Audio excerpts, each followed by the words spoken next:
Hello, I'm Chuck McDowell, CEO and founder of Wesley Financial Group. 10 years ago, I started helping folks cancel their timeshare. In the process, started what's now called the timeshare cancellation industry. Timeshare is the only thing that you can buy that you can't tell me how much it's going to cost or when it's going to end. When you buy a timeshare, you give them a blank check to fill out any amount they want for annual maintenance and assessment fees. The crazy thing is, this never ends. Even when you die, your family's now going to be stuck with this burden. Stop the insanity today. Call my office now. If we take you as a client, I guarantee we'll cancel your timeshare or you'll pay nothing. Call for your free information kit. 800-462-3333. That's 800-462-3333. 800-462-3333. Has been sponsored by Allied Injury Group, not available in all states. This important message from Allied Injury Group reminds you that if you or someone you love was injured in an accident that wasn't your fault, you deserve financial compensation for your medical expenses, lost wages, pain, and suffering. Don't rely on insurance companies to look out for you. If you haven't spoken to an attorney, call our legal experts now. Work accident, truck accident, collision with an uninsured driver, or a slip and fall. Allied Injury Group has helped clients win hundreds of millions of dollars in damages. They're available 24/7 to take your call and fight for you. Remember, if you or someone you love suffered injuries in an accident that wasn't your fault, like being struck by a drunk driver, a collision with an 18-wheeler, were a victim of workplace negligence or more, get the financial compensation you deserve. Call Allied Injury Group for a free consultation now. Call 800-781-1815. That's 800-781-1815. Again, 800-781-1815. Has someone in your family lost a job recently, and now you can't afford your mortgage payment? Or do you have a rental property and your tenants aren't paying you? We can come to the rescue and pay you cash for your home immediately. Yes, sell your home and get cash all over the phone without dealing with real estate agents or having to waste time showing your home to lukewarm buyers. You don't need to lose your house to foreclosure. If you have equity in your home, we'll buy your home and give you cash within days, all in a simple over-the-phone and virtual process. Call now before your situation gets worse. Sell a home you can't afford or just need anymore and get the cash you need today. Call this number now. Call 800-527-4903. That's 800-527-4903. 800-527-4903. Again, 800-527-4903. Paid for by Airtime Media. This is a special alert to all Americans who own a vehicle with less than 200,000 miles with an auto warranty about to expire or with no warranty coverage at all. Due to a decline in the economy, CarShield is announcing a low-cost month-to-month vehicle protection plan that is now available to the public to save any driver out-of-pocket expenses on future auto repairs. Call now to find out how you can pay almost nothing for covered auto repairs. Yes, you heard that correctly. Pay almost nothing for covered auto repairs. An open phone line has been established for all drivers to call for a free quick quote. Call 800-898-6155 now. Drivers who are covered will not have to pay for covered repairs again. This protection plan is at an all-time low. Additionally, drivers who activate this vehicle protection today will also receive free roadside assistance, free towing, and car rental options at no additional cost. Call us for your free quick quote today. 800-898-6155. That's 800-898-6155. What do you have to lose? Call 800-898-6155. Again, 800-898-6155. Do you have over $10,000 in credit card debt? The stress from excessive credit card debt can ruin your life. Collection calls, sleepless nights. If you're feeling the financial impact with unprecedented economic challenges, DebtBlue is here for you. DebtBlue uses secret programs that most credit card companies won't tell you about. They'll help you consolidate or settle your debts for a fraction of what you owe. With DebtBlue's Success Guarantee, you pay nothing unless your debt is reduced or completely resolved. There's no risk. The more you owe, the more DebtBlue can save you. See how easy it is to get started with free information. Let DebtBlue show you how 10 minutes could save you thousands. Call now. 800-200-6895. That's 800-200-6895. I'm just living sky high right now. I'm very thankful for it. And the team at DebtBlue are phenomenal. They're able to work with you. They're great. Call for your free debt resolution information now. 800-200-6895. 800-200-6895. Giants baseball, nothing like it. Here's a long drive to right. It's headed for the bay. On KNBR and KNBR FM, San Francisco.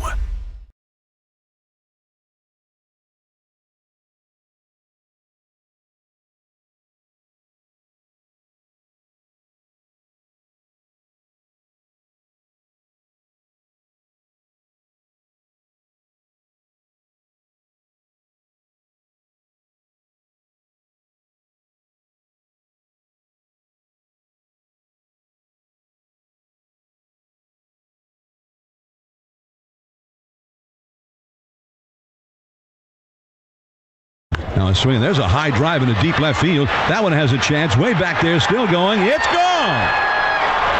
And Soto, with the opposite field homer, gives the Padres a 1-0 lead. First ball swinging. There's a long drive to left field. Way back there, and that is a first pitch home run by Juan Soto, his second home run of the game.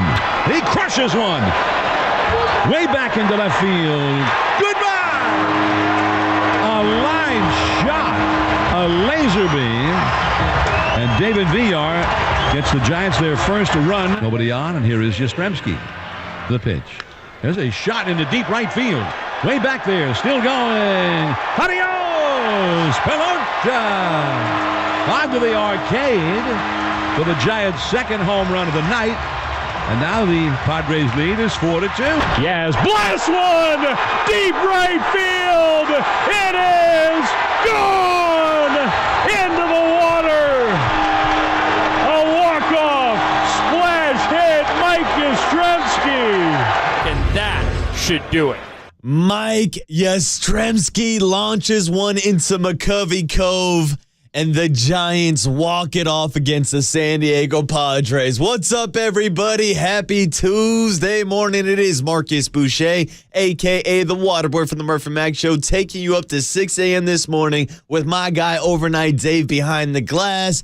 And Dave, keep those highlights coming all day long. You heard the great Dave Fleming on the call right here on KNBR. Hell, I'm going to need the Dwayne Kuiper walk-off home run call at some time also. Because here's the thing. Yesterday was our good pal Dwayne Kuiper's birthday. Enthusiastic fire emojis. Yeah, so Kuiper is probably describing his birthday with a couple enthusiastic fire emojis after watching Mikey Yaz in the 10th inning launch one into McCovey Cove, his fourth career walk-off ever, and now the San Francisco Giants, 8 games above 500, a 40-32 record, and now extend their winning streak to 8 games in a row, folks. If you want to go back to May 15th, they've been the best team in baseball. If you want to cherry pick the last month of the season, but hell, we will this morning because we are feeling fantastic after seeing the Giants complete another comeback win, and I got out to be at the ballpark to witness it all. And I got to say, for a Monday night in San Francisco, this was one hell of a crowd. So shout out to the 35,000 plus that showed up last night. It was easily the most packed I've seen a Giants game during a week the entire season.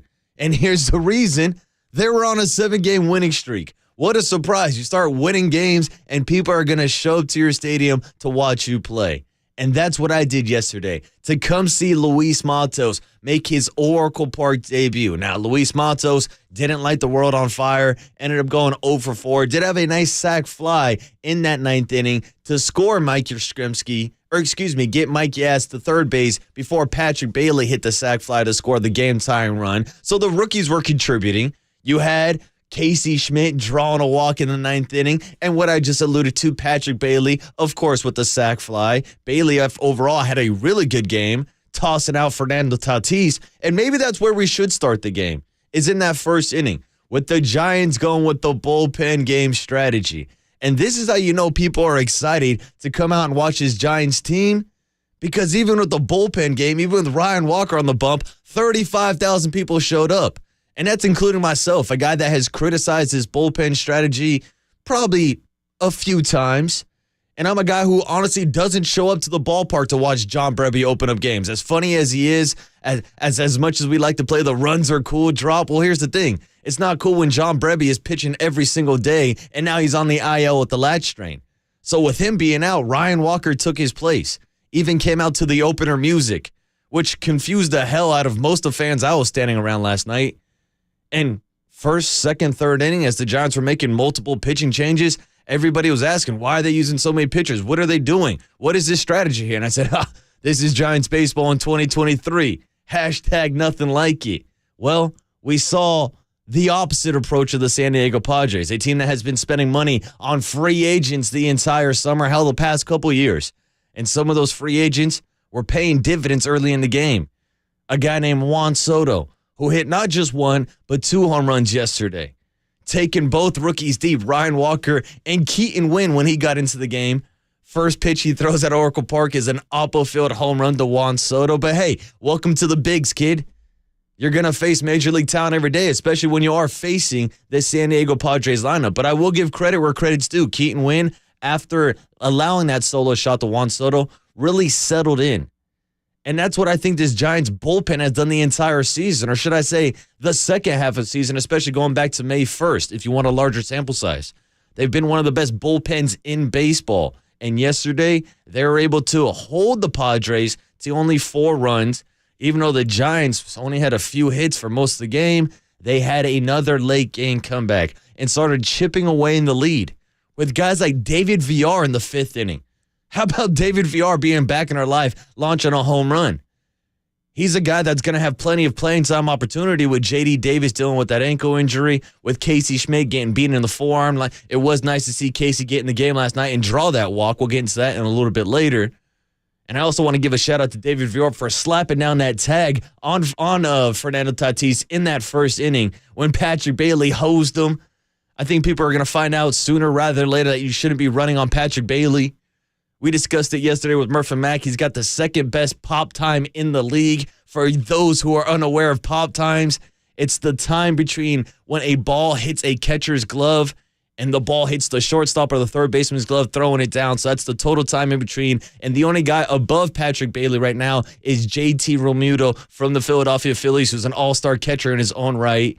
And now in back-to-back weeks, we've seen Patrick Bailey throw out Fernando Tatis and Mookie Betts. So you can keep running if you want, but Patrick Bailey's going to keep gunning them down. And that saved a run in the first inning before Soto hit his first home run. But let's get into the home runs from the Giants. Let's take a look at David Villar. Let's take a look at Mike Yoshimski's first home run that I thought had a chance to get into the Bay. He launched that one in the 6th inning, and then the 9th inning was the rally. And it all started with one of my favorites, a free 90. That's right, a leadoff walk. And this was a Padres bullpen that did not have Josh Hader available. He's got 18 saves on the season, but he threw back-to-back games before this series against the Giants started. So here were the Padres just rolling out guys I'd never really heard of, to be honest with you. Garcia, Carlton, Kerr, Hill, a bunch of guys that really couldn't get the job done. So in that 9th inning, when the Giants got that leadoff walk with Blake Sable, I said, okay, started rubbing my hands together like that Birdman meme. I'm like, oh, we got something going here. Then Yaz comes up, hits a single. Sable gets over to third. Sable scores in on a wild pitch. Next thing you know, Matos does a job, gets a productive fly ball, moves Yaz over to third. J.D. Davis draws a walk, and then Patrick Bailey comes in with that sac fly. The line drive that Yaz actually had to get a really good read on to beat the throw from Juan Soto. That ties the game 4-4. Then we get to the David Villar walk and the Casey Schmidt walk, which is absolutely incredible for a guy that has a pretty high chase rate. And it seems like the MLB has kind of figured out a scouting report to attack him with sliders. Well, he laid off the sliders and actually loaded the bases up for Jock Peterson with an opportunity to be the hometown hero. Jock strikes out, but then that takes us to the 10th inning where Camilo Doval comes into the game where not just the Manfred Ghost Runners out there standing on second base, but the Giants actually implement the strategy to intentional walk Juan Soto. Now, it doesn't take a rocket scientist to figure it out that you should probably walk Juan Soto on a day that he has 2 home runs. But this is a strategy I'm surprised we don't see more in these extra innings, especially with this Manfred Ghost Runner rule. Set up the double play. Get yourself an opportunity to get more outs. If they're going to throw one guy out there, why not make it 2? And that's exactly what the Giants did. The Padres and Bob Melvin did the same strategy in the 10th. But in that top of the 10th inning, it was one-on-one, mano-y-mano. Camilo Doval versus Manny Machado, an 11-pitch at bat. Yeah, Dave, get that 11 drop going. 11 pitches. 11. And it ends with Camilo Doval getting the strikeout, sitting him down on a 91-mile-per-hour slider. He then gets Xander Bogaerts to ground out. Cronenworth flies out. And that sets up the bottom of the 10th, where, like I said, Bob Melvin decides to intentionally walk Thairo Estrada. Blake Sable comes up and lays down a fantastic sac bunt, which all you needed at that point was a fly ball from Mike Yoshimski. And boy, did he let it fly straight into the bay. Enthusiastic fire emojis. Straight into the cove, Dave. And the way he just dropped the bat, too, as soon as he hit it, he knew it was gone. Shout out to the guy that fired off the water cannons before the ball even landed in the water. And Mike Yoshimski pulls out the mic drop, pun intended, and the Giants are walk-off winners. 7-4 last night. Again, extending that win streak to 8 games in a row. 8. The vibes were immaculate, going back to the pregame ceremonies of Gary Payton II, who also wears number 8 for the Giants winning their 8th game in a row. He threw out the first pitch of the game to Brandon Crawford. Cool moment seeing a couple Bay Area legends unite, a couple Bay Area champions hugging it out on the field. And like I said, man, to the 35,000 people that showed up last night, they were treated to a good one, especially if you stuck around for that 10th inning.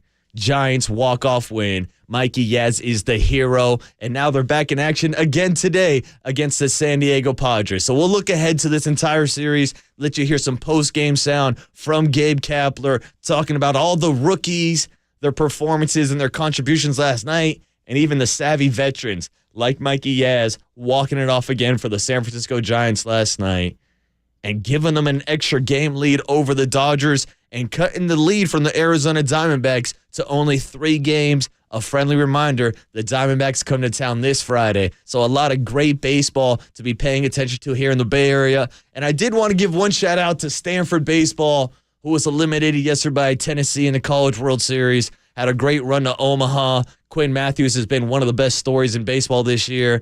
Stanford blew a 4-0 lead yesterday. That's the end of Quinn Matthews' career. You'll see him in the draft next year. A guy like Tommy Troy as well. Overall, great season for Stanford, but they're eliminated. Plenty of college baseball still going on, so we'll keep you updated on that. And we'll also keep you updated on some college basketball.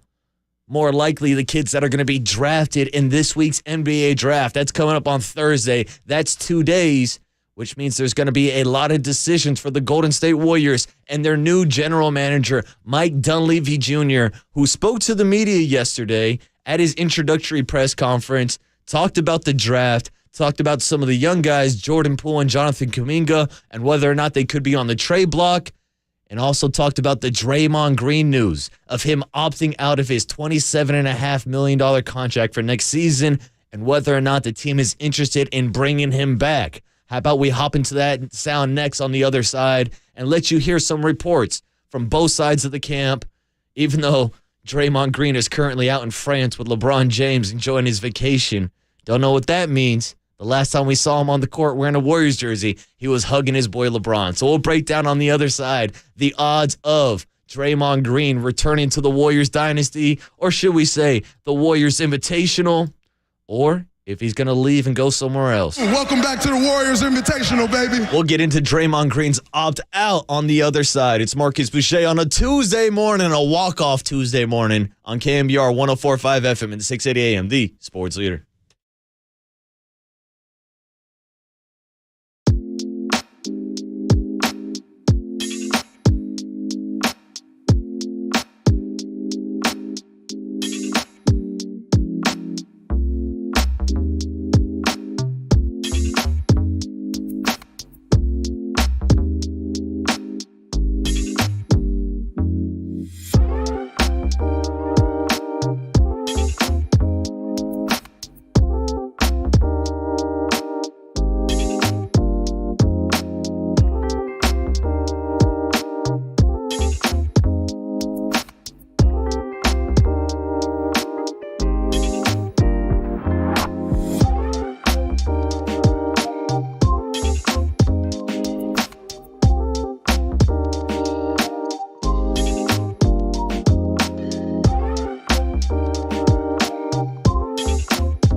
Into SportsCenter, Warriors forward Draymond Green has declined his $27.6 million player option.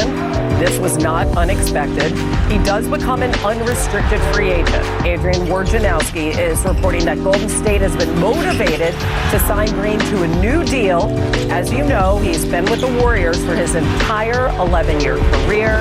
He has won 4 titles since 2012. His teammates Steph and Clay have been with their current teams, obviously the Warriors, longer than that. Has a lot to say for the continuity of this nucleus, and that it will be one of the first big challenges for their new general manager, Mike Dunleavy GM. Yeah, welcome to the big leagues, Mike. Congratulations on your promotion. Now go out there and re-sign Draymond Green. What's up, everybody? It is Marcus Boucher on a Tuesday morning. Talking a lot of Giants baseball today. Was out at the ballpark last night for the Yaz walk-off, but I did want to take a quick break to talk about some big news here in the Bay Area with Draymond Green. And of course, that was Oakland's own Malika Andrew from ESPN breaking down the breaking news yesterday that Draymond... California. Thank you, Marshawn. That Draymond Green will be opting out of a $27.5 million option for his final year under contract with the Golden State Warriors. Now, the questions arise. What does it mean? Does Draymond Green want more money? Does he want to be a max player? Does he want to leave and play somewhere else after spending 11 seasons here in the Bay Area with the Golden State Warriors? It's all he's ever known. And if we want to go back to as soon as the Warriors were eliminated by the Lakers, Draymond Green took the podium and talked about how he wants to ride out with the guys that he rode in with, which to me makes it seem like he wants to stay here with the Dubs. But then again, the first thing that we saw from Draymond Green as soon as we saw him be eliminated by the Lakers was him hugging his best friend LeBron James, who he's currently on vacation with down in Los Angeles, which already has the rumors twirling that him and Draymond Green could team up on the Lakers, which is a possibility. You look at a team like the Clippers, the Sacramento Kings. Yeah, Dave, let's get that out of the way, but it's a real possibility. Draymond Green is going to be sought after. And this is also Draymond's final opportunity, I believe, to get one more big contract. He's currently 33 years old, and he's a guy that's proven his worth in the NBA. You can look at the 4 championship rings that he's been a part of. You can look at the fact he's been a 4-time All-Star. You can look at the fact that he's been an 8-time member of the All-Defense team. Going back to 2016, 2017 when he won the NBA Defensive Player of the Year award, and hell, even this past season when he was top 5 defensive player. Now the question is, what's his value? Because if you look at his box scores, you will quote the great Charles Barkley and say, hey, he's Mr. Triple Single, which I know is one of Overnight Day's favorite drop. But if you know basketball, especially Golden State Warriors basketball, you know that it goes deeper than the box score when you're looking at Draymond Green. It's the defensive anchor. It's him being the middle linebacker, the quarterback of the Warriors defense. The help defense. We saw what he was able to do against the Lakers and Anthony Davis to try to slow him down. Against Domantas Sabonis. He's the guy you want to go to. He's kind of the heart and soul of the team of the Warriors. Draymond don't talk as much since he's having that triple single. What he averaging a triple single. Yeah, there it is. The joke's about the triple single, but Draymond Green will also clap back and say, hey, I'm a 4-time champ. I'm a defensive player of the year. I've won all these awards. I don't need the big box scores because you got Steph Curry and Klay Thompson scoring the basket. Triple single? Yeah, Dave, I got you. Well, here's the thing. Draymond Green is part of the heart and soul of this Warriors roster. But some of that was questioned last year, especially his leadership ability after the incident with Jordan Poole, which we all know what happened. We've all seen the video, which leads to questions about Jordan Poole's future and the effect it had in the locker room last year, especially with some of the young guys. If it did create a divide in the locker room between the veterans and some of the younger players, which led to Steve Kerr and Draymond Green taking the podium and saying this was not a championship team this year, despite the fact that they just had previously won a championship. But the bottom line to me is you're probably not competing for a championship unless you have Draymond Green on this roster. And as we talk about the 2-timeline plan, there's only one timeline. There's the Steph Curry timeline. Steph's got 3 more years on his contract. To me, this is a simple solution. Line up Draymond Green with Steph Curry. Hell, line up Klay Thompson with Steph Curry. That's the only timeline you should worry about, especially if you want to go win a championship. But if you're Draymond Green, what's more important to you? Getting the bag, getting this one last big contract, or maybe taking a team salary deal to help save some money to add some more pieces to this roster? As much as I criticize a guy like a Tom Brady, at least he was smart enough to take a pay cut and sacrifice some of his overall salary so that the Patriots and the Tampa Bay Bucks and all of them can have surrounding talent around him. If I'm Draymond Green, that's the path I want to go to, especially when you look at his path after basketball. He's going to be up on the panel with Shaq and Chuck and the guys that make fun of him for averaging a triple single. He's got a career in podcasting. He's got a deal already with TNT and their whole entire Turner group. Draymond's going to make plenty of money. So the question is, how much are the Warriors going to pay him? And how are these conversations going to go with new Warriors GM Mike Dunleavy Jr. instead of Bob Myers leading the negotiations?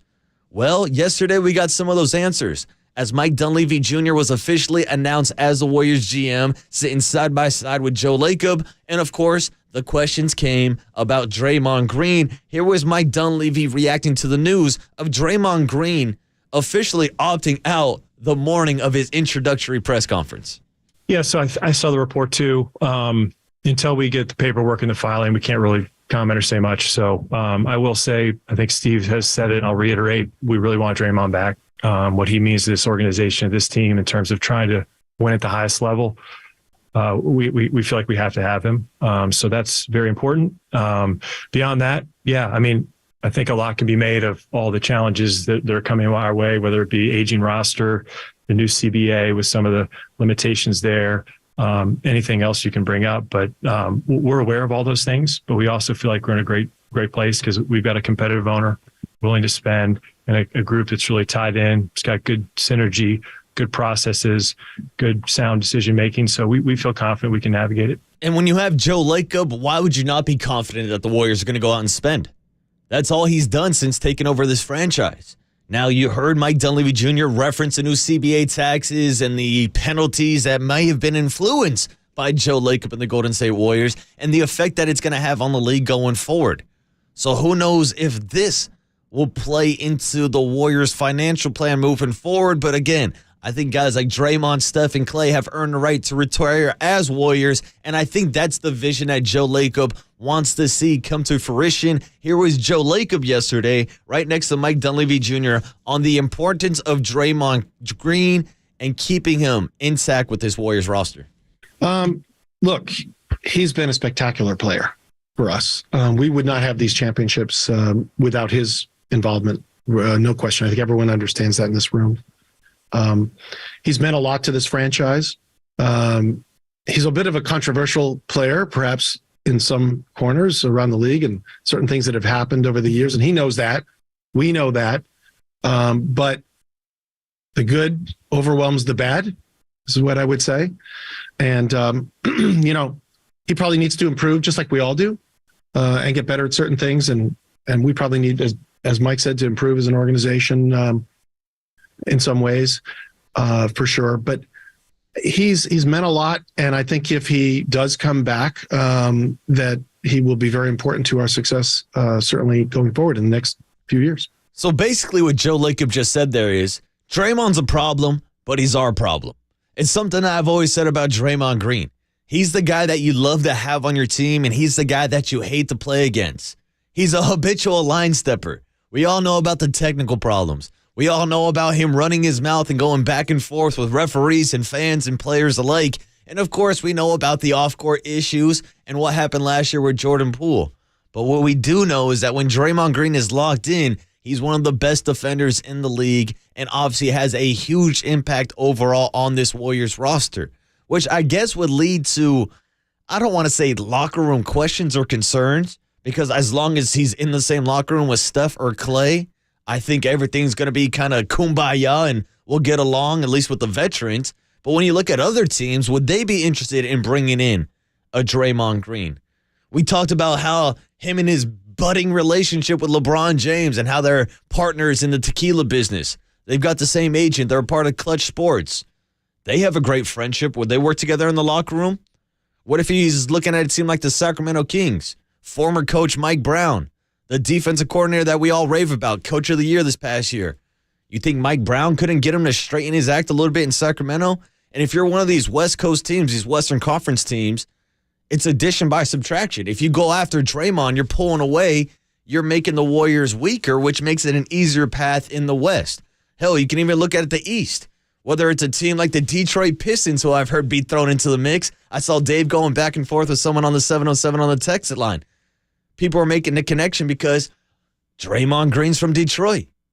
Maybe he wants to go back and play with James Wiseman. But then again, if you're Draymond Green, do you really want to go play for the Detroit Pistons? Congratulations, you'll get paid, you'll get the bag, but you ain't competing for a playoff spot, and you're damn sure ain't competing for championships. And that's why it makes the most sense for where Draymond Green is at in his career at 33 years old.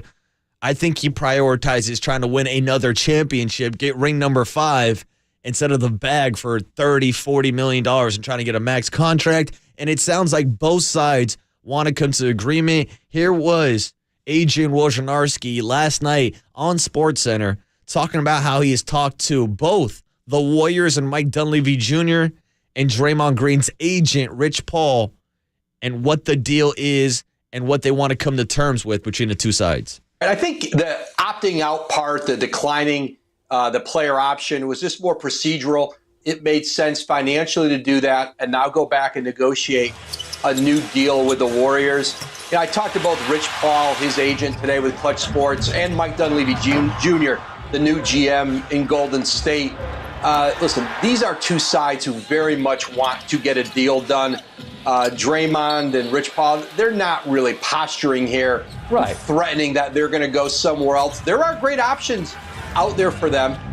Teams with cap space like Detroit in his home state of Michigan, and then a bunch of other contenders who would need help from the Warriors in sign and trade scenarios. But I think there's certainly a desire on both sides to stay together. They want each other. I think Draymond Green, the idea of continuing with Steph Curry and with Klay Thompson and certainly Steve Kerr, I think it means the world to him. It's just a matter of a negotiation. Is it a 4-year deal? Is it a 3-year deal? I don't sense at all any real sense on either side that this could get sideways. It could happen. He becomes a free agent, Scott.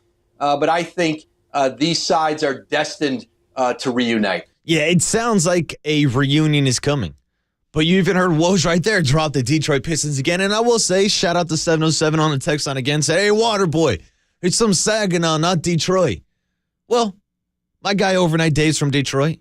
He said it's about 100 miles away. It's the same state. It's kind of like when we were all like, oh, Aaron Judge is coming back to San Francisco because he's from Linden, California. People are going to make the connections. But again, I don't think Draymond Green's going to want to go out and rejoin his guy James Wiseman and go win 20, 30 games a year with the Detroit Pistons. No, he wants to be back in the NBA Finals. He wants to continue the Warriors Invitational and the Warriors Dynasty. Welcome back to the Warriors Invitational, baby. And to do that, the Dubs need to bring back Draymond. The price point is going to be up for discussion. That's not me. That's not my job to give out these contracts. But if you're asking me bottom line, do I want Draymond Green on the team? Absolutely. Again, there's only one timeline, the Steph Curry timeline, but that timeline includes Klay Thompson and Draymond Green, three guys that deserve to retire with the Warriors, whether it's at the same time or when each of them decide to call it a career. Because you look at Draymond Green, 33 years old, Klay Thompson, 33 years old, Steph Curry, 35 years old. Enjoy it while it's still here. There's people who called for the death of the Warriors dynasty a few years ago, and then they came back and won it in Boston in 6 games. There's still a bright future here with Steph Curry, with Klay Thompson, who has a contract extension coming up as well. But it starts here with Draymond Green, the domino piece that is now falling after the Bob Myers domino. But why not check in with the man himself who's taken over the new job, Mike Dunleavy Jr., to wrap up this Draymond Green segment, talking about how the plan is and the hope is that all three of Draymond, Steph, and Klay Thompson ride off into the sunset as Golden State Warriors. Well, that's certainly the hope. We love those guys and value them. And, I think there is a way to do it. And it's something we'll have to work through, but it's certainly possible. And the biggest thing is those guys are still playing at a high level. I mean, Steph's conservatively one of the top 5 players in the league, conservatively. And then, Draymond just had an incredible year. Essentially first team all defense. We're biased, but he's one of the premier defenders in the league. And then Klay's really returned well from his Achilles injury in his knee. So those guys are still playing really well in an older age. And so that makes it possible, I think, to kind of continue to have them here as long as they want to be here. As long as they want to be here, that's absolutely all right with me. The question is who are going to be the surrounding pieces filling in the rest of the roster? Whether it's the guy that was throwing out the first pitch last night for the Giants, Gary Payton II, Kevon Looney, or some of the other young guys like Jonathan Kuminga and Jordan Poole, who Mike Dunleavy also spoke about yesterday. We'll play for some of that sound for you later on this week as we get closer and closer to the NBA draft this Thursday, and whether or not any of those guys will be on the trade block for the Warriors potentially looking to move into the top 10 of this year's draft. But we got 48 hours plus some until we get to the NBA draft. So we'll cover that on later this week. But let's get back into Gary Payton's Giants on the other side. Him throwing out the first pitch and Mike Yoshimski launching the last pitch into the bay for a walk-off home run into McCovey Cove. It's Marcus the Waterboy Boucher on a Tuesday morning on KNBR 104.5 FM and 680 AM, the sports leader. A triple single.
See if Yoshimski gets something to hit here.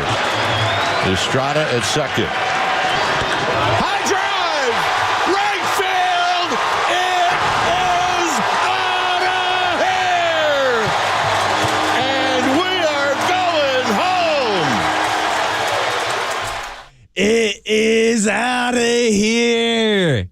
The great Dwayne Kuiper on the walk-off home run last night for Mike Yastrzemski, who had a great day at the plate. Enthusiastic fire emojis. Yeah, we'll send out some enthusiastic fire emojis and send out a couple happy birthday messages to our guy, Dwayne Kuiper, who, of course, will be joining the Murphy Mac Show at 7:30 a.m. this morning to kick off your power hour. I know Kuip's going to be hyped up to talk about that home run call and to talk about one of the hottest teams, if not the hottest team in all of baseball, the San Francisco Giants. And it's something that we talked about yesterday when the Giants were on a 7-game winning streak and how the only other team with a longer winning streak in baseball was the Cincinnati Reds, a.k.a. America's team.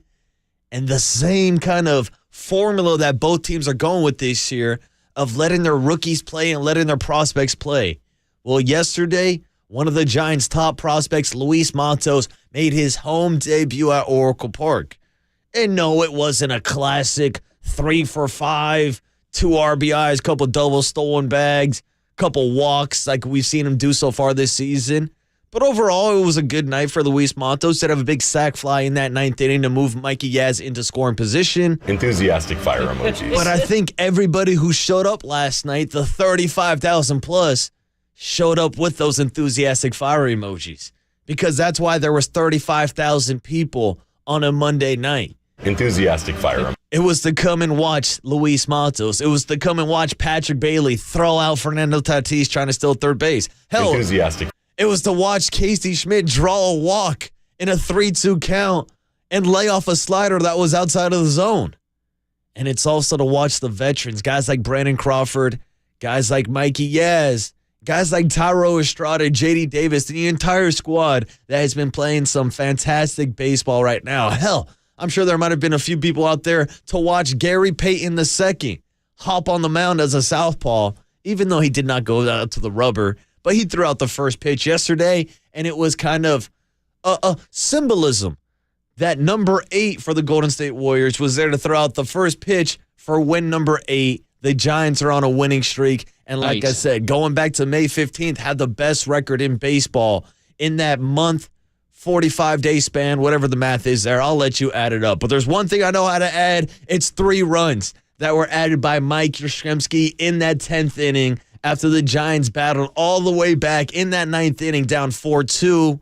They tie it up. Jock Peterson does strike out with the bases loaded, but that leads to Camilo Doval going one-on-one, mano-a-mano with Manny Machado. An 11-pitch at bat, sits him down on a 91-mile-per-hour slider. 11. He gets set up for the win. Thairo Estrada gets walked. Blake Sable lays down a great bunt. And then you heard the call from Dwayne Kuiper. That ball is gone. We're going home. And Yaz walks it off. So I did want to hop into a little post-game sound, let you hear live from Club Dub, where the Giants are always celebrating their wins. And why not celebrate with the man who hit his 4th career splash hit yesterday? Or his 4th career walk-off home run yesterday. I believe there's actually been 4 walk-offs into the Bay. Mikey actually has 2 of them. The last one coming against the San Diego Padres during that pandemic season. But here he was yesterday on this Giants 8-game winning streak, what the team has figured out, and some of the youth bringing energy to what was kind of an aging roster. I think we kind of just found our groove. You know, we didn't let the losses kind of overwhelm us or force us to feel a certain type of way about ourselves. We just kind of kept on trucking, and we got some new youth and some new energy. And, you know, these guys have been doing a great job and kind of pushing us older guys to play a little younger, you know, so we're having some fun. Pushing the older guys to play a little younger. And I feel like it does have an effect. Whether it is a guy like Yaz, whether it's a guy like J.D. Davis, whether it's a guy like Brandon Crawford, who's slowly starting to heat up at the plate. I know people will look at his batting average and see that he's still hovering around the Mendoza line, but he's also hitting 400 this year with runners in scoring position. That's the veteran experience. And that's some of the stuff that you hope can be passed down from a Brandon Crawford to a Casey Schmidt. Hell, we talk all the time about Lamont Wade Jr. and his great eye and play discipline at the plate. Maybe he can pass some of those things along to Casey Schmidt, who had probably the biggest walk of his career. Like, this is the stuff we want to see. Those are improvements we want to see. And getting back to him and Patrick Bailey and Luis Matos, who I will remind you, still remains undefeated in the major leagues. Giants are 5-0 with him on the roster. That youth energy is something that's not only influenced the team, but also the fans at the park again yesterday. 35,000 on a Monday night. The entire lower bowl was essentially packed. The outfield bleachers, club level. Yeah, there were some openings up on the third deck, but it's a Monday night. I'll take it. 35,000 were treated to a delight, whether it was the young kids or the veterans coming through clutch. Here was Gabe Kapler kind of giving you the highlights of the night from guys like Casey Schmidt with his walk, Blake Sable with the sack bunt, and all the way to Mikey Yaz putting one into McCovey Cove for the walk-off win. It's hard not to call out some individual performances, right? I mean, Casey's walk was enormous. Sable's bunt was fantastic. And I think we were talking about Matos and his celebration of walks, like good at bats, and how kind of rare it is for players to celebrate like that. I think the same can be said for sacrifice bunts, big sacrifice bunts and big moments with really tough pitchers on the mound without the platoon advantage, which makes it even more challenging. So Sable's bunt was fantastic. Obviously, everybody's going to talk about Yaz, and for good reason. That was as clutch and at bat as they get. And he had several of them in the game.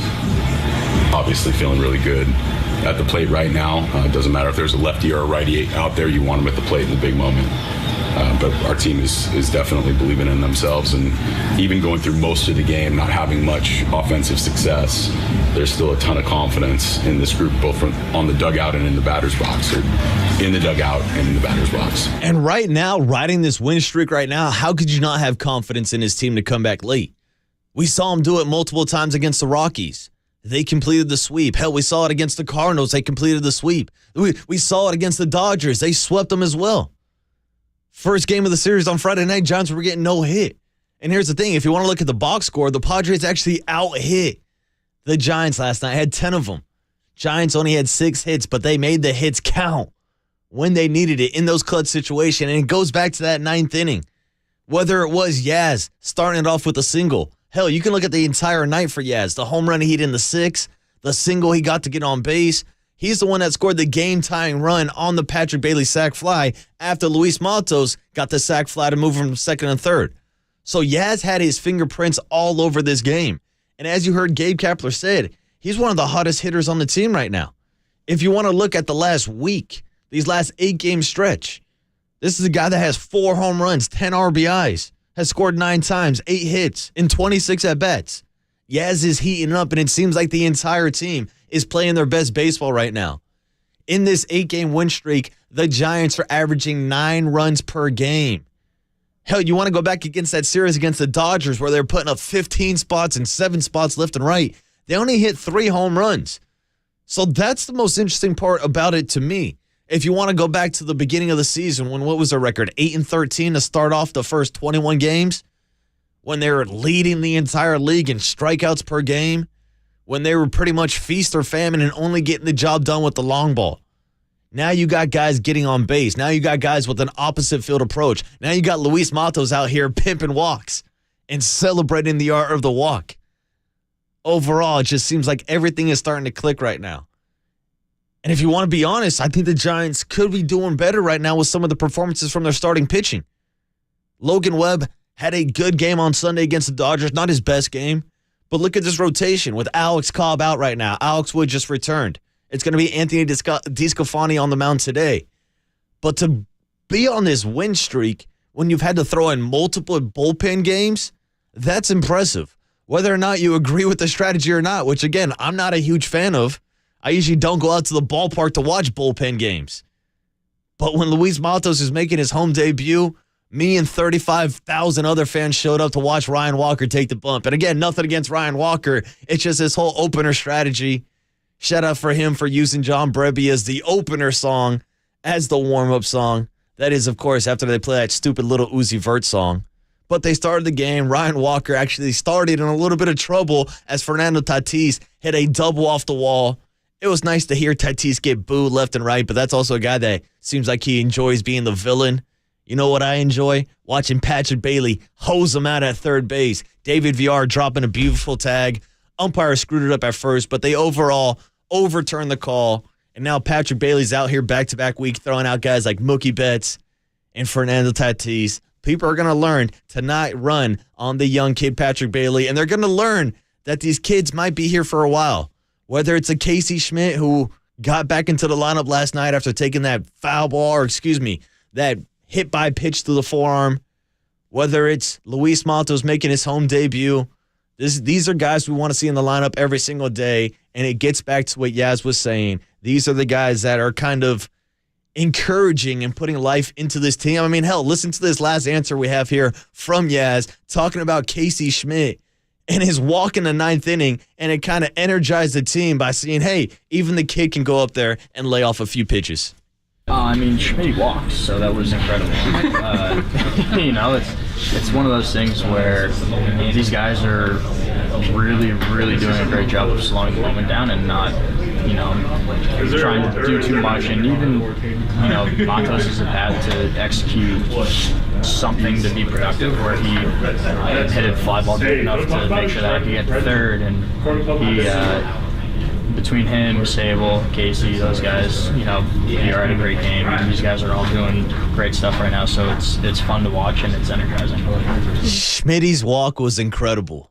Yeah, you know what was also incredible? Your performance last night, Mike. Pulling the ultimate mic drop.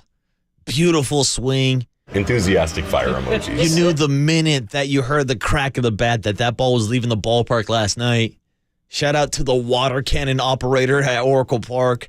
Launched off the cannons before the ball even landed in the bay last night.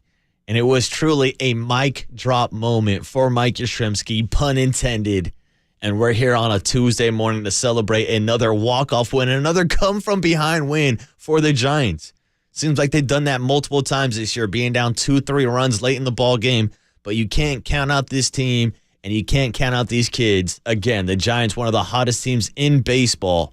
8-game winning streak, and they're back in action tonight down at 3rd and King, taking on the Padres with Anthony DeSclafani on the mound. But on the other side, we'll make the connection with Murph and Mac, get you ready for the morning show, and continue to talk Giants baseball all morning long with the birthday man himself, Dwayne Kuiper, at 7:30 this morning. But it's almost 6 a.m., so let's make that connection. It's Marcus Boucher on a Tuesday morning on KNBR 104.5 FM at 680 AM, the sports leader.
Missed an interview or want to hear it again? Catch them all at knbr.com/podcasts. You're tuned into the leadoff spot on the sports leader.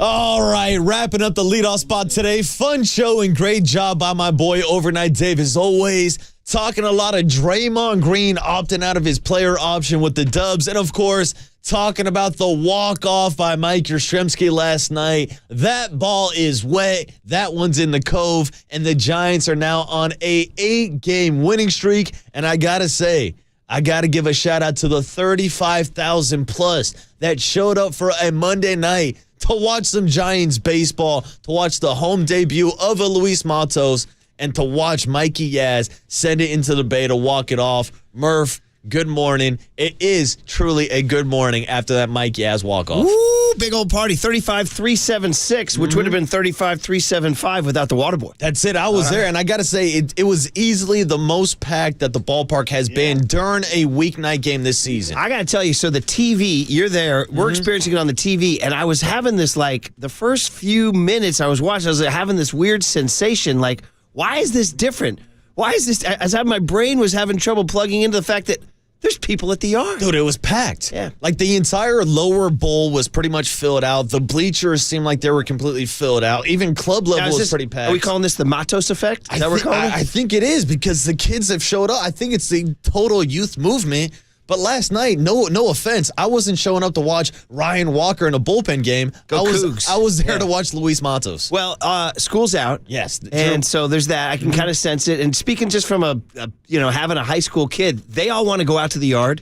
You know what I mean? They're roaming around. Why not? The weather's great. And actually, we have to admit, a smidge, a little slice, a little pie wedge of Padre fans? Dude, there was a decent amount of Padres fans, which I kind of assumed, especially after seeing the Fan Fest footage that we saw earlier this year in San Diego and how we always reference it popping down at Petco. They're selling out down there. There was a good amount of Padres fans, which you usually don't see, but I'd say it was like 85% Giants fans, 50% Padres. So let's see, when was my first game at Candlestick? God, I don't know, was it 74, 75, something like that? So I'm going to say, coming at you with damn near 50 years of Giant Padre history, there is no such thing as a Padre takeover. Not even close to a Dodger takeover. Ever happened. But never happened. There was a good amount of Tony Gwynn jerseys yesterday. Yeah, you got to respect the Gwynn jersey. Yeah, exactly. And Mr. also Padre. a lot of Fernando Tatis jerseys. Let's say I don't need that now. Tatis was looking everywhere. for Tatis. I don't need it. Yeah. Try swiping third on Pat Bailey. Yeah, no, not today. Yeah. Who do you want? You want a Mookie Betts? You want a Fernando Tatis? None of them. They ain't stealing. Not going anywhere. Not on Bailey's watch. Nope. So any 14 jerseys out there? Any Bailey jerseys? Yeah. Oh, I did see one Bailey jersey. I saw a couple of Schmidt jerseys. I'm still on the search for my first Luis Matos jersey. Casey Schmidt drew a walk with no regard for human life. That's my boy. That's my boy. Human life. That's my boy. No regard. I was like out of my couch, like, whoa! Yeah, that was big. He drew a walk. Big one too.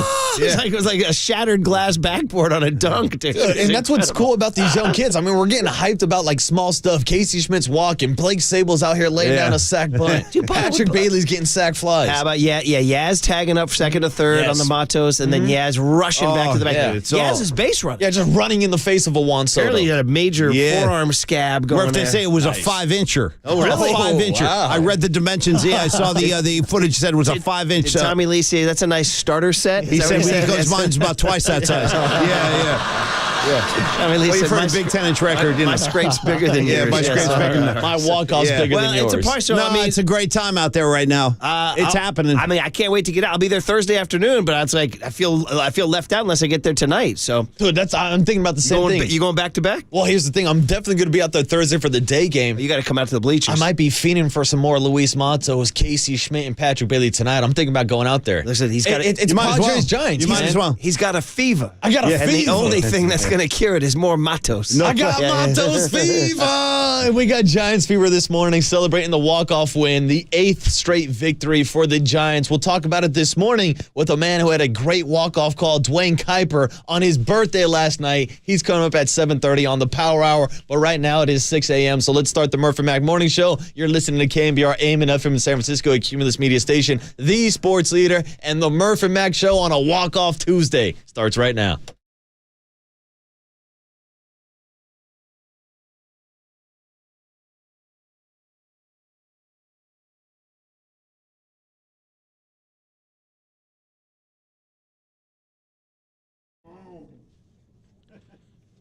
Come on, Gabe Kapler. Come on, Gabe Kapler. That's the one thing. Oh, hell yeah, we'll start our summer like this. Yes, we will. Summertime, man, I'm telling you, when's the solstice? When's the Stonehenge solstice? When do Coach Beard and Jane get married out at Stonehenge at the solstice?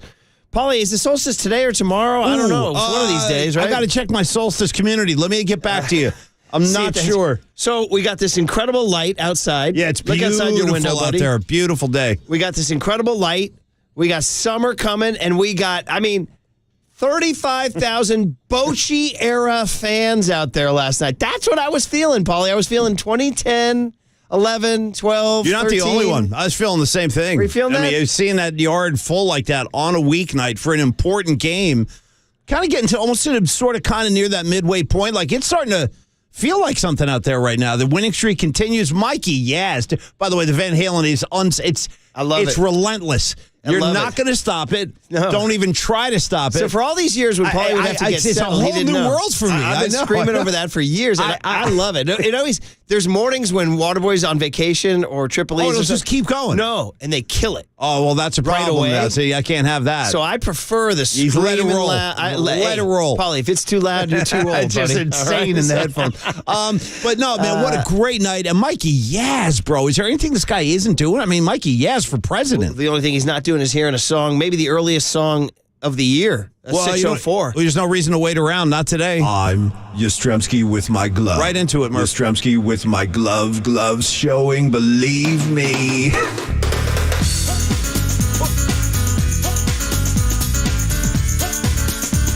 Come on, Murph. Sing along.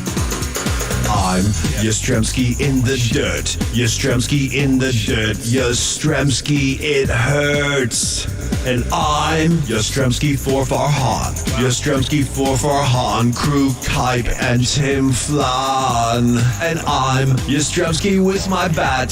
Yoshimski with my bat. What you think about that? This is a banger, Murph. And I'm Yoshimski for this song. Just like that. I think my favorite part is what you think about that. What you think about that? And you got to pot that teeth. That. Yeah. Well, he was Yastrzemski with his bat last night. A little Triple E's done a little research for me for a change.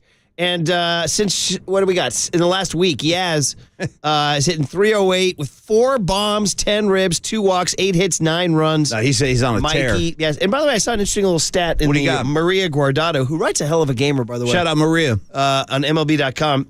He's the 3rd longest tenured Giant. Yeah, that sounds about right. So you got Crawford and Webb. And Webb. There you go. And then Mikey Yes. How about that? Mikey Yes, dude. Hey, man. He's your Grebe. Well, what is he? What is he, like 30? He's 32. See, he's in his early 30s. I mean, listen, it took him a long time to get up to the big show, and he don't look like he wants to leave. I mean, we riffed on Farhan a lot with the Kevin Padlows and the Stuart Fairchilds and all that. There's been, The fact that he found Mike Yastrzemski in a recycling bin, dude. Yeah, like a trash heap. I mean, in the just wasting away in the Baltimore Orioles organization.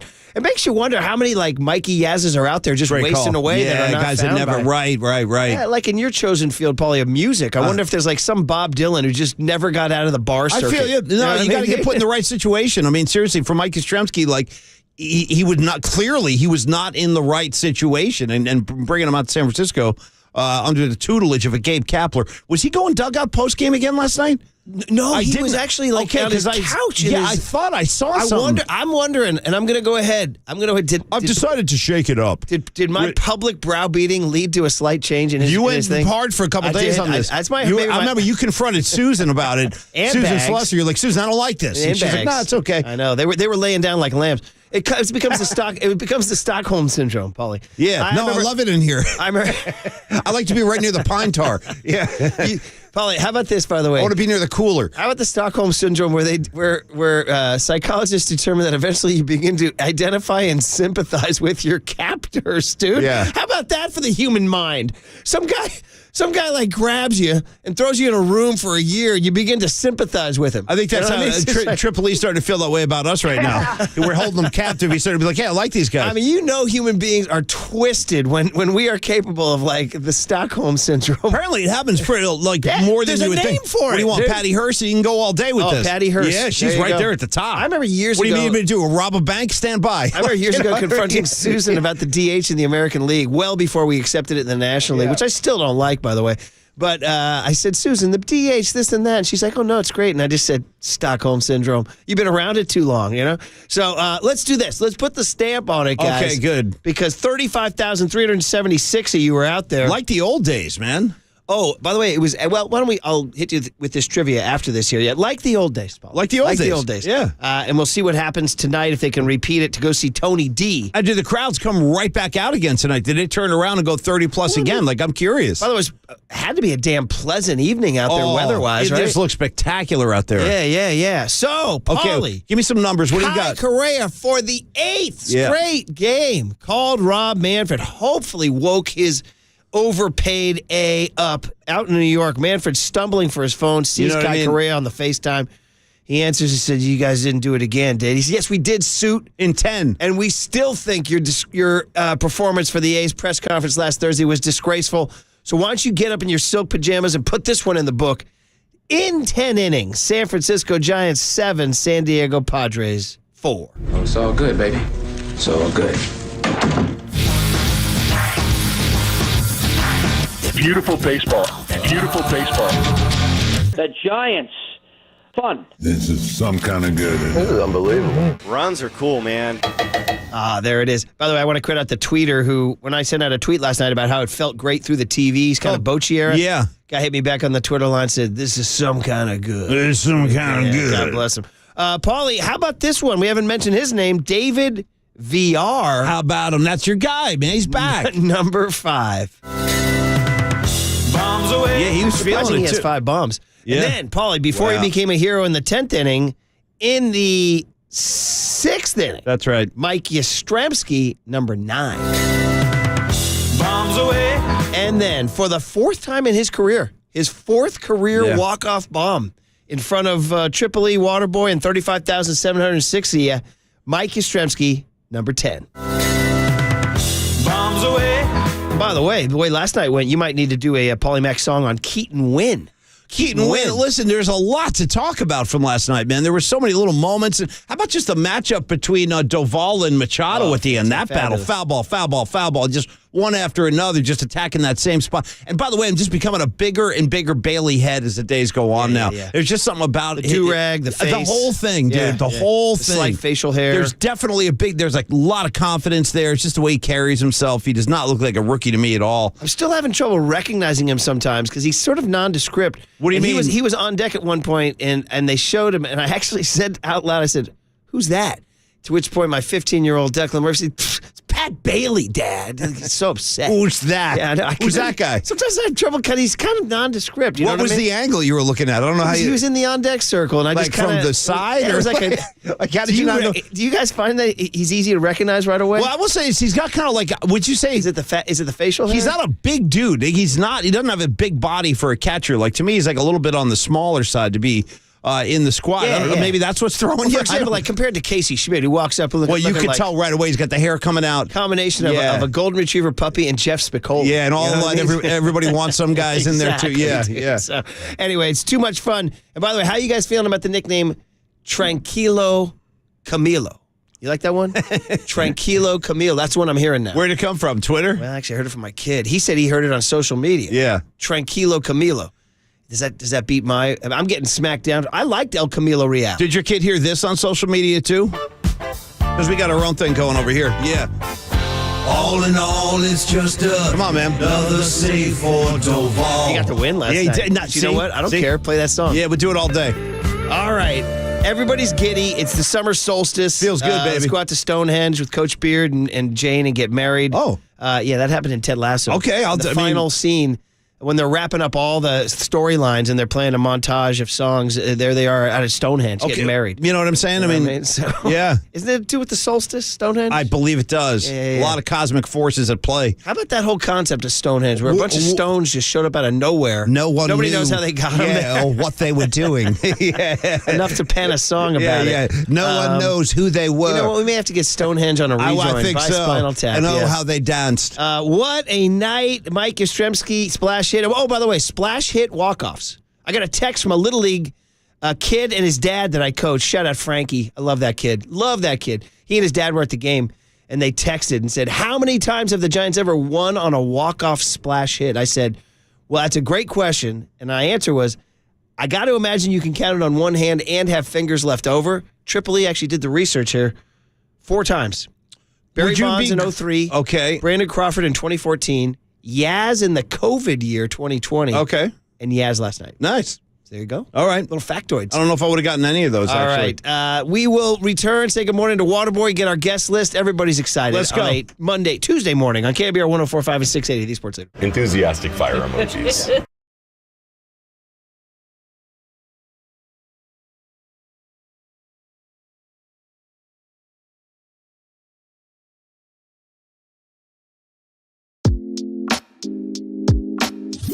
Livermore, shout out to you for supporting KNBR, Livermore's sports leader. Here's what's trending now. Trending now. On KNBR.com. Draymond Green has reportedly opted out of his $27.6 million player option for next season with the Golden State Warriors. So to find out what this means for Draymond Green's future with Dub Nation, check out that story and more trending now on the all-new KNBR app.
Now, time for the Protect Your Assets with David Hollander Business and Technology Report.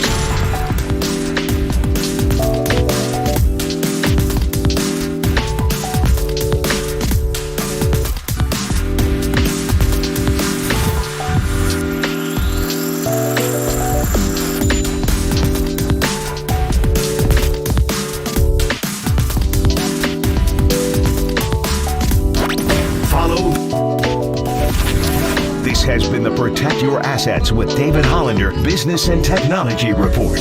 Concerned inflation will ruin your dream retirement? Learn more. Listen to David's show every Saturday morning on KNBR or call 1-866-KNBR Heads. Fill your feed by following the sports leader on Facebook. This is KNBR 104.5 FM and 680 AM.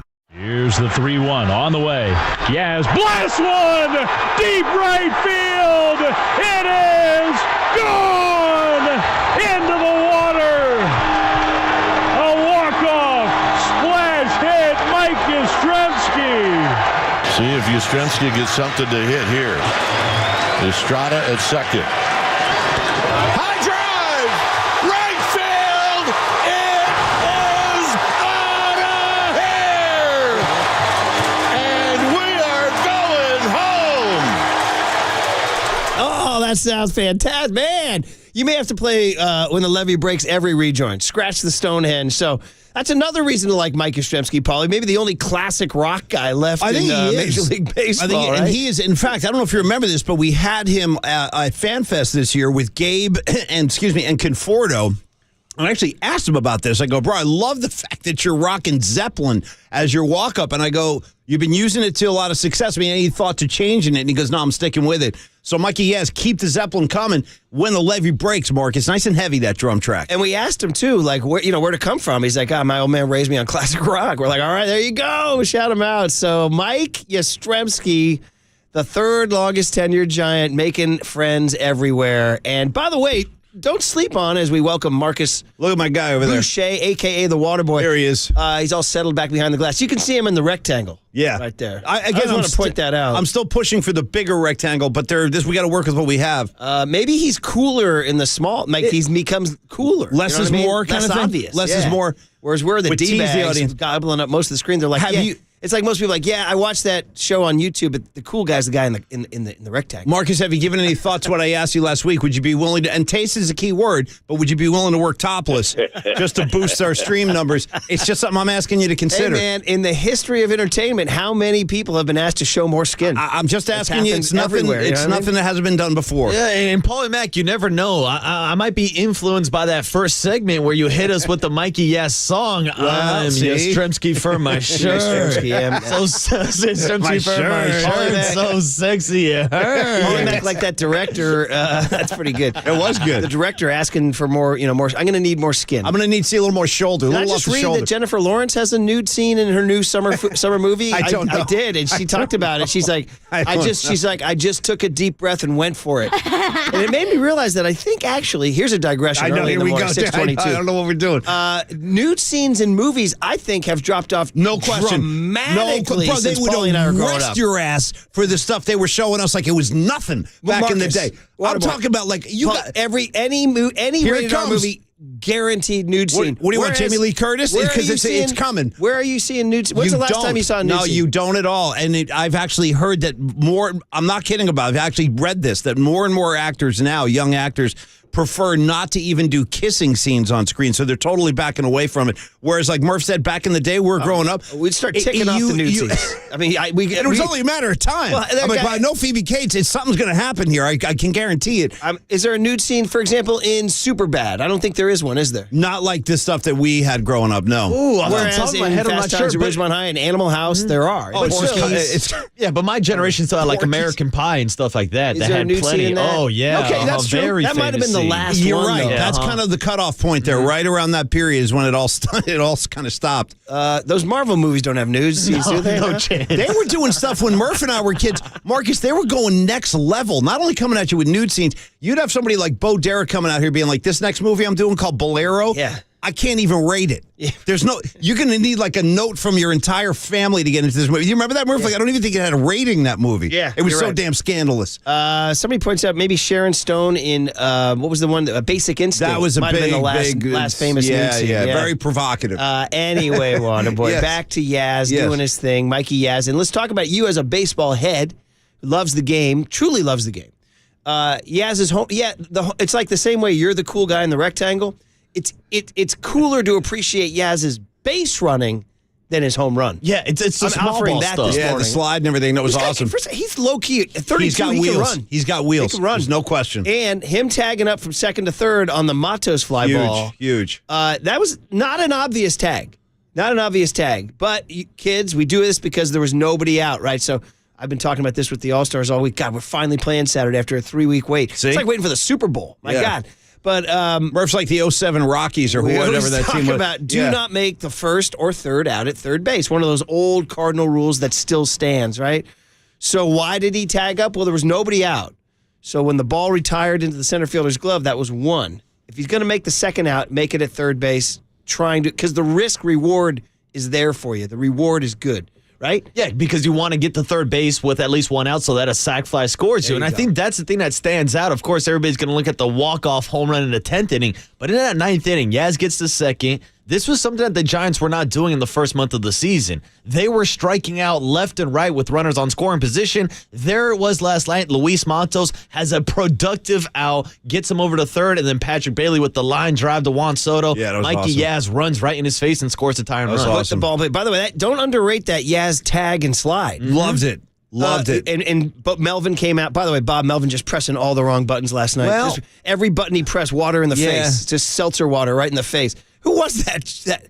I almost said, I mean, the guy's a young. I don't want to disparage I don't know the what young you're man. saying, but don't. Who was that reliever that started the ninth for that guy? Oh, yeah. That guy was a gift. That guy was a mess, top to bottom. He was a mess. They were having conferences. They brought the whole team in at one point. At one point, he had thrown 14 pitches, 3 strikes. And he looked nervous. As soon as they would break up the meeting on the mound, you see like the look on his face. It's like, what am I going to do now? Yeah, and that whole entire 9th inning started with a leadoff walk, a free 90 to start the rally. That guy was a mess. Sable, Matos, and Bailey, even though none of them hit the walk-off home run, played a huge role in that entire 9th inning. Sable draws the walk. Matos hits the ball deep enough to tag. Bailey puts the ball in play to get Yaz Nice job by Bailey, too. Like, don't underrate that. That was huge. That was huge. Yes. Yeah, huge. So these kids, they're good ball players. They're is good what ball. they Nice. are, I man. like that. Yeah. We got some good ball players. Good collection now. of good ball players. And 35,376 of you responded. So Waterboy, for the 626 crowd, on my TV, it was noticeable how it felt like an old school game because you'll get weekend crowd. Mm-hmm. I was looking at attendances to see how high this crowd was. But it used to be like that every night. Like it really was. It was like that every night. That made it feel like the Bochy era. Every night was like an event back in those days, and it did have that feel. It really did. And even when I was walking around yesterday, I was kind of hanging out in the standing room only section. Like you could hear people behind me say, "Damn, this kind of feels like a Saturday night." Like it was the old ballpark school. was packed. The entire lower section was predominantly filled out. The bleachers were packed. Club level. There was a few seats up in the third deck, but for a Monday night to get 35,000 out there, it was a fantastic crowd. Well, yeah, and they didn't leave, right, in the ninth inning. Triple E was out there saying that the place stayed packed, and I had multiple friends at the game last night. They were all just sending heavy exclamation point texts last night. So yeah, no, it was for real. Legit last night out there. And they go right back at it tonight. Let's go. Right? Let's go. 6-4, let me make sure. You know, it's funny, guys. What do you need? I was walking in from the garage this morning. By the way, no Triple E. Triple E beat me to work today. So, A, good for him.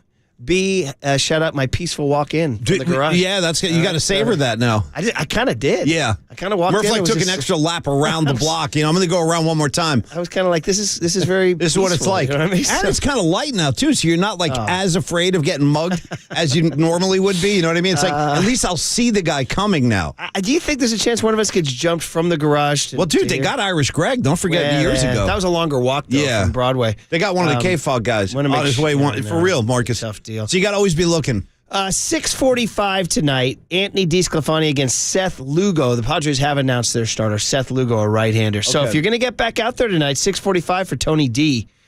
Do your thing. All right, Waterboys, get the guest list going on a Tuesday, 6/20/23, June 20th.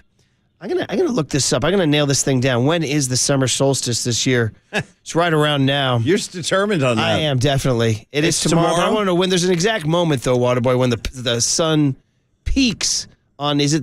Which one's the Tropic of Cancer? Which one's the Tropic of Capricorn? Well, you're asking the wrong guy now. Which one's the one in the northern hemisphere? I don't Cancer know. or Capricorn? I'm not sure. Triple E seems to pretend to know. Triple E says Cancer. Is the northern hemisphere one? Yeah. Paulie, you know those books were written by Henry Miller, Tropic of Cancer? Yeah, You know Henry Miller, Sexus, Nexus, and Plexus. You know where I'm coming from, buddy? Actually, I don't. Cape Fear. Oh, nice, When dude. Nice. When De Niro is creepily seducing Juliette Lewis on the phone. Oh, no. And Is that what he's hanging from the bar talking about Henry, because talking about nudity, Henry Miller was an author who wrote a lot of heavy books laden with sex. Scandalous stuff. And one of them was called Tropic of Cancer. Yeah. And another one was called Sexist, Nexus, and Plexus. He made 3 different books, Sexist, Nexus, and Plexus. Yeah, that's a tough phone call, too. That whole situation. He's got the kid and everything. Yeah, That movie's just flat out evil. It's like you're going to hell when you watch that movie. Yeah, but how about De Niro's performance? Oh, just creepy as hell. Yeah. Do you still have his... what do you need? Some either tongues or... I got tongues. I got everything. I got prayers. I pray for him. I'm here to help him. He's here. He's here to help you. I like this one too. That's him going down for the last time. What's funny? I don't have the prayers right now. I don't know where my prayers went. How about De Niro in that role? No. Would you say that he so dominated the counselor in his life? Oh, dude. That even in his drowning, he kind of dominated them. Oh, he's still tormenting him. While he's going down, he's still tormenting him. Nolte's just watching him, and he's never going to forget doing his whole thing. He's like, I'm going down hard. And my favorite, I've told Murph about this. How did De Niro prepare to speak in tongues? Out of his mind. My favorite point of the whole movie, at one point, Murph, you remember Nolte and Jessica Lange are up in the bedroom, and just there's no explanation beyond what you see, but at one point she walks over to the window. It's like 1 a.m. She opens the drape and looks out the window, and you just see De Niro running across the backyard, dude, just running across the yard. They don't really even go any farther with it. That's Well, you need to know that when Paulie and I were at first working together, our first month together, we went down to Pebble Beach. We're trying to figure everything. We went out to dinner at the Crown and Anchor. This is the same name of the pub in Ted Lasso in Monterey. And we wound up on a Cape Fear digression that had us. We were howling. We fell off of the chairs. We were laughing so hard. That's when we knew we could probably work together. By the way, the solstice is tomorrow, the exact moment tomorrow at 7:58 a.m. Oh, good. We'll be on the air. We can announce it. Yeah. There you go. It'll be right before the big hit, the big hit energy That's kicks according in. to sciencefocus.com. Okay. All right. What do we got, Waterman? All right. Starting at 7:35 this morning, kicking off your power hour with the birthday man from last night who was on the call of the Giants game, Dwayne Kuiper today. Yeah, I sent him a birthday text, and he just iced me. Shoot me a text. I'm wondering, can you get mad at somebody on their birthday for not responding to your Great text? question. I'm going to say probably not. You got to let the guy go. Let him go, yeah. Great question, though. I'll let it go. And it's Kuiper, so we'll let it slide. Yeah, Kuiper rules. Plus, I was probably, of the 500 texts he got, I ranked probably 491. Yeah, You know what I mean? shoot me a text. Right, That's so- Boach. That's how you handle it. Go ahead and shoot me a text. All right, so we'll talk a lot of Giants baseball this morning with Kuiper, and during our big hit at 8 a.m. today, do a little cooler of content at 8:20 to wrap up the power hour. Look at you. Then at 8:50 today, we're going to check in with former Giant and current first base coach of the Oakland Athletics, Mike Aldrete, joining the program at 8:50. He played for the Hum Baby. Big Nice. time. Yeah. And he's Mike Aldrete could hit. And he's a guy from Monterey, California, I believe, which you guys were just referencing. Absolutely. Yeah, good call. Man, he knows the Crown and Anchor. And Love a it. Stanford man. Love it. A little heartbreak there. Yeah, rough They call one it Waterboy. yesterday. They call that 1-2 barbecue. When you've Yeah. been double elim. Double elimination. That's Omaha. Listen, this is when I dust off the old cliche. Only one team ends happy. Only one team ends happy. Maybe Tennessee could be crying in their beer in a day. And it shows you just how versatile barbecue is, like in sports vernacular, because you can go 1-2 barbecue. And even for a guy like me who hasn't even seen the show, I know the other thing is Lasso going barbecue sauce You're when he all throws the over it. dart. You know what? Haven't even seen it. Give yourself a round of I'd like applause. to. for Thanks, all. Mark, for Yes, that. was I very appreciate good. it. But I absorbed that from you. That's some Barbecue high-level sauce. awareness there by PMAC. And it's one of the rare examples of, like, I actually heard something, because I usually don't hear anybody say anything. Look at you, Paulie, Mac. Look at you. And I'll throw one more on top of that. One of my favorite sayings is Shaquille O'Neal, barbecue chicken. That man is barbecue chicken. And that's a positive, I imagine? Oh, yeah, that means he's just he's taking him to the barbecue at the dish. Yeah. Okay, Yeah, nice. He's dominating. And don't sleep on barbecue chicken. guy's Everybody barbecue chicken. No, you everybody can't. thinks about, barbecue chicken. You can't sleep on chicken it. with a good barbecue sauce That's is what I good. grew up on, barbecue chicken and rice every single night. Nice. Yeah, sounds good. Last night, Candace grilled chicken.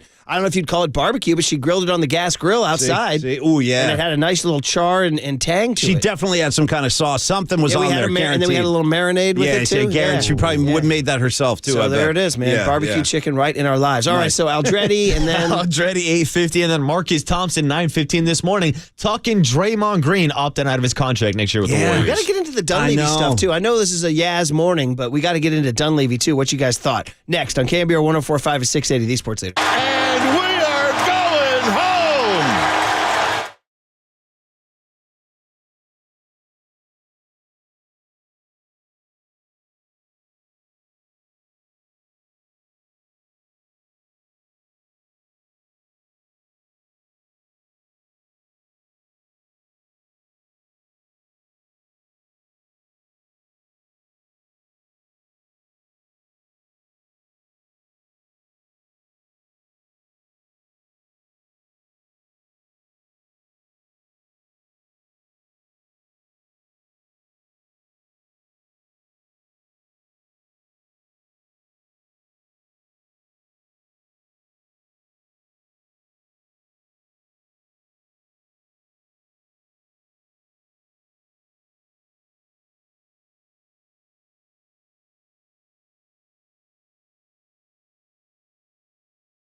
Listen to the sports leader anywhere, anytime. Download the all-new KNBR app. Now, Murph and Matt continue live from the KNBR Casino Matrix Studio. Casino Matrix Progressive Jackpots are here. Where are you? Just drop in. Please play responsibly. 1-800-GAMBLER. Yeah, so I saw the report too. Until we get the paperwork and the filing, we can't really comment or say much. So I will say, I think Steve has said it, and I'll reiterate, we really want Draymond back. What he means to this organization, this team, in terms of trying to win at the highest level, we feel like we have to have him. So that's very important. Beyond that, yeah, I mean, I think a lot can be made of all the challenges that are coming our way, whether it be aging roster, the new CBA with some of the limitations there, anything else you can bring up. But we're aware of all those things, but we also feel like we're in a great place because we've got a competitive owner willing to spend and a group that's really tied in. It's got good synergy, good processes, good sound decision-making. So we feel confident we can navigate it. Wow, sounds like a Duke guy. Mike Dunleavy. He's got knows his way around the microphone. Mike Dunleavy Jr., y'all, 42 years old, new GM of the Golden State Warriors, and we can break it down right here in this segment, which is sponsored by Marin Health with top physicians, surgeons, and clinicians right here in the North Bay. Marin Health puts you closer to your best health, world-class care, closer than you think. Oh, and just to close the book on the chicken last night, check with Candace. Wants you guys to know it's balsamic soy lime glaze. See, that sounds pretty good. Balsamic soy lime glaze. I'm not check with Candace. Tasted good. As Marcus would say, well, it tasted good, and I'm not surprised she whipped something special up like that. You might want to hit, I'm not surprised, Mother Blankers, because she's going to come with that balsamic. She does. Well, Polly Mac and she can cook a little bit. Yeah. Hey, Mark Spears. I'm not surprised, No, Mark totally. Spears joins Papa and Lund today at 12:30 to talk about what we're going to talk about right now, which is Mike Dunleavy. So did you get to hear or see any of it, Paulie? I saw little clips of it, and I heard what Marcus was playing this morning. You know, I think like I don't know what to listen. I don't know how to judge what I saw yesterday, or what I heard yesterday. Well, let me stop you right there and say, yeah, when it comes to introductory press conferences, you can biff them. Shout out Jim Tomsula. Oh, dude. Okay. Well, you know what? If we're going to shout him out, maybe we got to do the appropriate thing too. I mean, let's be honest. I mean, he's got his own tribute. You don't get to do it that often anymore. You got to embrace this. Up there with Adam Gase. Yeah, I'm glad you like it. A modern day 49er, mean stride. Today's Tomsula, mean pride. Hold on, I actually wanted the keyboard jam. Hold on one second. Absolutely incredible. Let me do part two. I like the jam. And then we'll get back to Dunleavy. Hold on. Let's get my keyboard. Today's Tomsula, he gets high on you. When the space he invades, he gets on you. Don't forget, Mib was captivated by that synth there. Medium Impact Brian, who knew nothing about Rush. No, he didn't know what was going on. Oh, that's really incredible. That's fire. Yeah. Who's on keys? That's fire. So you can biff an introductory press conference. You can. Okay. It can get ugly. Who recently had one? It was like an NFL guy, or was it Nick Sirianni in Philly? Wasn't his poorly received? Yeah, he was talking about watering the flowers in Philadelphia. Yes. Yeah, it wasn't received very well. But if you're talking about introductory press conferences, I mean, there's really only one, right? At the end of the day. The eyes of Adam Gase. I mean, this thing's, got no human grace. The eyes of Adam Gase. That just remains an unbelievable piece of art right there. Wow. Yeah, no. Stevie Stevens? Yeah, totally. Yeah. Steve Stevens on X. Guy's a monster. Who can run circles around J.J. French? I'll tell you that right Yes, he could. As a matter of fact, he could. Yes. So listen, Dunleavy was as smooth as you expected him to be. I heard most of it on the radio. I was driving home and Papa and Lund. Myers is so polished. Like, Bob Myers was so personable. Like, it's hard. Those are tough shoes to fill. He in many ways, he's like a Myers clone. Like I said, they're kind of similar build, you know what I mean? Tall, skinny guys. Yeah. Coiffed hair and sort of clean shaven and all that. You know, it's like, it's not the Mike Malone, Brian Sabian look. You know, it's the Mike Dunleavy, Bob Myers look. You know, and listen, the guy said everything he needed to say. He looked extremely comfortable. Is one of my biggest takeaways. Good. Yeah, that's good. And it seems like this guy, it's not somebody from the outside. This guy knows. His key card's been working for a long time. You know, he knows where to park. He knows where to go. So, does he know about that spot we use? Probably. Yeah. He has a better one than that. Yeah, probably. So here's the question is, did Joe Lacob actually even go outside the building? And I thought about this, by the way. The NFL has like the Rooney rule, right? Where you got to interview for diversity. Correct. I wonder if Joe Lacob was just stepping right in it here where he just like, no, I didn't even make a call. Well, the NBA is a different rule. They don't have it. I don't know. They It's have a good more diversity question. in their front offices. They don't feel they need it. know. I don't know. But anyway, here's Lacob. Okay. They asked him, "Did you interview anybody else?" I mean, there was not a decision that had been made because I don't think I or we wanted to kind of even contemplate Bob leaving. We obviously liked Bob a lot, and he was great. So until he made a decision, I don't think I really allowed myself to think about that very much.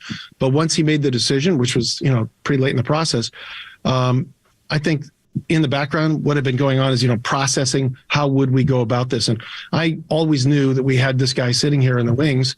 Had to have a conversation with him. We did have conversations, obviously, to make sure that everything I thought was correct and everything he thought about the job. He wanted, I don't know if he wanted it as well, so that we were on the same wavelength. So did I interview other people? No, not really. We didn't go outside, if that's what your question, because I think we believe in continuity. We believe we have a really well-oiled machine, well-running organization. And Mike, gets along fabulously with all the parties inside, everything from, Kirk Lacob to Brandon Schneider sitting right here. He's very interactive with the business side, which I think is a great thing in our organization, and all the coaches and players. Pretty good answer by Lacob, but yeah, it's interesting. They didn't go outside the building. And I thought that was a little tiny shot at Bob, but he goes, I wasn't thinking about Bob leaving. He goes, when he finally did decide, which was pretty late in the process, I thought there was a little I was like, he's like, thanks for keeping me on the, yeah. That reminded me of when Carmela got when she got the what's Porsche, the Porsche SUV the called? Cayenne. When she was, he gave her a Cayenne, which was like $150,000. And she still had something to say. Yeah. Well, it would have been nice if I. Tony hadn't gotten she wanted to build a spec house out on the shore. Or whatever. I know. Yeah. He hadn't contacted the builder or whatever, but he bought her. That spec house haunted him for years. He bought her a Cayenne to kind of keep her happy after he had an affair or something like that. And she's like, Tone, I love it. I still wish you had talked to the spec guy, but thank you so much. Just nailed it. That's it exactly. Still would have been nice if he would have pushed those papers through, but I'll tell you, this Porsche's not bad. Yeah. I was like, Bob, which was, pretty late in the process. Yeah. Yeah. Anyway, here's Lacob on Draymond, which is all the rage now. This is the Draymond big one opting now. out. All right. Look, he's been a spectacular player for us. We would not have these championships without his involvement. No question. I think everyone understands that in this room. He's meant a lot to this franchise. He's a bit of a controversial player, perhaps in some corners around the league, and certain things that have happened over the years. And he knows that. We know that. But the good overwhelms the bad. This is what I would say. And, he probably needs to improve just like we all do, and get better at certain things. And we probably need, as Mike said, to improve as an organization in some ways, for sure. But he's meant a lot. And I think if he does come back, that he will be very important to our success, certainly going forward in the next few years. Look at Lacob. Well, he said everything I've always said about Draymond, in that when people get mad, because there is a faction that says it's too much, man. He's a problem. Get rid of him. He's a negative. Well, especially after the footage came out of him hitting Poole, and nobody really knew the backstory. I don't know if we still know the backstory, but you heard that a lot after that footage came out. But I still, like Lacob said, the good overwhelms the bad. You don't get the rings without him. You're not getting any of the four without him, period. A couple more before we get back to Yaz here. Dunleavy on Kerr. So Dunleavy, like already... They get along, says Dunleavy. Okay. Admittedly, a big part of me taking this position is my relationship with Steve. Steve's a person that I look up to, not only work with, but somebody that I trust in, just in an incredible level. And what he's been able to do for this team and this organization over the last decade or so, it makes my job easier. Not having to worry about on a daily basis what's going on with the coaching staff, what's going on with the head coach. It just takes one thing off the table for me. We have a great relationship. We speak pretty regularly, especially now. So, but I'm really excited to have somebody like Steve guide me and help me along the way with this, because he's also been in my shoes before as a GM. So he's seen both sides of it. He gets both sides of it, and really looking forward to working with him. So that's great. I mean, it sounds like, continuity with a capital C, and Dunleavy and Kerr get along. God, I will say this, though, guys. Talk about just a couple of small bits of news that we didn't hit over the weekend. One is Jama Malalela left for Toronto. That's a guy they liked a lot. Like, some people thought this guy, so that's a tough. And then did you see this morning, Carnal Letourneau has a piece. Sean Livingston's moving back to Vegas. What does he want to be near Stefan? Maybe. I mean, maybe stay in my guest house, bro. I mean, I don't know how big a role, but I just know it's better. I like having Livingston. Better when Livingston's around. No question. I agree 1,000,000%. So those he are was the ultimate pros pro on and off the court. Those are two little. That's a loss. Yes. Notable departures there. The only thing I can compare it to is the way the Niners were able to sustain their success during the Walsh into the Seifert. Now, I'm not saying this is a coaching change, but it's a pretty high profile position with having changeover. And, they're able to do it. Yeah. Hopefully the Warriors can be able to replicate that. But you're right. I mean, Livingston, that's a loss. Yeah. Yes. Okay, so listen, there's a little Dunleavy hit for you. But obviously this morning is the adrenaline of the Giants winning their 8th in a row in front of 35,376. It seems to be happening, y'all. Somebody brought up to me on Twitter, I said, this is like Bochy era energy. Somebody goes, no, what about 2 years ago, dude? Well, 2 years ago, they still had limited crowds. Remember? We were half the season. Yep. This was different last night. So we'll get into it. And by the way, Waterboy, a listener says, can you please keep playing the rejoin of the home run? Because a lot of people didn't hear the call. And it's such a great call. But I think we'll give the people what they want. You know what made that so badass, too, is the way Mikey Yass just dropped the bat like it was hot. Just bam, out of my hands. He got all of that one. Yeah. And then we'll hear it coming up next. Let's on go. KNBR 104.5 and 680, the Sports Leader. We're going to win no matter what. I don't care what the rules are.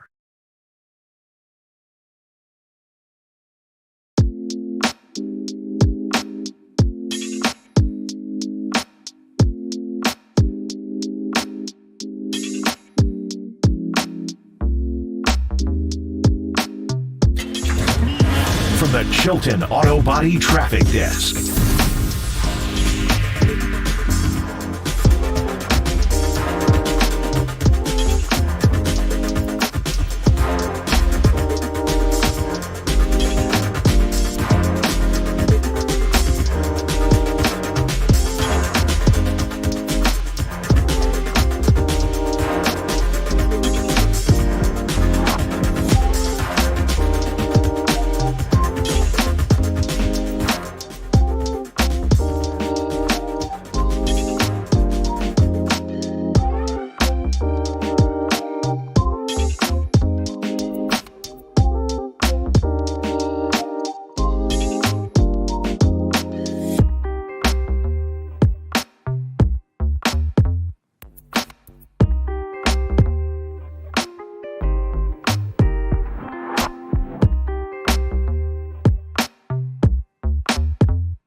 VR heads. Our digital team is dropping daily dimes on TikTok until it gets banned. At the sports leader, we are KNBR.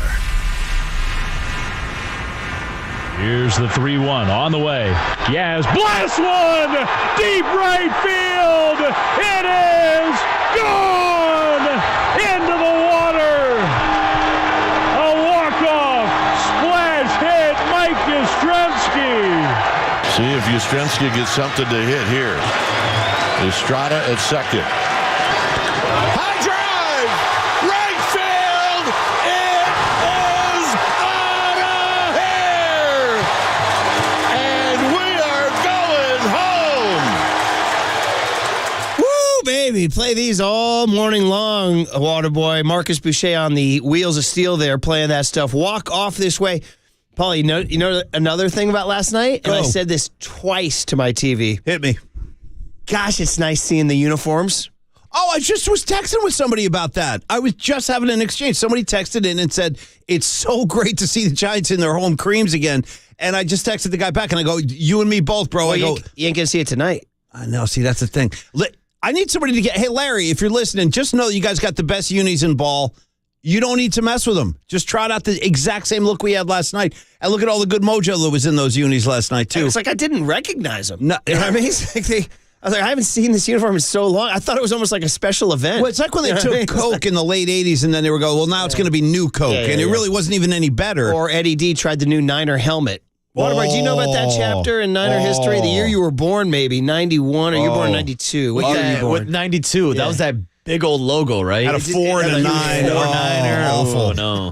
Oof, no good. Some would say New Coke was a plan by Coke to make people buy Coke Classic. Somewhere Don Draper is laughing, on like in the Cayman Islands. Ironically, that was my plan. The climax of Mad Men is the Coke ad campaign. It's I'd like to teach the world to sing or whatever. Yeah. There you go. Hey, everybody, you are listening to KNBR and KNBR FM, San Francisco, the sports leader, a Cumulus media station. Everybody's giddy. The weather's great. It's summertime. Walk-off bombs. 35,000 at the yard. 8 in a row. They're 40 and 32. 35,376 there to see it. Down 4-2 in the ninth inning. So, guys, that is now the fifth win in June, trailing in the seventh inning or later. This is becoming a real trademark of this team. They will claw their way back into a ball game. The fifth time. Yeah. Can you start naming them? I mean, the Crawford in Denver. I mean, I'm losing track now, Yeah. You know what I mean? The Friday night in L.A., they're down 4-0. The Crawford in Denver one where he gets the hit that ties the game. Someone say St. Louis, too. Didn't they come back in St. Louis? They came back in St. Louis, yes. Uh-huh. There was earlier this season, Michael Conforto, Sunday game against the Royals, hit a late comeback win, I think. Wow. A home run. That one in my early morning, no Frontal caffeine lobe, brain is not there. Right. So I got to start. You know what I honestly want to do? I want to start making a list of them because this has been so much fun. This particular month, 5 particular games. One of them was a Pat Bailey squeeze bunt, wasn't it? By the way, I was thinking squeeze last night a couple times. I know you can't do it with the bases loaded, but when Jock was lefty on lefty, I thought it might be worth it just to throw one down, just to see what happens. Maybe they make a panicky throw. Maybe you know what I mean? Because he was overmatched in that lefty at bat near the end. Okay, guys, let's get into it. Well, first of all, for the 6:57 crowd, I know I usually sort of like formally try to wait for the top of the hour, but I think now is the time to do it. Paulie, formalities be damned. Because Kai Correa calls Rob Manfred for the 8th game in a row. Score ain't official until it gets reported, guys. That's right. And Rob Manfred just being tormented by these calls from bench coach Kai Correa. He deserves it. Good. That's what he gets. And he answers the phone sort of afraid, and he says, is it you again with your swagger and your late inning comebacks? He says, that's right, suit. Put it in the books. Yeah. 10 innings. San Francisco Giants 7, San Diego Padres 4. Oh, it's all good, baby. It's all good. Beautiful baseball. Beautiful baseball. The Giants. Fun. This is some kind of good. This is unbelievable. Runs are cool, man. And keep Bobby Weir nearby because, guys, maybe not talked about a lot, but getting him on the board, David VR. Your boy. Number 5. Bombs away. Marcus, tell me the truth. When VR hit that bomb, was Murph the first guy you thought of? It was for me. Well, what do you give me for my early support of VR and his early support of Joey Bart? Two guys who the ship is a little banged up. One guy's still around, the other guy we haven't seen. Yeah, one guy's got 5 home runs this year, the other guy doesn't. That's But I will say, when VR launched that bomb, I started singing in my head, we are VR. You can't help it. It's like a reflex. Has Joey hit one in sack? Oh, I don't know if he has, to be honest with you. Good question. Not sure. How about my kid? Actually, saying this on the TV, he goes, when's Matos going to hit one? I'm like, would you relax? Guy just got his first home game. Yeah. Well, no, they don't want to wait around. All right. Mike Yastrzemski, before he was a hero in the 10th, in the 6th inning, number 9. Bombs away. See, that's when they started to claw back into it. 4-2 ball game, right? And then, of course, last night, the hero turn of hero turns, lighting up Oracle Park, sending 35,000 into the streets happy. Mike Yastrzemski, number 10. Bombs away. So after the game, we got a little Yaz sound for you here. And you know, the funny thing is he had the same reaction I did. Honest to goodness, as exciting as it was, the Matos deep fly to center, Yaz tags up. The Bailey line shot to left, That was Yaz great. That tags was up. awesome. Sable laying down a bunt in the 10th inning to set him up greatly. Yaz leaving the yard. Tranquilo Camilo getting Machado on the 11th pitch. Keaton wins 5 innings. All the ingredients. All of that paled compared to Casey Schmidt drawing a walk. I was literally yelling in That was huge. I was like, whoa! No, that was huge. I tweeted, Casey Schmidt draws a walk with no regard for human life. Yeah, man. It was like the most thrilling moment of the season. No, it was exciting. And plus, he was out there because we thought he was hurt. Yeah. You know what I mean? Yeah, when he got plunked, I know. Yeah. So Mike Yastrzemski, literally, like the reporters gather around his locker and they're like, Yaz, how about this game? I mean, Schmidt walked, so that was incredible. It's one of those things where these guys are really, really doing a great job of slowing the moment down and not, trying to do too much. And even, Matos has had to execute something to be productive, where he hit a fly ball big enough to make sure that I could get to third, and he.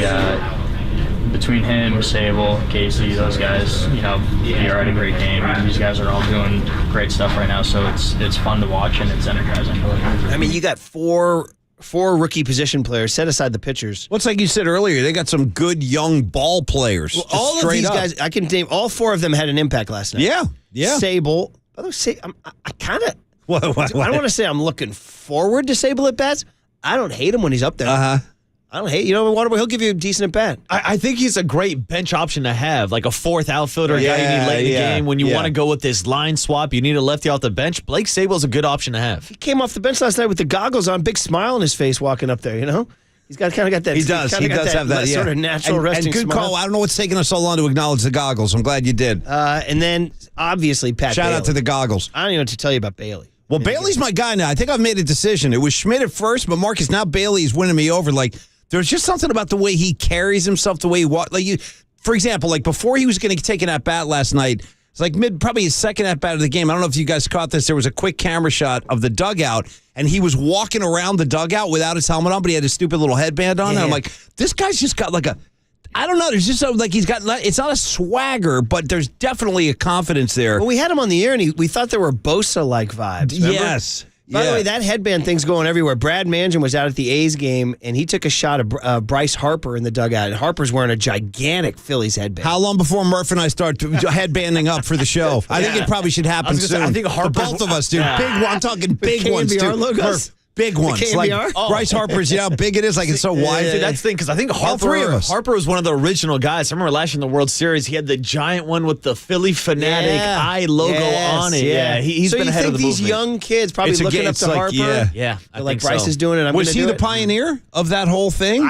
I mean, I it ain't a bandana. It's a different thing. I think so. Yeah, it's like a karate headband. Yeah. He was one of the few. We're at the dojo. Brad has a great picture of. I should show it to you. Brad took a great picture. I really need to see Murph in one of those with the Giants logo on the front, Well, bro. you going that or you going leader on it? How about just like a Lee Hammer's face on it? But I need it to be big, like Bryce Harper's is really big. Yeah. So, or Larry Bear's face on it. Larry Bear's right in the face front. on it. Yeah. Here's Yaz on the dugout. Energy in the game. It was It was actually pretty quiet in the first couple innings. I think we were a little tired from the travel and from playing all those tight games, but we came back to life, and sometimes that's just all you have to do is have a little belief, have a little faith, and JV likes to say just be brave. So I think we've done that for the past 8 or 9 games. Wait, who says be brave? Justin Veely? JV?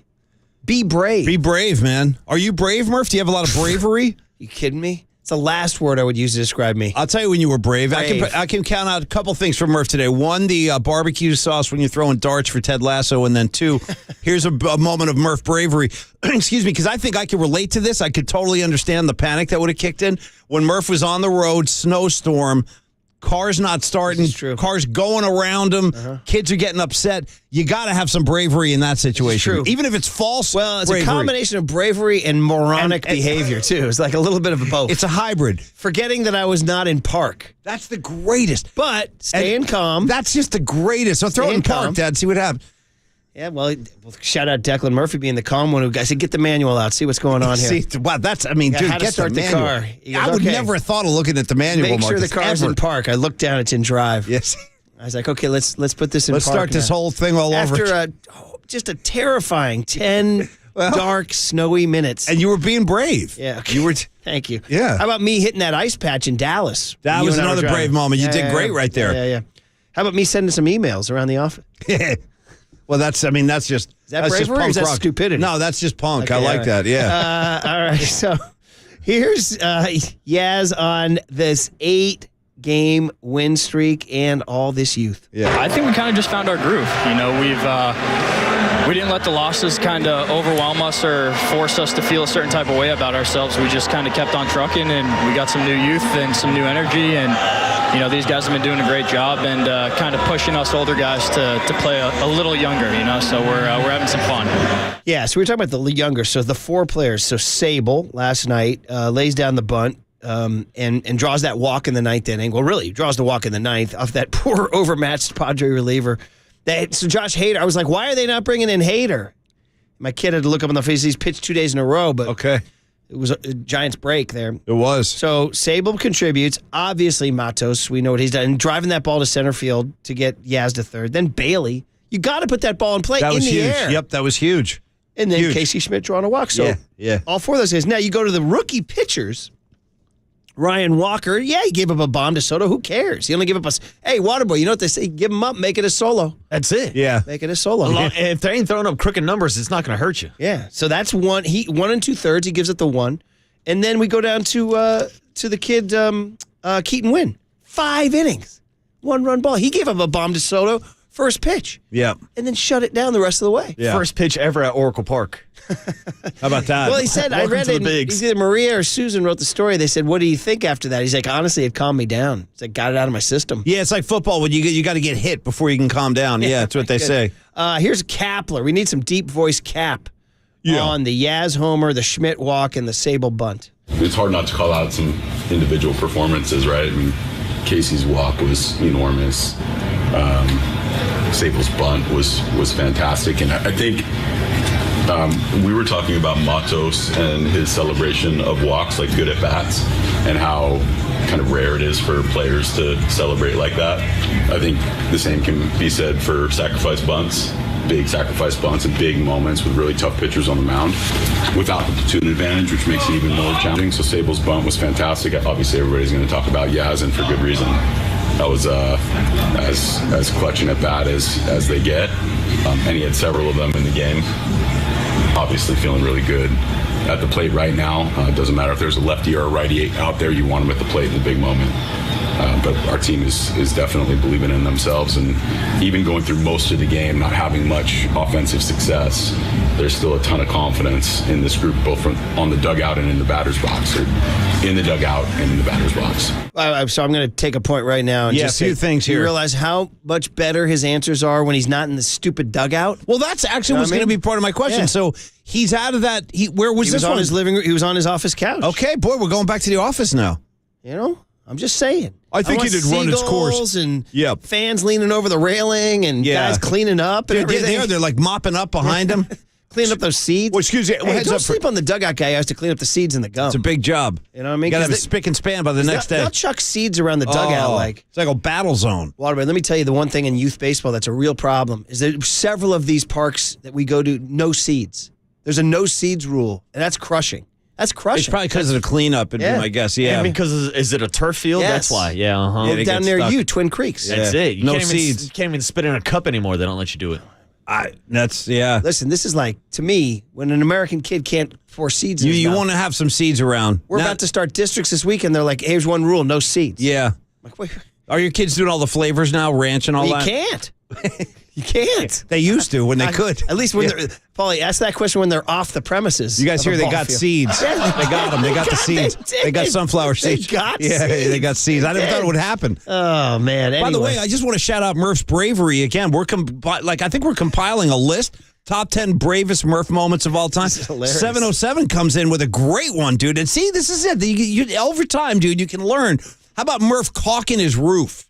Oh, yeah. Well, that's bravery, bro. First of all, he's up there. That's stuff. I'm not even going up there. Yeah, caulking the window. That's farther than I would have gone. It lasted for a couple of months. I'm going to call that. And then it faltered. Well, shout out 707. That's another brave moment. A few weeks. That's bravery on display. How about Murph selling that TV for like $5 and then going back to Candace? You know where That's pretty brave. That was brave. That's pretty brave. You know what I'm watching? Succession. I apologize to everybody. I don't need to apologize. What am I saying? I'm saying like sometimes I'm the person like no spoilers. So I'm laying myself bare. I haven't finished Succession just because we watched Lasso. Okay. The point of this elaborate story is that the last episode was an intense negotiation between Roman and Kendall and this dude. By the way, this guy Sarsgaard. Do you know Alexander Sarsgaard, the actor? I know the name. Yes, this dude is lights out. This guy is lights out. He's like the Nordic De Niro, dude. He's incredible. Yeah. Let me look. Are you Succession, Triple E? No. Oh, this guy. You've seen Sarsgaard. This guy's lights out. This guy's one of the great actors of our generation. What's his first name? Alexander, and it's spelled like very Nordic. Aleksander. You know who he is? He's the abusive husband in Big Little Lies, married to Kidman. Got him. You guys down with Big Little Lies? I got him. Yeah. Sarsgaard. Should we go down the Hamilton Road again? Shout out Sarsgaard. Yeah. Waterboy's like, Big Little Lies. What was that, 1910? No, right, so, I'm not going into that. No. Do you know this guy, Paulie? I do. I've seen him, yeah. Oh, he's fantastic as this Nordic Titan businessman named Madsen. And he is out negotiating the balls off of Kendall and Roman. And I was just watching the scene, and they were they were talking about a $144 billion deal, and they're it's like a game of chicken as to who's getting the better of the guy. And I'm just thinking, all I'm thinking the whole time is, I sold a TV for $5. Yeah, I wouldn't put that on Murph's bravery list. I couldn't get in the room with Sarsgaard. Final comments on Sarsgaard as this just came up. I didn't look for this or anything. Sarsgaard, probably. Yeah, what's the name? Sarsgaard. Yeah, Sarsgaard. It's a great name. Sarsgaard. I'm my boy Sarsgaard. By the way, Sarsgaard. I've had him all over the world. He's had him all over. Look at this, like the roster. He's a very handsome guy. Evan Rachel Ward, wife number 1. Then he goes on to Kate Bosworth. That's number 2. And now he's on to somebody named Alexa Chung. That's number 3. I've had him all over and that's not to mention all the side action probably going on too. Sarsgaard is getting it done on screen and off. I'm telling you now, it needs to be Sarsgaard. I think we need to have a Sarsgaard Appreciation Day. His work as Madsen in Succession is off the charts. I got to get Sarsgaard, Steve Moskowitz's number. Get him in touch. The Nordic De Niro. I'm calling him here. So anyway, the point is negotiating is a hard thing. Hey, hopefully Mike Dunleavy's got some Sarsgaard in him. You know what I mean? As he negotiates that, which we can get into on the other side. Okay, buddy. Anyway, congrats to all Giants fans for enjoying last night. Do we dare drop the bomb? Do I dare say it? Do I leave this guy's name out of it? I was in the coffee room during the break getting my coffee. One of our colleagues. Yeah. He said to me, I said, how about, he goes, hey, how about last night? I said, 35,000. You know what he said? He said, yeah. He goes, I'm just saying, bigger than the reverse boycott. Oh. See? Oh. And then he said, I'm just saying. Oh. And then he said it again. Bigger than the reverse boycott. Well, Took his cappuccino and walked out. Yeah, that's it. I'm just saying. Yeah. Couldn't have punctuated. Took his cappuccino and walked out, too. That's how the article ends. Yeah. Took his cappuccino and just left the room. Yeah. He did. I could see it. He did. See it in my head. All right. Dwayne Kuiper, the birthday boy at 7:35 on KNBR 104.5 and 680, the Sports Leader. We are going home. Richmond, shout out to you for supporting KNBR, Richmond's sports leader.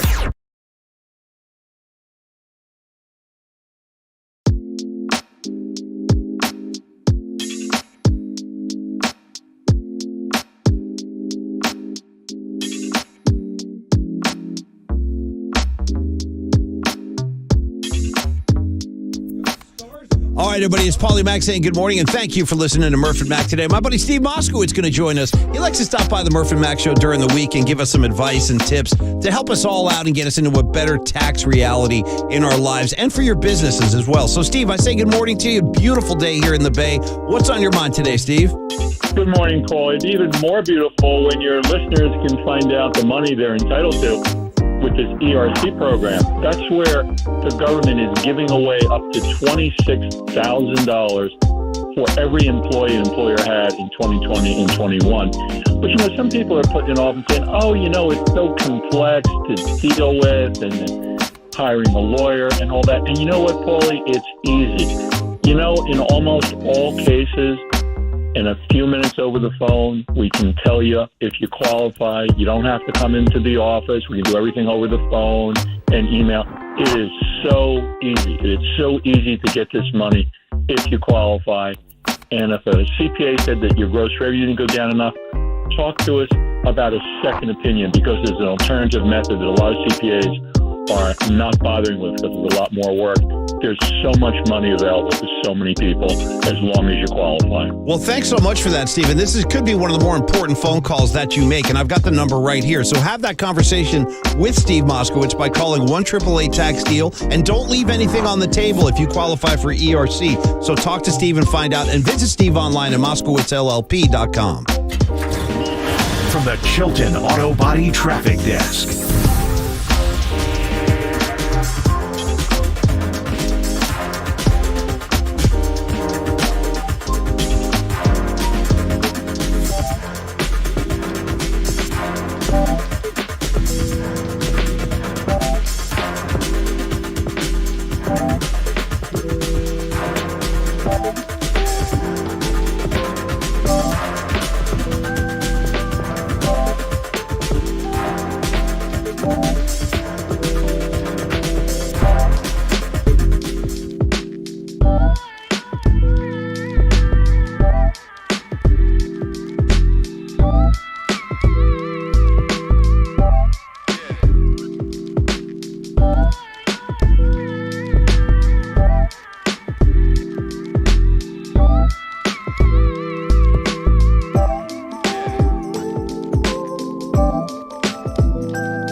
Protect Your Assets with David Hollander Business and Technology Report.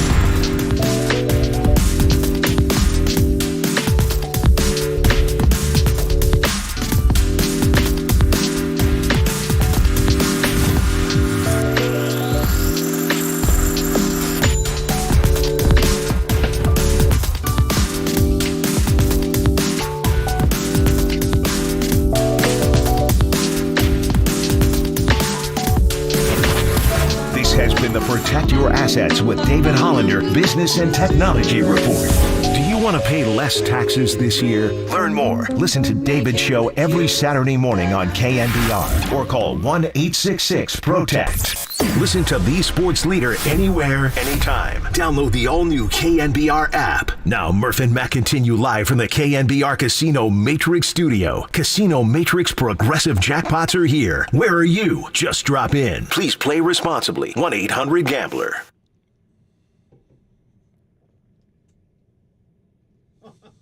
You know, we'll see what happens as far as my contract goes. Obviously, I have an opt-out. Everybody know about that.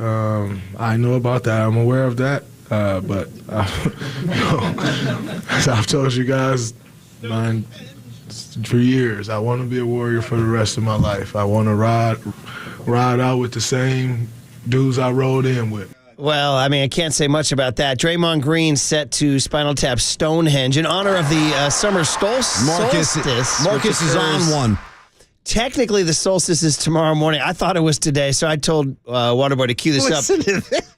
The strange thing is that we believe Stonehenge. Near. Stonehenge. Like, don't forget the bridge where they kind of do a little melody, kind of like totally. Da, da, da, and you, my love, that whole part. You know what I mean? I know exactly what you mean. Yeah. They try to change keys or whatever. I know how they danced. I don't know. Waterboy, you haven't seen Spinal Tap. Oh, you really need to as soon as possible. So anyway, thank you for that. In honor of the summer solstice. And we think that Stonehenge has something to do with the solstice. Right. We're not sure what Do you know anything about that, Waterboy? The solstice and Stonehenge? No, that's above my pay grade. There's gigantic stones out there in England. There's a lot of those mysteries of the universe, Murph. You got your Stonehenge, then you've got your pyramids, and they say the pyramids are lined up with the stars and all. There's a lot of mythology going on there. And I believe in all of it. It's true proof that there is nothing new under the sun. We all think we're inventing stuff, and millions of years ago, human beings were doing mind-blowing things, you know? Millions of years ago. Thousands of years ago. And now we have artificial intelligence to do it all. Do you use AI? Somebody said, I read something where I was reading some CEO interview, and he's like, if you're not using AI every day in your life, you're way behind the boat. Right. Or off the boat or whatever. Behind the train. I don't know what the hell I'm trying to say. Right. Do you use AI in your life every day? I'm not aware that I am, but perhaps I am, and I'm not even aware of it. Who knows? AI, Waterboy? No, never. I've never even attempted to use it. I got a notification from Snapchat the other day. It's like, oh, here's your new AI. I'm like, I don't want this. Yeah, who asked for it? Get off my phone. It's official. Yeah. You were born in the 20th century. Yeah. That's it. Yeah. All right. Get off my lawn. All right. We'll let never do. Yeah. You know who doesn't need AI is Skarsgård, dude. He's smarter than AI. He's too busy cleaning up out here. Yes, he is. Okay, just want to hit a little bit of Warriors here because we're obviously so heavy on the Giants, and we will be with Dwayne Kuiper, and that'll be at 7:35. And the big hit. The big hit was going to be Dunleavy's debut, but Mikey Yes stole that thunder. And 35,000 of you were too pumped last night. I don't know. It's going to be hard to kind of replicate that energy tonight. I don't know. Can they do it again? Well, the crowd, I mean, listen, look at what they got treated to. What a game. The walk-off bomb from Yaz, the coming from behind again. And it just felt like the old days watching the game on TV where you see the yard is pretty much full on a Monday night. It's been a while. Yeah. So, I hope they do turn around and come right back. Can I get north of 25 tonight? Somewhere between 25 and 30. How's that sound? Well, I mean, if they got 35 on a Monday, why not get 35 on a Tuesday? Well, even better. I mean, is Tuesday night more of a party night than Monday night? Marcus? Yeah, it's Taco Tuesday, boys. Well, see. And they're in their City Connects tonight, which Well, you got City Connects, you got the Orange Friday, you got the Blacks on the weekend, and then occasionally they'll mix in a cream. The look we saw last night, which is the best one they have. I know. So I was really, truly struck by the unis last night. Me too. I was like, I haven't seen these in a while. Man. They look great. We got the game on right now. It looks amazing. All right, Mike Dunleavy Jr., 42 years young, taking over for... Somebody hit me on the text line saying, don't call them skinny, call them lean. All right. Oh, what? Skinny people, you mean? Yeah. Okay. Dunleavy. What about thin? Is that okay? Yeah. Okay. The thin man. Okay. Dunleavy, introductory statement about the job starting right now. Now, as far as the job, I'd say, it starts now. Got a big week with the draft coming up, and our roster is in a good place. I'd say we don't have too many decisions to make, but we have things to consider, and we will take a lot of things into account.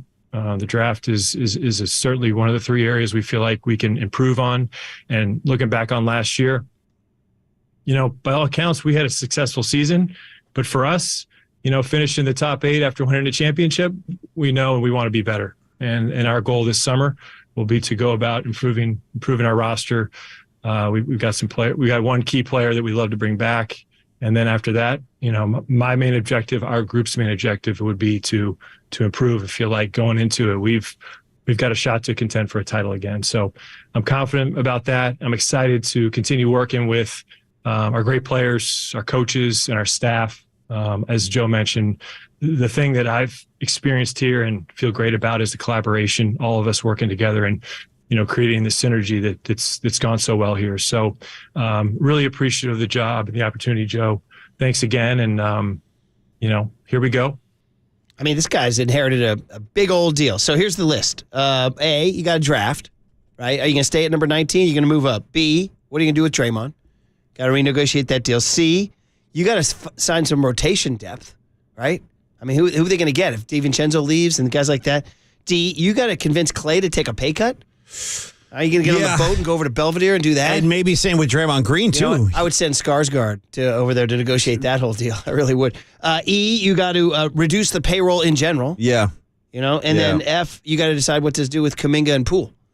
Dude, he's got a grease board. There's some big things that need to be done here. There's a lot of important boxes going to need to get checked. I would think Draymond's got to be at the very top of that list as far as priorities. The general feeling in the industry is that Draymond will stay. He's just he's looking for a longer he's trying to get his last multi-year deal. Yeah. I kind of like what Marcus was saying when he was on the air before us this morning. He was saying, listen, just try to align everything with the amount of time Steph Curry has left. I kind of like that, Mark. I don't know if that's possible, but he was saying, you explained it. Your position was good. Like, just make sure these guys are all locked in together for the same amount of time. Yeah, because there's been a lot of talk over the last couple of years about the 2 timeline, but I think we all agree there's only one timeline that matters. It's the Steph Curry timeline. I will buy and that. As long as you have Steph, you have a chance to compete for a championship. Now, Steph is 35 years old, has 3 more years left on his deal after this season, or including this season. So if I'm the Warriors, if I'm negotiating these contract extensions with Draymond and Clay, I'm lining everything up with Steph so that in 3 years you circle back and then you decide what to do with the Warriors dynasty. Man, I keep thinking about what's going to happen after those 3 years. Yeah. Maybe I shouldn't worry about that right now. Well, nothing lasts forever. Who knows? That. Maybe there's another Curry coming along. It was supposed to be, that's what you're saying about Poole after last year's postseason. He was supposed to be the guy. He's the next Curry? Now they're talking about packaging him. Yeah, I know, right? Yeah. So more yesterday, Dunleavy getting introduced yesterday. Here he is talking about Poole. Okay. And Kuminga. Oh, actually, I'm sorry. This one first about Draymond, Steph, and Clay. This is what we were talking about, the timeline here. Yeah. Well, that's certainly the hope. We love those guys and value them. And, I think there is a way to do it. And it's something we'll have to work through, but it's certainly possible. And the biggest thing is those guys are still playing at a high level. I mean, Steph's conservatively one of the top 5 players in the league, conservatively. And then, Draymond just had an incredible year. Essentially first team all defense. We're biased, but he's one of the premier defenders in the league. And then Clay's really returned well from his Achilles injury in his knee. So those guys are still playing really well in an older age. And so that makes it possible, I think, to kind of continue to have them here as long as they want to be here. Okay. So, ride it back. Again, we talked about this Western Conference and the landscape. It's going to be so difficult, so hard. The Kings are just like champing at the bit, man. They're ready to go. The Nuggets are the champs. The Suns have Bradley Phoenix, Beal. There's a lot out there. You're right. But, do they want to play the Warriors? Do they? Here's Dunleavy on Poole and Kuminga. He ain't sending them out just yet. Some negotiating tactics? Let's listen. We love having those guys here. Jordan, especially with his contract extension, plan to have him here for 4 more years at least. And then Jonathan's, he's shown really good progression and growth, I think, in this first couple of years. Unfortunately for him, I think the playing time hasn't been there. And so that's on all of our shoulders to figure out how do we get him in the game more. That's on Jonathan's shoulders to improve and make the right adjustments to his game, as well as, our front office, our coaching staff, figuring out what works. So both those guys, really, really good young players we're pleased with. They have great value around the league. And, obviously a lot of rumors and stuff come up at this time of the year, but we're happy with those guys. Okay. So there's, he's not going to say, yeah, we're shopping these guys right now. We're looking around. So he publicly claims we love these guys and then immediately left the press conference and took some calls. Well, it's a business. Out there, right? Yeah. Paulie, it's a business. It's a business. It's a business here. More Dunleavy on Draymond coming back and needing other things. This is what I need to hear. Okay. Shooting here, yeah. Yeah, sure. I mean, I think first and foremost, like it's been said, to be able to get Draymond back would be huge. From there, we would love to make improvements to the point of, can we add some shooting? Can we add some more versatility? And can we add some connectivity? Whether that's, their ball handling, passing, veteran experience. I think we've talked to the coaching staff. We talked to our players. We have a good sense of kind of what we need to do. And fortunately, it's nothing drastic, but there's some things we can do around the margins and, make a move here or there, then we're going to be open to it. All right, man. Well, listen, the guy, we're going to find out. Maybe he's great. Maybe he's really good at his job. Maybe he's the guy. Listen, he even said, remember they said, what's the difference between you and Myers? He goes, well, I was a better player. How about that? Wow. Okay. It's interesting. It's been brought up in a couple of the pieces written about it. He was a very unpopular Warrior. He got booed. People thought he was soft. He got booed. And now he's the guy. He's got to be the guy with all the answers, too. He had an interesting line. He said, it's almost like I'm coming back to a totally different organization. It is. Oh, it's night and day, bro. Well, he means it's like different. He even said different city.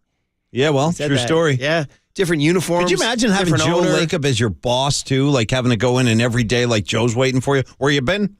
What time did you get here? But you go back. He played for Chris Cohan, who was patently one of the worst owners in Bay Area until John Fisher came along. Those are some dark days. The darkest day. They were, though. Those are some dark days. Chris Cohan was the worst owner in Bay Area sports history, and then John Fisher said, "Hold my beer. I can do better. Yeah. Watch what I do." All right. Well, there you go. There's a little Dunleavy for your head, and the Warriors draft on Thursday. We'll continue to give you guys a couple more basketball voices, including Marcus Thompson at 9:15. Oh, nice. He'll have some good thoughts. Oh, yeah. He'll have some good thoughts on this. And then Wednesday and Thursday, too, before the draft. But it's all about the Giants and Mike Aldrete and 35,000 on a Monday night. Dwayne Kuiper, who had a birthday yesterday, takes us into that story next on KNBR 104.5 and 680, the Sports Leader. I want to be a Warrior for the rest of my life. I want to ride out with the same dudes I rode in with.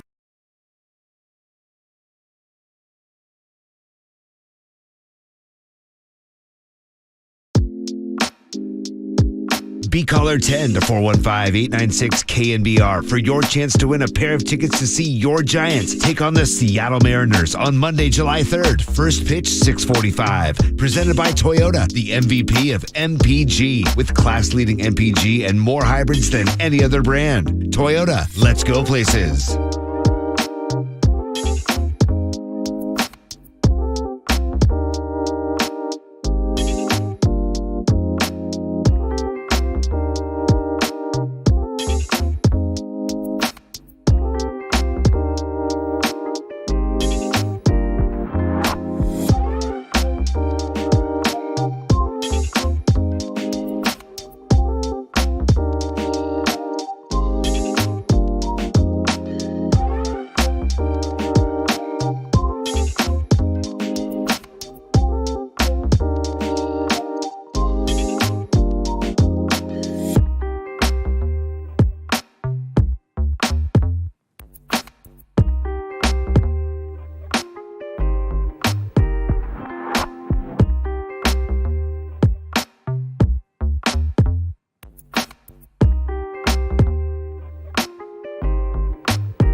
morning, Bay Area. Good morning.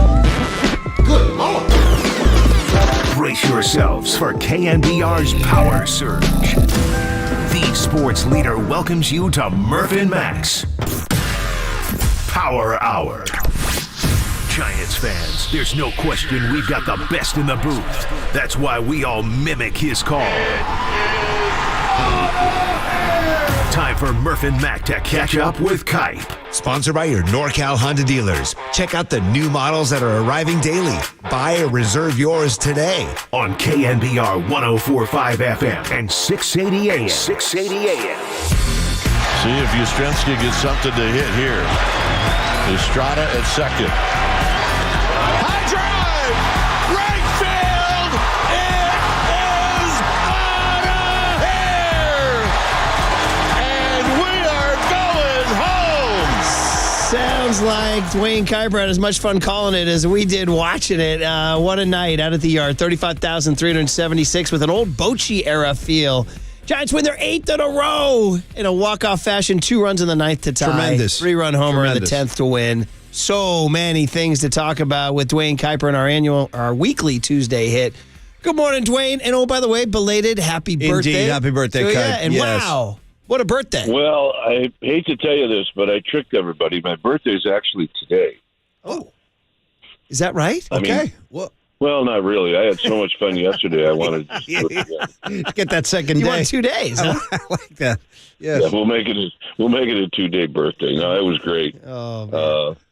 I mean, look, I got a chance to,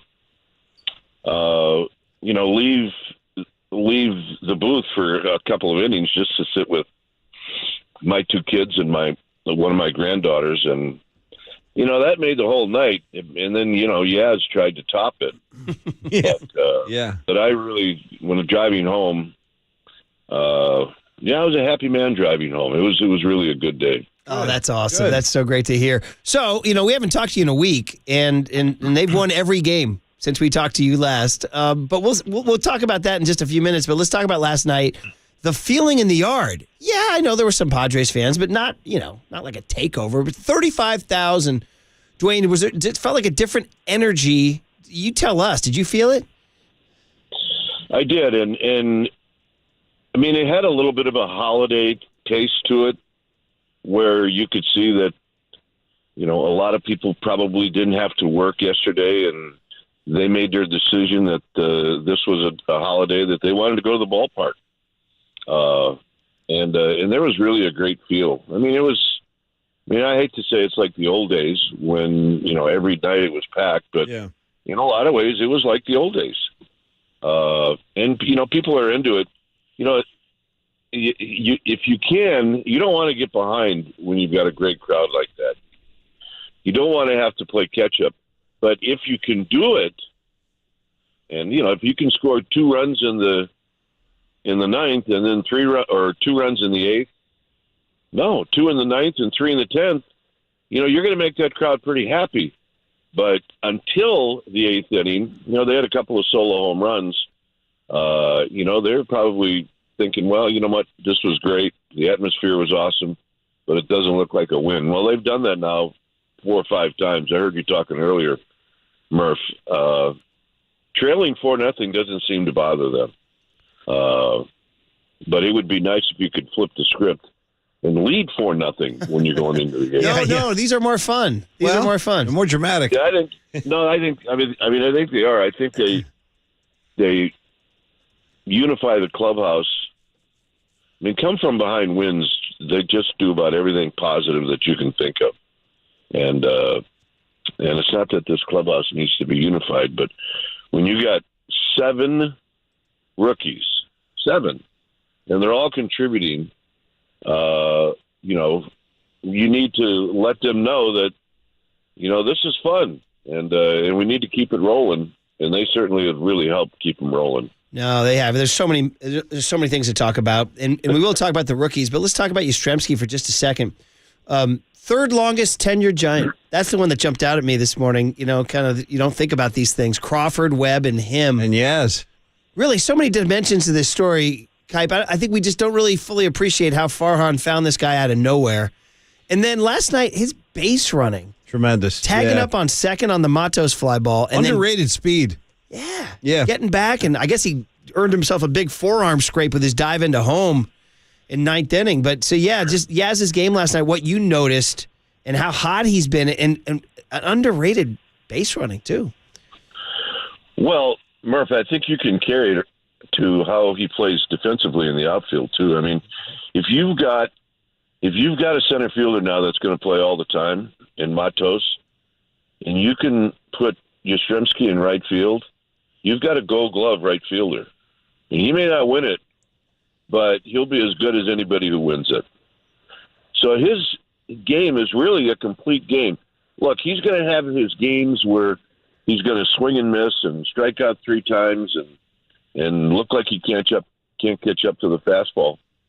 But from the 8th inning on, right now, I don't want anybody else coming up with an important at bat. He really is the whole package. I mean, I said this after 30 games his rookie year. At that point, who on the Orioles in the major leagues was better than this guy? Yeah. And he never got a sniff at the major league level. And you know what? There isn't a classier, there isn't a better guy that you'd ever want to meet. I mean, his wife is adorable, Paige. They got a little girl that Quinley, I think it's Quinley May. They're terrific. He really is totally opposite of his grandfather. His grandfather was a grump. Yeah. And he played like he was hacked off all the time. Yeah. Mike isn't like that. There's a lot of joy in anything that he does, including being a great teammate. Well, I'd love to have played with the guy. I really would have. Mm-hmm. Yeah, and the fact that he is even though a different personality, just the name still contains magic for baseball fans everywhere. And what a situation. Now we can talk about these rookies here. It's been a week. We haven't talked to you since Matos got called up and debuted. Oh, wow. So before we talk about last night, just what you've seen from this guy in a week, including the reaching base 8 times in 14 plate appearances in L.A. And oh, by the way, this guy he's played 3 games at Dodger Stadium. He's never lost. And what are you seeing? Probably the best record of all. Well, what are you seeing? What I see is a really calm 21-year-old. I mean, we can see young guys that come up and they're really jumpy. They want to jump on that first pitch. They want to catch everything. If they're in center field, they want to catch everything hit to left and everything hit to right. And he's not like that. He is a really calm 21-year-old. Now, I don't know what's going on inside. I mean, there may be a whole lot of things going on, but I don't think so. And he's got a really graceful game. Everything he does is graceful, including having a really, really, really quick bat. So, you know what?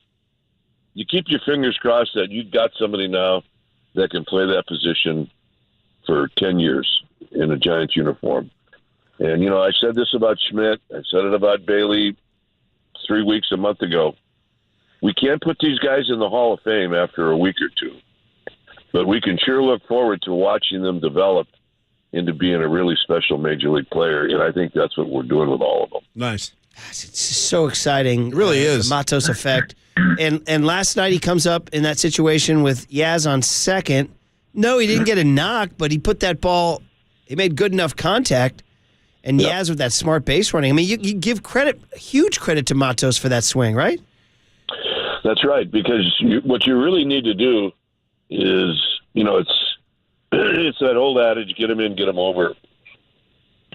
And you have to make contact. And, you can't chase. And he did both. He made really good contact, deep enough in the outfield for Yaz to go back to second and tag up. And he did everything you're supposed to do.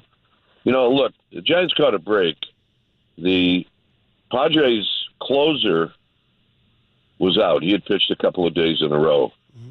The Padres setup man, which would have been the closer, he was out as well. Yeah. So they got the back end of the bullpen, and they took advantage of it. I mean, that's what you have to do. If you're going to win 8 straight, things aren't going to be perfect for the opposition. So Padres will have all those guys back tonight, but you got to sit back and savor that one last night. And those young guys, by the way, I know you're going to mention them, but Keaton Wynn was unbelievable. Yeah. He could be the story of the night, really. And we don't, we talk about the Matoses and the Schmidts and the Baileys because they're out there on every pitch. But now you got a guy in the bullpen that is kind of a long man, bulk innings guy, and he really steals the show. Mike and I were laughing last night during the game, and we're not laughing at any people that live in Iowa, but we looked at his city, Ollie, Ollie. Yeah. 200 people in Ollie. And Mike looked at, you go to these websites, and this was Google Maps, and they'll tell you 10 things to do in Ollie. What are those? I wonder. They had 6. Yeah. They had 6. They had 6. 2 of them were go to church and go to school. Yeah, well, they're saying now you're down to 4. Yeah, now I'm down to 4. Yeah. And I know those people because I went to junior college about 35 miles from Ollie. And they are wonderful people. And I guarantee you last night, the population says here 202. They were all up last night at midnight watching their kid play. And hats off to him because he was fantastic. Keaton Wynn. Ryan Walker started the game. Yeah. This guy, we probably spend fewer words on this guy than any of them. And he's just out there doing it. Yeah, he gave up a solo homer to Soto, but so what? It's a solo. Yeah, I mean, both guys gave up solo home runs, but it seemed to wake up both up. And, Mike and I were talking, we're not really big fans of openers. And I get why the Giants, I get why teams have to do it. You get a couple of starters dinged up, this is what you're going to have to do. But it does kind of mess with the rhythm of the game. Yeah. Because, now you're playing lefty against lefty in the second inning. And in the middle of an inning, you're bringing in a reliever. So it does kind of mess with the rhythm. Yeah. But it didn't seem to matter to anybody last night. When you can pull off what they pulled off, the rhythm was really good at the end. And that's the only thing that really counts. Well, we're talking to Dwayne Kuiper, who had the happiest birthday with his family and the Giants. 35,376 of his closest friends. The Giants, so I'm going through these comebacks. Let's go back to June 7th. They're down 4-0 at Colorado. They won that game. Patrick Bailey's squeeze bunt was the highlight of that game. June 12th, they were down 3-2 at St. Louis in the 7th inning. Brandon Crawford got the game-winning hit in that one. June 14th, they were down 5-3 at St. Louis. That was when Yaz hit that 2-out, 2-strike homer off of Gallegos to tie that game. They won it in extras. Friday night in L.A., they're down 4-0 into the 7th. Flores hits the 2-run homer. Then they rally and win. And then last night, that's 5 games where they were trailing in the 7th inning. Love it. 5. Yep. Yeah, I mean, and if you're in the dugout, you just don't feel like, that you're going to walk away with a loss because now you have a history of doing this. And you know what? They're really confident. I mean, all these young guys taking walks. I mean, a walk last night taken by Casey Schmidt ends up being a big play. Who'd have thought that, right? Sable's bunt. I mean, this guy's 6'4", and he can run like the wind, and he may be the best bunter on the team. So all those little things. Bailey throwing out Tatis in the first inning, and to just kind of let the Padres know that, yeah, we got a kid back there, and he can throw. And every guy that he's thrown out, the throws have been absolutely perfect. And it had to be perfect last night to throw at Tatis. So all these young guys are contributing. You get the veterans. Hey, it's a good time to be a Giants fan. I mean, we've sat through some stretches where we're shaking our head, wondering if they're ever going to put it together, and They've been a little bit streaky at times. Win 4, lose 5, win 5, lose 6. Right. And, that's hard to do. But when you're in a stretch right now and you have all these comeback wins, it's fun to be a fan. It's fun to be a broadcaster. Yeah. I mean, would it be easy for us to say, yeah, we saw that coming last night? I didn't see that coming, but I knew that they'd give them a fight at the end because that's what they do. But then to see, the right guy, the veteran, put it away, that's what really makes it special. Yeah, and we should mention, too, that the man who did that, Mike Yastrzemski, will join Tolbert and Copes today in the 2 o'clock hour. So that's great book Very in nice. there by Giants and KNBR getting him done. So Tolbert and Copes, get Mikey Yaz. Kipe, if we had to ask you, can you name the 4 walk-off splash hits in the Parks history? Actually, 5. Last night was the 5th. I know. That's a hard one. We're Can you testing, name any of them? You think of any of them? Walk-off splash hits. Yes. Well, I either Yaz had one that a couple of years ago that tied the game. Nope. No, you got one. He got one in the COVID year. Yeah. Yeah, because that was against Arizona, I think. So so last night, he has 2 of the 5. Yeah. Well, I'm sure Bonds had one or two. He did in 2003. He did. Yeah. And maybe Crawford. Crawford did. Yes, he did it. And then if I'm forgetting one, it was Crawford, Bonds. Am I forgetting Yaz? Is that it? So maybe it was the 4th. That was 4. Okay. Yeah. Okay, my bad. You got him. Kipe knows. Come on. Of course. Crawford's was in 2014. Yeah, one guy I thought might have had one was Pablo. Just because he'd come up big in situations like that. Yeah. But it does give you an idea how unusual it is. And, and look, at that point when he hit it, it didn't matter if it was going in the water or not. The water was just kind of like like dessert. I mean, it's like the ball Ishikawa hit in the playoffs, where as soon as he hit it, you knew the game was over, but you didn't really think it was going to go into the bleachers, and it did. Yeah. And by the way, he hit it off of the guy who started last night. Oh, same guy. Mike Waka from 2014 to 2023. Wow, that's a great call. Yeah. Wow. Yep. That's a great call. Yeah. And Ish was in the studio. Yes.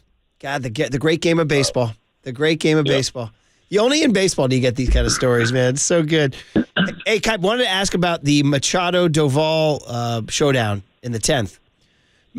There was a point where I thought Machado was going to foul off what a balls battle all night long. That was fun to watch, man. And your partner called it because I was thinking, where do you go now? Do you elevate?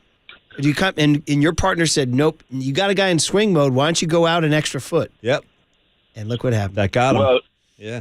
I mean, the only way you could foul off that many pitches against Duvall is if you're in the swing mode. In other words, wherever Duvall would have thrown, unless it's 3 feet, over his head or you bounce one. But if you're throwing, continue to throw fastballs between 99 and 102, and that guy is continuing to foul him off, then that's what he's in. He's in the swing mode. He is going to swing if it's in the area. So that's when Mike said, at some point, if he's in the swing mode, then spin something out of the strike zone. And that's what he did. Because Machado was on a couple of those fastballs. Yeah. Mm-hmm. And he's had times, especially last year, where he's worn out the Giants. I mean, he's a really terrific player. So it was a great at-bat. And you could see that both of them had a little bit of an edge to what they wanted to do. And great players, great hitters, and now we consider Duvall, a great closer. It's a great matchup. What'd you think of Machado's slow walk and look? He gave a little look. He gave him a smile of like. It was like an extended look, yeah. But it was like almost saying that was a really great battle or something. I felt don't know. that too. What was your interpretation? Yeah, I felt the same. Yeah, I thought he looked at Duvall and said, "We'll do this again." Yes, nice, totally. Maybe tonight. I mean, you got me, but we will do this again. We shall meet again. and it might be tomorrow night. Yeah, man. It was there was definitely a lot of nonverbal language. What a great battle that was, though. Yeah, but then he got him. Yeah. He got him. Kipe, you know what's amazing? Well, the other thing hitters do sometimes, Murph, is they will take a peek to see how much of a celebration that guy is doing on the mound. Yes. And I think, Machado was wanting to see if, Duvall was going to do a couple of jumping jacks and some karaoke. But he still had another hitter or two. Yeah, two. He had to get Bogarts and somebody else. That's right. He got a ground ball to fly ball. So there's not now, if that would have been the final out, you probably would have seen some real emotion from Duvall. But you can't do too much because you got to start worrying about the next guy up, which was Bogart. So yeah, I definitely saw the look. And I have a pretty good idea that we'll see each other again. Duvall does have a little tiny hop skip thing he does, doesn't he? He does. He doesn't do too much. But again, if that was the third out, you might have seen a little bit of a celebration. Yeah. Oh, man. I'm talking to Dwayne Kuiper last couple minutes here. It was too much fun last night. 35,376. It was a holiday. It was Juneteenth, so we'll see what they get tonight. But the Giants win their 8th in a row, 40-32 on the Mike Yastrzemski walk-off splash after 2 runs in the 9th, tie it. So exciting, and they're playing great ball. You know what's incredible, Kipe, is that, leave it at this, that they're doing this with injuries that should absolutely devastate them. They've lost so many guys, and we added another one last night. Scott Alexander. Sean Jelly comes up. What do you want? Brebbia is on the IL. Cobb's on the IL. Flores is on the IL. Alexander's on the IL. I mean, this is kind of nutty, Kipe, and yet that's what makes it all more impressive is that they're still winning despite all the injuries.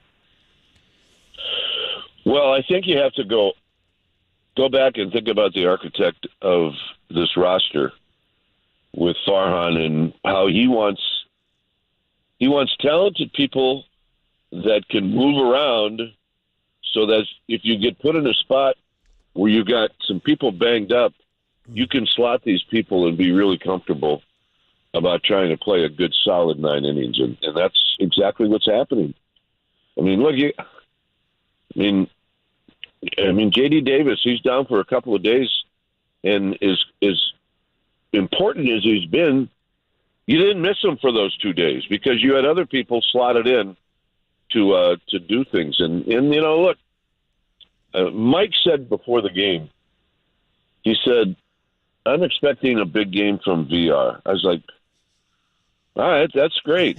Why? Give me a reason. Yeah. And he goes, well, I just watched his batting practice, and it was better than anybody on the field. All right. I said, all right.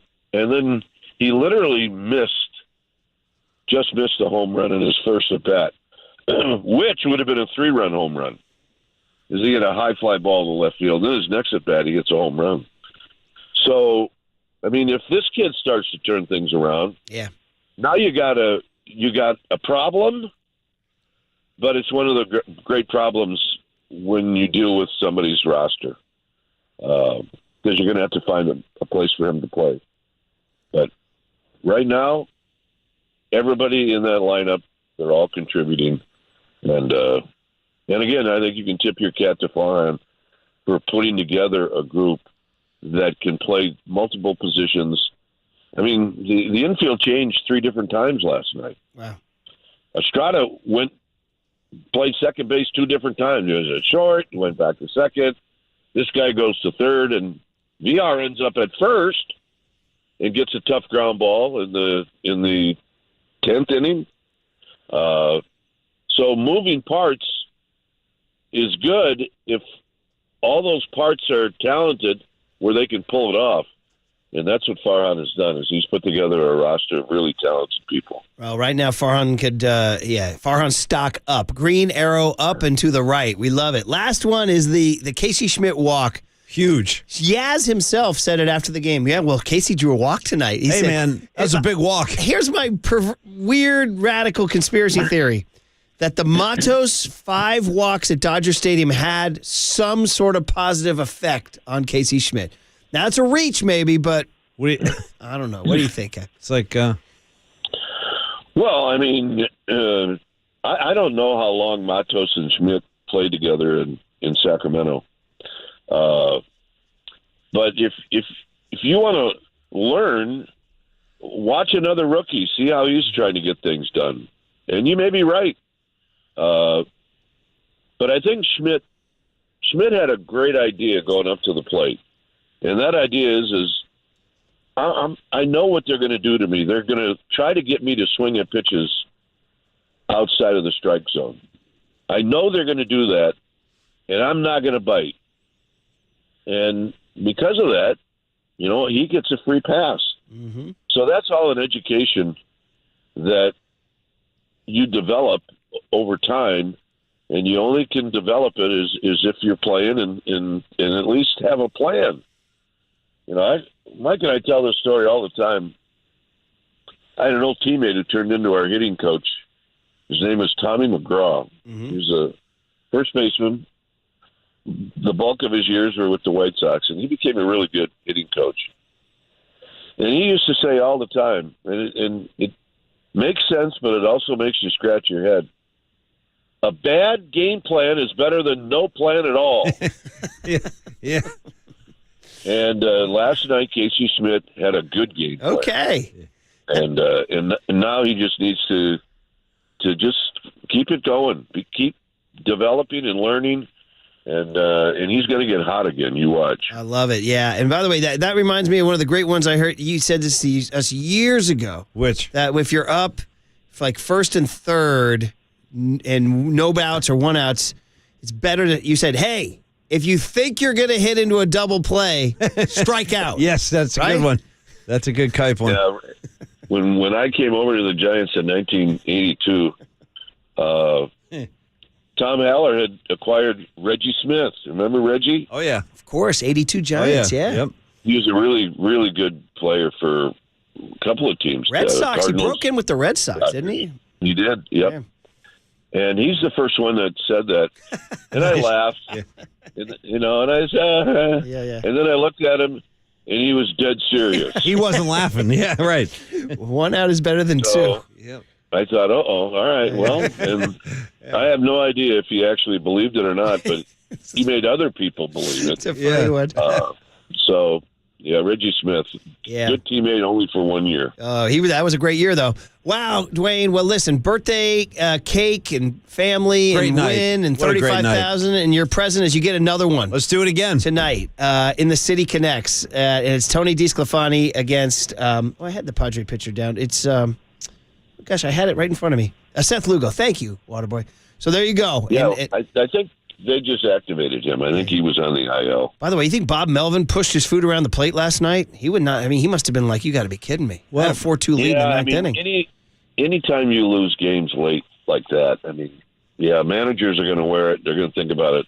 And he's They're gonna back get home, to you the know. hotel. He hates losing in San Francisco, right? Yeah, I'm sure he does, and he's got a lot of friends. He was a former Giant, and he went to Cal.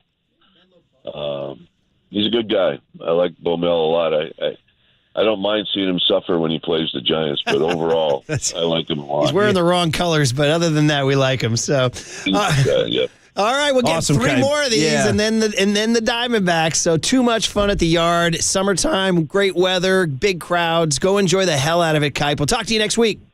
All right, guys. There he is, the birthday boy. He's the man. You know what I mean? I love where your head's at, too. Murph's hot today. He's having a good show, and you did right out of the gate, because Murph goes, I wonder if you're just joining us, you just said to Kuiper something like, I wonder if, Casey Schmidt watching Matos get all those walks had an effect. Yeah. I was thinking that's definitely a real thing, Marcus. You come out to these dead shows, when they roll into Oracle Park in July, they're doing 3 nights. You don't have to burn one. There's an effect that'll take place. So you're saying it's like contact secondhand high smoke. Yeah, for totally. Casey Schmidt? Totally. Do you believe in the contact high? Well, yeah, I do. It's real? Oh, yeah. Oh, You sit Triple E's next to me like, for oh, a couple yeah, hours. absolutely. You sit next to me in the second set. You tell me how you feel. Does that mean if I sit near Triple E when he's sipping tea, I get a Triple E- contact Well, sip or now that's a something? different thing. You got to be careful with that. All right. Triple E knows, though. He knows what I'm talking about. Hey, he was more- at the Wolf Brothers more show. Ted Lasso. They had a tea episode. They did. They had a tea Did episode. they? Yeah. Was Sudeikis drinking the tea? Yeah. God bless him. Yeah. Okay. Well, he was hesitant to. Coach Beard really pushed it on him. I mean, sometimes it gets psychedelic out there. Yeah. How did you do? How did you have a good He had a major trip. Did you have a revelation? Major trip. Yeah, he had a major revelation on what triangles mean in sports. Oh. From the pyramid of success to Phil Jackson's triangle offense. He scribbled like 100 pages of notes on the triangle. And then the next morning on the bus, he showed Beard all his notes, and Beard said, yeah, too bad it was a dud batch. And so Lasso was like, what do you mean? He goes, yeah, I was talking to they have a British hippie bus driver who provides them their psychedelics. I don't know what took you so long to tell me this. I love this. He also presides over the wedding at Stonehenge, too, by the way. Beautiful. And he goes, yeah, it was a dud batch, which baffles Lasso. Baffles him because he had a major trip. Yes, I wonder if that was like a power of suggestion or was it like a real experience? Well, there you go. Sometimes that's great art. It makes you wonder. Sometimes when you're in that state, though, everything takes on significant meaning. This means something to me, man. You know what I mean? Yeah, it's been a while since we got that guy. You're listening to KNBR FM San Francisco, the sports leader, Cumulus Media Station. Means something to me, Murphy. It means something to me. Well, the big hit was going to be Dunleavy's debut, but instead, Mike Yaz stole the thunder. Mikey Yaz's big hit next on the sports leader. We are going home. With Murph and Mac has been sponsored by your Northern California Honda dealers at NorCalHondaDealers.com. The Murph and Mac Power Hour surges on. Absolute power corrupts. Absolutely. Next on KNBR 104.5 and 680, the sports leader. Here's what's trending now. Trending now. On KNBR.com. Mikey Yaz walked it off last night for the San Francisco Giants as he launched one into McCovey Cove to extend the Giants' winning streak to 8 games. To read all about the Giants' comeback last night against the Padres, check out that story and more trending now on the all-new KNBR app.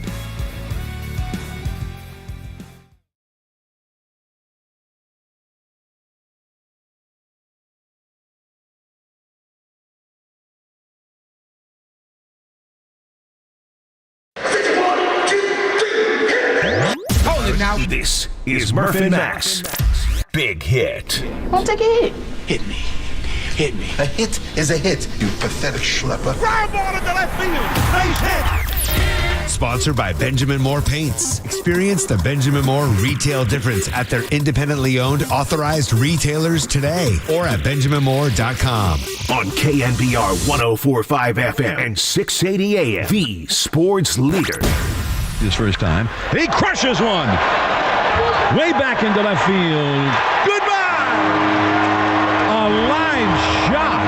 A laser beam. There's a shot into deep right field. Way back there. Still going. Adios! Pelota! Onto the arcade. Swing. There's a line drive base hit. Left center field. Coming around second. Digging for third is Sable. Yaz takes the big turn at first and he'll stop there as Soto throws the ball into second. Swing, line drive left field. Yaz goes back, tags up. Here's the catch. Soto comes up throwing. Going to be close. The tag, he slides, he's safe!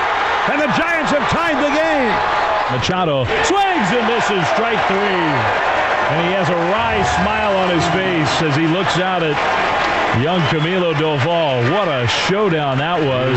3-1 on the way. Yaz blast one! Deep right field!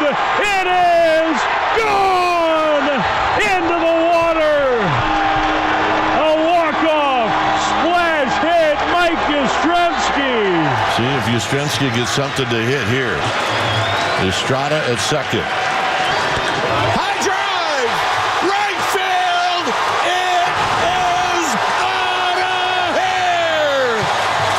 And we are going home! Man, this is our job. We just get to come in here and relive this all morning. How much fun is this? Everybody's in a great mood. Ear-to-ear grins, the sun's shining, school's out. Straight. So let's go. So 8 straight, walk-off bombs, Yastrzemski. And like you said, all the young guys had a hand in it last night. It's a very exciting game. Do I hear it? So I smell a Polymac, all the young dudes coming our way here? Good track, by the way. Let's put a stamp on it before we get into the big hit, which bumped Dunleavy. How about Dunleavy sitting in the green room ready to go on Carson, and he gets the hook? Because in walks Mikey Yaz with his walk-off splash hit, accompanied by a goggle-wearing Blake Sable laying down a bunt, too. You know what I mean? Dunleavy's like, who's the guy in the goggles? Yaz is like, that's Blake Sable. He drove me here. Yeah, and you're out. I'm in. So there you go. Let's put the stamp on it. Kai Correa calling Rob Manfred for the 8th straight game. He did. And Manfred saying, you got to be kidding me. I didn't want to hear from you. You guys are a burr in my saddle. The Bay Area makes me think of bad things. Oh. And Kai Correa said, that's right, Suit, because you gave a disgraceful performance last Thursday at that A's press conference, and you got to put this one in the books. He does. San Francisco Giants 7 in 10 innings. San Diego Padres 4. Oh, it's all good, baby.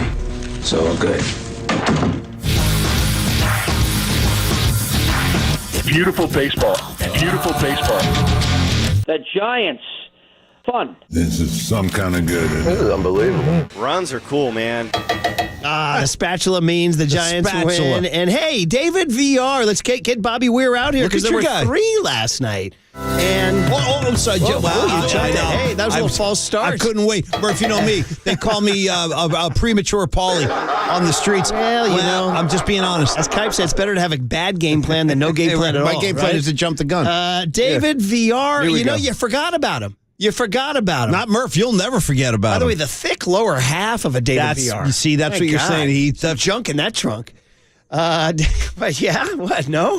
Am I feeling? You know, it just is. No, he does Doesn't have he? junk in the trunk. Yeah, Marky's got the thick lower half. He's not wrong. I got you. No, It's he's right. kinda, and I don't really trust his base running because of that. He's got you know the what I mean? quads. He's running the bags now. The quads. I saw him. And Bobby Weir said Yes. he went bombs away, number 5. Bombs away. All right. And then, did you guys know Mikey Yaz, the big splash hit, was his second homer of the night? Because in the 6th inning, Mike Yastrzemski, number 9. Bombs away. And the one you just heard from Dave Fleming and from Dwayne Kuiper, the one that sent 35,376 people, except for the Padres fans, delirious, Mike Yastrzemski, number 10. Bombs away.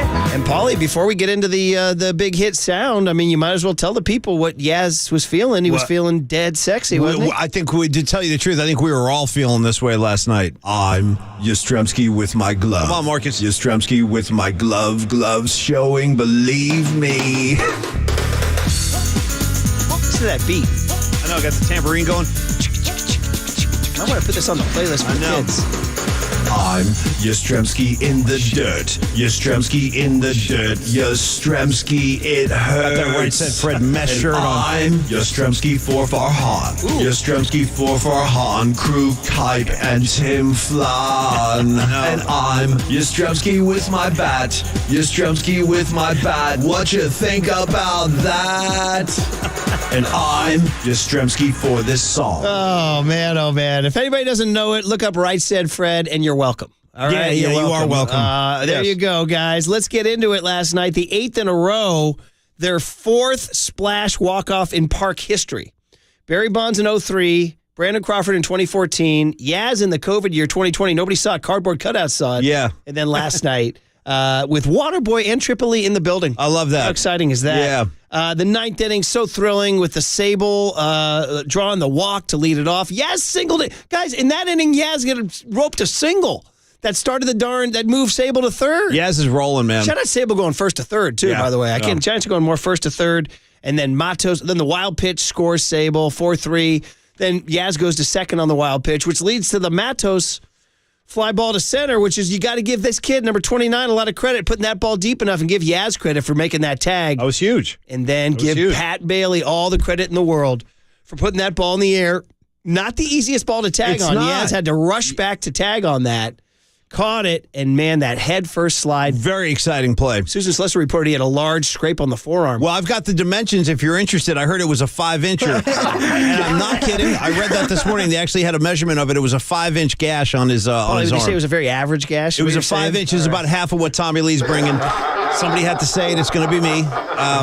Check that box. Waterboy, the underrated thing about baseball is all the various scabs and strawberry. We called them strawberries when I was growing up. Do you guys call that? Oh yeah, big strawberries, and yeah, you'll get some ugly ones. Like you're talking wrist, elbows, anywhere. You'll get like random ones like on your ribs. I had a strawberry so bad in high school baseball that do I need to get into this? Well, now? you already did. The door's open. Breakfast time, people are eating. Right. Because a French big toast. strawberry, part of the healing process, it begins to glaze over and kind of, dare I say, gets a little moisture on, a little pussy moisture on that thing. He said the P word. You ready? I know. That's a. Then it sticks to the sheets. Oh, that's a detail we didn't need. See, that was the one that now it got real. Well, now it got real. I had to keep it real. You're rolling over, your sheet is stuck. The worst when you're wearing the long baseball socks and you take them off your knees and the scab would start to stick to the sock when you're ripping it off.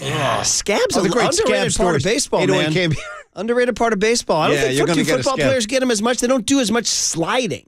You get on the elbows, though. They get the turf. They get a lot of elbow stuff. Well, the artificial turf for sure. Yeah. Basketball players don't get. Basketball players get the knee burn Like, you know? And Steph Curry's over here on line 2 saying, have you guys seen my upper body on any given night with the scratches? Jokic's scratches. I mean, they're scratching these guys up like it's a cat with one of those little posts. You know what's going on in the water polo? That kid's getting into water polo now. There's a savagery going on. That's what they say. Well, they got some kids out there playing. You got 15-year-old kids playing down and dirty. Here's what I say about water polo. From the waist up, what the crowd can see, it's like Eric Hyden, it's beautiful torsos throwing the ball around. Underneath the water, Murph, it's the Broad Street Bullies. It's the 75 Flyers. This poor kid on our team, Dante, got kicked in the throat by a guy. First of all, you're barely staying alive swimming because you're egg beater. How are the physics of that even possible? How's a guy get out of the water? It's bad. To get the leg. He wanted a piece of him, too. They both got kicked out. Nice. Yeah. Nice. Well, Dante will not back down. Do from guys scrap. throw hands? I have no idea. Do guys actually throw hands? You have to have your fingernails checked before matches because they don't want that pointy fingernail. I mean, has it ever come to like... Oh, yeah, there's blood. I mean, famously in 1956 Olympics, Hungary, which had been invaded by the Soviet Union that year, was playing for their freedom. They played the Soviet Union in the water. They said the water was red with blood. I don't mean to laugh, but Very famous, 1956. Sounds like Oliver Stone needs to make a film out of this. All right, let's get into the... I like this. The blood, the water was red. I do need the Stone movie on that. And maybe Skarsgård could play a role at some point in it. All right, guys, here it is. Mike, and here's the best part about Yaz after the game. They said, how incredible is that game? And he leads off with what he thought was the most incredible thing. Casey drew a walk. Okay. I mean, Schmidt walks, so that was incredible. It's one of those things where these guys are really, really doing a great job of slowing the moment down and not, trying to do too much. And even, Matos has had to execute something to be productive where he hit a fly ball deep enough to make sure that I could get to third. And he... between him, Sable, Casey, those guys, they are at a great game. These guys are all doing great stuff right now, so it's fun to watch and it's energizing. Mike Yastrzemski, third longest tenured Giant with his riff. Didn't get the huge laugh, but he said, man, Casey drew a walk. He got like a light chuckle. Yeah. A light chuckle. Yeah. But anyway, he talks about the dugout and what it's like in there. Now, this is their 8th straight win. Guys, I went through these comebacks now, man. June 7th, down 4-0 at Colorado. They win 5-4. That was the Bailey squeeze bunt game. June 12th, they're down 3-2 at St. Louis in the 7th inning. That's when Crawford got the game-winning hit. June 14th, they're down 5-3 in St. Louis, 2 outs, 2 strikes in the 9th. Yaz hits the two-run homer. They win that in extras. June 16th, Friday night in L.A., they're down 4-0, getting no hit entering the 7th inning. Flores homers on a broken foot. Right. I exaggerate a little bit. They win that one. And then last night, 5 7th inning or later comebacks. Great quality for a young club to have, like the belief that they can claw their way back in any game, and they keep doing it. So here's Yaz on the dugout. Okay. It was actually pretty quiet in the first couple innings. I think we were a little tired from the travel and from playing all those tight games, but we came back to life, and sometimes that's just all you have to do is have a little belief, have a little faith, and JV likes to say just be brave. So I think we've done that for the past 8 or 9 games. Is he JD or JV? Sounds like JV. Yeah, that's what I thought. Some listener said it was JD, but I was going JD, JV. It's either Justin Veely or JD Davis says be brave. Paulie, we talked about this earlier in the show. When are you and I showing? I have zero bravery. I have a negative bravery. I appreciated the note that when I caulked my windows, that was an act of bravery. I think that's an act of bravery. First of all, even getting up on the roof at all, to me, I don't want to be up there. It's like I get nervous up there. And then second of all, Marcus, he's got the gun in one hand, he's got the ladder in the other. Any number of things could go wrong. I'm saying that's an act of bravery. Do you call Triple E's act of bravery going up to constantly snowboard on a torn up knee? No, that's more. No, that's not bravery. More stupidity. Yeah, it's more like ignorance. Yeah. My dad always said there's a fine line between being brave and stupid. Yeah, that sounds stupid. Clever to me. and stupid. Yeah. Very good. Stupid. Right. All right, back to the Giants. Yaz on an 8-game win streak. What does he say? Okay. I think we kind of just found our groove. We didn't let the losses kind of overwhelm us or force us to feel a certain type of way about ourselves. We just kind of kept on trucking, and we got some new youth and some new energy. And, these guys have been doing a great job and kind of pushing us older guys to play a little younger, So we're having some fun. I love it. I love it. I love it. And by the way, I'll never get tired of the postgame interview with Tony Bennett in the background. I will never. No, it's nice. I like that too. It's a great characteristic of Giants games that you don't get anywhere else. Somebody texted in and said they were watching Russo on First Take, and he was gushing about the Giants. I saw that too. We got a few texts about that. All right, maybe it's time to get Russo back. I'm a fan again. Now I like him. I didn't like him. Now I do. Kapler, hey, you know what's part of this win streak? Kapler's now doing his postgame back in his office. Guys, we're going back indoors. I don't want to. Yeah. I mean, listen, the disrespect to the dugout thing. Follow me, guys. Gabe would say that's an uninformed take. I cleared that with the writers. Oh, really? You probably need to do some homework on that one. Wow, yeah, he was coming strong that day. Damn. Man. Yeah. Damn, Gabe. You probably need to go do your research. He did not take it easy. Is that what you imagine? Wow, listen to that one. He was just coming. That was just, I would he was call throwing that haymakers. I would call that dripping with disdain. Oh, That's really? what I would call that. Really? Is that what you think? Give me that one again. Give me the, really, is that what you imagine? Really? Is that what you imagine? That is dripping with disdain. Because you were just being friendly. You're like, yeah, imagine you enjoying the burrito game in San Francisco or whatever. No, I said I thought he was having a veggie burrito. Yeah, something like that. Sorry, That's I didn't. an uninformed take. Yeah, I mean, jeez. Yeah, but he probably, Yeah. He was probably listening one day, and then he heard, something that rubbed. It could have been something you might have heard this. It's not him. His people listen. You know what I mean? Like, hey, they're doing pepper jams, Gabe.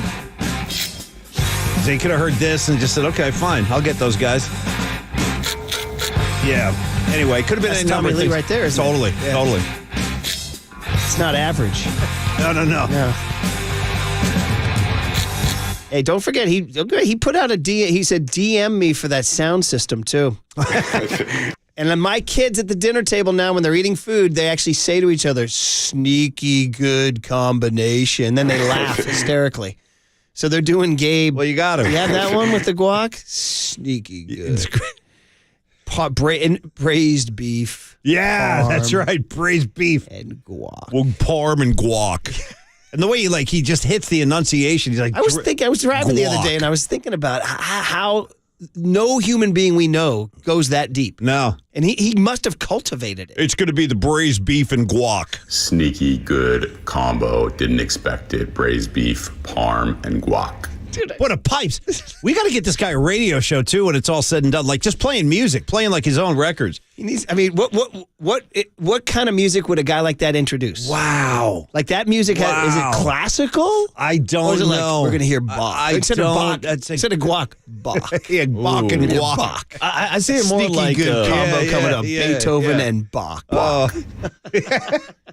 Or is it classic rock? Bachman Turner. Classic rock and guac. Bachman Turner Overdrive. I view him as more as like a R&B, like late night. Like you're listening to stylistic. Yeah, like a slow jam, a quiet storm. Coming up next. It's the quiet storm. The Manhattans. Yeah, totally. With Let's Just Kiss and Say Goodbye. On the other side, I've got some Bill Withers. Well, the guy who says, I can't see you anymore because of the ties that my obligations and the ties that you have has a Kapler-like depth. Yeah. Yeah, he does. Totally. Yeah. I got, coming up, we're going to play some Bill Withers. I've got the Isley Brothers, stuff like that. Let's just bunt and say goodbye.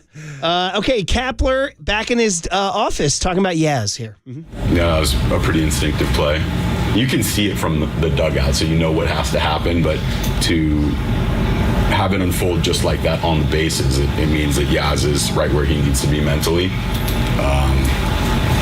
And he is across the board. It's defense, it's base running, it's big at-bats, it's home runs, it's walks. He's really doing it all right now. Okay, man, Mike Yastrzemski, there he is. More Kapler on the rally, that it wasn't just the Yaz home run, that there were things that went into it. It's funny, we're giving Casey Schmidt all this love for the walk. It actually had no material effect on the game because Jock struck out and the inning ended. But it had a material effect on my experience he needed that. of the game. No, he did. He needed that. Yeah. He needed it. He did. He did. I tweeted out, Casey Schmidt has drawn a walk with no regard for human life. It was an It was like exciting that walk. dramatic. You got to admit, it was pretty exciting. So here's Kapler on saying the walk. And then Sable laying down the bunt, which actually have wound up, again, not being material because Yaz left the yard. But he put them in a position where ground ball or fly ball was going to win the game. It's hard not to call out some individual performances, right? I mean, Casey's walk was enormous. Sable's bunt was fantastic. And I think we were talking about Matos and his celebration of walks, like good at bats, and how kind of rare it is for players to celebrate like that. I think the same can be said for sacrifice bunts. big sacrifice bunts and big moments with really tough pitchers on the mound without the platoon advantage, which makes it even more challenging. So Sable's bunt was fantastic. Obviously, everybody's going to talk about Yaz, and for good reason. That was as clutch and at bat as they get, and he had several of them in the game. Obviously, feeling really good at the plate right now. It doesn't matter if there's a lefty or a righty out there, you want him at the plate in the big moment. But our team is definitely believing in themselves, and even going through most of the game, not having much offensive success, there's still a ton of confidence in this group, both from on the dugout and in the batter's box, or in the dugout and in the batter's box. Listen, we can talk about his pipes all day. This guy's pressing all the right buttons right now, man. Everything he's doing is turning to gold. You know, every starter, every opener, every pinch hit, It's working. Yeah, they're on a roll right now. Keaton went out there for 5 last night. Yeah. Doing his thing. More cap on the little things. That's why, Paulie. Well, go ahead. Let's talk about the little things. Okay. Here. It's the little things over a long period of time that win baseball games, and that coupled with under the radar stellar defense through this stretch. I was taking a look earlier today. I think we're one of the top 2 or 3 teams in baseball collectively defensively. So team defense. I think that's a pretty stark contrast from where we were at this time last year. And a lot of that has to do with just the players working their asses off to be good at converting ground balls into outs and making plays in the outfield, making good quality throws, throwing to the right base, playing fundamentally sound baseball. All the players in that room are doing a great job in that regard. It's funny. They actually made a few errors over the weekend, still won the games. But it's also the personnel change. Casey Schmidt is a better defender. You know, Luis Matos getting Jock Peterson out of the outfield makes you a better defense, you know? Look at Patrick Bailey just gunning fools down. Bailey, as opposed to Sable's pass ball parade early in April, yeah, right? And I'll give a guy credit. He talked about working your A off. I'll give a guy who clearly did is Lamont Wade at first base. What a year this kid's having. But I mean, defensively, he's doing things I didn't think he was capable of. Same here. We were really wondering about that, like Lamont Wade, an everyday first baseman. Do you and Tony have anything cooking for Pat Bailey? Not yet. Did Shannon say something to you or no? Not about Bailey yet, but I will. Jockcast. He might be my new. Kaler said something to you on the Jockcast about having a song for you. No, that was not for Bailey though. Okay. That was something else. Yeah. Well, you guys want to get cooking? I know. Tell me about it. Where's it? Well, I got all the ingredients Tony's right here. too busy getting free tickets to the High Sierra Music Festival. Huh? Well, listen, that's an inside joke. That's pretty. That's, there it is. You're not. You know. There it is. Right. He's there. too busy trying to get free tickets. I don't even know what. I don't really have anything going for Bailey. You're wide open on that one. Yeah. Unless you want to go Philip Bailey from Earth, Wind, and Fire. Which I'm a fan. Reasons. Yeah. Reasons, Paulie. Easy Lover. Yeah. Yeah. How about Easy Glover? Lasso says it should never take a man longer to get ready than the duration of the song Easy Lover by She'll Phil get a hold Collins. of you, believe it. And then he says that in season 1. Then season 2, there's a scene where he's getting dressed to Easy Lover. Best thing about that is back in the day, Marcus, there was this really weird fashion trend, like when Murph and I were, I'd say this is in the 80s. They were doing like this paint splattered thing. So I'm going to say that I think Bailey had the paint splattered shirt on in the video. That was like a big thing, Marcus. You'd have a shirt with paint splatters all over it. That would make you cool. That's how we used to do it. Don't ask why. I don't know. Hey, Waterboy 559 says, how about Cap's awkward response to the question about VR? Do you know anything about this? I don't know anything about this. So last night he was asked about David VR, obviously coming back to the big leagues. And he talks about how David had to go down and work on how he carried himself and act like more of a professional or a big leaguer. And he talked a lot about his body language. And it was kind of awkward because they were playing the Kapler sound right before the NBC Sports Bay Area postgame sound, bringing on David VR for his interview. So I don't know if he heard it or not. Okay. Do you want to play that? Cut F as in Fred, as in Fredo. By the way, I had a weird kill, even though it was my own line. The other one, Fredo Marley, made me laugh over the weekend, dude. Well, there's one out there somewhere. Well, because I was listening to more reggae Channel 19 on Sirius XM, and there was more Marleys I'd never heard of coming up, too. Fredo Marley, like, what would that mean? Like, he gets on stage, sings the wrong lyrics and stuff? Yeah. You know what I mean? Here it is. This is Kapler on VR. Yeah. He hit a big homer for us today. It's been a couple of games, and he's in a good place mentally. I can say that. We talked to him before he went to AAA about carrying himself with a lot of confidence, even if things aren't going his way. And he's done a nice job of bringing that swagger to the ballpark for the short period of time that he's been back with us. I didn't think that was awkward. Well, it was kind of awkward when he got asked the question. They said, "What do you think about David VR?" And his first response was, "Oh, he hit a home run for us." Oh, okay. And then he kind of backpedaled a little bit and started talking about how he was caring for himself. It was kind of an odd start. Right. We don't want to end on that negative note. Let's end on a positive. Pat Bailey hosing Fernando Tatis cut H, Waterboy here. It's big, again, one of those big momentum moments. Whenever you're at the top of their lineup and things are starting to happen, innings can spiral out of control. And when you getting out on the bases because Pat Bailey's back there and getting rid of the ball like he is and putting throws on the bag, and David Villar's in a good position to make a great tag, it can shut down some of that momentum. And I think that's what happened there. And Pat Bailey. Fantastic. All right, well, there you go. There's your big hit, guys. We glorified the Giants' 8-game win streak. Mikey Yastrzemski's walk-off in 35,370. Last one for you, Waterboy. I know we're late. We got to get to the cooler. Ooh, look at this. But Padre fan in the building. I need Tripoli and Waterboy. I need both your takes on this. Yeah. Was it a problem? That's my question. Was it a problem? Not a problem at all. I saw a lot of Tatis jerseys. I saw a couple Tony Gwynn jerseys. I saw a couple Soto jerseys. But it was no more than 15% of the total crowd were Padre fans. Tripoli, what's your take on this whole thing here? He's coming to my ear here. So you got to chat He said they got real quiet at the end of the game. Does that mean they were loud earlier then? Well, they were cheering for Tatis. Well, he was getting I'm responding to a texter who said, yeah, you're bragging about 35,000, but a large portion of that was Padre fans. Let's not get crazy. I don't know about that. I think that's a bad text. I'd still say 85% of the people in attendance last night were Giants fans. So let's say if no Padre fans came, would have been 32,000? Yeah, probably around still there. North of 30. I'm happy. It was just scatterings of yellow. Padre fans, it wasn't a Padre takeover or anything like that. That exact phrase doesn't exist. No, it doesn't. No, Padre takeover. No, it's never happened. Never going to happen. By the way, I'm going to Petco twice this summer. Going late July with the kids for a youth baseball tournament where we already have our tickets. Go ahead. And then the boys' trip is Giants-Padres Labor Day weekend. I think it's time we take that yard back. I'll be part of that. I'll be part of that. I think it's time to take it back, to reclaim it. Do I come in hot? I think you should. I'm too old for that now. 10 years ago, 15 years ago, I'm talking to my buddies. Oh, they will tell you stories. Yeah. If you guys got they will tell you stories. I want to hear them. I want the stories. You know what? I would say you can't imagine, but you can. Yeah, no, I've seen a couple things here and there. Yeah. You know what I mean? Yeah, totally. Yeah, believe me. Yeah. I got thrown out of the Hartford Civic Center. I know how it is. At a Rangers-Whalers game. Cooler content next on the Sports Leader. Enthusiastic fire emojis. You're listening to Murph and Max Power Hour. Now on 104.5 FM and 680. This is KNBR, the sports leader. Here's what's trending now. On KNBR.com. Draymond Green has reportedly opted out of his $27.6 million player option for next season with the Golden State Warriors. So to find out what this means for Draymond Green's future with Dub Nation, check out that story and more trending now on the all-new KNBR app. American Canyon, shout out to you for supporting KNBR, American Canyon's sports leader.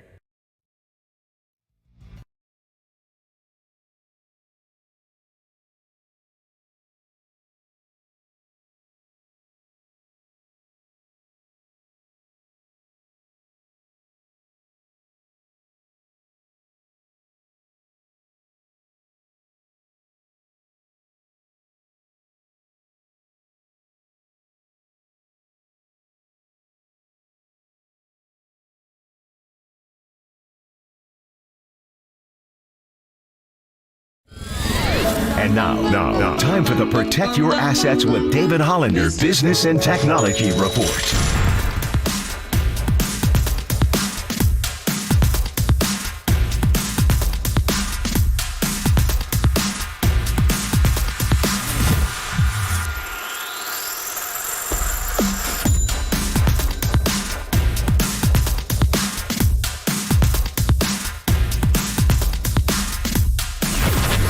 This has been the Protect Your Assets with David Hollander Business and Technology Report. Concerned inflation will ruin your dream retirement? Learn more. Listen to David's show every Saturday morning on KNBR or call 1-866-PROTECT. Crank up Murph and Max Power Hour. All right, everyone, chill. This is the Cooler. You're not sending me to the cooler of content. Murph and Max Cooler of Content is sponsored by Mancini Sleep World. Sleep better, live better. Visit sleepworld.com. And by Marin Health. Marin Health Medical Center and Marin Health Medical Network world-class care. Closer than you think. On KNBR, the sports leader. All right, well, if you're new to the show, welcome. You can see us on KNBR app. How are we looking today, Murph? I haven't looked over there yet. I try to avoid that. I just want Marcus on more display. That's the only thing I'm pining for here. I actually think, and I'm pushing back the counter narrative, that Marcus is cooler in the rectangle. Keep it more mysterious. He's like the Kinks. He's voguing right now too. I like that. You know how to vogue. You can vogue. I'm impressed by that. Yeah, I like a nice vogue. Very impressed by that. Mm-hmm. Yeah. By the way, you were talking about Padre Jersey's presence in the crowd. Just asking the question, Marcus, for old time's sake, any Dave Winfield representation? No, I did not see any Winfield I could use jerseys. a Winfield. Oh, yeah. He's the guy who started the whole thing. Can I get a Gary Templeton? Who Nice. What are we ready for this? He was about the only thing good about the mid-'70s Padres. Who was their catcher in those years? Who? Help me out. Well, later they had Terry Kennedy and Benito Santiago. Terry Kennedy was on the 89 Giants. But it was somebody. Gene Tennis was there for a little bit, too. He wasn't catching, was he? Anyway, Gary Templeton famously was going to be possibly starting for the National League in the All-Star game, but he was in a fierce battle with another NL shortstop. I forget who. Famously, one of the great quotes of all Larry time. Boa. He said, if I ain't starting, I ain't departing. One of the great lines. Nice. He said he wouldn't go to the All-Star game unless he was a starter. Yeah. If I ain't starting, I ain't departing. See? All right. We start with Mike McDaniel, Miami Dolphin head coach, longtime 49er assistant. He's on the Pardon My Take podcast. And this was last year. Well, they asked him about the clip last year that appeared to look like he was vaping. Oh. Remember that? Okay, I do remember that, yes. Well, the PMT boys, they brought it to the forefront. Good, let's address it. Were you vaping on the sideline in Buffalo? What? You were vaping on the sideline. Vaping? There was a clip of you. You went like water vape? You went with your hand to your vaping? mouth, and it looked like you were vaping. Were you vaping? I mean, what a confusing question. I don't know this technology you guys speak of. Having said that, I will leave you with this. In past lives, I have vaped. Okay. Regardless, just the idea of that being something that people are talking about after a playoff game is annoying enough to provoke me to never do it again, and I've since quit classic McDaniel style. Classic McDaniel style, cold turkey, just like alcohol. But as far as a game, I'm crazy. sorry. I wish I was better schooled on the subject. I just don't totally know what you guys are talking about. Yeah, it's crazy people would even assume that. So do you buy his innocence there? No, not at all. In fact, he sounds baked right there. So he sounds high as a kite. Marcus, I can hear he sounds like he's got cotton mouth. Sounds all dried out. What a confusing question. I don't know this technology you guys speak of. It's right there. What a confusing So that's a confirmation, question, man. for you. Yeah. That's a confirmation. The only thing missing was the actual rip, like this. But it sounds like he's come just straight, had a couple pulls right before the interview. What a confusing question, man. And by the way, I don't want an NFL coach vaping during a playoff game. As much as I am in favor of the whole movement, there's a time and a place. You're not in favor of vaping. Huh? You're not in favor of vaping. I don't vape at all. Actually, I don't. I'm like Kids don't do it. I don't recommend you do. Just use the natural stuff. Comes right out of the earth, right there for you and me, with no chemicals involved. I don't even know what that liquid stuff is, Murph. Like, I honestly don't even know what's in there. I'm kind of like... What he said, water vaping, what did he mean? What does that mean? Marcus, water vaping. Help us with the definition. Water vaping. I don't know. My mind went to a water pipe. That's why I hit the bong rip. One Yeah. of those $2,000 bongs that guy was checking in that one I've time. seen the proof of that, yeah. When I was a $2,000 bong. young kid, and I was sick with like a cold or a chest cold, did your mom ever set up that little... the humidifier or whatever it is, with this mist. Yeah, is that what he means by water vaping? Maybe. I know they have like Vicks Vapor Rub and You got stuff your like vape. I got that too. They used to rub uh-huh. that on my chest. Right It smelled like eucalyptus. Yeah, totally. Yeah. Smells like Golden Gate Park. Yeah. We haven't done that with our kids. We got to do that. We don't vape. Chip Carey and the Cardinals crew discussing crunchy or smooth peanut butter during a Tyro Estrada at bat, Giants Cardinals. Okay. Here it is. Were you able to get to the visitors' locker room and ask the guys if they substitute the grape jelly for this guy? No.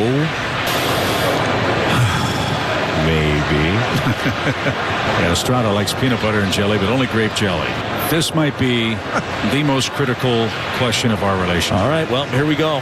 I'm ready for this. Here it is. It's to happen. It's June 13th. It's 9-2. You ready for it? Yeah, I'm ready. Crunchy peanut butter, smooth peanut butter. Yeah, creamy all day. Oh, no. All day. I'm not even hesitating.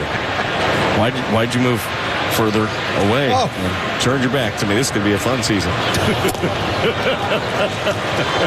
So the Giants, very good. this is when all day. The Twins visiting clubby, Alan Stern, who was our host out in Minnesota last summer, said that the Giants all ate these what called Crustables. Is that what it's called? I don't even know what that is. What's a Crustable? Crustables, Crunchables. What's they're it called? delicious. What is that? They're these little peanut butter jelly sandwiches you buy in a box. They're already pre-made, and there's no crust. It's like sealed into like a hot pocket, but it's a peanut butter and jelly sandwich. All right. You can throw them in the freezer. You can we eat have them them straight here out the at fridge. Circle KNBR? Or I know we used to, but they're one of the top sellers. So that's what the Giants eat a lot. Oh, yeah, those But things. Tyra only gets grape. Speaking of the kitchen, shout out Danny from Richmond. He dropped off some gelato for us. We just want to shout out Danny. Yeah, he's Thanks, awesome. brother. Danny's Appreciate awesome. that. Long-time listener. But Thank no, you, Murph, Danny. what are you doing? Crunchy or smooth, creamy? You know, it's funny. I hate to do this. Beatles and Stones. I grew up on crunchy. Boy, this is Thought I would unbelievable. never have This is smooth. unbelievable. When I would eat lunch at my buddy Rusty's house, his mom would make smooth peanut butter sandwiches, and it was weird for me. But now I'm smooth. Creamy all day. Oh, no. I'll do both. I hate to go Beatles and Stones. Yeah, right. I grew up on crunchy, and now I do smooth. It's unbelievable how similar some of this stuff is between us. Maybe it's the Irish-Italian thing. I'm not sure, but I had the same track record. Big crunch guy as a kid. Now I almost prefer like the smooth, but I grew up on the crunch. But if I offered you crunch, you wouldn't. Oh, I'll take it. I'm not going to like resist it, but I prefer like the smooth at this point. Oh, same thing. It's like the hard taco versus soft taco argument. Why not have both? There's no wrong answer. In a sandwich, I'd probably go with crunchy, but I'm the type of guy, I'll get a spoonful of the creamy one, dip it in with some ice cream or something. Yeah, see, boy, now we're getting into some ideas. You know, recently we had, so when we did the team outing to Stinson last Friday, we made s'mores. Yeah. And we had leftover Hershey bars. Okay. So came back, and dude, you break out of a Hershey bar, and then you get a peanut butter jar. Right in. And you're going straight from Right the commercial. in. You put your chocolate in my peanut butter. Mm-hmm. It was just making me You know now. what I mean? I'm getting some pangs. Yeah. Right. Well, there you go. There's your cooler content. Very good. And there's your Mikey Yaz big hit, and there's your Dwayne Kuiper, and there's your Power Hour, and there's your Tuesday morning. Okay, quick break. Mike Aldrete. Yeah. A's coach, former hum baby. Yeah, man. 850. Marcus Thompson talking Dunleavy at 9:15. A lot to get into. All coming up on KNBR 104.5 and 680 The Sports Leader. What a confusing question. I don't know this technology you guys speak of.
Listen to the sports leader anywhere, anytime. Download the all-new KNBR app. Now, Murph and Matt continue live from the KNBR Casino Matrix Studio. Casino Matrix progressive jackpots are here. Where are you? Just drop in. Please play responsibly. 1-800-GAMBLER. Oh, that's that band called The Vapors. I got you. Great name. Don't do it, kids. Don't do it.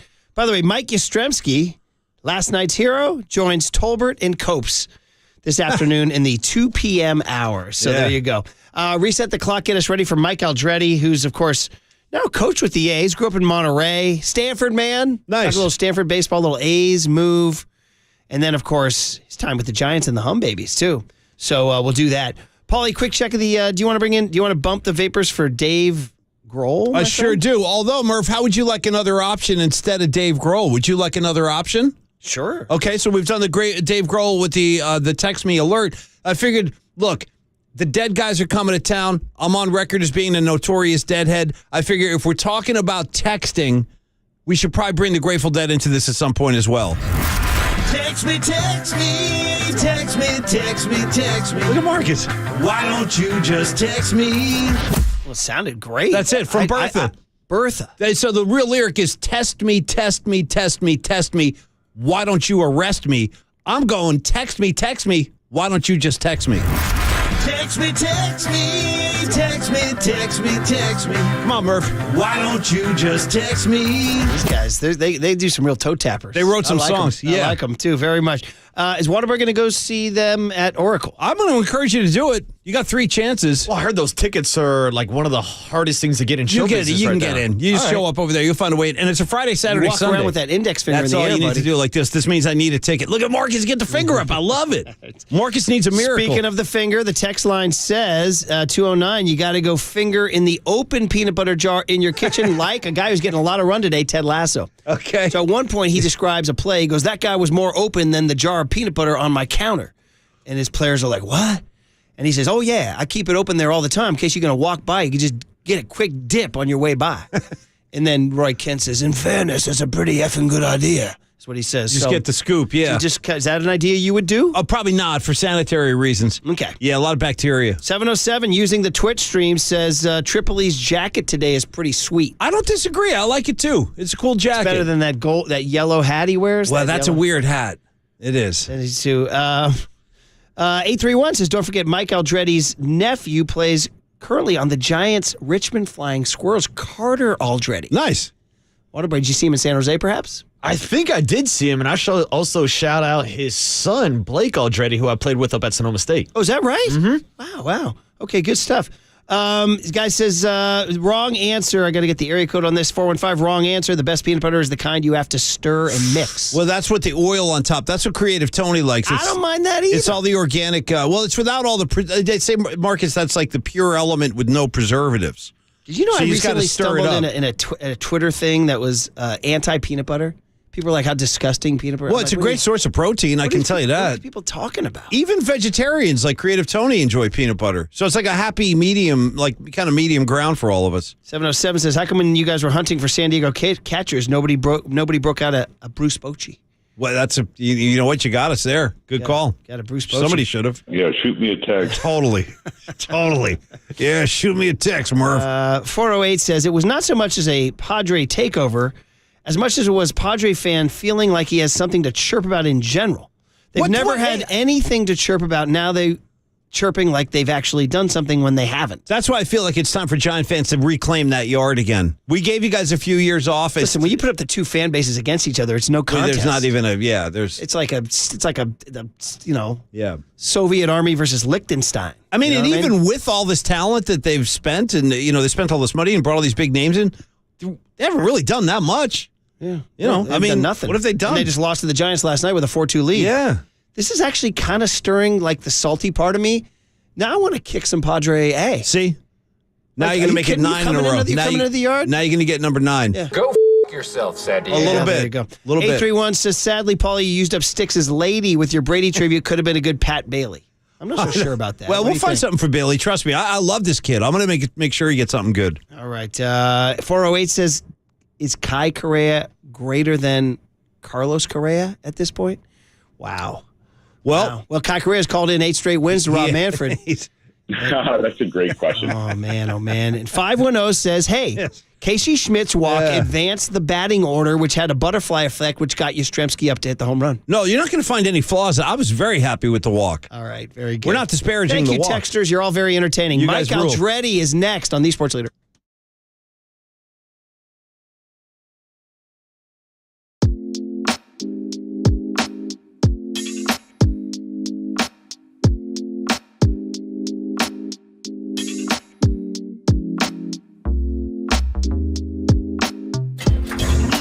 From the Chilton Auto Body Traffic Desk.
Listen in on our podcast page. Hear every interview from every show on demand at knbr.com/podcast. Now on with the show on the Sports Leader.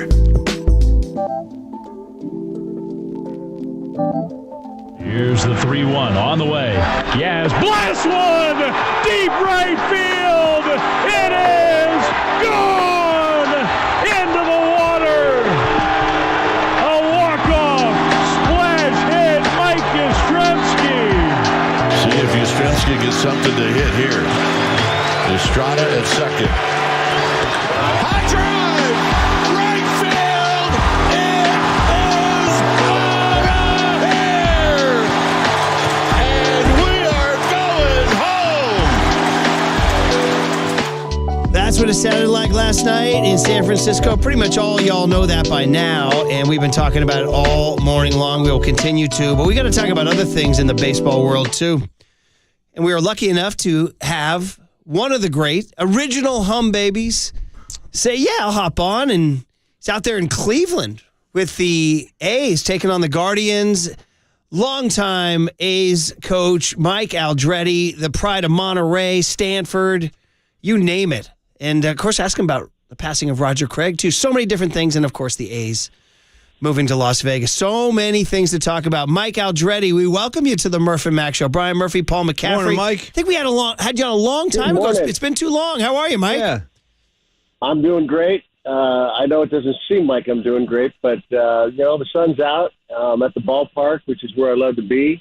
And, I'm not complaining. Yeah, man. So many different things to talk about. I want to start, actually, with the loss of the hum baby, Roger Craig. I mean, you were part of that group, man. You know, you got to like these kids. And listen, a long, wonderful life. It really was not cut short at all. But still, a moment of reflection. How did you, Mike Aldrete, digest the news of the hum baby? And did you get a chance to, see him or talk to him at all in the last few years?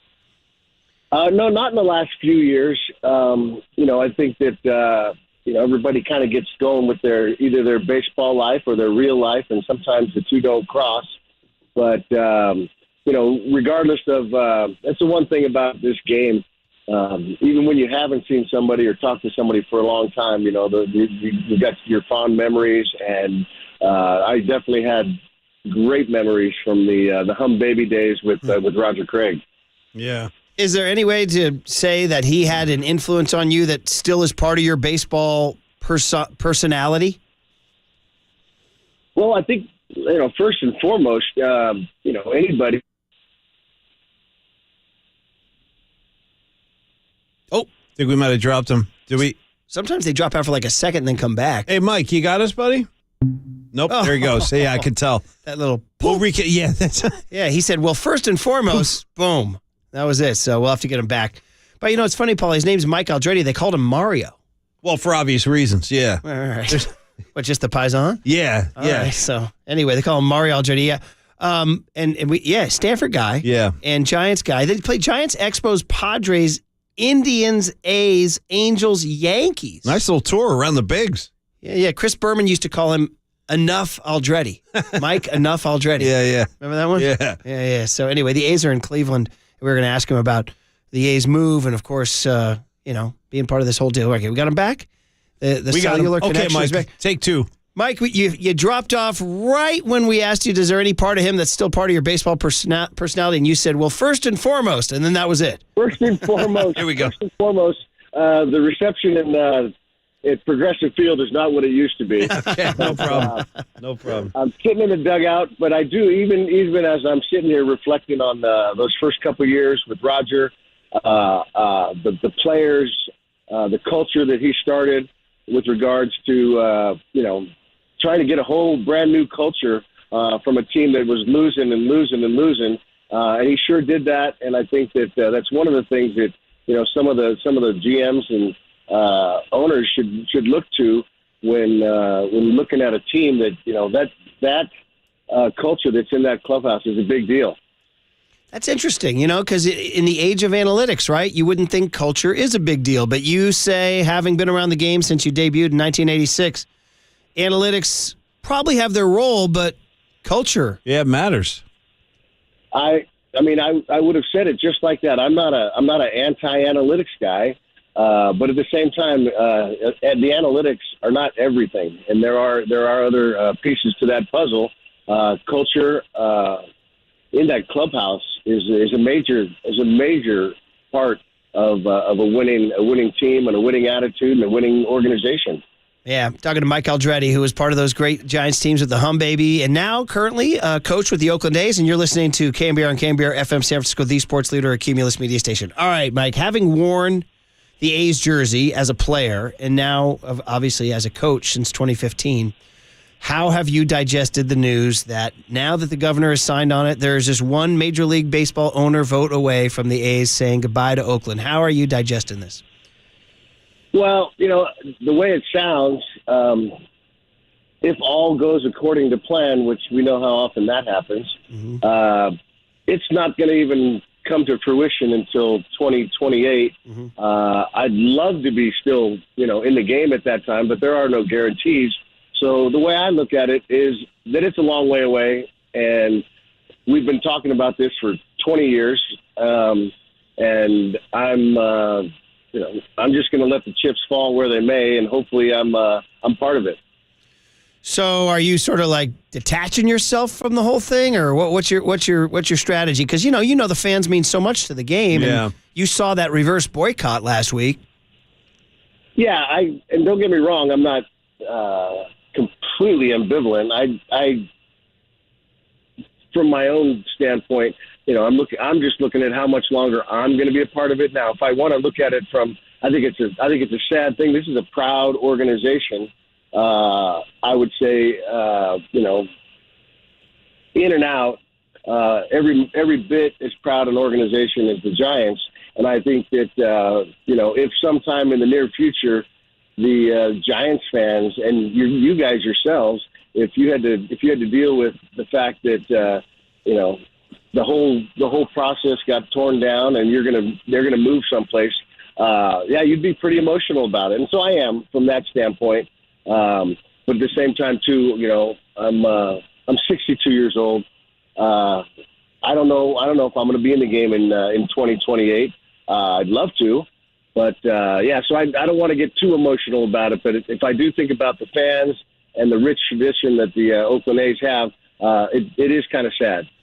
What about that night? What did you think about that night when the fans came out? Were you guys in the dugout? How did you guys process that? Because it was emotional and it was strong. It was a different environment than you usually been seeing. And, were you guys feeling it, like feeling that history of, you talked about the pride of the A's organization. Right. You must have been feeling that, huh? Well, yes. And I hate to say it, but it kind of brought back memories of the Coliseum and playoff baseball. And it was a little tough because, playoff baseball is a long way away from what we're thinking about right now. But for that day, the fans, the noise, we actually had to, for the first time I ever had our pitcher on the mound and couldn't hear his pitch comm because the noise was so loud. And I think that, what it does say is that, if in fact, something happens and the team stays, I think that the fans will support the team. But a lot of those things are out of our control. I get it. Yeah, I know. It's the old, hey, I just work here kind of thing here. We're talking to Mike Aldrete, first base coach for the Oakland A's. And, of course, longtime Bay Area fixture, Monterey Peninsula, born and raised, Stanford man. Actually, quick digression there, Mike. You still bleeding Cardinal red and feel a little pain at the exit in Omaha yesterday? Yeah, bleeding profusely, as a matter of fact. Oh, man. I watched that yesterday. We had an off day yesterday, and so I had a chance to sit in my room and watch every out, and was very excited when they got out to a 4-0 lead, and just watched it just dissolve. It hurts, but, David Esker done a nice job over there. After it's not easy coming in after a legend, and they've got two consecutive trips, or three, I think, from in his tenure. So I think that it's just a couple little tweaks away from maybe bringing another national championship back. Well, so it's like to dust off the old cliche, only one team ends happy, right? I mean, you get to Omaha is a thrill, and then at some point, you got to, like Tennessee may be that team in a minute. I remember watching last year with all their heart-stopping wins that they had, and you kind of feel like you're going in with some emotion. But I think one of the announcers said it yesterday is, everybody's got a story when they get there. Your story is probably fantastic, but guess what? The team you're playing, they've got a story of their own, and as you said, only one team gets to go, and I can't really complain. We went there twice when I was in college, and we went 1 and 2 both times, and walked away feeling like we might have left something. We could have done a little bit more out there. Good stuff. Couple more minutes here with Mike Aldrete checking in as the A's take on the Guardians in Cleveland and dealing with all the emotional fallout of the A's Vegas move here. Hey, just a quick word on your nephew, Carter. He's in the Giants organization. Yes. How you keeping tabs? Yes, as a matter of fact. I've, it was really cool to see him in spring training, and we happened to have a game where I was coaching first base and he was playing first base. That was kind of special. And then so far, he got off to a decent start. Then he kind of got hot for a little bit, and we were kind of going back and forth. And I think right now he's about due for an uncle text that says, "Come on now, let's pick it up a little bit." Yeah. But that's how things go. I mean, I did it. There's the ups and downs there are plenty, especially in the minor leagues. But I kind of look across the bay too, and I see a lot of moves getting made by the Giants. So when the Giants are bringing guys up, then somebody's got to come up to go to Sacramento. So I got my fingers crossed that he can show up in Sacramento at some point this year. Very, very good. Mike Aldrete here. Last minute here as he wraps up getting out the ballpark today. So what do you do when your club's not winning like this? You guys had the 7-game win streak, which was great, but back to tough times. How do you guys in the clubhouse every day come in and say, hey, guys, listen, the one-loss record is one thing, but, what are you guys building for on a daily basis there in Oakland? Well, first and foremost, it does help that our manager, Mark Kotze, is tremendous. He's a good motivator. He's a big believer in that clubhouse and that culture. I think that, you don't have to look too far to realize that there's reasons why guys get paid 10, 20, 30 million. They're pretty good and experienced. And there's reasons why guys are getting paid the minimum because they haven't proven anything yet. They don't have the experience. So it's a tough pill to swallow when you go out there every day. But at the same time, too, in Mark's words, we're going to play hard every day and we're going to get better. And I think that some of the decisions we make and some of the moves we do are not so much, obviously, to get us in the playoffs this year, but so that a couple years down the line that this group, we can find a core, and that core can be the catalyst to us getting back to being what Oakland A's fans are used to and deserve. All right, Mike. So you're saying, let's say last one is if 2028 is the first year in Vegas, would you anticipate Mike Aldrete would be part of that team? If they hand me a contract, Mike Aldrete will be part of that team. Okay. All right. What's your Vegas history? You ever go there and play the blackjack, see a show? What do you do? I used to love the action. Yeah. And I went to Vegas with my wife one time, and apparently I loved the action a little too much and got in trouble. And so I've toned it down since then. That's it. And, hey, man. Yeah. That's it. You are not. You join the line. You're not alone. About 10 million people, There's a few of us out here. Yeah. I mean, if I can quote her, who gambles until 8:00 in the morning? Like nobody ever does that. And I'm like, well, everybody, don't they? Yeah, I think that's right. Isn't this how it's done? She had no idea that was a thing, and I had no idea that you didn't know it was a thing. Oh my God! Anyway, it didn't work out well. No. Oh, man, that is a great story. That's a great anecdote. All right, Mike. Well, listen, hey, go get them. It's one day of baseball right in front of you, and that's where you love to be. So thanks for hopping on, Murph and Mac. Mike. We appreciate it, man. Hey, thanks for having me, guys. There it is. That's a great story, by the way. Good dude, too. Who gambles until 8 in the morning? He goes, well, isn't that a Who thing? doesn't? Yeah. No, I thought that was a thing. How about those moments in your marriage? Sounds like she won the war. He's like, yeah, I don't do that anymore. No, that's over now. And shout out to our good friend Stefan. I bet you he gambles till 8 in the morning. Wouldn't surprise me. What about you? Come on, get some breakfast, Gamble bro. till 8 in the morning? Gamble till late. We're going to get breakfast. Boys, I just did it like 6 months ago when I went to the Raiders and Niners game out in Vegas. Yeah. So you feel like kind of the all-nighters the only way to go? Well, that's not the only way to go, but it's a fun way to go. I've seen guys like former Murph and Mac alum DJ Raw B. So I saw this with my own eyes. We were going out to dinner one night, and I was like loitering around by the front door where we're all going to meet near the casino, like the entrance. And all of a sudden, DJ Raw B comes down, sits down at a slot machine, like a dollar slot machine, pulls a lever maybe 3 times, wins like $700. And then we went to lunch. Then we went to dinner. Yeah. I just won $700. Some guys got it. It's like, yeah. Some guys got it. You know who has it? Marcus Thompson has it from The Athletic. Talking Mike Dunleavy Jr. next on The Sports Leader.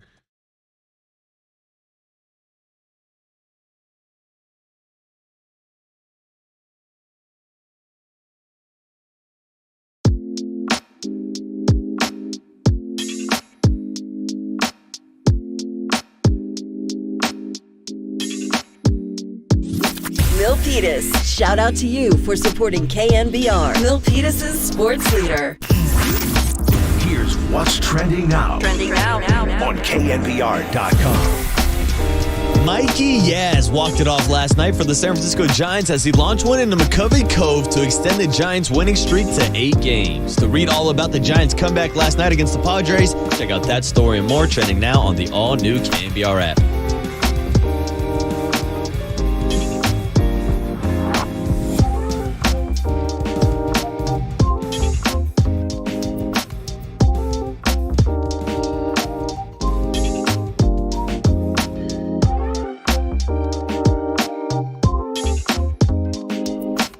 We really want.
Now, time for the Protect Your Assets with David Hollander Business and Technology Report.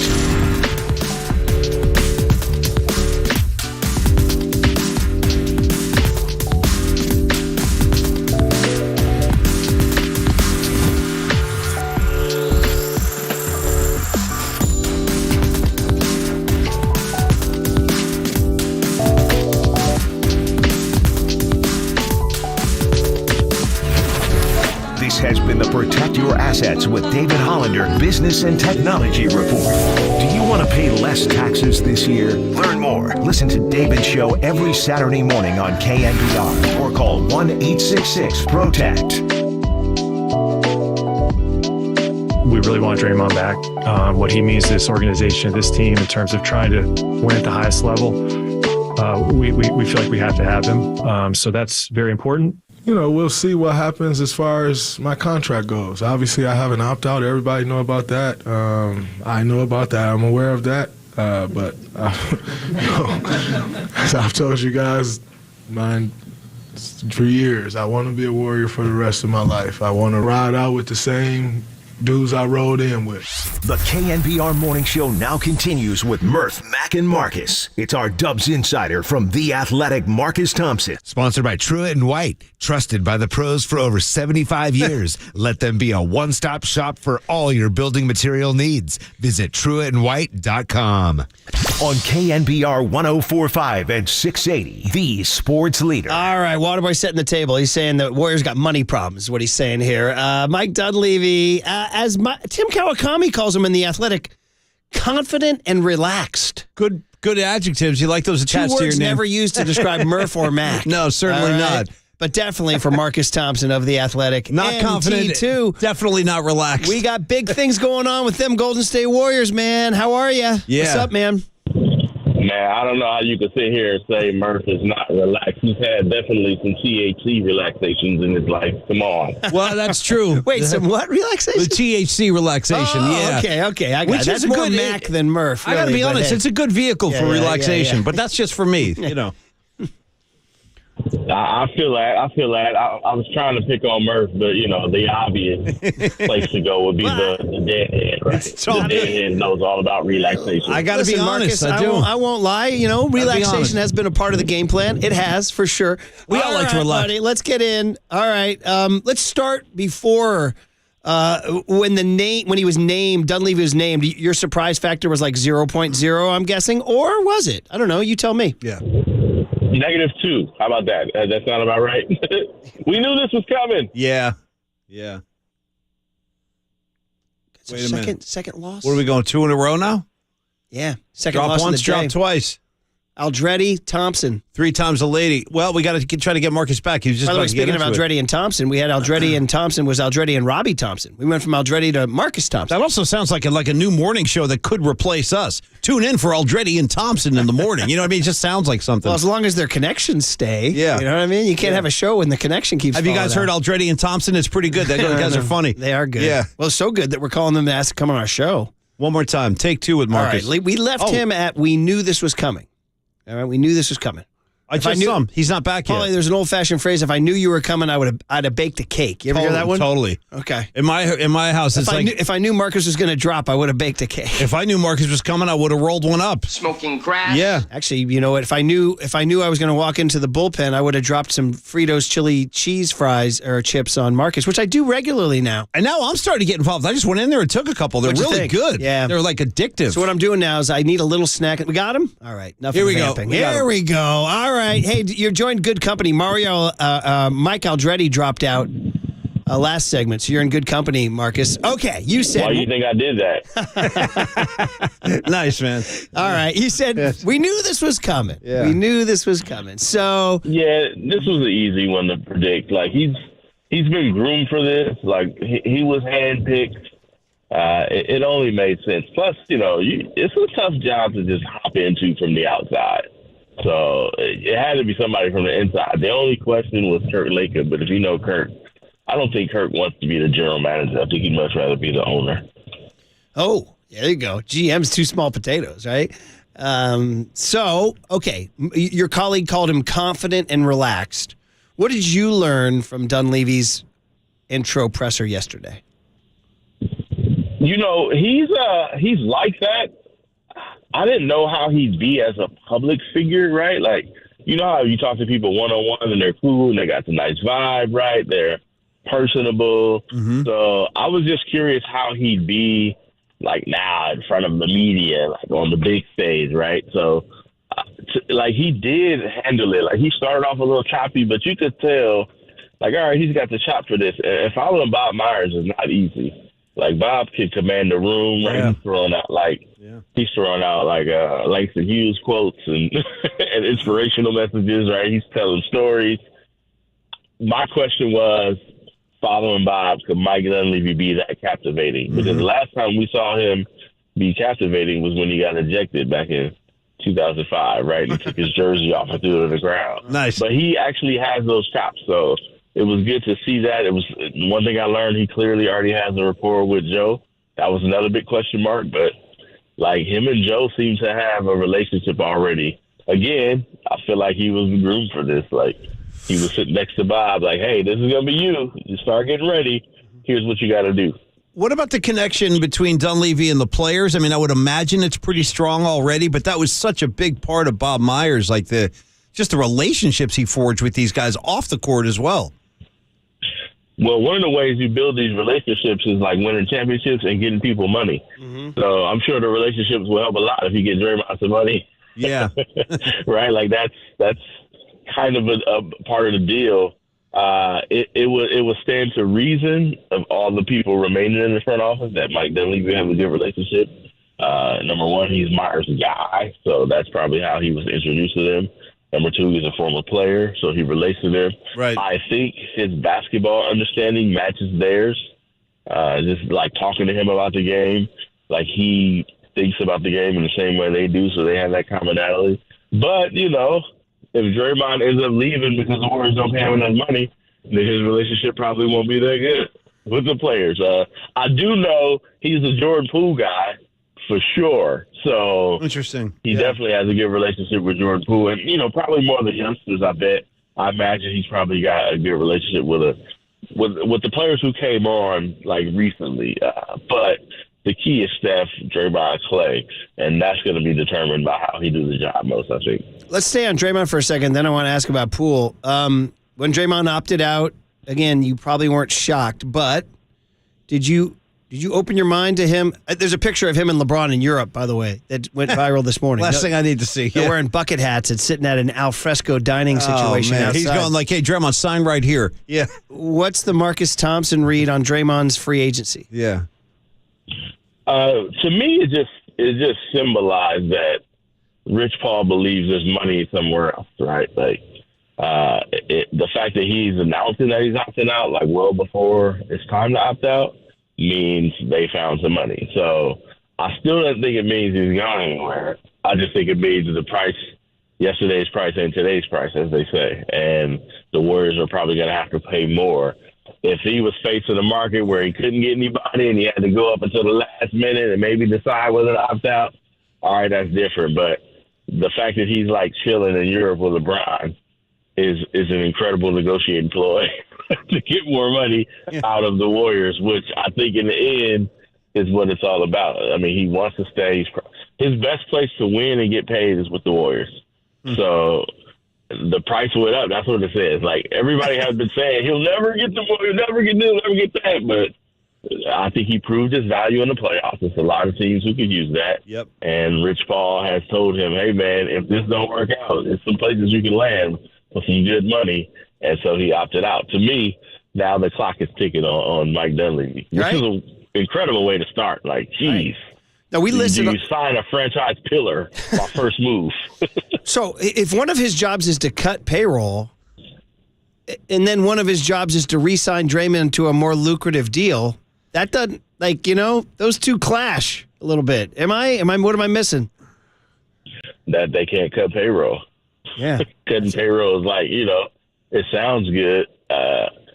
To me, that would be the biggest blow to Joe Lacob. I think everybody understands everything else. What people won't understand is you breaking up the dynasty for money. Like I'm paying $350, but I can't pay $370. Like, people won't understand that. Well, when I say, I'm not saying I'm paying. I mean, he's paying, but right. but if he's like, hey, the payroll is $350 million. But $370 million is too much. I can't do that. No championship. Well, Marcus, to interrupt you right now, isn't that kind of what happened with Gary Payton signing with Portland? People are like, dude, you're this deep and you couldn't go that way for absolutely. GP2. And what they do, they went back and got him again. They went and said, we made a mistake. Come on back. Yeah. It's tough because, you know, like, you see what Phoenix is doing. Like, Denver's looking like they'll be a contender for a while. Teams are gearing up. So I don't even know if Joe has it in him to pull back while other teams are gearing up. Once the Lakers get Chris Paul, right? You think Joe's going to be like, let's pull it? I just don't think it's in his nature. He's like, all right, y'all, okay, y'all want to build up? We'll build up too. We'll pay $450 then. That's what we'll do, right? I mean, it sounds great. The business acumen says cut money. I don't think he's cutting money.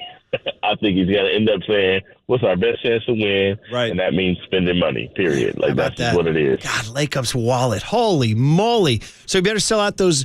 Does Lacob get a piece of those, like Jerry Seinfeld and Beyonce, or who else has played Shea Center recently? The Eagles. Yeah, all those guys. Right. Joe Coy. Does he get a piece of that?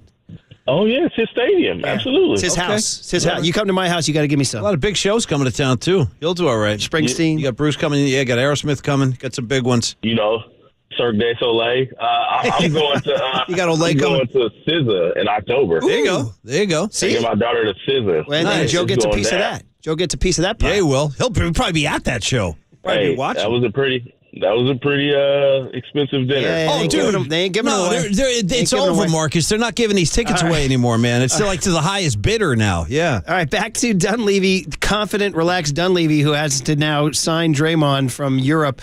You said he's a Jordan Poole guy. I think I read in Slater's piece in your site that he scouted Poole in Michigan at the Big Ten tournament in New York. Is that what you're linking him to with Poole, or would you have other connections between Dunleavy and Poole? Oh, yeah, that he's like one of the people who were like, hey, man, this Jordan Poole kid is it. Mm-hmm. So he's an early Poole adopter. Like, he had his swim trunks on way back in 2018, right? Like, so and he's supported him throughout. Like, he's one of the people who are like, hey, man, Poole should be playing, put the ball in his hands. Like, you know, during those first few early years where he was struggling, you didn't know what, like, you know, who he would be. Like, Dunleavy has always kind of seen what Poole could be, and so I don't think he's got to back off now. It's going to be tough to, like, they're not dumping Jordan Poole anywhere. It would have to be a crazy deal, which is tough coming off the year he's had. I don't know. I mean, you know, sometimes people say that, you look and say, all right, his value going to be low, but in the end, it ain't. Like, general managers see what's up. Like, he averaged 20 in a bad year. Like, you can always get somebody to believe in players, and it sounds like Poole has a nice market, but I think it'll just be tough for Mike Dunleavy to walk away from his first love as a basketball GM. Okay. Right? That's good. That's good detail. That is interesting. So where's that leave Kuminga? And this is sort of a layered question because, you know, your response, Marcus, and we're talking to Marcus Thompson of The Athletic about the rumors that they would trade Kuminga to move up in the draft. We were laughing, though. Somebody pointed out, like, you would trade Kuminga so you can move up to the draft to draft another Kuminga To type. get a Kuminga type guy. Right. It's got a little, like, are we... That don't make any sense to me at all. Yeah. Like, at all. But especially considering, like, there's a very strong chance that dude ain't playing. Right? Like, whoever they go and draft, like, Steve is probably not going to play that guy. Right. Not playing Kuminga. Judged by the track record. Right. The only way I could see it is if two ways. One, it's a different type of player. It's not a Kuminga type guy. It's more like a Franz Wagner type of guy, right? A guy who can dribble, pass, shoot, who can fit, right? Like, not like a Kuminga who's had to develop those skills, but he was just like an incredible athlete. So that's one option. The other second option is, if you are going to make a move, like you got Kuminga, you got Moody, you got PBJ, you got Ryan Rollins, you got the 19th pick. That's 5. If you could somehow trade up and now you got 3 youngsters instead of 5, like you move Kuminga and whatever up to get a higher pick, that's less youngsters on a roster, that's a lower salary, or it's easier to pair another player with the number 5 pick instead of number 19. So if you are trading Jordan looks a lot better if that pick is with number 5 than it's with number 19.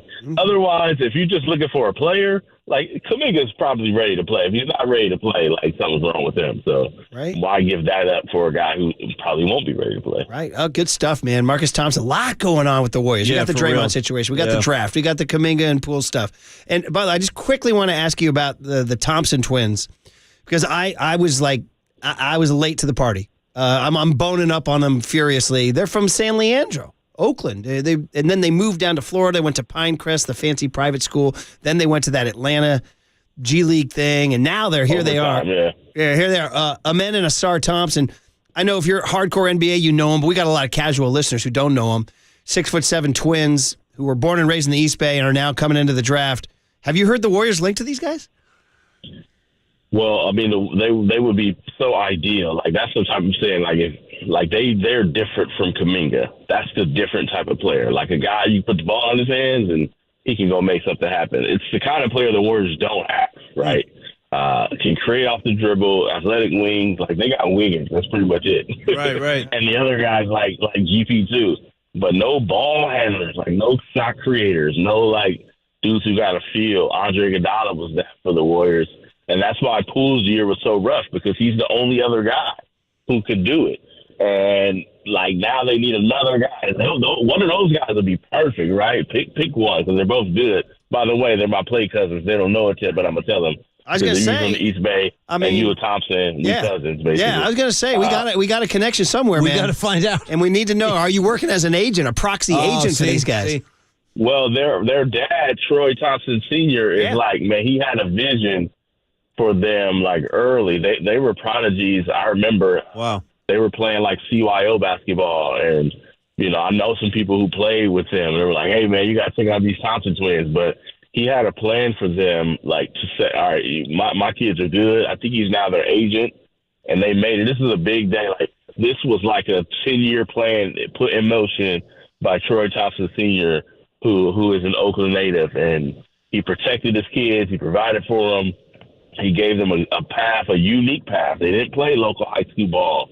They didn't go to college, right? They're kind of that new breed prodigy that once you know, it's a little bit different. It's kind of working out in the States how it works out in other countries where they identify you at, like in Australia, identify you at 12, 13. It's like, yo, you a hooper? Australian School for Sport. Like, we're not messing around. So they're a part of this new generation who's not going the traditional route. And these dudes are legends from the East Bay who nobody knows because they just weren't in the East Bay. Their dad had a plan, and it worked out perfectly because he's got 2 kids going top 10 in the lottery. Yep, Amen and Asar. They're named after Egyptian deities. The Thompsons, they were born and raised in San Leandro, but when they got to high school, moved to Pinecrest Academy in Florida to do this private. I'm going to correct you a little bit. They went to elementary school in West Oakland, and then they went to San Leandro. But San Leandro, Oakland, about the same. That's just like the suburbs of Oakland. Well, see, now we're getting into Cope's territory now because Cope's is San Leandro. I know Cope's trying to claim it, but nah, Come on. Elementary school. I like that. Daddy from Oakland. Like, we beefing over the Thompson. All right, who got the top? Oakland. And you're a Thompson, so you get him. That's You the know thing. what I'm saying? Marcus ain't having come it. on, man. Yeah. And we'll throw Clay in if we have to, just If to we kinda, have to kind of mess this whole thing up. Man, intriguing times. It's going to be exciting. So, hey, last one, the Dunleavy, the player. You covered that. Am I right? You covered that team, right? Yeah, I covered, like, man, his second, third, fourth years with the Warriors. Yeah, so you were there. He had an interesting comment because they talked about, man, you were here for some bad times. You got booed. He goes, man, that was a different organization. He's kind of right, isn't he? From the uniforms to the building to the owner to the tradition. It's like a whole different universe now. Yeah. To the mojo surrounding it, and different owner. Everything was completely different. Yep. Like, one was a complete disaster. The other one is a complete dynasty, like night and day. 2 Ds. Yeah. I mean, he called it. He was like, yeah, it's full circle, but he's like, it's kind of not really because there's nothing here that was there when I was there, right? Like, it was a complete mess. I mean, it just goes to show how far the Warriors organization has come, because there was a point where Mike Dunleavy was supposed to be the savior, and this franchise was not in a good place for that. Remember, it was supposed to be Yao Ming. That's who everybody wanted. They had the worst record in the league and didn't get the number 1 pick. Got the number 3 pick, of course. So they missed Jay Williams, who was the better Duke player, and they missed Yao Ming, who was the franchise-changing center. And they got Mike Dunleavy. He got set up. By the way, Marcus, he never had a chance. We went down that rabbit hole, the 2000, that draft. That was a bad draft. Yeah, it was a rough one. Man, A lot it of wasn't names like you the don't know. Warriors. Yeah. It wasn't like the Warriors missed after Dunleavy on some absolute. They did one miss. Karam- It was one. Which one? Who was that? Amari Stoudemire. That was like the one guy, yeah. But every other team. A lot of missed obscure on him. names on Marcus, yeah. Yeah, so it wasn't Todd Fuller and Kobe Bryant all over again. Nah, it wasn't. It wasn't. That was I mean, special. there's a couple of players down. Like Tayshaun Prince turned out to be really good. Karan Butler. Yeah, Karan Butler. Carlos Boozer in the second round. Yeah, we but mentioned Boozer. We did, yeah. But not anyway. much, though. Not much. No. Hey, man, fun stuff. Wide-ranging, interesting stuff. A lot going on. Look forward to your writings this week. Look forward to the draft Thursday. All right, man. Look forward to the next one, Marcus. Be good, Marcus. You always win when you get a Thompson. That's all I'm telling you, That's buddy. what we're Hey, saying. That's I'm it. with you 100%. Bobby Thompson hit the home run for the Giants in 1951. So You know what I mean? Let's go. All right, Marcus, take care, man. There he is. It's true.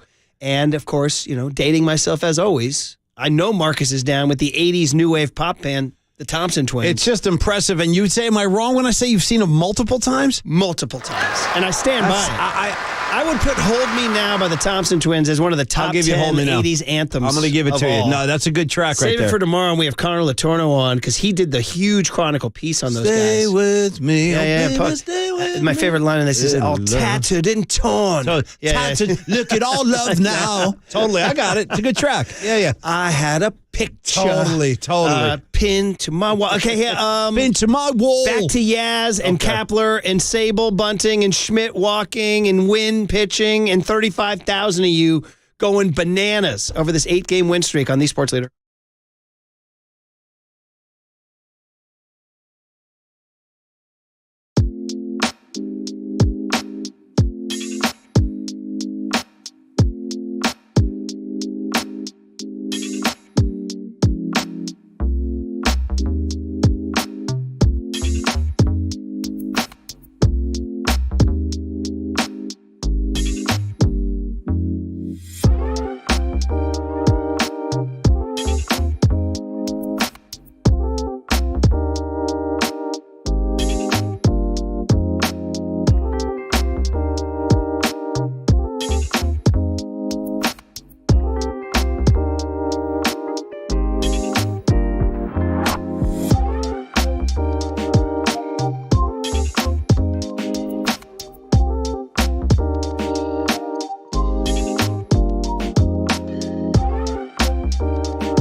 Listen to the sports leader anywhere, anytime. Download the all-new KNBR app. Now, Murph and Matt continue live from the KNBR Casino Matrix Studio. Casino Matrix Progressive Jackpots are here. Where are you? Just drop in. Please play responsibly. 1-800-GAMBLER.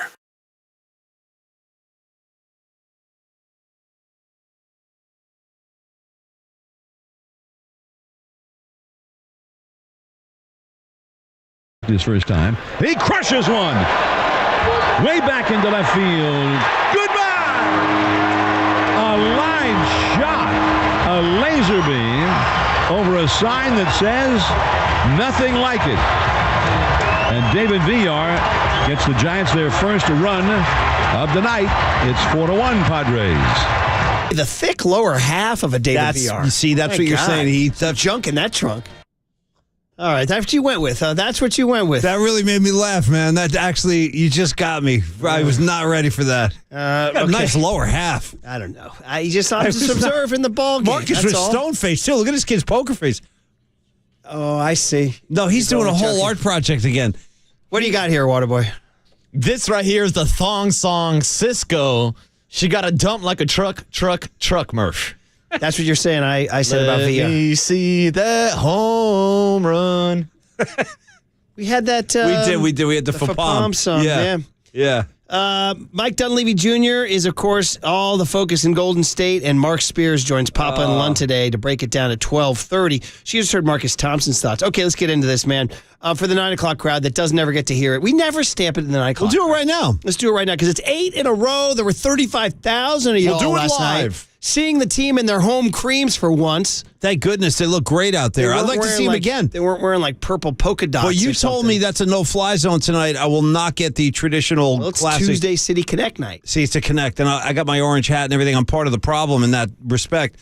I would prefer the creams. I really would. That's the best looking ball. So down 4-1 in the ball game, then 4-2, going into the 9th inning. They score 2 in the 9th. Then then Doval whiffs Machado in the top of the 10th, and then Blake Sable lays down a bunt, and then Mike Yastrzemski goes kaboom into the water. It's mayhem. It's mania. And then Kai Correa, while jumping up and down at home plate, actually called Rob Manfred from home plate. With the cell in his hand. And Manfred said, your connection's really bad. You're jumping up and down. He said, that's right, suit. Put it in the books. 10 innings. San Francisco Giants 7. San Diego Padres 4. It's all good, baby. It's all good. Beautiful baseball. Beautiful baseball. The Giants. Fun. This is some kind of good. This is unbelievable. Runs are cool, man. There it is, yeah. Guy hit me on Twitter, said, this is some kind of good, isn't it? And I said, yeah, it is. It's unbelievable is what I said. Shoot me a text. Paulie, speaking of the junk in the trunk, man, there he was in the 5th inning when they were down 3-0. That's when I actually noticed the lower half is when he was running the bags. David Villar, number 5. Bombs away. The junk in that trunk. Stop with that. Well, listen, I mean, Murph's just telling you what he sees. Sometimes some things are meant to go off into the ether. The junk in that trunk. Yeah, I know. With the music going, I can hear the Beastie Boys. The junk in that trunk. Some things are meant to go off in the ether. Junk in the trunk. That's one of the things Copes did. He would always capture my lowest moments and replay them constantly. You can make anybody sound like a tool if you just cut the right sound. Yeah, and then you can make. It's not hard to make me sound like a tool. Okay, 3-1. Yeah. And then... Oh, man, that was funny. Then Mike Yastrzemski in the 6th inning before the heroics. Don't sleep on the solo shot in the 6th. Mike Yastrzemski, number 9. Bombs away. By the way, I said 3-1. It's 4-1. It's 4-0 in this game. Yeah. And then 4-1, then 4-2. And then, of course, Mike Yastrzemski, bottom 10. Kaboom, number 10. Bombs away. And I would venture to say the 944 crowd has not heard Right Said Fred serenade Mike Yastrzemski. I could change that quickly. Now you're going to get it. I'm Yastrzemski with my glove. Yastrzemski with my gloves showing, believe me.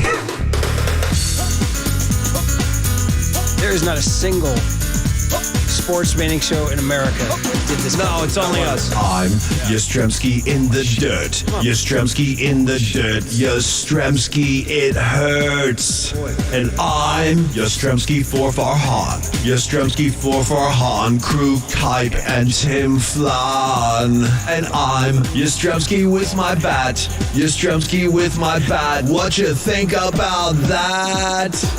And I'm Yoshimski for this song. Well, there it is, guys. If you don't know, just Google Right Said Fred and you're welcome. Marcus likes this one. I could tell he's reacting positively in there. Where were you when that song hit it? Yeah, that's the key question. Were you like know in about elementary the mesh school or middle school? Oh, when the actual song came out? The mesh tank top, the see-through. Do you know about I must it? have been like middle school and just like stumbled upon like a random music video or You something. guys remember? You remember it? Yeah. It's fun. pretty Do vivid. my dance on the catwalk. You know what I mean? He's doing a whole rap about it. Guys, let's talk about this right now. In that this is a situation. The comebacks are a thing. So we go through these now. This is all in the last 13 days. Okay, June 7th at Colorado, down 4-0. That's a big one right there, too, because that's Colorado. I mean, you know. They won that game on a Pat Bailey squeeze bunt. Yeah, that was huge. Okay, which I believe led to us playing squeeze rejoins. Place went nuts. 5 days later, they're at St. Louis. They're down 3-2 in the 7th inning. They wind up coming back and win. Brandon Crawford gets the game-winning hit. Nice. Okay. 2 days later, they're in St. Louis on getaway day, and they're probably going to lose because it's 5-3 in the bottom of the ninth or top of the ninth with 2 outs and 2 strikes. Who hit the home run? The guy you just heard Paulie singing about. Mikey Yaz. Off of Gallegos, Giovanni Gallegos. Yeah. That was, remember that shocker, guys? Yeah. 2 outs, 2 strikes. Mikey flipping Yaz, man. So that's 3 of them. Yep. By the way, in that game, too, and then we go down to 2 nights later, Dodger Stadium, Friday night. They're down 4-0. They're getting no hit by Emmett Sheehan. That was... Okay, Flores fouls a ball off his foot, damn near breaks it, hits a home run. Limps around the bags dramatically. Jock and Casey get huge RBIs in the 8th inning. And then Crawford wins it in the 11th. Yep. Blank you, Tony. Another one. And then last night, you're down 4-2, bottom of the 9th. And look what happens. You go, Blake Sable walk. Can we talk about that? How you guys feel about Sable? I think not as good as you. I can tell you're hot on Sable. And I you don't should. hate his at-bats. I don't hate his at-bats. I don't like when he's in the crouch that much, though. No, I don't want to either. Yeah. And I didn't love him in the opening day lineup, but I think in the current role he's in now, since Luis Matos has been called up, he's your 4th, 5th outfielder, an emergency catcher, a guy that can come off the bat as a left-handed option. I think he's perfect for that role. Yeah. God, he drew a walk last night. Then Yastrzemski singled, and Hammer got me in the hallway when I was running to the men's room during a break. Hey, where you going? He said, hey, the whole key to the game was that the Padres were shifted over on Yaz, so that single would have been a double play ball if they weren't shifted towards the middle. No, and Hammer, he was probably in the building, too. He was probably at the game. Well, he's right. Yastrzemski hit a ball that in a past life would have been a double play ball, but because the shortstop was shifted up the middle, it's a base hit. Thank goodness. Waterboy hit him where they ain't. Yeah. And then Sable goes to third. That's the key. First to third's the key, guys, because then the wild pitch gets uncorked by that poor guy Garcia. Well, he had no As chance. you would call him, Paulie, that poor bastard. Well, you could tell he was all out of whack last night. At one point, they should have his stats. He looked worried. Like his face just looked concerned. At one point, they put up his stats: 14 pitches, 3 strikes. I'm like, dude, I feel like I'm back in a minors AAA Little League game. And we used to have 14 pitches, 3 strikes. My favorite was when everybody went over to the mound. They gave him like a little pep talk, and then everybody walked away, and you can see him. He's like, whew. Like he was like rubbing his forehead. Like, I don't know. I got no chance up here. I was like, this is the best you got, Bob Melvin? Now, I know Hader couldn't pitch, and Kuiper told us their 8th inning guy, too. I thought their 8th inning guy, Tim Hill, was pretty good last night. But anyway, and then he wild pitches Sable home, and that gets Yastrzemski to second. Guys, and then we got to shine the light. Shine a light, Paulie, on Luis Matos, because he hits the ball to center field deep enough to get Yaz to tag, which was not an automatic, by the way. Very exciting play, too. Mikey Yaz coming down. You endorse the tag in mid-stride, Waterboy, halfway between second and third. Is that a good play? That's a good play because he read the ball fantastic, and it's something that we kind of talked about earlier this morning. What the Giants did last night in the 9th inning was something they weren't doing in the first month of the season, when they were constantly leaving guys in scoring position, when they had the highest strikeout rate in the entire major leagues. Yep. Well, last night was a perfect example of one of the oldest sayings in baseball. Get them on, get them over, get them in. They did that with sacrifice flies last night. Gosh, God bless. And you said another good thing. He got a good read. Mm-hmm. That's just a huge factor of being a base runner is what are you reading? So he read that deep enough, took a chance, again, because he wasn't going to make the first or the third out. If he made the out, all right, the inning's still going. But if he gets there, he gets to third with 1 out, which sets up Pat Bailey. This was huge, too. How about the at-bat from Bailey right here? And he had gotten hosed on a strike call right before that, guys. And that made that at-bat. It went from a 1-1 count to a 1-2, and it should have been 2-1. Yeah. Yeah, and it's yet a good Bailey call, actually. still fought that off and hit that ball, but it was a line shot. And it was out far enough, though. It was an exciting play, too. Yeah. You're watching Yaz come down the line, And Yaz's speed. Yeah, he's got wheels, sneaky wheels. People don't talk about it, but and he's his pretty head fast. first dive. Yeah. And his scrape. 5-incher. We've talked. It's been documented. So just an outstanding display of baseball. And then in the top of the 10th, can we shine a light on Doval Machado? Oh, what a battle that was. That was just flat out fun to watch. How about Kruko making the call? Because I said to my kid in TV, I said, I feel like Machado could foul off balls all night. I feel like he wouldn't be here all night. Did you notice, you guys, that when he fouled off, I forget which pitch this was, maybe 6, 7, who knows? But at one point, he fouled off a couple in a row. Did you guys catch that Bailey was nodding at Doval, like, yep, keep doing it. Like, he fouled the ball off. Did you catch that? No. Marcus, he would giving him a nod, like, yep, keep pumping him right there. And that's great from catcher because he's basically just telling a guy, like, yeah, that's the pitch. You made I the was pitch, picking it up from keep home. throwing it, I was keep loving throwing it. I'm like, look at Bailey, dude, What coaching did his Buster kids. say? A easy, confident control? Yeah. An easy, confident control. And then Mike Kruko called it. He goes, well, if the guy's in swing mode, why don't you extend that slider out about a foot and see what he does? And he did. And that's exactly what he did. And then the look from Machado, Dave Fleming called it a wry smile from Machado to Ty Doval. broke that down because that's a great call. He did give him a nice long look walking off the hill. Not like pissed, not like angry, but just like, okay. He said, we're going to do this again. Totally. He said, maybe tomorrow night. Yeah. Right, those guys so will anyway, battle. Really fun to recap what is just turning into a really entertaining baseball team. 8 wins in a row, and it's flat out all the youth. People are like, what happened? The youth happened. Yeah, That's it did. what happened. That's it. And look at the crowd. Including Ryan Walker and Keaton Wynn last night, who were given no love to. You're right. They were huge, too, man. You could argue that Keaton Wynn was the biggest story of the You night. said that today, yeah. Yeah, he was big. So maybe you get into the studio for Keaton Wynn. So you got the youth coming up. You got the crowds coming back. You got 8 straight. Can we make that 9, Waterboy? Shout out Revolution number 9. Any other 9 references you have? I told you that the Thompson twins covered that when I saw them. See what I'm saying? Well, that's Revolution. There's Revolution number 9, and then there's Revolution. Oh, there's 2 it's ones? still a whole bunch of stuff going on there. You just yeah. baffled me there. Yeah, Revolution number 9 is not Revolution. That's when he goes number 9. Number 9. Okay. That's really psychedelic. Okay, it's a whole well, thing. thank you for that. All right. I'll tell you later, Marcus. Hand it it's over to Beatles. Papa and Lund next on the Sports Leader. We are going home.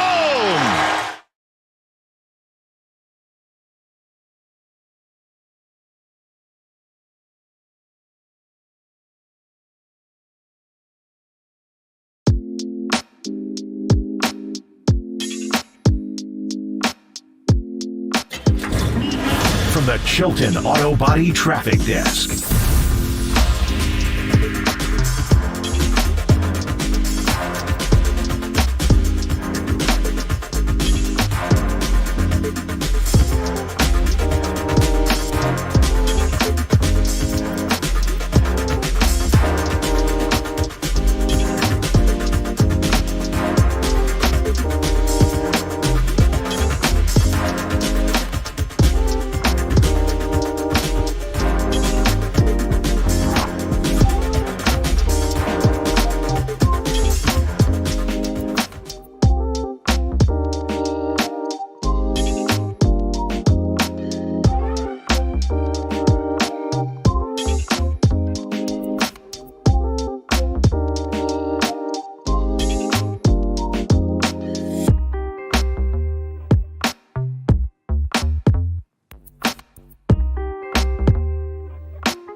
party happening on our podcast page. Hear every interview from every show on demand at knbr.com/podcast. Now on with the show on the sports leader. See if Yoshimski gets something to hit here. Estrada at second. High drive! Right field! It is out of here! And we are going home! Well, there it is, man. For the birthday boy, Dwayne Kuiper had a heck of a birthday. And they show him sitting in the booth with his kids and granddaughter. That's kind of fun, huh? Kuiper's the man. So, way to go, man. Giants back at it tonight. Anthony DeSclafani against Seth Lugo. Need a good DeSclafani night tonight. Tell him to get him centered again, back on track. Well, they got to win to keep up with America's team, the Reds, who won again. They got 9 in a row. I think the Reds are in first place in the NL You Central. see that big Viking horn and the bear skin or whatever they wear when they hit home runs? Giants don't do that. They got like a whole act they do with the bear skin. Have you seen the furs and everything, Marcus? Yeah, but that's a good point by Murph because we're seeing like the Baltimore Orioles, they do the sprinkler. Waterboy, every team. Mariners have that big trident. Yeah, the Angels have the samurai hat. Maybe, well, I don't know. Maybe that's their act is that they have no act. Like in Singles from Cameron Crowe. My buddy Shooky. Your whole act is that you have no act. That's your act. Yeah, your game Maybe is- that's a Giants act. Our act is abstract. We do something. It's more of a performance art piece. Yeah, maybe Gabe has some. Maybe Gabe has some sort of anti. I want to do like a Marcel Marceau. Like I'm trapped in a glass box and I'm trying to, break barriers. All right. Well, listen, should be really, really, really fun. I want number 9 tonight. Give me Revolution number 9. Let's go. Okay. Yep. Somebody said something about Revolution number 9 being played backwards. Number 9. Yeah, all the messages about Paul is dead is in there, apparently. You go home and do that if you have time. That's not something I'm going to do. Hey, something I want to get into later this week is that Major League Baseball has confirmed Rickwood Field, the oldest professional ballpark in the United States, former home of the Birmingham Black Barons of the Negro Leagues, is going to host the Giants 1 year from today. Nice. June 2024. I want to get more into that as the weeks go on. Okay, kids. Time for Papa and Lunch. Cheers, y'all. Paulie, fun. Waterboy, Tripoli, fun. Hey, when it's time for a change, think Speedy Oil Change and Auto Service. Your trusted oil change, tune-up, and brake experts. You're listening to KNBR and KNBR FM San Francisco, the sports leader, a Cumulus media station. What a confusing question. I don't know this technology you guys speak of. Stuff junk in that trunk. We are going home! That's the end of the game.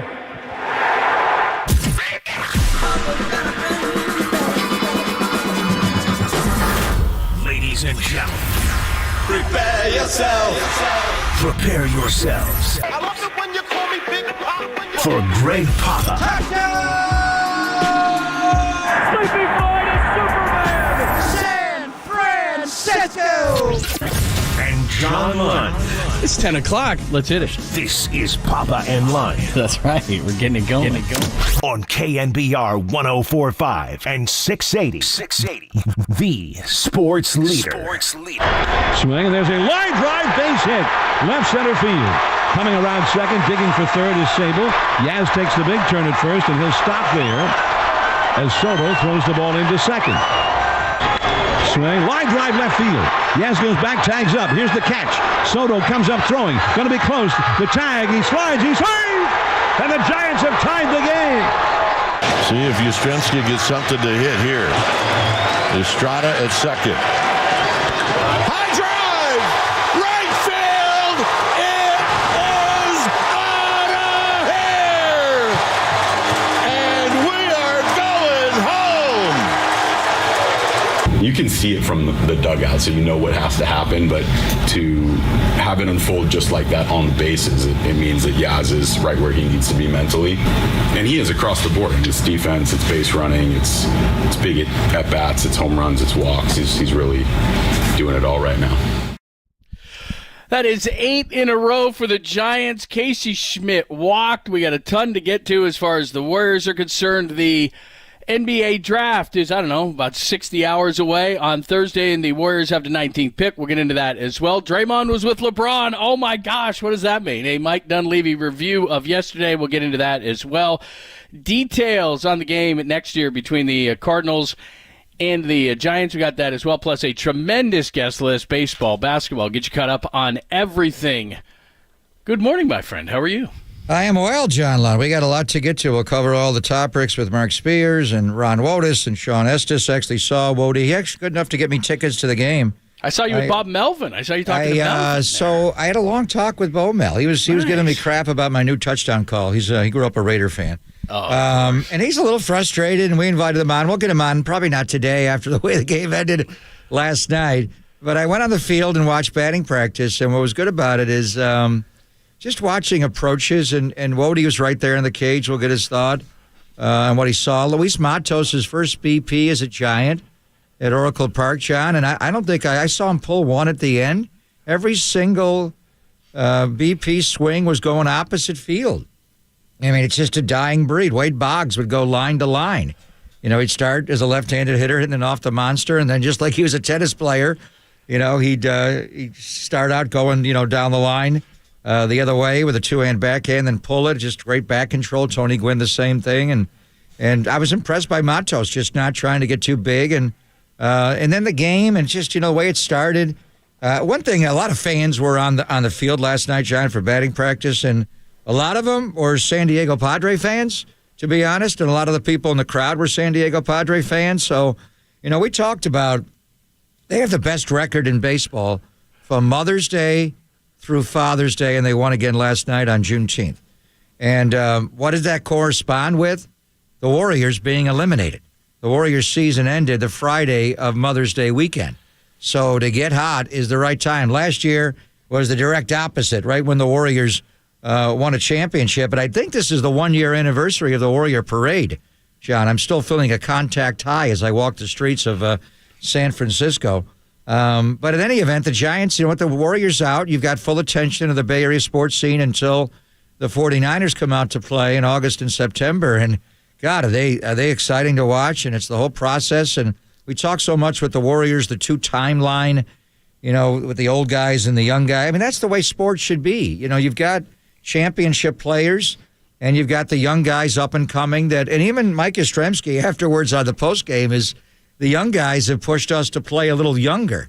And we've talked so much about, the infusion of Schmidt and Bailey and obviously, the Matos. They haven't lost a game since Matos. But one thing, and Wody's going to join us at 11:50, the reports of Brandon Crawford's demise have been greatly exaggerated. He's still a big part of this.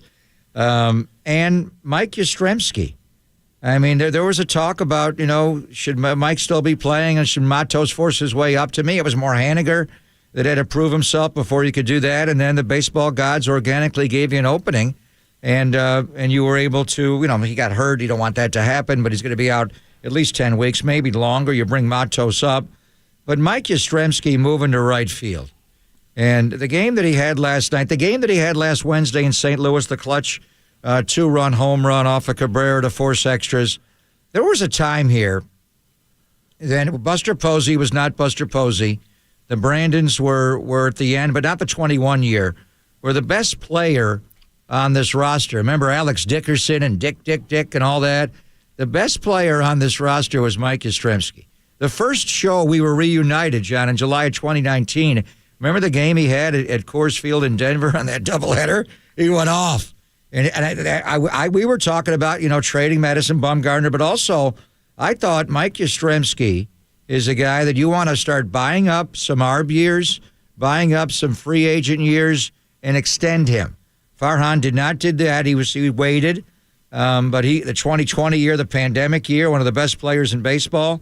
And then the 107 win year, he kept banging into walls. Sean Manaea, then in Oakland A, hit him the very last game of spring training in the Bay Bridge series and smacks into walls a couple of times. One time in Pittsburgh, one time at Oracle Park against the Angels and Shohei when they came in right after Memorial Day. And he just, whatever the reason, he hasn't been the complete player that he is. And some of it's the buggy whipping and, the low to high, and he's got that hole in the top of the strike zone. Brandon Belt's had that for years. Took him a long time to cover that up. But Yaz is starting to cover it up. The home run he hit against Cabrera in St. Louis, John, and they're not always going to be perfect fastballs. You're not always going to hit spots. You want to go high in the zone and go up the ladder, you miss. And you put one middle, and he turns. And he hit a couple of home runs on the changeup to start, then the one in the Bay. But really, it was his base running, the tag, and he had to go back. And Manny Machado wants to challenge that and say that he left early. He actually left late. He had to go back to the bag, but the slide, and then his outfield play, his base running, everything. I mean, we've forgotten what a complete player Mike Yastrzemski is all offseason. We wanted them to get a true center fielder in free agency to let Yaz do his thing in right, and now you got Matos doing his thing in center. So, yeah, I mean, this whole thing started with the infusion of youth. But let us not forget, if you are going to go with a two-time line from the Warriors, the old guard, and there's other guys as well, but it's Brandon Crawford, and it's certainly Mike Yastrzemski. And I think last night is a ringing endorsement, John. There are times that he's your best overall player. I mean, these young guys are toolsy. Bailey's different because of his ability in throwing out Tats Jr. in the first inning. It was huge last night before Soto homered. But when Mike Yastrzemski's playing like this, he is a middle-of-the-order hitter. He's not a guy you got to hit down. He's a guy, John, that you're not going to platoon.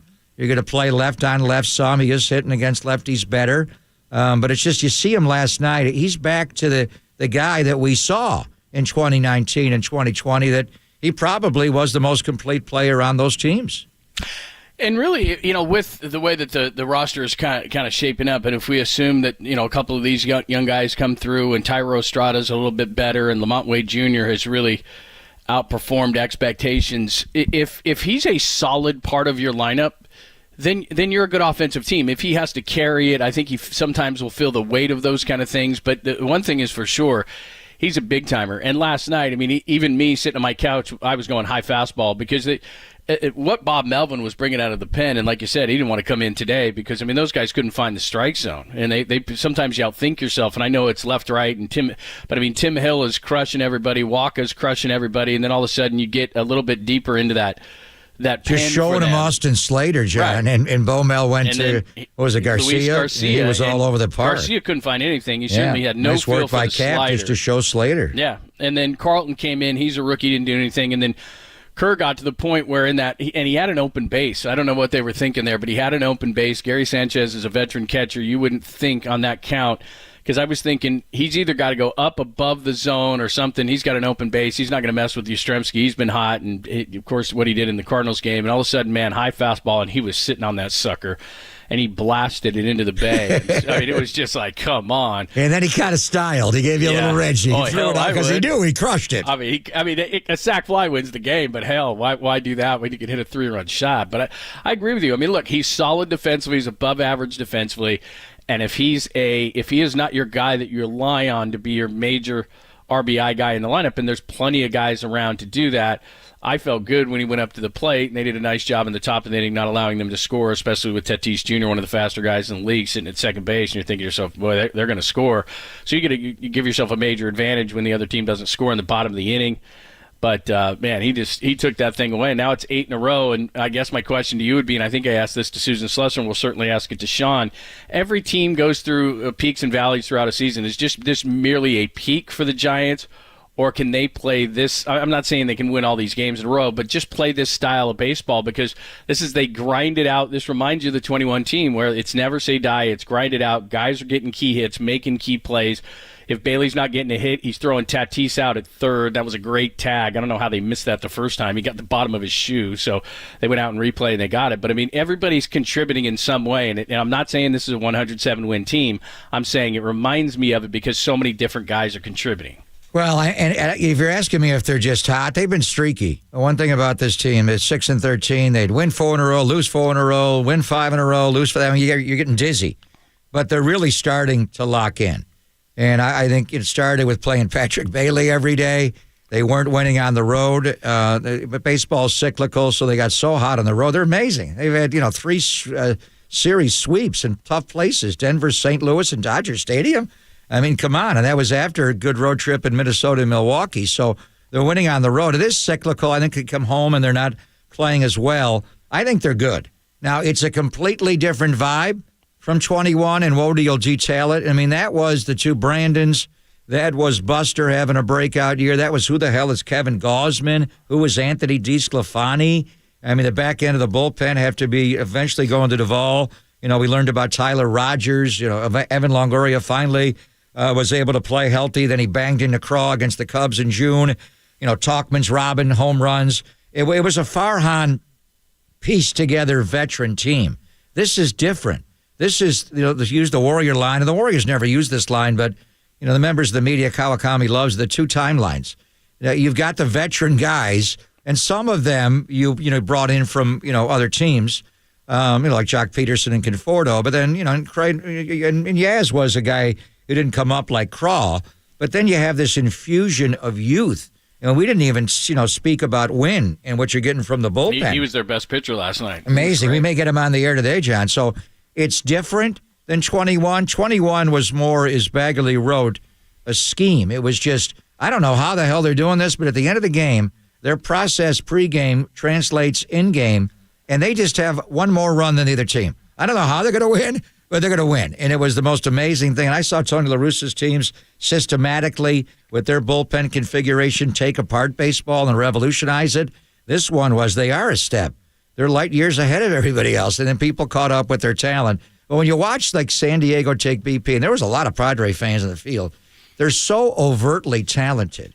I mean, Machado, Fernando Tatis Jr., John, I don't know if I've ever been around a guy as toolsy. His body, just everything, how fast he runs. He's a good outfielder. Or he's become a really good outfielder. And then the bat speed that he has, he makes the game look easy. But why do the Giants win the game? Mike Yastrzemski is just a solid overall player. Maybe he doesn't have the overt tools that Tats Jr. has, but in the end, he's found a way to win and beat them. And Padres have been a hard team. The bottom line is, I don't think they're streaky. I think they're locking in. It's a playoff team right now. It's different than 2021, John. And the major difference was the buzz around the ballpark.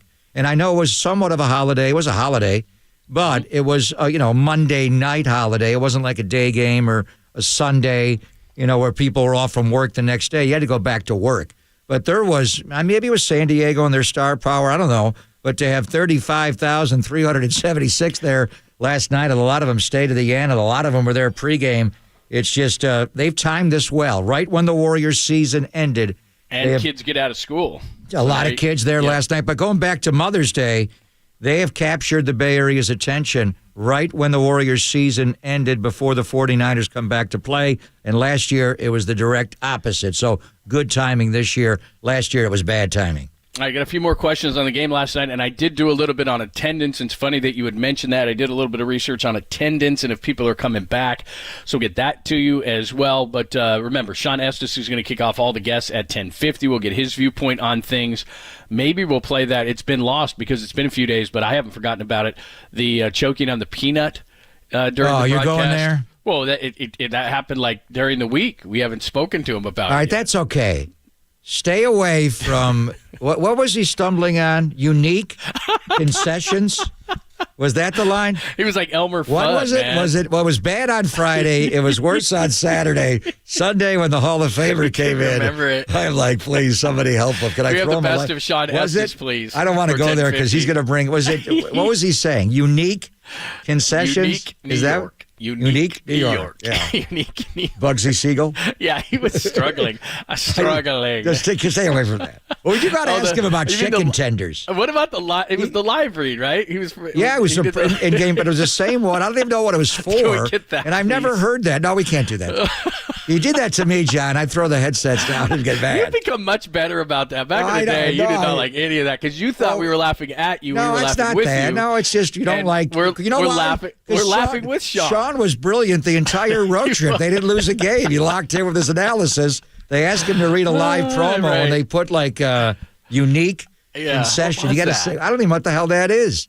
There's certain combinations of words like sore shoulder. Yeah. Do not say that quickly, or even try to break it up like bruised shoulder. What's or the back thing that Steve sore Levy shoulder screwed up on? But what's the one? Well, you know it. What's the back one? Well, the one that I misspeak and it goes out a different, a different body part. You know what it is. Pizza pasta. You know it. What's the one? The Steve Levy one. No, am I forgetting that one? That's the one that everybody screws up. It's the. What is it? It's the injury. We'll find it. I'm Sore shoulder's bad. Sore shoulder. Unique concessions. But you won't get in trouble for sore shoulder. Unique is a hard word to say. You gotta hit that hard. You got to round that off What's at the end. What's the disc in the back or something like that? Well, that's the one. I got a bad disc. How many times have I screwed that up, John? And That's the one. If you screw up sore shoulder, DISC, right? It's a CK at the end. Herniated disc. That's the one. Yeah, herniated disc. And I've got right? two of them. Yeah. L4, L5, L5, S1. But if you screw up sore shoulder, you're not going to end up on a blooper reel. But if you screw up unique herniated concessions, disc, please don't do that for him. If you go down that road, I'm not going with you. I love my brother Estes. Herniated disc. It's exactly it. Or the worst one is a ruptured. A ruptured disc. Yeah, that really disc, hurts. That really hurts. Disc. And if you try to say that one fast, then you're on blooper reel. Yeah, I mean, that's how that one goes. Exactly. All right, Sean's going to join us at 10:50. Mum's the word. We won't be saying anything about anything. It's fine. Is he in Arizona? Yeah, he's back not home. He's not listening to us. Yeah, because Contos, right? Contos last night. Yeah, and Travis Ishikawa. Yeah, and he was great. So, all right. He knows something. That was cool after the game. He knows a thing or two about big home runs. And then Yaz hits that one, and he's in there going, hey, tell us about your home run. Yaz went back, tell us about your home run. My goodness. Well, that was a pennant winner. That was that was an awesome one. That was Bobby Thompson. Yeah, that was pretty big. All right, we'll get into all those things coming up next. Remember, you can hit us up on the text line to get any questions, comments about the Giants. I just just brought up the text line. Also, you can watch us live on YouTube and Twitch if you'd like to do that. We can do that. Make sure all you have to do is go to KNBR, do the new KNBR app, and you can check us out through them. We'll get to all of it next, only here on the Sports Leader. San Rafael, shout out to you for supporting KNBR, San Rafael's sports leader.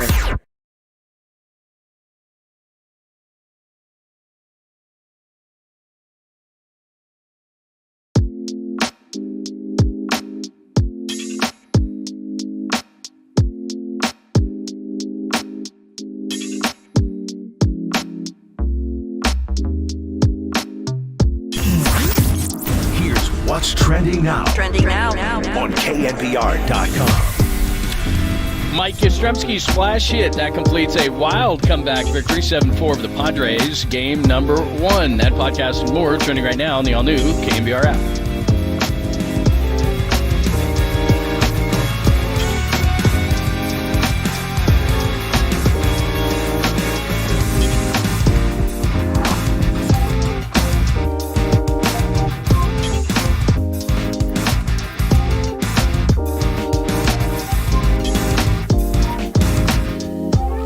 Grab the keys. Let's go.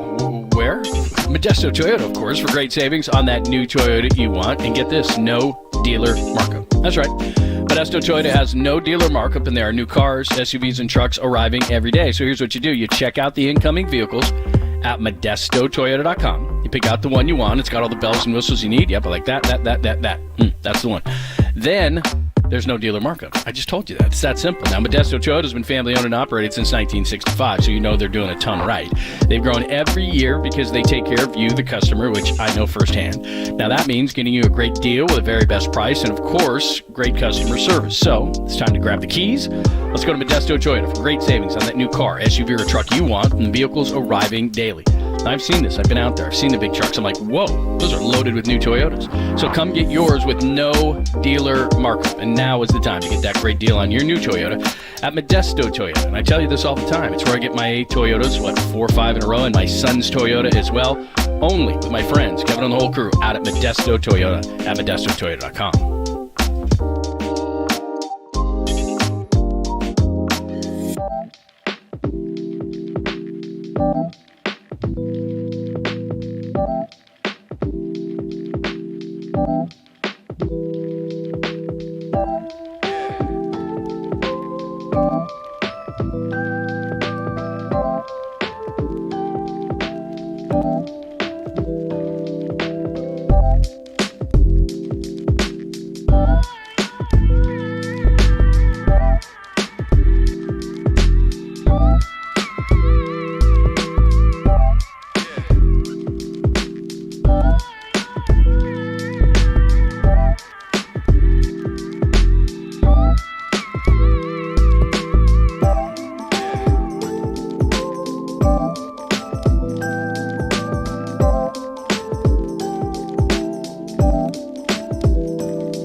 Listen to the sports leader anywhere, anytime. Download the all-new KNBR app. We are your proud home of Giants baseball. KNBR 104.5 FM and 680 AM.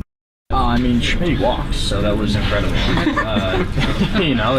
It's one of those things where these guys are really, really doing a great job of slowing the moment down and not, trying to do too much. And even, Matos has had to execute something to be productive where he hit a fly ball good enough to make sure that I could get to third. And between him, Sable, Casey, those guys, they are at a great game. And these guys are all doing great stuff right now, so it's fun to watch and it's energizing. That's Mike Yoshimski in the clubhouse after he walks off the Padres 7-4. And as you pointed out, and Susan Susser tweeted out, she did not have Casey Schmidt walking on her bingo card. I mean, that tells you how wild the Padres relievers were at the end of that game. Casey Schmidt walked. He has walked before. That's his second walk. It's an obvious thing where they're trying to get him to spit on some pitches. Right. Because that walk really wasn't that important in the overall scheme of the game. But there it is for his development. I think the most important thing, he's got to be a little more discerning, and I think he has. I think where he's getting a little frustrated is he's taken some pitches and they're being called strikes, which you don't want to get into. Then you're going to think, why am I going to do that? But the main thing is that he was able to come in off the bench later, John, and play. I thought X-rays are negative, but that's one day, and then how's he going to feel the next day? Just the fact that he can swing a bat and throw a baseball with that right arm is the key thing for him. Yeah, absolutely. A couple other things from the game last night, then we'll get into some attendance discussion. Sean Estes is going to join us at about 10:50. I still don't love the opener, and look, they end up winning the game, and you taught me this a long time ago, and we as sports fans, we just look at the end results and we don't look how it happened. Ryan Walker was okay, gave up a run. Rogers settled things down. He had to come in with people on. Junis gave up a couple. He was okay, not great. Wynn was the guy who really, ironically enough, won the game, I think, from the pitching standpoint. He went 5 innings, settled everything in, so he struck out 4 through 60 pitches, and he made it so that you could bridge that thing. So he ended up being the bulk guy last night, and then Camilo Duvall did walk 1, make it a little bit interesting, but he does what he does. His ERA is now down to 193, but I just don't love it because it's clunky, and then I watch a guy like Michael Wacha, who now that's 2 years in a row. He did it in Boston last year and then this year. Now their bullpen gave it up at the end, but I don't know. Maybe I'm old school Bob Costas on this one, but I love it that he's just in there and he's pumping it in, and then it's kind of, I don't know, strange, and you get different guys in, and more guys have to pitch well, and so you end up going with 5 guys last night. Wynn and Duvall got it down. Rogers did a nice job, but I don't know. I'm not going to say I hate the closer, but I don't love it. That just surprised me. There's elements of your brain that are decidedly new age and nouveau thinking and young, and then you go old school. I ran into George Contos last night at the Marty Lurie boutique hotel that is the Hotel Via. And we talked briefly, and I know George is not a fan of it. We'll have George probably on tomorrow. He's doing the whole series, and he was there over the weekend against the Dodgers. And as an old reliever, I wondered what he thought of it. The Giants win when they do it, mainly with Brebbia. Scott Alexander, I think, had a rough one. You mentioned last night Walker. It was just one, bad slider that he gave up to Soto, which, Tatis Jr. made a mistake trying to steal third base after his double. You never make the first or last out at third base. You mentioned Bailey's throw, great tag by VR. I mean, if he doesn't steal, that's a 2-run homer, and maybe you don't go to extra innings. I mean, it's the Padres, they're top 3, and then, Bogarts, I'm learning from the American League, good player, but Machado and Tatis are so toolsy. And then you got Soto, who's just a baseball player, and hitting 2 opposite field home runs almost in the exact same area out in the bleachers. I ran into a guy out there from Sacramento in line getting a beer, and he said that it was only like a section away. But in any event, it's something we've seen for a long time. Sergio Romo got this started years ago at Tampa Bay against the Angels. And, it's when the Angels and Joe Madden had all those right-handed hitters. Justin Upton led off, and Trout was in the mix, but they had like 4 or 5 of them at the top of their order, and it made sense. Sergio Romo faced those guys right away with a no-dot slider, and then we'll bring in some other arm. It speaks to the specialization of pitching. And I think when you have a dominant pitcher, a true number 1 like Max Scherzer, brown eye, blue eye, and he's had to, struggle a little bit, but clearly that guy wants the ball and he's not going to give it back to you. Or a Madison Bumgarner, a Lincecum, McCain. On this staff, you got a couple of guys. Webb can do it, Cobb can do it, DeSclafani when he's right. But other than that, the way they get through lineups today is they don't want the same arm facing the same hitter. Ideally, they'd like it to be just one time. We know with starters and Alex Wood, they don't want it to be a third time. And those guys are just not as effective. So I know your theory is it has to be perfect. It's kind of like a drive in the NFL. Why do teams play zone defenses? Well, go ahead and drive. Let's see if you run 14 plays and try to score on me. You're going to make a mistake on one play, commit a holding, and now it's 1st and 20, and now you're not going to do it. You got to stay ahead of the chains the whole way. With a bullpen, one guy has a bad outing and it all gets blown up, and you don't do well. But the other way to do it, John, is you're always bringing in a fresh arm. And it used to be the guys in the bullpen were not as good. The guys in the bullpen throw nothing but gas. I mean, how many arms? It used to be, when a guy threw 95, it was like, whoa. Now, what's the average fastball of bullpen arms in baseball? In starters, it's 93? Somewhere in there. When you come in out of the bullpen blowing hard for 1 inning, at 95, 96. I mean, look at Wynn's stuff. And then he has that unbelievable splitter. So you get some special. Walker's got unbelievable stuff as a sidewinder crossfire action. So I understand why, but we've seen enough of it, but it still does work. And the Giants, what's their 1-loss record when they go opener? Hell, they may go opener again tomorrow night. Tony D should go tonight, but after that they may go. And we've seen them do it back-to-back games. Do the Giants do it the most? I thought I was kind of getting phased out of baseball. Have the Giants started an opener the most of any team in baseball this year? It seems like it. Well, I'll double-check it just because I think now it's becoming necessity. I mean, I look at Alex Wood as an opener. I mean, I know he doesn't go 1 inning, but he only goes 2 times through the order. The only thing I'm saying is, and again, maybe it's semantics here, moving things around, but why not win doing those 5 innings at the beginning, and then you can kind of dictate later in the game what the matchups are. I mean, I don't know if, and I don't even know if it matters. Taylor Rogers is coming in the second inning. It's just kind of weird. But what happens is that if you continually do this, you're putting an immense amount of pressure on Logan Webb to go 6 or 7, DeSclafani, Cobb when he comes back. And I think what you're doing is that you're risking overusing your bullpen, because if last night Wynn doesn't give you the 5, then you got to throw a bunch of different guys out there. And now you got 2 games left in this series, and Arizona coming in. There's a big risk factor to me, and it was born out of what you just said. Tampa Bay didn't have any money to pay a bunch of starters, so they started to cobble it together. And really, it's kind of a small market team, and the A's did it a lot for a long time. Liam Hendricks was an opener. They won a lot of games doing it. They did. In a lot of ways, you're 100% right. I am not a traditionalist. I came around to the pitch clock, all these different things. I love innovation. I really do. The opener I've just never gotten around to, and I don't know if it's just I love to have that starter go 6 or 7 or that big-time starter. Who's pitching tonight? Who's starting tonight? Maybe that's in the back of my head. I need to lose that. But I'm watching last night Walker give up that run early, and I think to myself, and as I'm watching Michael Walker just, inning after inning, and he's become a craftsman on the mound, I'm thinking, God, I want that.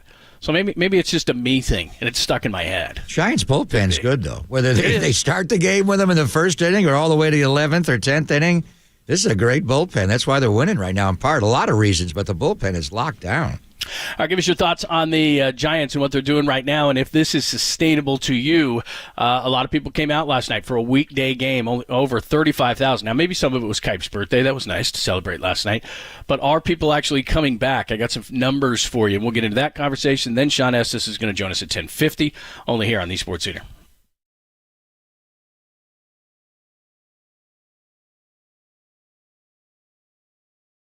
Be caller 10 to 415-896-KNBR for your chance to win a pair of tickets to see your Giants take on the Seattle Mariners on Monday, July 3rd. First pitch, 6:45. Presented by Toyota, the MVP of MPG, with class-leading MPG and more hybrids than any other brand. Toyota, let's go places.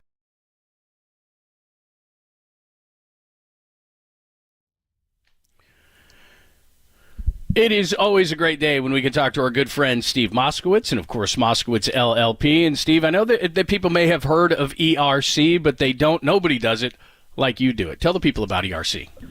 Thanks. ERC is where the federal government is giving away. That's right. It's a grant. It's a gift. You don't pay it back. They're just giving you the money of up to $26,000 for every employee you had in 2020 and 21 that qualifies. But, some people, they're busy and they say, oh, it's so much trouble and you have to go through so much, not realizing how much money they might be getting. So what I want you to know is it is so easy. For most clients, we can tell you right over the phone in a few minutes if you qualify or not. And it's so easy for us to do everything for you. You don't have to come into any office. We can do everything on the phone and the email. It is so easy to get this free money. And even if some CPA said you don't qualify because your gross revenue didn't go down enough, talk to us for a second opinion. Bottom line is just call us and let's get you the free money if you're qualified, and a lot of people are. That is Steve Moskowitz and Moskowitz LLP. They can help you with all the tax issues, but we were just talking about ERC. Call right now at 888-TAX-DEAL. That's 1-888-TAX-DEAL. Or simply go online to MoskowitzLLP.com.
Listen to the sports leader anywhere, anytime. Download the all-new KNBR app. Now back to Papa and Lund live from the KNBR Casino Matrix Studio. Casino Matrix Progressive Jackpots are here. Where are you? Just drop in. Please play responsibly. 1-800-GAMBLER.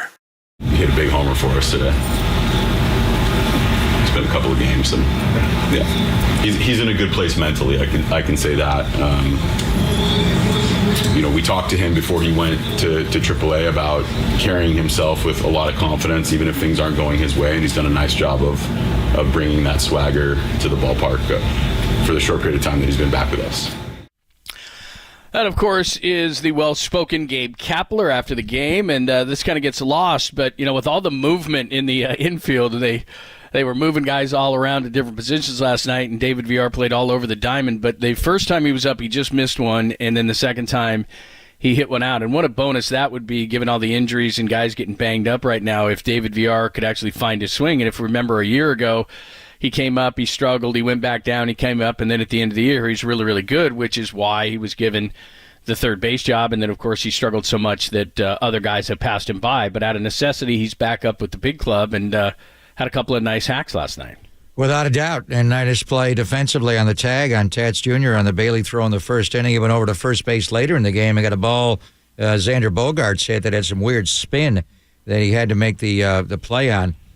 So, we had him on last year right after he made his Major League debut on the 4th of July or right around then, and had a big opposite field hit against Bumgarner, got hot. Then he cooled off, came back in September, and he went off the final month of the year. His agent, Mark O'Brien from CAA, is a friend. We've had him on. I'll reach out and try to get him on again today because, he started the year, John, he was lost. He hit 149, 15 of 101. He struck out once a game. 36 strikeouts in 36 games to begin the year. He struck out 32% of his plate appearances this year.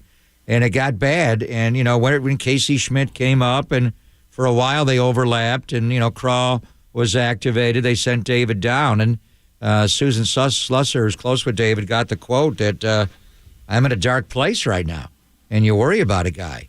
But he went back down to AAA. This is a guy who won the PCL MVP last year, won the league MVP the year before in AA in the Eastern League. And he went down there 18 games at AAA, and he hit. He had 294, 20 of 68 with 4 homers and 19 RBIs in 18 games, and they brought him back up. Remember last week when they brought Luis Matos up, David made the trip. They flew together from Sugarland to St. Louis, and David went in the lineup as well that day. And so it was nice. And as Kruk mentioned during the broadcast, that was specifically a spot in his swing where, Yaz has had problems there, Brandon Belt. That high fastball, he was swinging and missing. And the home run was on a high fastball, but he also played a clean third base. So they're going to need everybody, to contribute, John. And David Villar is a part of it. Now, the question is, when can J.D. Davis go back and play third base? When can he run enough to run the bases? He's on that ankle. And then Casey Schmidt, we saw him come in off the bench last night and had a couple of plate appearances, drew a walk, and played some third base. When is he going to get the full green light to be able to start, play a game? When can he swing the bat? I assume it's now, otherwise he wouldn't have got in the game. But is he fully over that right elbow injury? Because for a while there, I thought, damn, your guy Casey Schmidt may have broken a bone there like Haniger did. Yeah, when he saw that, I saw the cards flash before my eyes, and as you said yesterday, sell. But that it's a little. Oh, hang on. Yeah, you got to hang on. You got to have some patience, like the stock market. So, yeah, I wasn't selling, but it just in addition to VR, there's certain guys. Just because he's come on our show so many times, and it's not because he came on our show, it's because if we get him back on, fans will just fall in love with the guy because he's so well-spoken, he's 100% honest, he's worked on his game, he's been in dark places before, he's brought it back up, he's just a guy that you root for.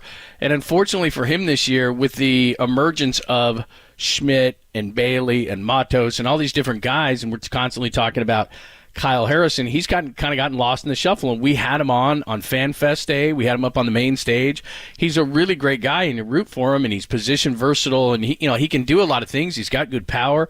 Like you said, he was MVP in the PCL last year, so there was a lot of expectations, and he's getting his opportunity. But what it also shows is that if you don't get it done, and you don't get it done quickly, there's a bunch of guys that are going to pass you up. So, I'm not saying that this is VR's last chance, But if he doesn't do something with this one, there's a bunch of guys that really have passed him in the pecking order rather fast. And he may be looking for another organization if he doesn't get it together. So last night to me was really encouraging because I'm not gonna lie about it. I like the guy. I like the guy personally. And like I said, he's very well spoken. He's good to talk to. He understands the game. He's smart, and I want him to succeed. But I'm sure the Giants feel the same way. But you got to produce. Well, he hits bombs. I was talking about Matos' BP, and Matos, his first BP at Oracle Park, is a Giant, and he's just going opposite field like every swing. For a while, I'm like, is he ever going to pull one? He pulled one in the hole, like his first base hit that he had in St. Louis last Wednesday. When you watch David Villar's BP, John, he's flipping the ball out to all parts of the ballpark. Remember, he didn't have a pull home run. They were the other way. He didn't hit a home run at Oracle Park until this year, although, because it's so big out to right center. But he's got great ability. The reason we don't talk about him a lot, he's not a first-round draft pick. Like Patrick Bailey or Joey Bart. He's not a second-round draft pick like Casey. He's not a local guy from Dela like Kyle Harrison. It's like, who's David Viller? How do you pronounce his name? Viller the Killer? No, it's VR. And he's just raking wherever he goes. But to your point, they are going to get healthy. J.D. Davis, a week ago today, we thought, I hope so. J.D. Davis, they are, and for a while, and they may not. I don't know, but at some point, J.D. Davis is going to get over the ankle injury. Casey Schmidt played last night. So right now, and then Wilmer's out for a while, he mixes in. Right now, they tried to play David at second. He played a little first last night. But right now, on your 26-man roster, he's third baseman 3. He's 3B3, right? Behind, Casey and JD. So then what's his role on this team?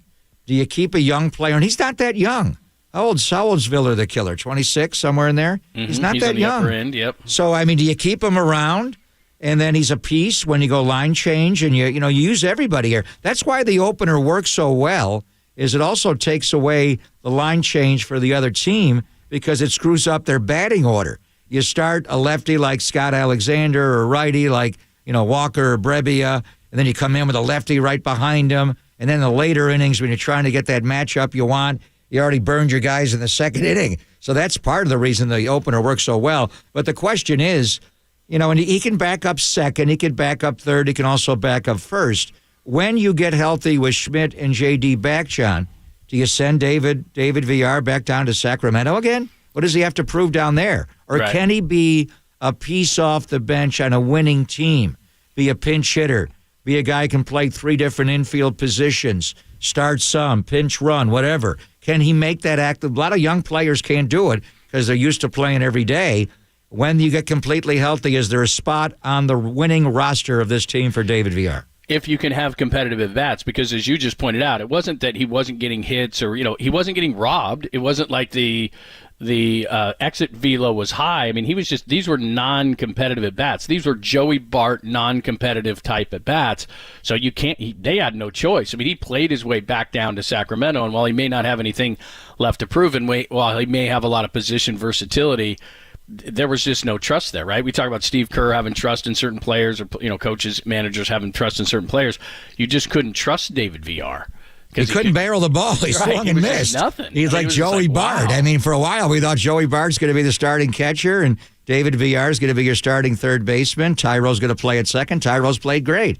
Joey Bart and David Villar just have too much swing and miss in their game, and they got to figure out a way to get it out. We all swing and miss occasionally, even as broadcasters. So on occasion. If you're going to go with the gagging of the peanut for Estes, you're going alone. Do we have if you go there, I got to go unique concessions. Do we have that? And I don't want to do that to Sean. Sean's sensitive. He's such a good sport. I know, but he's the best. Milking on a peanut. Oh, here we go. Start earning cash back Here we go. on your everyday. I didn't do that. Everyday spending with will, Redwood though. Credit Union free checking. He expects it. If we don't From do you. it, it'll throw him off. I'm going to backpedal. Where was I? Start earning cash back on your everyday spending I'm with the doing the Redwood Mike Credit Haynes. Union free checking account. There are no monthly fees, no minimum balances, and get this: your debit card earns cash back, travel, and much more. Get started at Redwood Credit Union. That's redwoodcu.org. redwoodcu.org/free checking. Federally insured by NCUA. A. Sean Estes is coming up next. I will make no mention of the peanut or that read or anything else. We will just be adults and we will just be mature and we will talk baseball. No, we are going to do it. It's Papa Lund. Only Unique New York. On the Sports Leader.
Is this you? You go into a restaurant, it's dark, and you turn on the light on your phone because you can't see the menu? That's very embarrassing. Are you always walking around the house going, where are my readers? Where are my readers? Like an old person? No offense to old person, this certainly isn't about ageism. It's about not being able to see. And while I'm a nice, young, viral young man, my eyes were failing me. And Papa kept coming into the studio saying, I can see, look at this. And he would read small parts of the newspaper, no problem, don't need glasses. And finally I said, okay, what'd you do? He went to, and I went to then, the Laser Eye Center of Silicon Valley, and I had this procedure called CLR. It's called Custom Lens Replacement. It is awesome. It is life-changing. And I'm not just saying that. I'm not just sensationalizing. It has changed my life. I don't need readers. I can read a menu in a restaurant. It's Dr. Joe Ling and the incredible team down there at the Laser Eye Center of Silicon Valley. It just takes minutes. They explain everything to you. I know what you're thinking. It's your eyes. It's very important. But the fact that you can see is absolutely life-changing. I could not believe my eyes. So check it out. It's a free consultation to get all the information. Call 877-GET-2020. That's 877-GET-2020. And you can schedule a free consultation or just visit them online at BayArea2020.com. It is awesome. It is life-changing. Papa passed it to me, and I want to pass it along to you. It is awesome when you can see. Call 877-2020 to get your free consultation. That's 877-GET-2020 or online, BayArea2020.com.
down. And this one secures the shutout for Sean Estes. And now on the mic, he breaks down the Giants. It's former All-Star lefty Sean Estes with Papa and Lund. Sponsored by River Islands. Come home to River Islands in Lathrop and discover the San Joaquin River lifestyle with its lakes, parks, and schools. Start your tour today at riverislands.com. And by Dolan Law Firm, the best lawyers we hope you never need. DolanLawFirm.com. On KNBR 104.5 FM and 680 AM, the sports leader. And then you just hope someone could get a hold of one. And Yaz did. He did. Yeah, he did get a hold of one. Excuse me. I'm choking on a peanut. You're right. I didn't think I was going to speak yet. You're a doctor. Give yourself the Heimlich. No, I mean, so I'll stop talking then. Are you all right? Take a drink. DC got you some water. Don't eat another peanut. Take a drink. I'm done talking. I'm done.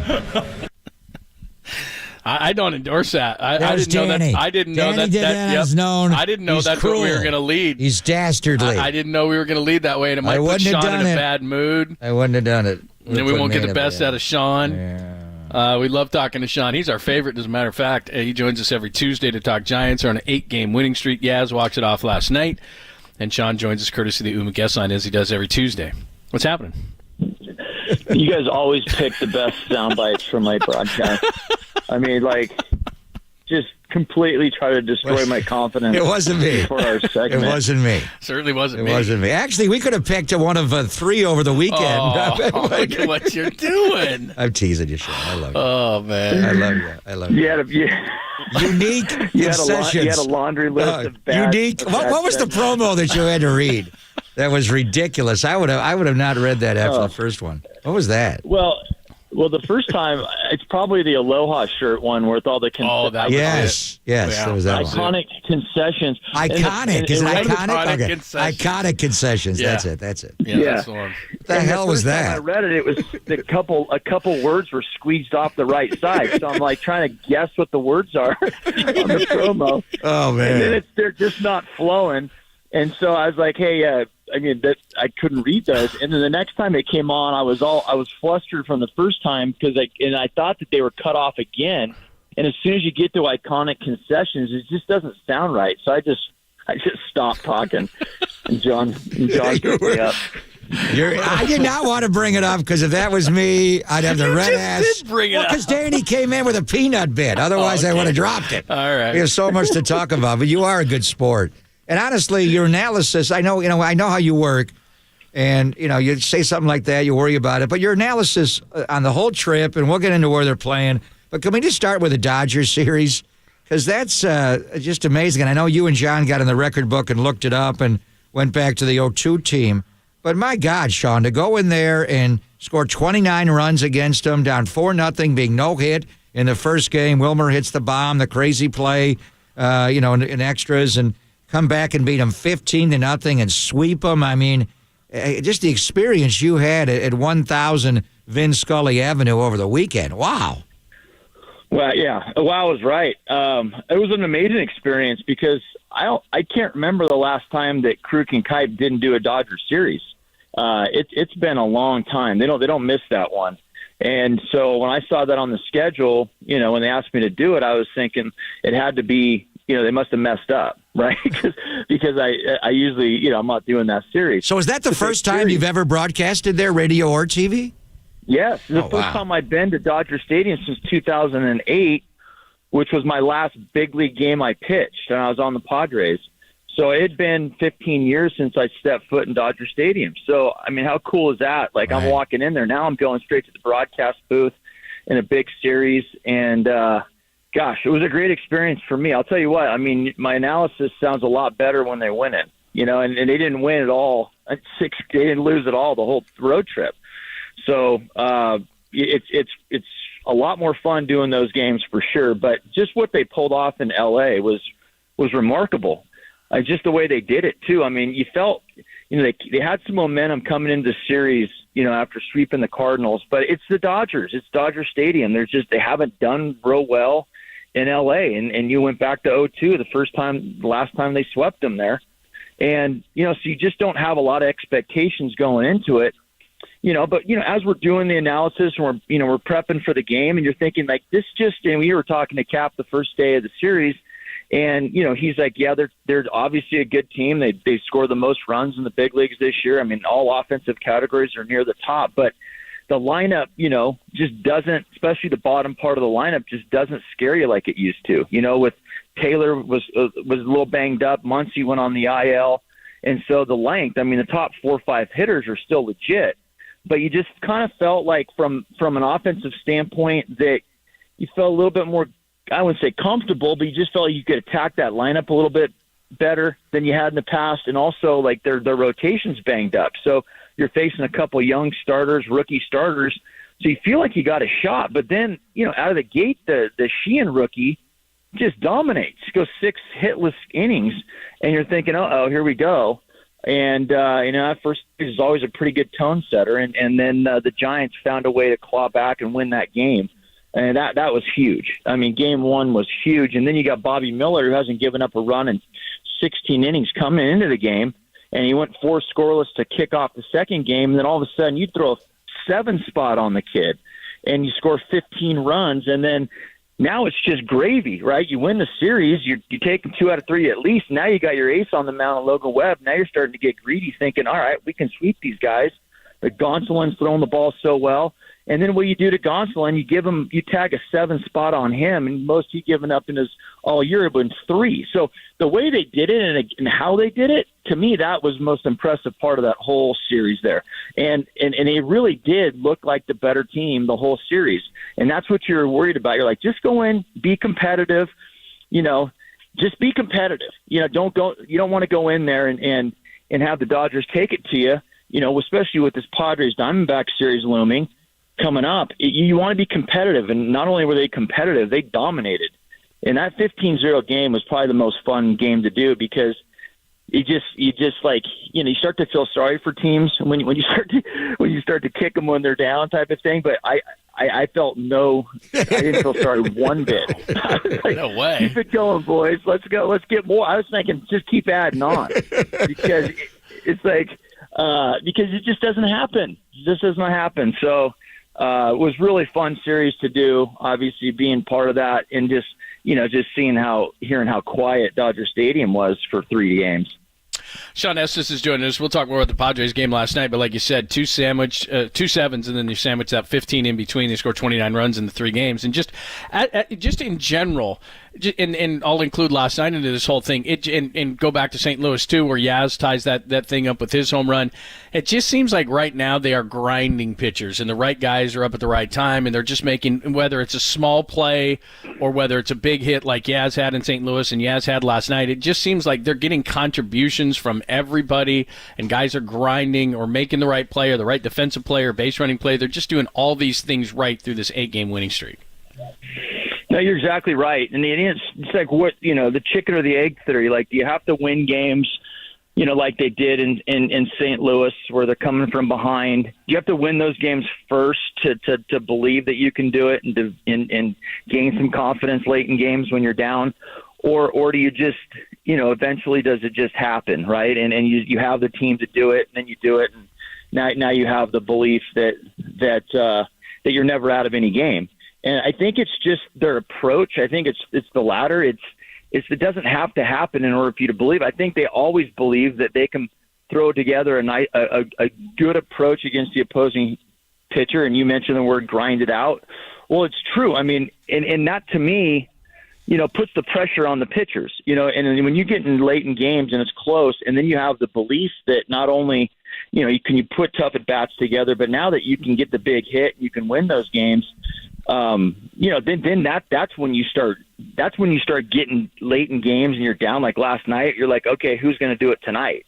It's like almost you just have confidence in one another in that lineup, and you pass the baton. If I don't do it, the next guy will. So it does take a lot of pressure off you as a hitter to believe that you're not going to have to be the one guy to do it. And also, with that being said, I think we have to give a shout out to the bullpen. And I know they've been talked about a lot lately because they've been so good. But also, when you have a bullpen that goes out there and throws up a bunch of zeros late in games, it makes the offense relax because now you're thinking, well, it's just a matter of time. We're not going to have to make up 4, 5, 6 runs. We may only have to make up a run or 2 or 3. and we're in all these games because the bullpen's been so shut down. So I think it all kind of plays together. But yeah, I think nothing more than last night. I mean, the at bats they put together against Garcia, Luis Garcia, was having a rough year, but he was their setup guy last year. He's having some saves last year. He was nasty. He's got great stuff. And people look, he's all over the place and walking guys. Well, yeah, but he's doing that because the hitters are laying off some pretty good pitches where you go up in those situations and you're trying to do too much as a hitter. You're more liable to come out of your strike zone and chase and expand your zone in those situations, trying to make something happen. But they just kind of take what the pitcher gives them. And Garcia was showing that he couldn't throw a strike. And so here you go, give us some base runners and see what we can do. And obviously Yaz with the big hit last night, and always the big hit in St. Louis as well. So I think it all plays together, especially in a time right now where the rotation's banged up a little bit and you're having to go with the opener. The bullpen's going to have to come up big, and then obviously belief and clutch hitting, and they're getting all that at the right time. So they're 40-32. 3 more, obviously, with San Diego. Then Arizona, first-place D-backs coming over the weekend, Sean. And after the 6-13 start, they were wildly up and down and consistent. They'd win 5 in a row. They'd lose 5 in a row. And really, to me, that Arizona series in May, Mother's Day weekend, when they lost the 3 in a row. And then you came back, and, Casey Schmidt came up that Tuesday, but you beat Philadelphia on Monday. So it's been from Mother's Day to Father's Day, Juneteenth, plus 1 extra day with a win last night. So they were 17-23 when they left Arizona after losing the last 3 on Mom's Day. They're 23-9 since to get to 40-32. So you and I watched them win 107 games. And it was a different feel. It was the Brandons, rejuvenated, Buster's back. Who the hell is Kevin Gausman and Anthony DeSclafani? And Longo's back, but then he got hurt. And, it was a compilation of veterans. This is different because you got the young guys infusing energy. The old guys, we thought Crawl what's his role on this team? His role on this team is to play and win and to come up with big hits and play a clean short. And Yastrzemski is just on fire the last week. So, It's kind of like the old Buffalo Springfield song. There's something happening here. I'm not exactly what it is. It's not clear. You have to sing it. We will at one point. But what is happening? It's not like 2 years ago when they won 107. But to me, this team is not just streaky right now and streaky good. They're good. But there's a vibe of 2 years ago that I'm feeling, but it's different because the infusion of youth. What are you feeling about this vibe? Yeah, it's similar vibe. They didn't have to do that in 21. They didn't have to have the infusion of youth because everybody that seemed to plug in would do well. They stayed fairly healthy, and it was more of a veteran crew that was doing the work. And even the rotation stayed very healthy all year. So, every time they went out there, you felt like that you were going to get a solid starting performance. The bullpen was going to be great. The back end of the bullpen was going to be locked down, and you were going to get contributions up and down the lineup, and with the full roster of contributions. The bench, when was the line change going to happen? When were you going to get the platoon advantage? And everything worked out, right? So every day, you felt like that team was going to win a game, or they had a chance to. This doesn't have that same feel, or at least it didn't. It's a different vibe right now. It's just that I think that's what the young guys provide. They provide, and it's not like, I know this word gets thrown around, energy. Like, how do you not have energy, right? You're in the big leagues. I don't care who you are. Like, you come to the ballpark every day. It's the big leagues. How can you not go out there and play with energy? Because you're trying to win a game, and no one likes to lose. But it's a different energy when the young guys come up, and not only when they come up, but when they actually do well and they produce and they're helping your team win games. Because not these guys, they come to the clubhouse every day. They're high energy already. They got a smile on their face, and I think it's a lot has to do with the rookies they do have. Casey Schmidt, Luis Matos coming up. They play with a smile on their face. They have fun playing the game. And that it rubs off on the team. It really does. And so you come to the yard every day and you start to really look forward to it. You look forward to coming to the yard because you feel like that, it's going to be a great atmosphere. And not only that, but, you got a chance to win. and you're not hoping to win games. You come to the yard and you know you're going to win games, and it's going to be someone different every night. And I think to me that's the different feel of this team, because they're not healthy, right? They're not a healthy bunch right now. I mean, they're not running their A team, or at least the team they thought that they were going to run out when the season started, because you're so banged up. But you're getting contributions now from guys that may have not earned away. I shouldn't say earned. Matos was breaking, Schmidt was raking, Bailey was doing okay, but guys that you probably rushed to the big leagues because of injuries, and now they're producing and they're doing well. So to me, that's like it's such a great combination to have, because it's kind of what we saw in the early 2000s, or the early 2010s, where it was a very young team, and you mixed it in with some veterans that had been there before, and all of a sudden you're winning a World Series. So and they did it. And the thing that's common right now between those teams and this one is they had a solid bullpen, right? You have to have you really do have to have a good bullpen to win these games. And I can't say enough about the contributions from the bullpens in this run that they've had. And you mentioned it, Pop, from Mother's Day to Father's Day. This team's the best team in baseball. They got the best record in baseball, but they also have the best bullpen in baseball, and I don't think that's a coincidence. For what it's worth, they just don't lose. Let me ask you guys a question. When they were down 4-0 yesterday, did you believe that they had a chance to win that game? Yeah, they were down 4-0 on Friday night, and the guy's throwing a no-hitter through 6. Of course we did.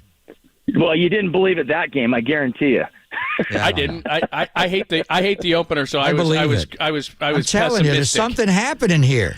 What it is ain't exactly clear. Come on, you sing everything. I can't. I don't know why you didn't sing this that. song is timeless, isn't it? Oh, it's great. And it's Buffalo, Springfield. There's something happening here, Estes.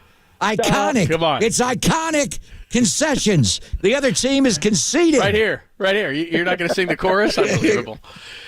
I don't want to throw a wet blanket. Do you even know the chorus? Yeah. Do you even know the chorus to this one? Sean? It's one of the best. There's something happening here. I know they say it's not exactly clear, Stop. right? It's done. Everybody looks what's going down. You gotta hum it. Look, what's that sound? Everybody look what's going down. There you go. Come on, Johnny. Yeah, something's happening here. Any 60s movie has to play that song in it, doesn't it? It's timeless, though. It's timeless. Yeah, Something's happening here. All right, I don't want to throw a wet blanket on everything, but do they have enough, especially starting pitching, and they had the opener again last night? I want to be honest, because Alex Cobb goes down and Brebbia goes down, and they were already thin. So, what is your concern level with some injuries that are popping up, but specifically with the staff? Yeah, no, definitely a concern. I don't think Cobb's is that serious. It's a side oblique thing that he could have pitched through. So I think this extra rest is just gonna help out to the point where he can probably avoid having that come up again. I think it's a perfect time to put the fire out on that. Alex Wood, I was very encouraged by his outing in LA. That was as good as I've seen him throw all year. And I talked to him after that game, and I said, when you struck out Mookie, I said, I felt like that you had the best slider you've had of the year. And he's like, yeah, I made some adjustments with my hands. I just moved my hands up a little bit. It's one thing when, you go out there and you pitch well, say coming off the IL, but, we've already seen him not pitch as well, right? But when you make an adjustment mechanically and all of a sudden you find something, that's where you're encouraged, right, moving forward. So he feels comfortable with his hand position, and in return, he got the wipeout slider back. So I'm pretty confident with what Wood can do. Obviously, Logan, I think tonight, I think it's a big outing for Tony because he has struggled lately. Like to see him get back on track. And like I said, Cobb will be back. And then, the fifth spot's been a revolving door all year. I still think, and I know you hate when I say this, Lund, but I still think that the Stripling is going to contribute this year at some point, and I think he's going to. Now he's going to choke up a peanut. I feel it coming. A peanut. Here it comes. Well, Cashews all over the floor. Hey, but you guys, they have depth. They have depth. Yeah, they do. Well, how about this guy? Kristen Beck has been nasty. Yeah. Like, he could get a start. How about Keaton Wynn last night? How about Keaton Wynn last night giving him 5 innings? He was the best pitcher for the Giants last night, wasn't he? Yeah, I love the kids. Just he came up and he said he doesn't remember much of his outing, but he's filling up the strike zone. He's a little erratic, but it was his first. It was the first appearance in the big leagues in St. Louis, a team that he grew up watching, and a pitcher on the other team he grew up idolizing in Wainwright. I mean, if you're not nervous in that game in a debut with all your family and friends, I don't know, you don't have a pulse. So I expected him to be a little erratic, but he went out there and threw 4. And then last night, he picked up right where he left off. He was filling it up a little bit better last night in his outing, but 2-pitch fastball split combo. I just don't know. I don't know if he's I think they like him out of the bullpen, but he's another option, because he can give you some length if you need a guy to start, see what he can do. But you have so many options. You have Minaya, Stripling, Tristan Beck can start, Keaton Wynn can start, and then as soon as Kyle Harrison starts to really put some starts together, where they can start believing in his command, then he's an option as well. So back to your question, I don't have any concerns about the rotation at all. Right now, yes, but I think moving forward, no. Good stuff. Very good. Well done. All right, we apologize. Sorry about that. Sorry about the peanut and making fun of stuff. You did a tremendous job, and here we are just nitpicking on the stuff that, wasn't your best. So nice work. Good job. Wow. Gold star. We all make mistakes. When you talk for 3.5 hours, you're going to choke on a peanut once in a while. Are you kidding me? I choke on peanuts the whole show. It's unbelievable. Yeah, I made plenty of them. I like the point. You know what I was thinking, Sean, because FP's doing play-by-play. In the 15-0 game, Flem dropped late in the game. Would you like to do play-by-play? And you backpedaled that. You know what, though? On television, I have no doubt, and I've said this about Kruko, you could easily do television play-by-play. I have no doubt. You should embrace that. Well, I appreciate that. Yeah, it's scary, though. That's the thing. And that's why I say that, because every once in a while, the play-by-play guy will get up. And as you know, Pop, you got to go to the bathroom once in a while. Yeah. And sometimes more than once in a while, yeah. Yeah, right. If you're going every other inning, I'm in trouble. But if we're working together. Yeah. No, but, every once in a while they get up and go. And you're just, praying that things go well in there and that they're back by the time the first pitch comes around. Because it's a little intimidating. Obviously, even FP, I've talked to FP quite a bit on these road trips that, it's a work in progress with him. Sometimes he feels like he does a good job. Other times he feels like he screws up. I mean, as athletes, you're somewhat of a perfectionist as well. And so, you really do nitpick yourself even. You look at, the things you did wrong rather than the things you did well. So, but I'm still trying to figure out the color commentary, how to be an analyst. I mean, I feel like that I still have so much work to do in that field that doing play-by-play doesn't even cross my mind. You guys have a great report. It's fun, man. One thing at a time.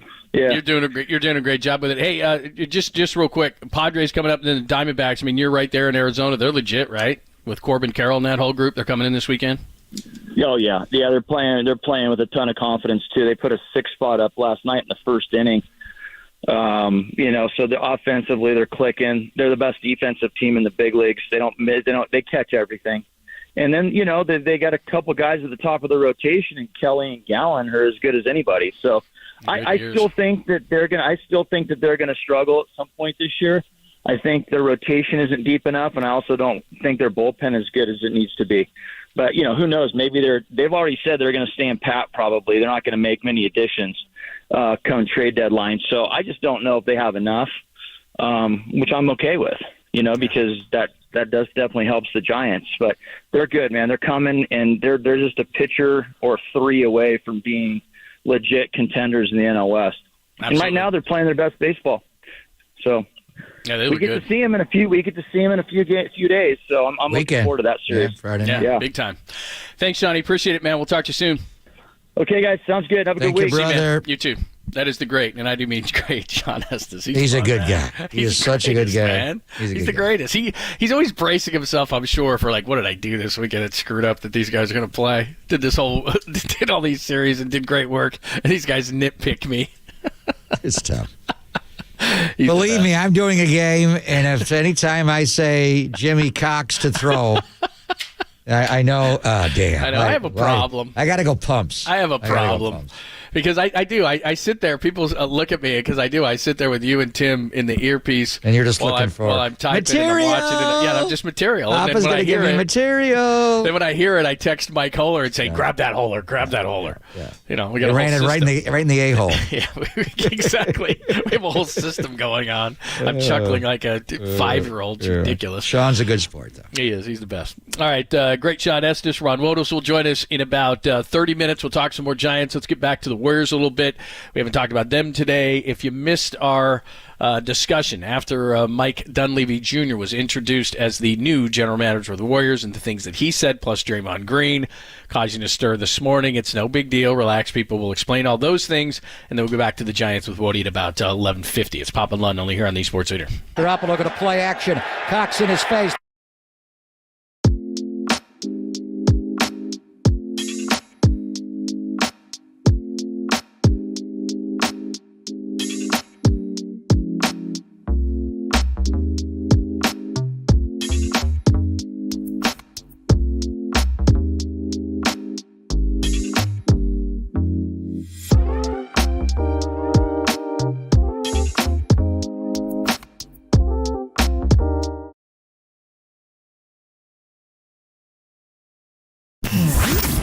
Here's what's trending now. Trending now.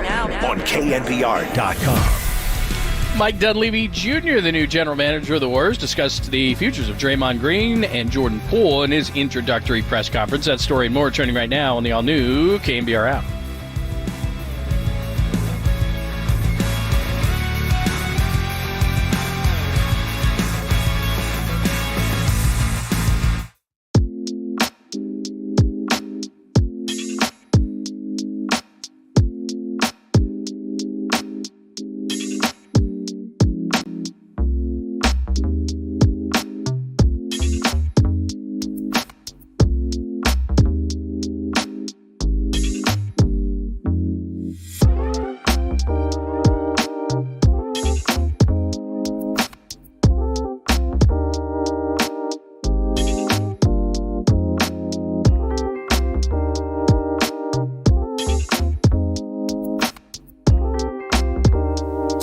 Your old pal John Lund here for my good friends at the Dolan Law Firm. You know, it was a rough winter for many of us. Heavy rains, dangerous driving conditions, and unfortunately, our friends at the Dolan Law Firm, they saw a sharp increase in accident and injury cases as a result. Now, the bad weather wasn't the only thing that made last winter difficult.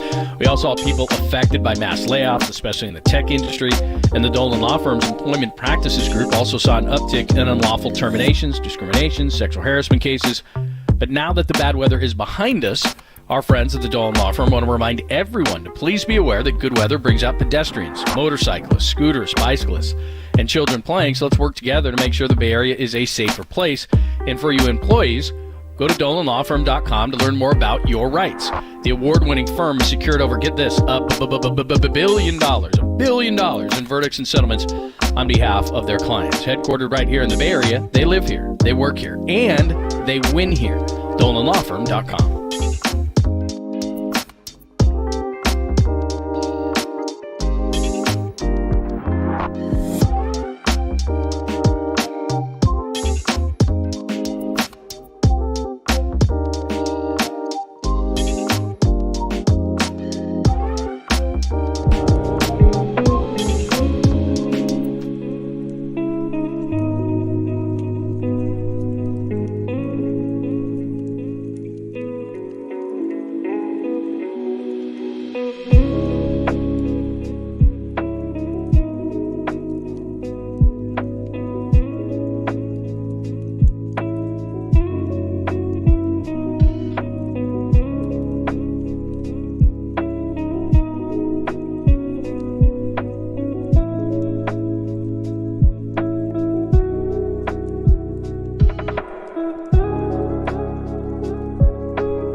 Dub Nation, filter out the noise and kick it with KNBR on the gram for everything blue and gold. Follow the sports leader on Instagram at KNBR.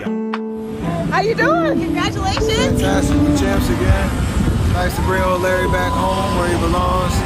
Like Draymond said, it's the Warriors' invitation. We're back. So this is pretty special for sure. What has the last 24 hours been like for you guys? I mean, to get the job done, it's an emotional roller coaster. Obviously, all the work that goes into it, the whole team's excited. Everybody's exhausted, though, so we're ready to get some rest and get ready for the parade on Monday. 1 year ago today was the parade. Parades are awesome. By the way, Ron Wotus 11:50, Mark Spears at 12:30, and we'll get more into the Warriors. But a year ago, the parade. Wow. Yes. Because I remember they won the title on June 16th, the Thursday on the Parquet. First team to win at the hallowed Parquet. It wasn't the Boston Garden, but since the Lakers in 85 won, that was a Thursday. Father's Day was Sunday, June 19th, Juneteenth last year. And then they had the parade. And I remember all you could talk about was how much confetti they spewed. It was like the next blue day, and gold like a snowstorm. It was. And it also coincides with the Giants because the Giants were 10 games over 500 right around that time. And then they got walked off in Pittsburgh. And then the Warriors had their parade. And then remember the Giants went to Atlanta. Brandon Crawford got hurt. Yes. I had my custom lens replacement surgery in a daytime game. NBA draft was that Thursday, and that's where the Giants season unraveled. So it's a direct opposite. When the Warriors had their parade last year, the Giants started to slide from the 14-7 start. They got as high as 10 over, then they slid, and they were bad. June, July, August, put it together in September. The Giants, it's all flipped since this Warriors season ended. The Friday before Mother's Day, as we were talking to Sean, they have the best record in baseball. They're 23-9. So you always want to play well, but if you're the Giants and you're competing with that behemoth that is Steph Curry and the Warriors, you want to play well when they're not playing. So people notice, and you do have the undivided attention of the Bay Area before the 49ers come back to play, John. So they've done it. But, yeah, it was a year ago today that the Petty Kings were having their fourth NBA championship parade in 8 years. And maybe people downplay the parades, or maybe people who haven't been fortunate enough to live in a city that's won championships, and we've been spoiled since 2010. Obviously, get all the Giants ones and the Warriors ones, and the Niners got to get one in here as well. But, I think it's great because I've been to most of them, and it beyond just, the wafting in the air, but, and the guys having fun, and we make fun, they're drinking, and they're, going along the parade route.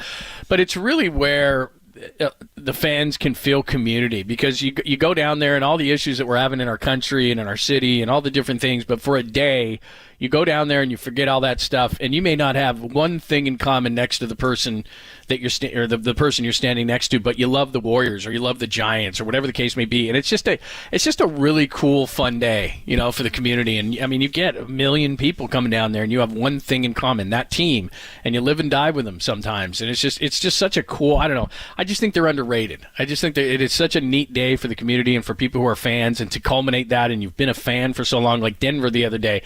47 years. They were in the NBA, but their first NBA title, and it's just such a cool feeling. And everybody kind of forgets their problems for a day and celebrates the team. I just think it's really cool. And drinks a lot of. Yes, exactly. Everybody kind of looks the other way. Everybody's in a great mood, unless you're being incredibly obnoxious or something. The police are pretty good and they leave you alone. But last year was different because it was in San Francisco. Right. They had won the previous 3 at Oracle, and it was did it a totally different around the lake. It was they had one year that glittering day, and Draymond was just litty, and he's Cleveland, nope. Memphis, nope. He was going through everybody they beat in the playoffs. New Orleans, nope. And last year was just a different vibe because it was in San Francisco. They won the title, obviously on the road, but they, it was Chase Center. What was their home venue, and it's just a day. And then the Giants had their parades, and I remember 2010, and my kids coming in, Danielle, and it was just, it reeked of weed all throughout the streets, and so it's just a great time. Maybe it'll be a poll on Friday, Danny's big poll, and the Warriors do have a draft on Thursday.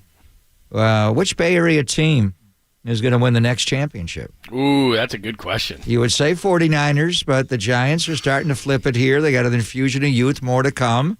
And then the Warriors, the Warriors aren't done. Are they done? Are they not done? Mark Spears, the Hall of Famer, will join us at 12:30. Draymond opting out. What does it mean? Bradley Beal being a member of the Phoenix Suns. What does it mean? Is Portland going to trade the great Dame? New Orleans going to trade Zion? A lot to get to, but which Bay Area team is going to win the Bay Area the next championship? Because 1 year ago, the Warriors they've got 4 in 8 years. You add Rick in 74-75, they've got 5. And the Niners have 5 Super Bowl championships, done since, obviously, 94. And so we'll see. Giants, they couldn't get one. The A's got 4. The A's won 72, 73, 74. They still are in the Bay Area. Got the Earthquake Series in 89 with Tony over the Giants. And we'll see if the Sharks can ever break on through. But, so it'll be interesting to see. But the Niners have 5 and the Warriors have 5. And the A's have 4 and the Giants have 3. Who's got next? Ron Wotus is going to join us in about 20 minutes. We promised you a little bit of a reaction to Mike Dunleavy. He missed it yesterday. He was introduced, of course, as the new general manager, so we can do that conversation. And then Ron Wotus to talk everything Giants at 11:50. It's Pop and Lund on the Sports Leader. Morgan Hill, shout out to you for supporting KNBR. Morgan Hill's Sports Leader.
out the noise and kick it with KNBR on the gram for everything Giants. Follow the sports leader on Instagram at KNBR.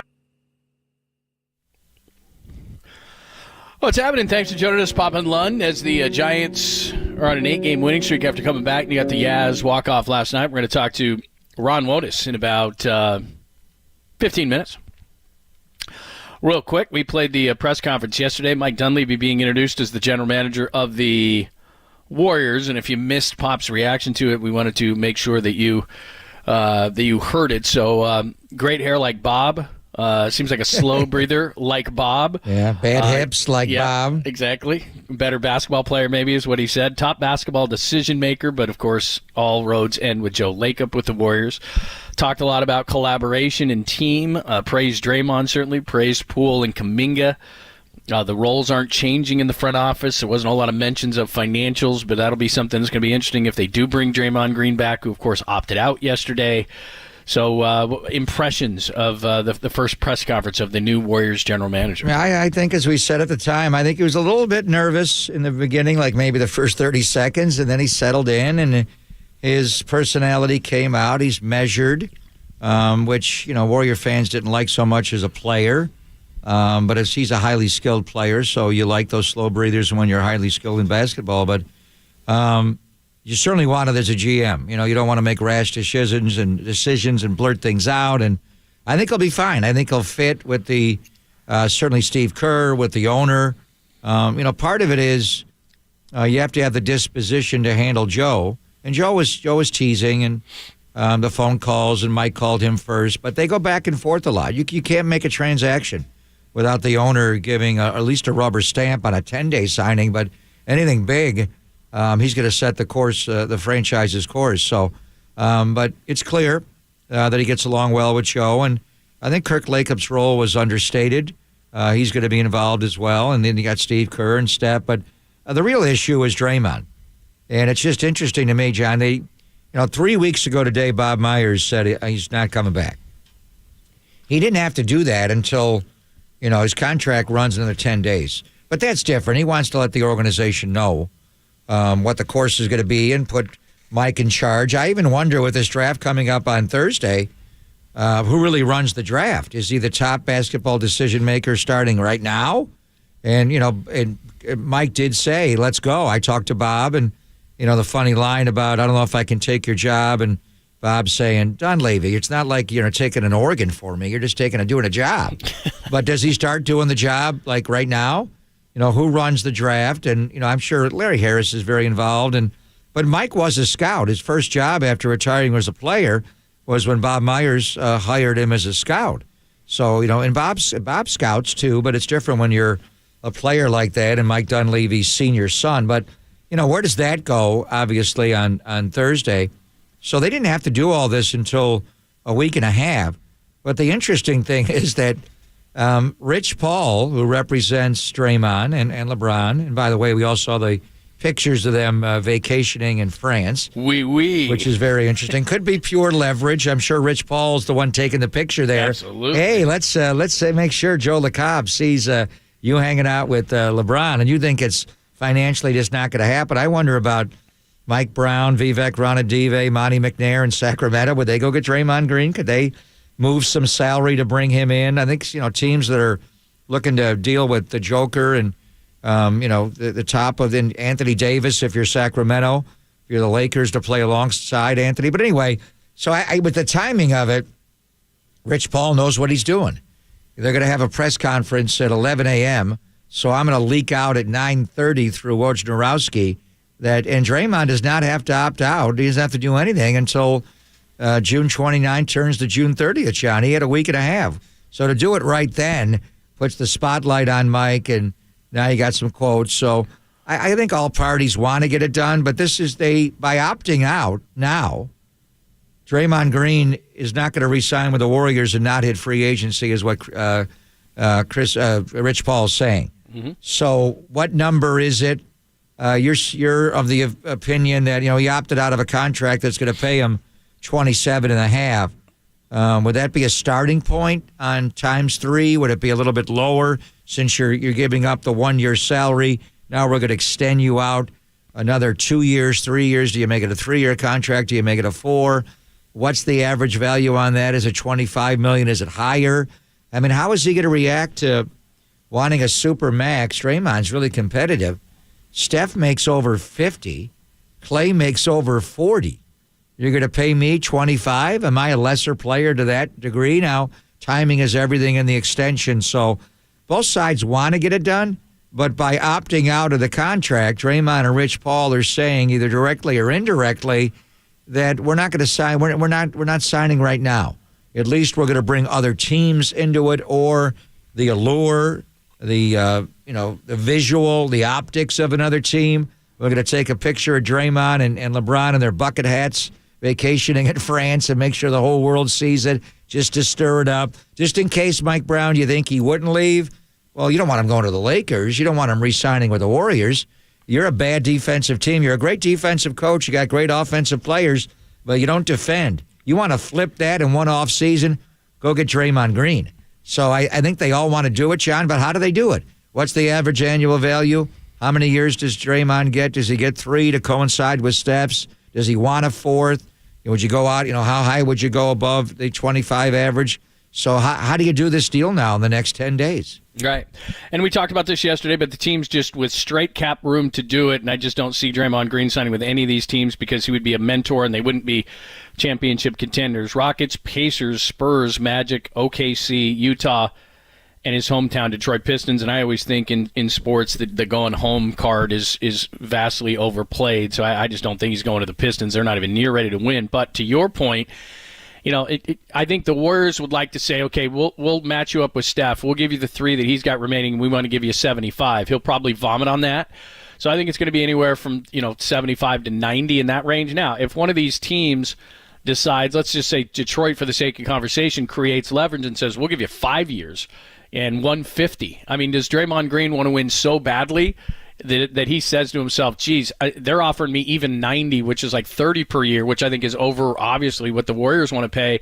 But if Detroit, just for the sake of conversation, says, we'll give you 5 and 150, does Draymond Green want to win so badly that he's going to leave $60 million on the table? I mean, I don't know. Most athletes won't. So that's where it could get interesting. And then to your point of the Lakers or the Kings, they're both over the cap. The Lakers could, I don't think they would, but could say goodbye. And it's not that they like D'Angelo Russell so much, but he can do what he did for the Warriors, which is he can create a cap space in a trade. So, you could do something, a sign and trade with D'Angelo Russell. That would be out the window. Yeah, people maybe don't love Mo Bamba or Malik Beasley or any of those guys, but Austin Reeves. They'd have to renounce all the rights to those guys to bring in Draymond Green. And then your big 3 is LeBron, Anthony Davis, Draymond Green, and you'd have to do what Phoenix has to do, which is then fill it in with a bunch of minimum guys. Is that what the Lakers want to do? L.A. could not keep Austin Reeves, John, no, they still bring in Draymond? From what I read in the L.A. Times, they'd have to renounce everybody. And the problem with that becomes also, oh, by the way, the biggest obstacle to that would be the Warriors would have to play ball. So you're going to sign and trade Draymond to the Lakers, or you're going to sign and trade Draymond to the Kings? I mean, I can't see the Warriors. No, I mean, Durant going to Brooklyn's different. Yeah, right, because he was going to go. He was saying, look. Well, if Draymond says I want to go there, you're really going to be involved in him going to a team in your division? Right, exactly. And let alone your conference? And the only thing he could do if they didn't want to renounce all that is he's taking the mid-level. Now, that thing's already up all the way up to like $12 million. But again, Draymond Green's not going from 27 to 12. So I don't see a Lakers-Kings scenario, and I don't see anything other than possibly Detroit just blowing it out of the water where he could possibly leave $60 million on the table. But, I mean, Draymond Green doesn't like to play regular season games anyway for a team that's going to win. He doesn't want to play regular season games for a team like Detroit. So the Warriors have to call his bluff. But, I mean, it looks simple right now. He's going to come back. There's going to be a 3-year deal. It's going to be in this certain range. But if somebody does want to blow this thing up and make it kind of ugly, I guess there's that potential. I think it's low, but there's that potential. Well, you mentioned Detroit, and that would be enormous money. Mm-hmm. And they have Monty Williams there. Right. As their new head coach. They spent a lot of money on the head coach. They blew the coaching budget out, which could leave to Steve Kerr. You see what the contract Monty Williams got to coach the Pistons? 12 per, something like that? It's ridiculous. Right? And I mentioned this before. Arn Tellem is the vice chairman of the Detroit Pistons. He is the guy that started the Wasserman Group. And that's where Rob Pelinka went to work, and Bob Myers went to work. Arn Tellem was both of their bosses, and now he's not a GM. He's the vice chairman of the Pistons. So he knows Draymond, obviously, from Bob. And so how would that work? The other thing, so we're wondering about Bob's involvement in the draft coming up in, 52 hours, whatever it is on Thursday. Maybe not as much, but I kind of made a joke about this, and because Bob did say, if Dunleavy takes the job or Joe, if they want advice on Draymond, they can call me. If you're going to give Bob an assignment for the next week and a half as his contract expires, would it not be you drafted this guy? A lot of people were involved, but that was your initial draft pick. It was Harrison Barnes, it was Festus Ezeli, 7-30, but it was Draymond Green, the most celebrated future Hall of Famer. He got him numbered 35 overall, the pudgy tweener from Michigan State, and Tom Izzo. You got him. And then you re-signed him again, gave him a 4-year deal for $100 million. Can you get him to sign one more contract? You guys are buds. You guys are tight. You have a relationship. Can Bob Myers get Draymond to sign one more time? And they have a cap guy they brought in from San Antonio, but maybe the relationship with Bob and just bringing it together, tying it to Steph's contract, doing something with Clay. Well, one thing we don't talk about, John, is restructuring or lessening Klay Thompson's deal. Because he was talking about getting a supermax. Now, you didn't extend him. And I think he played well. He was better this year than last year. It just ended badly. And I think a lot of that was just him forcing shots in the Lakers series. We talk so much about going back to L.A. and his dad there. I think he just, it made him hunt shots and not just let the ball come to him. He went to get the ball, and it forced, when he's taking bad shots, he's just not, that's the way the season started for him. The first month of the year, he had to go back to that guy, unfortunately, the last 2 weeks of the year. So nobody's talking about Clay. Can you restructure that and bring that number down and maybe tack on a year or so, but bring the overall number down? And then can Bob Myers get Draymond Green to sign one more contract, John, before he leaves? As an adios, as a thank you and an adios to Bob Myers. That would be very nice. So we'll keep you up to date, obviously. But as you said, and you pointed it out, I think very astutely, which is, look, that wasn't an accident, that picture sitting next to LeBron in France. I'm sure that was Rich Paul in that picture, or he's the one clicking he's it? the one taking it, I'm sure. Let's see if we can get a leverage here. For both sides. The Lakers love it. LeBron loves it. Absolutely. Whether or not Draymond ever goes to play there, it helps both of their sides, and it sticks it to Joe Lacob. All right, let's talk to Ron Modus coming up next. One of our favorites, the 8-game winning streak for the Giants. How sustainable is all this, and what is he taking out of this streak for the Giants? We'll ask Ron Modus next, only here on the Sports Leader.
Listen to the sports leader anywhere, anytime. Download the all-new KNBR app. Now back to Papa and Lund live from the KNBR Casino Matrix studio. Casino Matrix progressive jackpots are here. Where are you? Just drop in. Please play responsibly. 1-800-GAMBLER. Swing, line drive left field. Yaz goes back, tags up. Here's the catch. Soto comes up throwing. Going to be close. The tag, he slides, he swings! And the Giants have tied the game. Are you going to sing it? Now, Wody knows this song. Are you? Why would he? You aging him? No, he and I are about the same age, I believe. The old silver that song, you guys are exactly right. There's something happening here, right? Wody, what is it? Well, it's good baseball, and it's a team coming together despite all their injuries. It's the next man up in the depths, and it's fun to watch, isn't it? It is. It is awesome. incredibly fun, and for what it's worth, they keep winning, and that's the song from Buffalo Springfield. So, first of all, thanks for the tickets last night. Great. I saw you on the field during BP. I didn't want to bother you, but just the one thing is just this team's been streaky, Wody. But right now, they're just from Mother's Day to Father's Day. They have the best record in baseball at 23-9. And your last year was just every night you guys figured out a way to win. And it was it was more your process and veteran players, the two Brandons and Buster and, Gosman and DeSclafani and Longo. But he got to 107 wins, and something was going on around here. We couldn't figure out what it was. This is more an infusion of the youth. But the older players, Craw and Yaz, are playing well. Just, is there any commonality to what you guys did a couple of years ago when you won 107? What is going on around here? Well, it's baseball. I mean, look, I think it takes a while to find your identity as a club and guys to get going. I think you mentioned the youth. That has been a big part of it. A little competition. The depth of the roster, like I said earlier, we talked about, at the beginning of the year, how many major league players we have on the club. And now you add, 3 of our prospects come up, and to do what they're doing has really improved the club tremendously, along with the veterans, and that can pick up a veteran guy, right? It's that enthusiasm, and, they're very, very unselfish. And I think that's the thing. They're all finding their niche. They know how they're going to be used, and it's the next man up. The thing that impresses me more than anything is how willing they are to be in and out of the lineup, to sacrifice themselves, whether it's bunting. And when you have that going and you have the team playing as a team, this is part of the results. Now, there's a lot of baseball left, but this has been an outstanding run for all those reasons. The great Ron Wotus joining us, course special assistant to baseball operations, won the World Series with the Giants 3 times and 24 years as a coach with the Giants. In regards to the young guys coming up, because a lot of these young guys, and Casey Schmidt walked last night. That was a minor miracle, but he's going to figure things out. And the energy of Matos and what Bailey's done, he's mature beyond his years behind the plate. As these guys coming up through the system, is it any surprise to you that these guys have come up and infused the energy the way that they have? Well, I'm not surprised, but I don't think anybody could predict the success, that they've all had to this point. You always believe in your prospects, and especially Matos. I mean, he's come light years in a short period of time. Bailey, we always knew he could catch and throw. He's made some adjustments with his hitting, and he's actually hitting better here than he ever did in the minor leagues, and you see that happen with quality players. Schmitty, what he did at the beginning of the year, he's cooled off, obviously. The league has adjusted a little bit. He'll have to make some adjustments there, but he plays solid defense, so he's still extremely valuable to the club because, you have to hit, you have to field, you have to pitch, and we can see how important the defense has been in close games. So the thing that I really like, too, is they're finding ways to win, and they're winning late. And how important it is to win late, that feeling that you're going to win the game. And it's a different guy every night. And again, that goes to the depth of the organization. And I really think, Cap and Farhan, you got to take your hats off to them for Cap managing this group, and also Farhan having the depth, and then the minor league system. to get these guys to the major leagues as quick as they have, because I don't think anybody's seen them coming in to contribute this well this quickly. And, you know, when we're talking about the record flipping from Mom's Day to Dad's Day, it was the call-up of first Casey Schmidt and then Patrick Bailey. And we've had we've talked a lot about those guys. As far as Matos goes, since he's arrived, the Giants haven't lost a game. And, you know, he's just so calm in everything he does. And when you were on the field for BP, I was standing behind you and watching. And I watched Matos take BP. This is the first time he's taken BP at Oracle Park, Wody, since he's been called up. And you're thinking big yard and, you know, maybe he'll try to, you know, buggy whip it and try to hit it as far as he can. I saw him go the opposite way just about every single swing. Late in his session, he pulled one in the 5.5 hole, but he was looking to use the whole field, and that's the kind of hitter he is, just a gap to gap. So give me a little more, because you saw him throughout the different you know, advancements from Double-A, and you know, the big year he had at A-ball a few years ago, the year last year when he had the quad injury, and Double-A and Triple-A. Just what kind of a player is he? Is the way you see it? Well, you know, honestly, Pop, I've seen him mostly in spring training. I didn't see him a lot during the season, but I've heard about him from just about every coach that had him. You know, the tools, you know, I mean, he can play center field. He's really a solid major leaguer all the way around tools-wise, but his biggest strength, obviously, is his hitting ability. If you heard Pat Burrell talk about him, he absolutely loves him, and he's worked with him, and you can see why. You alluded to it, how quiet he is at the plate and how disciplined he is at the plate at that age. He's swinging at strikes, and, you know, that's over half the battle. I mean, his swing is fine. Usually when you're getting out, a lot of times at this level, I mean, your swing might be fine. You may take good swings, but your pitch selection, you know, you can't think with the pitchers, and you're chasing, et cetera, and they find a weakness. Now, look, he's got a long way to go. Look, they all done so well. We just expect them to hit 300 and do the job. But you know, this league is tough, and day in, day out, you know, they're going to take their bumps, just like Casey's, you know, come down a little bit. But to do what he's been doing at this point in time is great to see. And I got to credit the minor league staff as well. He said it. He's disciplined. He's quiet at the plate. So we have a lot of people in the organization really helping these guys get better. And as I said at the beginning, he's gotten a lot better very, very quickly. It's Pop and Lund on KNBR AM and FM San Francisco, the sports leader, Cumulus Media Station. The Giants have won 8 straight as they take on the Padres. They get a walk-off from Mike Yastrzemski last night and come back in that game. Speaking of Yaz, and you know, he came on kind of like a house of fire, and he was the best player on the team for a while, and then there was a hole in his swing, and he'll struggle up and down. But you know, he this year, just coming up in these big spots. He did it in St. Louis, obviously, a week ago or so. He does it last night. He just seems to be one of those slow-breathing types. He's a great defensive player. How do you look at Mike Yastrzemski?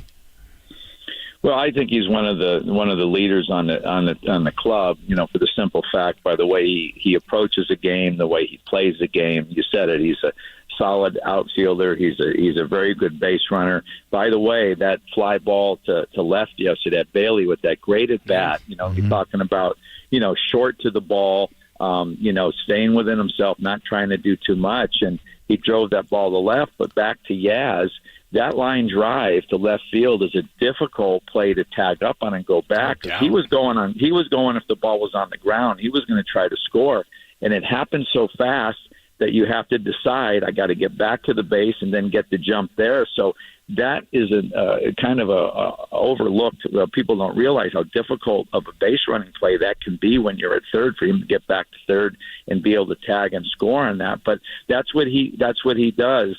He's one of those guys that grinds. He grinded in the minor leagues for how many years? And I really think when you do that, you learn about the game, you learn about yourself, and he's not intimidated by anything. And the last thing I'll say, I alluded to, you know, guys, the way they're swinging the bat. I see a whole group of players in the minor leagues, and I see it in the major leaguers. You know, it's not just launch angle, let's hit the ball out of the ballpark. I see guys hitting the ball the opposite way. I see guys shortening their swings. I know Bailey, I talked to him about that. He's just trying to go from his setup from point A to point B as short as he possibly can, and it's paying off. And I know Yaz has shortened his swing. I mean, that home run yesterday it was all hands and hips. There wasn't any extra movement or effort, and that ball was crushed. So I think they're understanding, or we're coaching more, that you got to put the ball in play in these big moments, and all you got to do is click it. You don't have to swing out your you-know-what to be successful.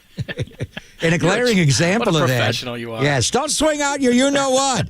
And, when Craw's locked in, Wody, he is, he's always going the other way, and then he'll wait for a pitch he can drive, and then he'll pull it. But, Saturday night he has 4 hits. Last time we had you on, Casey Schmidt was the rage. Tyro had just come back. J.D. Davis is, having a great year, all-star caliber year. Well, things happen, and then Craw finds his way back in the lineup, and he's just taken off. We wondered what's his role on the team.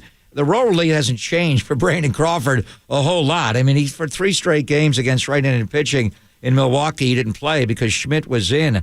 But it's been an up-and-down career for Brandon Crawford, Wody. Are you seeing him starting to go back uphill again? Well, I see a professional that's going to have his ups and downs, and you're going to go through slumps, whether it's a fielding slump or an offensive slump. And guys don't stick around as long as he has because you can't figure things out. And you're going to go in these little slumps, and it's great to see because you're right. We're all thinking, what's going to happen to Craw? Casey Schmidt. Well, just like the young guys, they're going to have their issues as well. So, Craw's a pro. He's a very important part of this club, and he is older. He's 36, but he still has a lot left in the tank. I've always believed that. And, the Cap's using these guys right. Everybody's getting their rest. And, if we can just stay healthy, maybe we can continue this run. I mean, we're winning games with, guys, in and out of the lineup like I've never seen before, and that is so good to see. So, Craw's fine, and I think one thing to keep in mind, this is the ebb and flow of the season, right? But there's a lot of baseball left, and we have to be consistent. But again, the way we're using the roster, the quality of at bats we're getting. The bullpen's, been extremely solid. Our starters are banged up, but the depth comes into play. I think this club is a lot better than people realize. And you look at the rest of the division and the rest of baseball, how many really, really good teams are in the league? So, the Giants could very well end up, 20 games over, if not more. I don't know if they're ebbing or flowing right now. I guess they're flowing, but this is a really key stretch because look, you saw what happened at Dodger Stadium. That doesn't just happen where you score 29 runs. The Padres at some point are just too talented, I think, to play the way they're playing. But it happened again last night. And then you got Arizona, who looks like they're obviously a team on the rise. I love Corbin Carroll. So with the way that the schedule goes right now, you don't see these guys very much. So these games become even that much more important. They're in the middle of a huge stretch. Well, the thing I like, watching the club is they're ready for every game. I mean, their travel has been brutal, and their next trip. They go to Toronto. They play 3 night games. A getaway day is a night game in Toronto. Then they go into New York with a night game, then a 4:00 game, then a night game on travel day back here. ESPN, I think, picked it up, or somebody did. So they're ready every day, and I think that speaks to the depth of the roster where you can keep guys out of the lineup. If you just had 9 guys on that field that were your studs traditionally, like, a lot of teams we've had in the past, and, guys would need more days off, and now you have your star players out of there. But there's a lot of quality players on this roster, and with the kids, the emergence of the kids and what they're doing, just not the offensive players we mentioned, but look at the bullpen last night. His name's eluding me now, which it shouldn't. He did a heck of a job out of the pen. Win kid, right? Winnie. So, there's pieces coming, and they're contributing.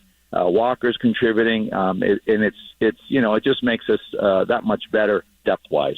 Well, those great seats you gave me last night right behind home plate, Reggie Crawford actually came and sat for a couple of innings, and what a physical specimen he is. Have you seen him much in A-ball? The guy that, he's coming back from Tommy John. He's a part-time hitter and a part-time pitcher. Have you seen him much? Oh, yeah, sure. I saw him last night, but I've seen him pitch twice in San Jose. You know, a UConn guy. You know I'm from Connecticut. I know, so I know. Greatest soccer player from the state of Connecticut is what I've been told. Well, you know, but people don't lie. But anyways, I've had plenty of conversations with him. Got to see him pitch twice. His last outing was a few days ago. I was actually in San Jose before the Giants came home. And, you know, he's got electric stuff. I mean, a live fastball, and it's 98. And, you know, you see the person, you see the frame, you see the body, and the person is just he's first class all the way around. He gets it. He's under control.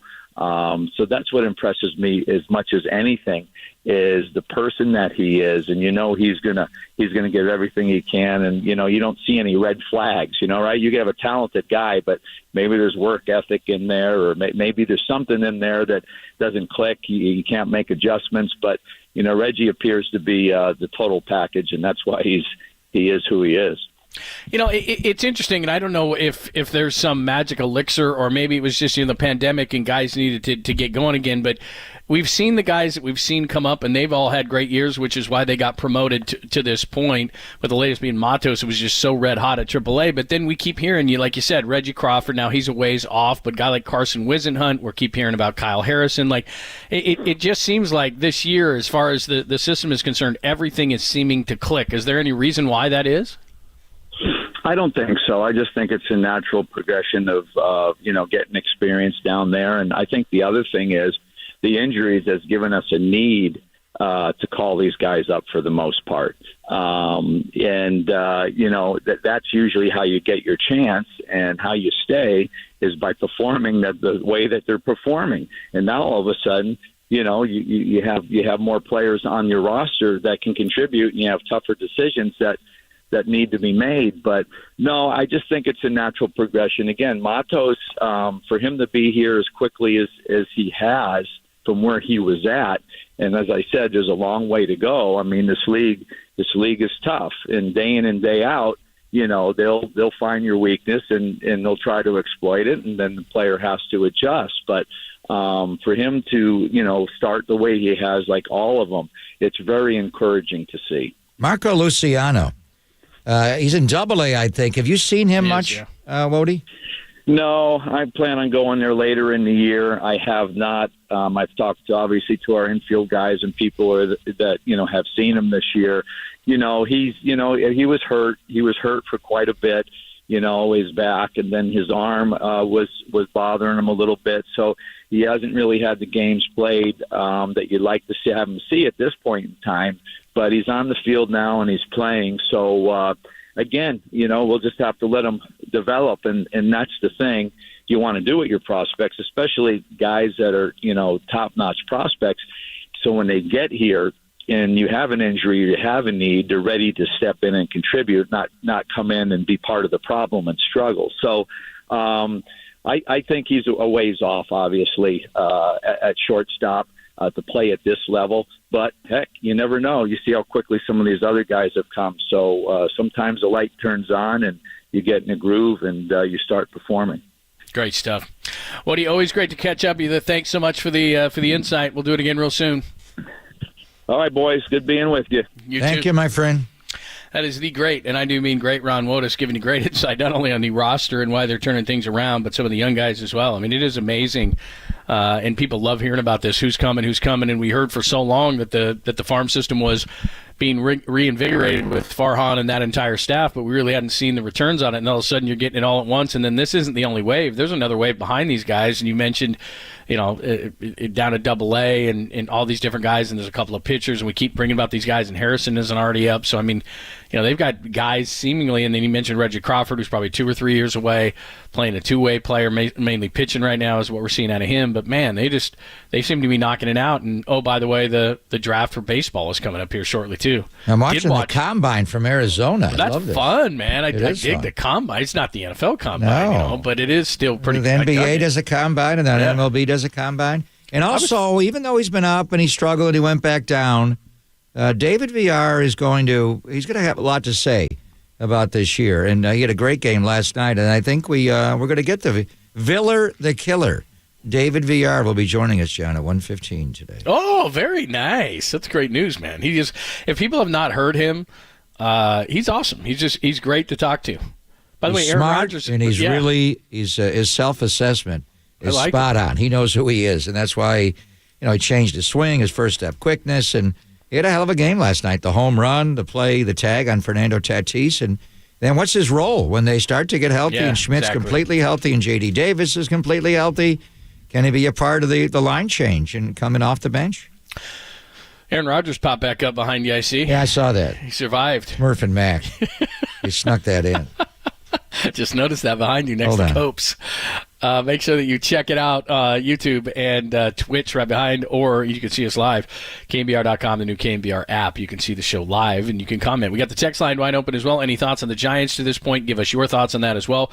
We'll flip to the Warriors. Bottom of the hour, Mark Spears is going to join us. He's got all the inside on what's going on with Draymond Green and the Warriors, and, of course, the NBA draft. The Warriors select 19th. They got to take that pick. They select 19th. So we'll talk to Mark all about that and all the buzz around the NBA, including Bradley Beal, Damian Lillard, Zion Williamson's name is coming up. So what's going on with all those things? We'll ask Mark in about 15 minutes. It's Pop and Lund on the Sports Leader.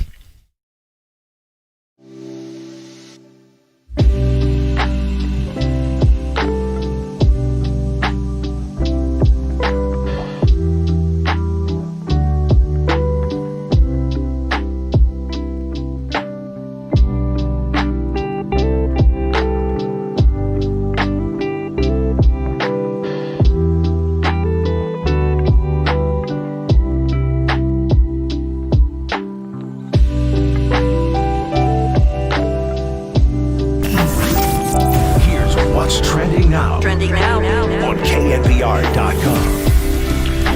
Former Giants third base coach Tim Flannery. He joined Tolbert and FP yesterday to get his thoughts on the Giants sweep in LA and their red hot streak heading into the homestand. That podcast and more with Flan trending right now on the all-new KNBR app.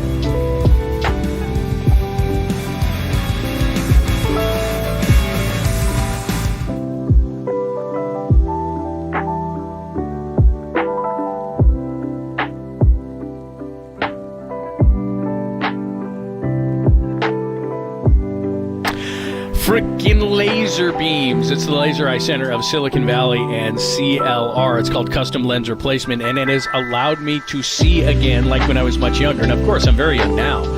But I was having issues with my eyes. I couldn't see. I would walk into restaurants. I couldn't see the menu. I'm turning that flashlight on. It's embarrassing. People are looking at me, and they're saying to their significant others they're having dinner, "That guy's blind." What an embarrassment.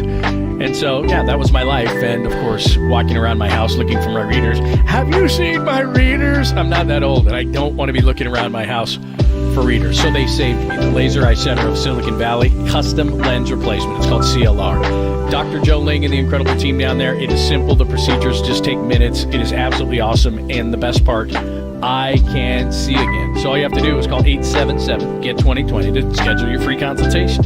Did I say free? I did say free. 877-GET-2020 to schedule your free consultation, or simply go online to BayArea2020.com. I know how important your vision is to you. It's very important to me as well. I can see near. I can see far.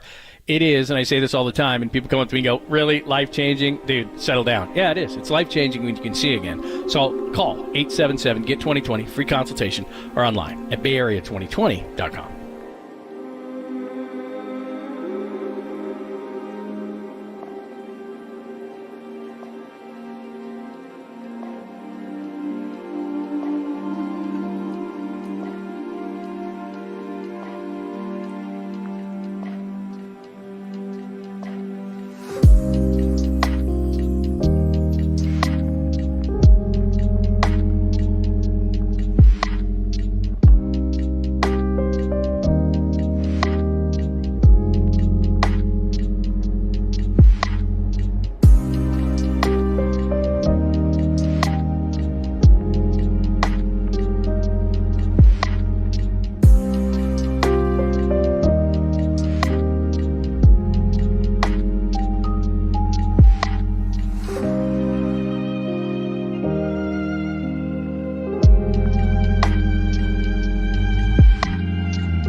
Assets with David Hollander Business and Technology Report.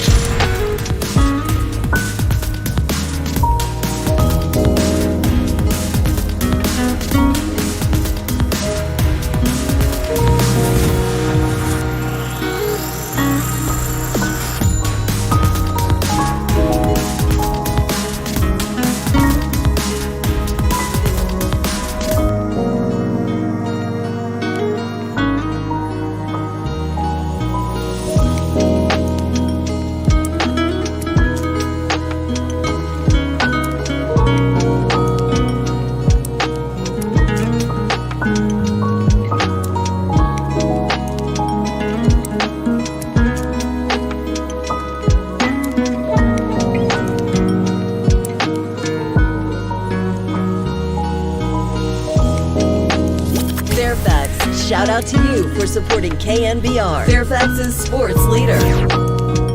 Wherever you roam throughout your home, listen to the sports leader on your smart speaker. We are KNBR 104.5 FM and 680 AM.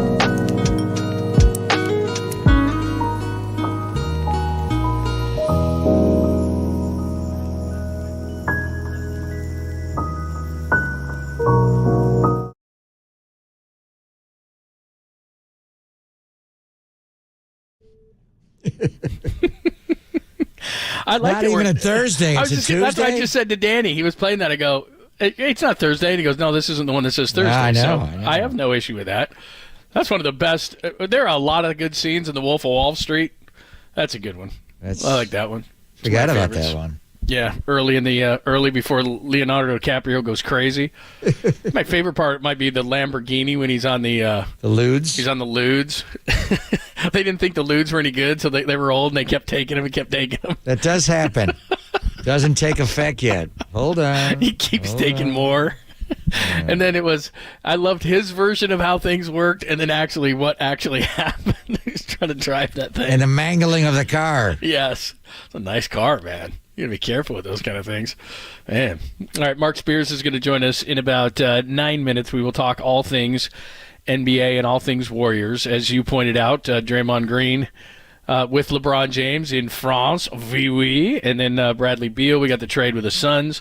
Word out today, Chris Paul, the Wizards, and the Clippers are in discussions to bring Chris Paul back to the Clippers if they could ever get healthy. I mean, a healthy Chris Paul and a healthy Kawhi and a healthy Paul George and Norman Powell and that kind of stuff, the Clippers could cause issues. But where does Russell Westbrook fit into that? I don't know if he fits into it if Paul's there. So, well, you could have both. I mean, you could do combo, and they're different, completely different guards. I mean, Russell, the one thing is he pushes the pace, where Chris Paul at this stage of his career slows it down. So a lot going on. This Bradley Beal deal, which will become official at some point before the draft, is huge. But what happens with Damian Lillard? That's the biggest thing, I think, right now is either Portland keeps that third pick and takes whoever. There's a big three in this draft, basically, and Wembanyama's going to 1. Then Scoot Henderson, the guard from the Ignite, or Brandon Miller, the forward out of Alabama, 2-3. But then Damian Lillard has said, well, he wants to stay in Portland. He wants to contend, so that doesn't mean a rookie at 3. And you keep hearing this louder and louder that Zion Williamson, that New Orleans wants to move Zion. Would they move him and team him with Damian Lillard? Would the third pick be enough for New Orleans? Are they sick of his act? The young adult actress has said now she's going to release some tapes, which I don't know why that would hurt Zion Williamson, but whatever, do whatever you want. Scorned. Wow, she's playing hardball. He's very scorned in this whole situation. But, all of a sudden, if you told me that they were going to have Zion with Damian Lillard, with Simons, with Jeremy Grant, I mean, I'm not saying they're going to win the West, but that's a playoff team. So you're saying Portland would trade the third overall pick for Zion? And something to match to well, it sounds like Brandon Miller's going to go number 2 to Charlotte. Mm-hmm. So Portland, I mean, essentially, Scoot's a lead guard. He's a good player, and he played for the G League Ignite. So Mark saw him. He also saw Wembanyama before anybody else. So we'll get into a bit of the draft, and the Warriors are picking 19. But, Draymond, what teams will make a serious play for him? And this Bradley Beal transaction to Phoenix, John, it's one of those NBA deals you just shake your head like, how did they get Bradley Beal, or are they going to get Bradley Beal for Chris Paul, who right now is really overpaid? I like Landry Shamet, But to get Bradley Beal, you'd have to give him up, and it sounds like Phoenix is souring on him. And how many second-round draft picks are they going to give up? Well, they're just in that clearing trade? the deck. I mean, they're just clearing the deck. Kyle Kuzma just opted out, and he's a nice piece. I like Kyle Kuzma. I don't think there's any way the Warriors could get him. He's too expensive, but I like Kyle Kuzma, and I think he could end up with a contender and give him something. But the Wizards are just clearing the deck. I mean, that team. Well, they're turning into the Washington Generals. Michael Wingner takes over as their GM, and Leonsis their owner. They're just going to push reset and detonate the whole thing. And the one thing with Draymond, I think Anthony Slater wrote this, John. I thought with the repeater tax and the CBA rules do change in July, and then some of them kick in the following year. With the Warriors, it's always because you are a tax and way past the tax line, and they're going to be past the second apron. So is it the fact that they're past the second line? We used to always take $1 spent and multiply by 4.75. Now it's times 7.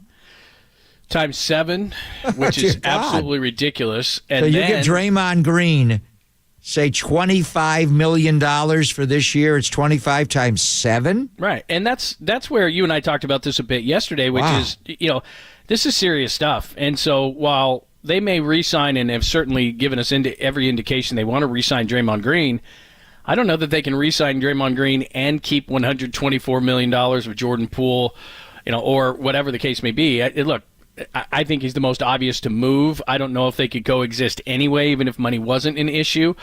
But I think Jordan Poole will rebound. I'm not down on Jordan Poole necessarily, but there's a financial element to the side. And Joe has always said, I won't cross this line, then he does. I won't cross this line, then he does. I won't cross this line, but he does.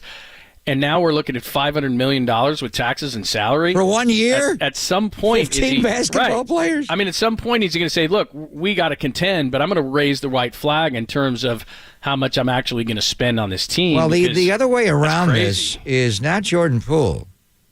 It's Clay. Can you get Clay to come down? He has 1 year left on 43.2. Sure you do. I don't know if the rules will allow them. I read something the other day. You can't redo his deal? I'm not sure that they can at this point. So they couldn't tear up the final year and give him an extension? I don't think they can. So they got to pay him 43.2 this year? Yeah. And I mean, that's just – and then next year, I mean, we're talking about Draymond Green. I think it's pretty simple. You give him 3 years and whatever. I mean, I hope it is. But I think that's a pretty easy decision. When Clay comes up next year, he's not a max player anymore. I love Clay, but he's not a max player anymore. So what are the Warriors going to do with Klay Thompson? I don't know. I honestly don't know. That's going to be a tricky one next year. I mean, if you wanted to get into the Bradley Beal business, you'd trade Klay Thompson for Bradley Beal. Could they have done that? Now, they're just not going to do that with Klay. Now, should they do it? Would they do it? Could they do it? So you're saying there's no way to restructure Klay's deal? I read a story the year. other day. In fact, I'll go back and look for it because I was reading it for yesterday's show, and it said that because of some parameters, they can't redo the deal. Well, I could see that. So they're pretty much stuck with that number. So that's all I'm thinking is, okay, you re-sign Draymond Green, and we'll ask Spears about this, but then what? Does there have to be a corresponding move in which you drop some money? Because as you just pointed out, if you're going times 7. I mean, you're getting to a point where you're like, man, I can't. I mean, do 4.75 was punitive enough. Right. Now, every dollar you spend, because you're so far over the tax as a repeater, you multiply it by 7? Wow. And where does that money go, by the way? Because the other money, I mean, say you give Draymond $1. Robin Hood? He keeps $1. Where do the $7 that's what you go into the league? What the hell are they doing with that money? Does that go to the other owners?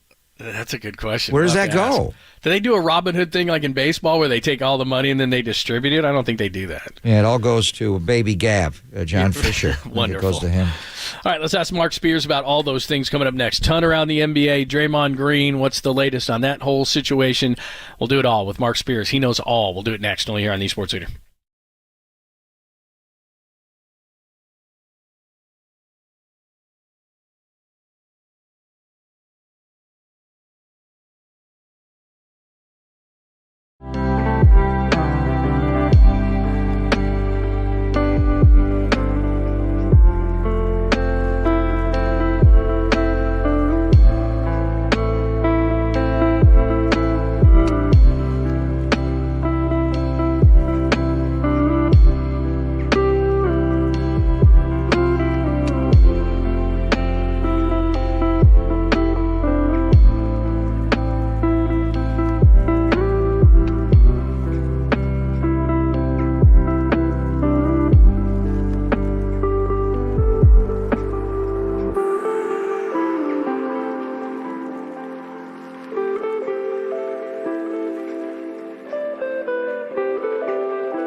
Listen to the sports leader anywhere, anytime. Download the all-new KNBR app. Now back to Papa and Lund live from the KNBR Casino Matrix Studio. Casino Matrix progressive jackpots are here. Where are you? Just drop in. Please play responsibly. 1-800-GAMBLER. Yeah, so I saw the report too. Until we get the paperwork and the filing, we can't really comment or say much. So I will say, I think Steve has said it, and I'll reiterate, we really want Draymond back. What he means to this organization, this team, in terms of trying to win at the highest level, we feel like we have to have him.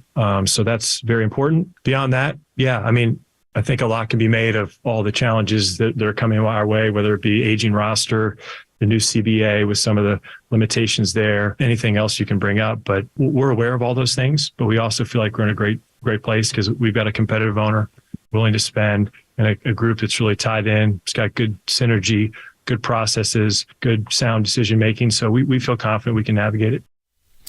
That's Mike Dunleavy Jr. as he was introduced officially as the general manager of the Warriors yesterday in a press conference you heard right here on the Sports Theater at 11 a.m. Mark Spears is going to join us, a national look at the Warriors as well. Bradley Beal is the first of many expected moves in the offseason, so we'll get into that. NBA draft is coming up Thursday as well, so we'll talk to Mark momentarily. Pop and Lund, sponsored by good friends at Redwood Credit Union. Start earning cash back on your everyday spending with a Redwood Credit Union free checking account. No monthly fees, no minimum balance, and your debit card earns cash back. Travel and more. Get started right now at redwoodcu.org/free checking. Federally insured by NCUA. Again, Mark will join us momentarily. By the way, he does have a piece that he wrote a few days ago on Draymond Green. So we'll ask Mark about that as well. In fact, Mark joins us right now at Mark J. Spears. Make sure you follow him. Make sure you read the piece on Draymond, ESPN, and Anscape. And he joins us courtesy of the Uma guest line. What's happening? Just got in New York for the NBA draft and in a luxurious cab headed to Brooklyn. A checker cab? I love New York. It's the one place in the city you don't get an Uber. Yeah. You get a classic checker cab, right? You got to have that. Yeah, I got the big one though, like a van, so I'm comfortable. Yeah, and Wembayama is in New York, I hear now, and going to throw out the first pitch at the Yankees game. I'm hearing tonight. Oh, that's what I heard. I'm wondering about his release point. Randy Johnson got out there at 6'10", and this guy at 7'4". So you were on him. I remember you bringing up Wembayama to the two of us back in the fall when he was playing for the G League Ignite. We've seen video, and it's just breathtaking. When you watch him live, Mark, what do you see from Victor? In the course of covering NBA for 24 years, you think you see everything. And when I saw him, it was just different. I've seen tall guys before. I covered the Yao Ming. But to see somebody that tall, that skilled, shooting threes, crossing people over, step back three, missing a three-pointer and then dunking it back in is just absolutely incredible. And the only knock that, and he does block shots, and he is a little tougher than he looks, right? The knock certainly is his strength. And from talking to people, I think he ends up having a body build similar to David Robinson, and not Chet Holmgren. Like, I don't think Chet Holmgren is really going to have much weight on his frame, but I do think that 3 or 4 years from now we'll be on this together and we'll be like, yeah, man, Wembanyama really, really filled out. So he's just a unique, special, extreme, different talent, and perhaps the most unique player we've seen ever, to be honest.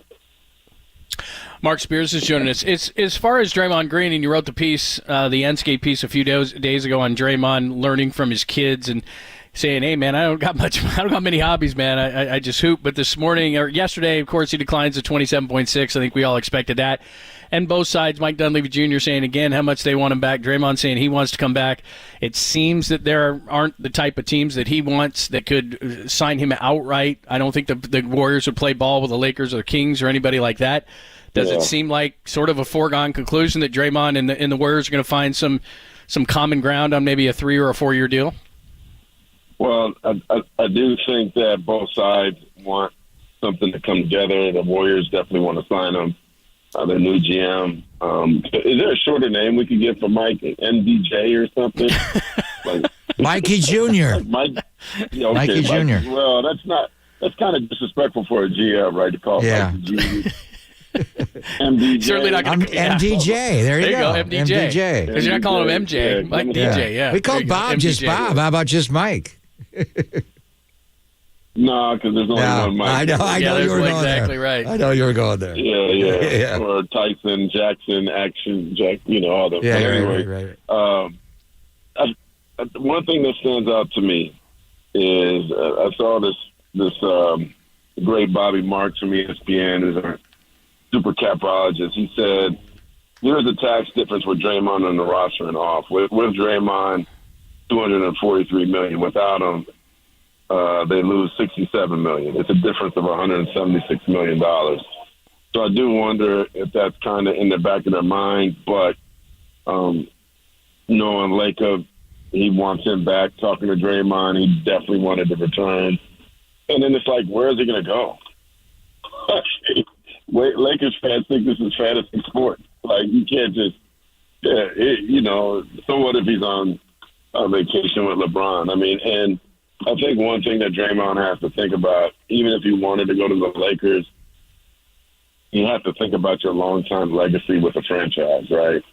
Like, I was around Denver, and they still are grappling with the Melo thing. They didn't bring him out to the finals. They may get the olive branch next season, and there's just so much goodwill with Draymond's career with Golden State, like, to ask for a trade to the Lakers. I just can't see them doing that.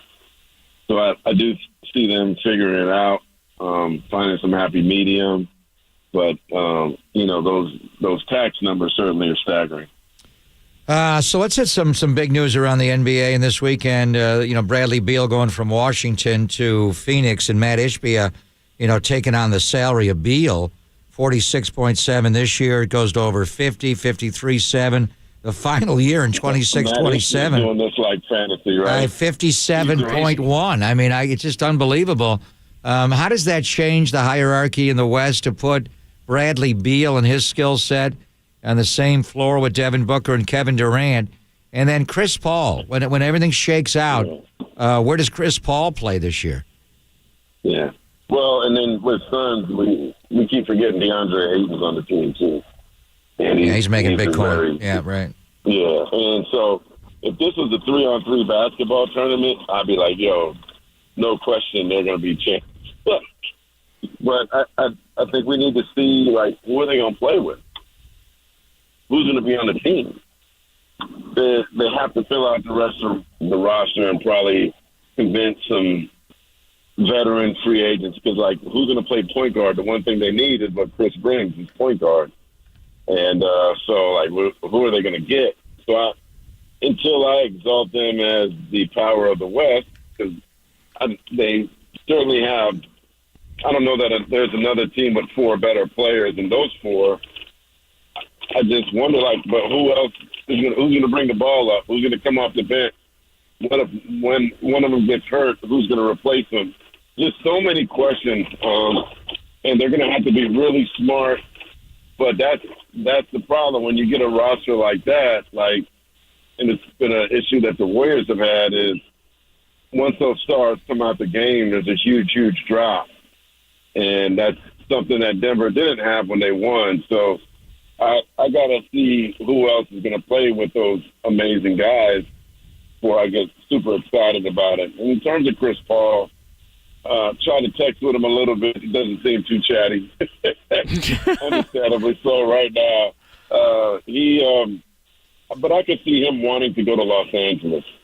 But the one thing that's interesting, though, is when he went to Oklahoma City, I think people assumed he was going to ask for a trade, assumed that he'd be a malcontent, and he had Oklahoma City Thunder looking great in the bubble.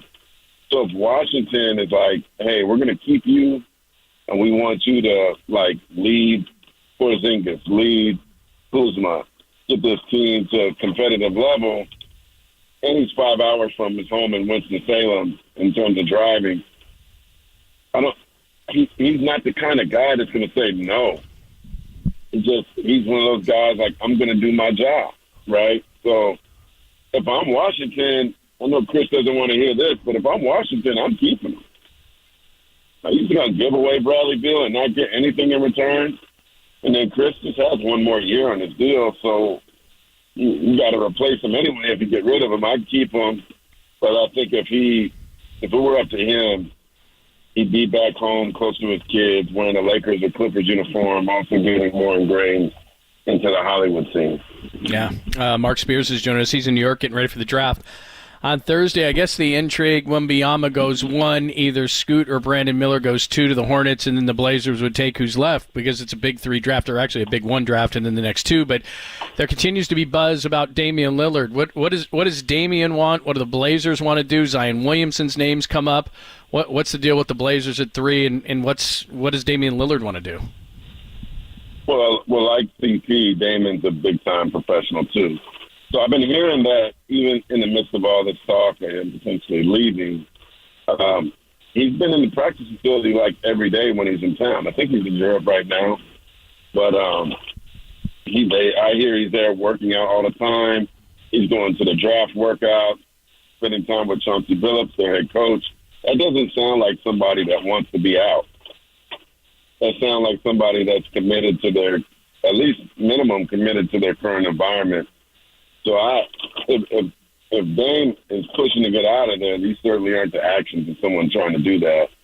That being said, the Miami trade did not get done yet in terms of they've been dangling. They were talking about Bradley Beal maybe going to Miami, and that much to dried up. So they went and did the Phoenix deal, and I thought the Miami deal was better. So the Miami deal would basically be Tyler Hero and Kyle Lowry. And so if Scoot Henderson ends up being the number 3 pick, maybe they should just go the youth route, trade them to Miami, get Kyle's contract is up after next season, and have a young shooting talent in Tyler Hero. So that's something to keep an eye on draft night. If there is some potential fireworks, I'd keep an eye on Dame and perhaps maybe being somebody that could create some of that.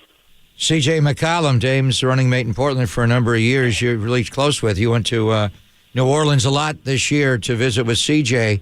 A lot coming out of Nolans as far as Zion. Has David Griffin had enough there? Would they trade him? Could they trade Zion Williamson? I actually don't think they should, because I would assume that his value is low. You got a combination of injuries and reality show drama, right?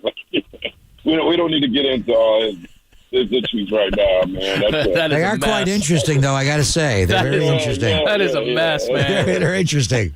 Yeah, man. What do you say to him when he comes into the office? You just give him a... Wow. I got a lot of questions for him.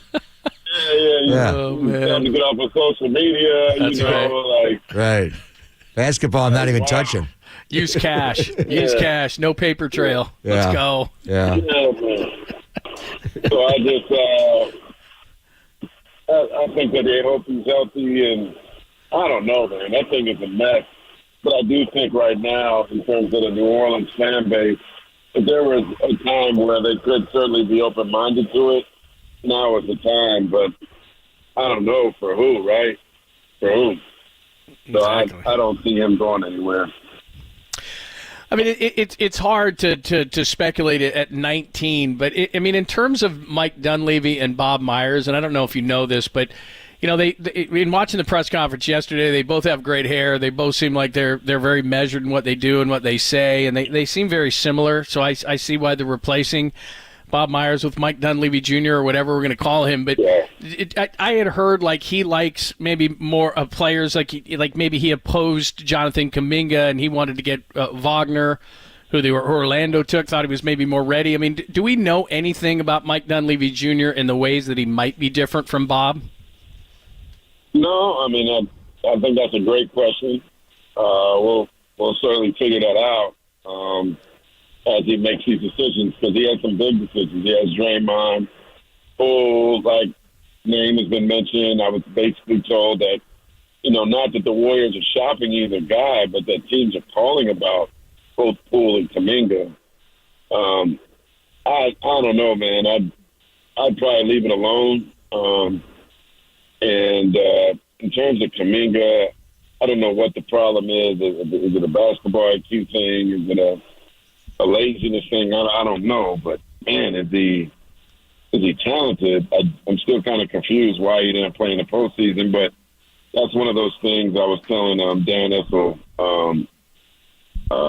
the former Nuggets coach, that I remember I used to go, when I covered the Nuggets in the early 2000s, I used to be able to go watch their practices.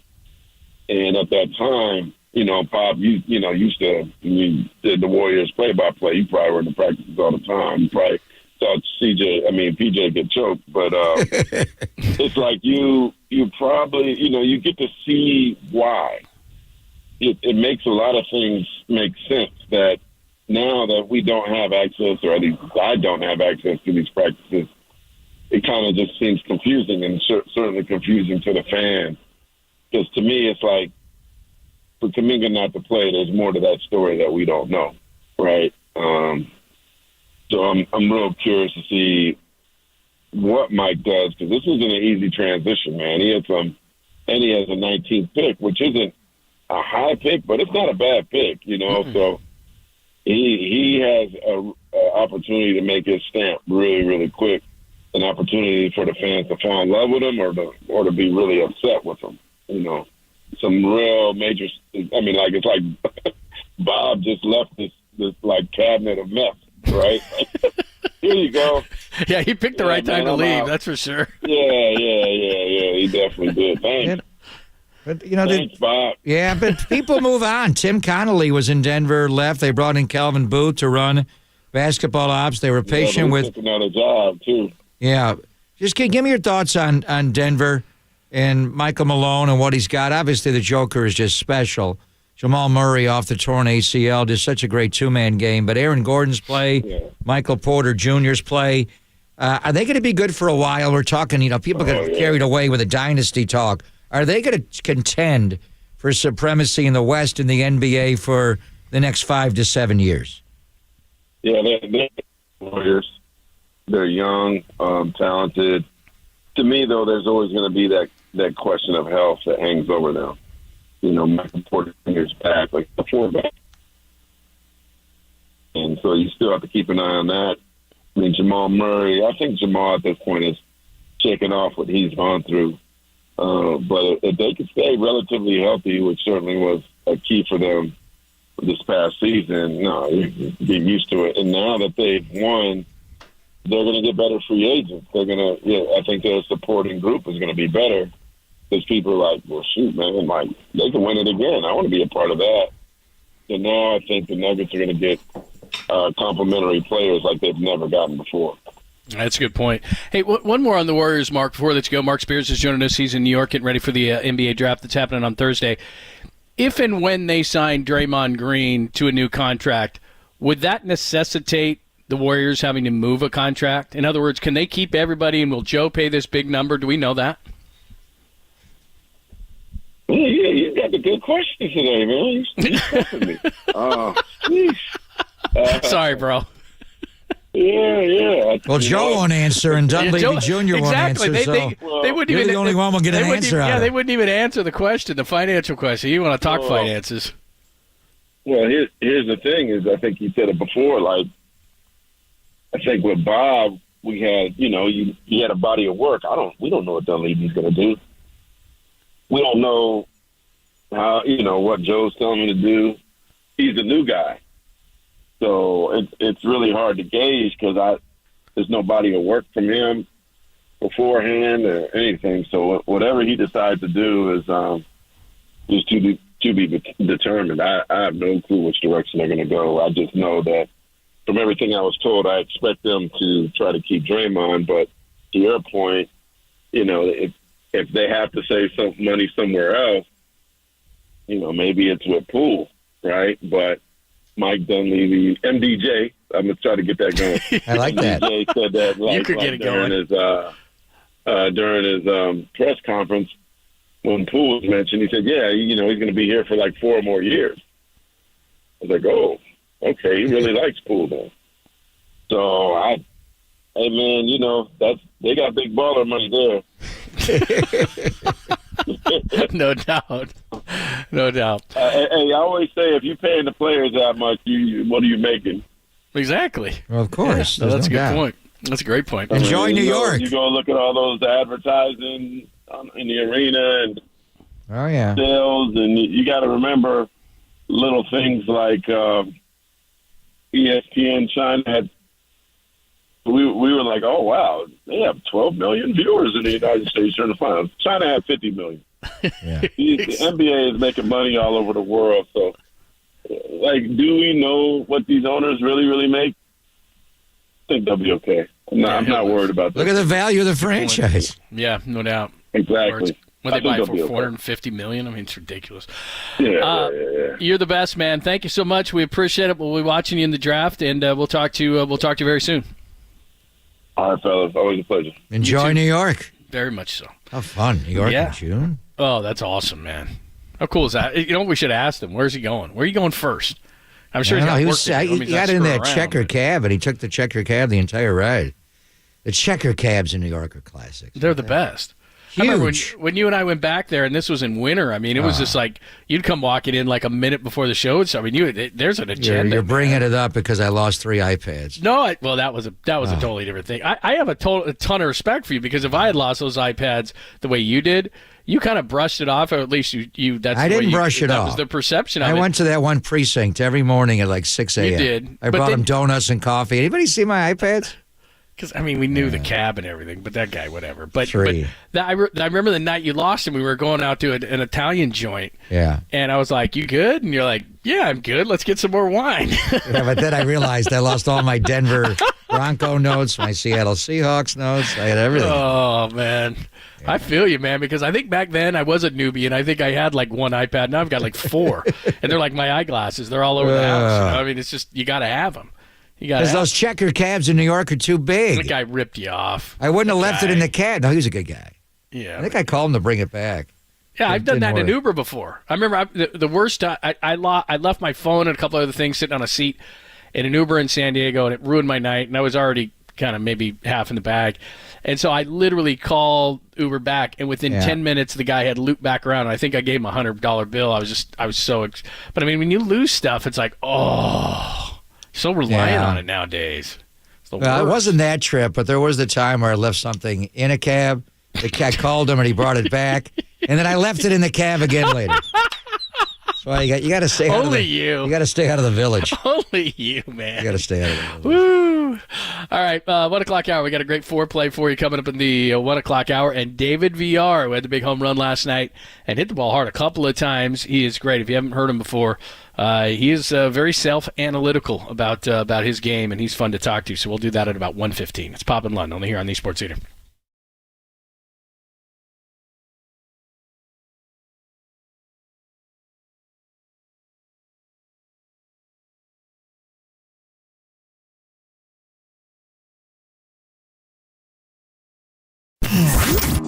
Here's what's trending now. Trending now. On KNBR.com. Mike Yastrzemski's splash hit. That completes a wild comeback victory, 7-4 of the Padres, game number 1. That podcast and more trending right now on the all-new KNBR app.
on your smartphone. You'll be glad you did. This is KNBR 104.5 FM and 680 AM.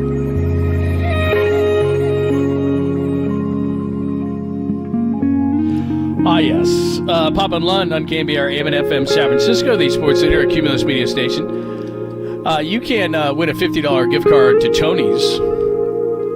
You know Tony's. Gemignani? That's right. Tony Best G? pizza around. Best pizza around. You get them in Oracle Park as well as Levi's Stadium, and they are tremendous. And so you can win a $50 gift card to be given away all week long.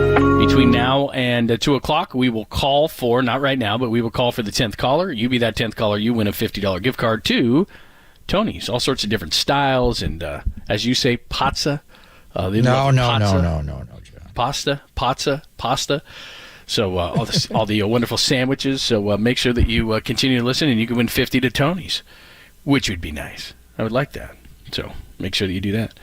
By the way, the big story outside of sports today, real quick before we get to the foreplay, you see this submissive that is missing, this submarine, this thing? Have you seen the inside of this submarine that is supposedly goes to the Titanic?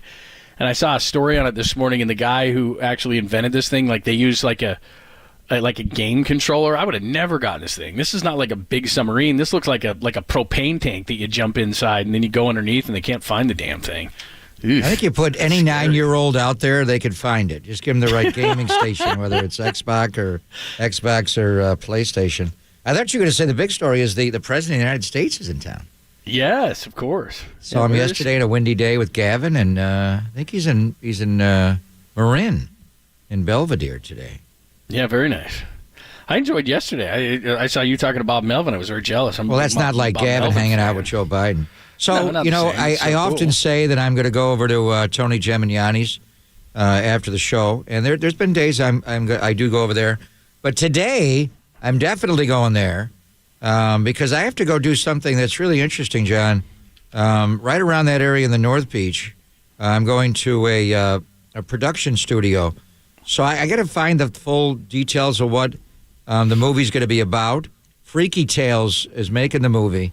But there's a movie that's going to be set in Oakland in 1989, and it's going to be going on during the Sleepy Floyd game on May the 10th of, or actually 87 it would have been, not 80. I think the film actually goes from 87 to 89.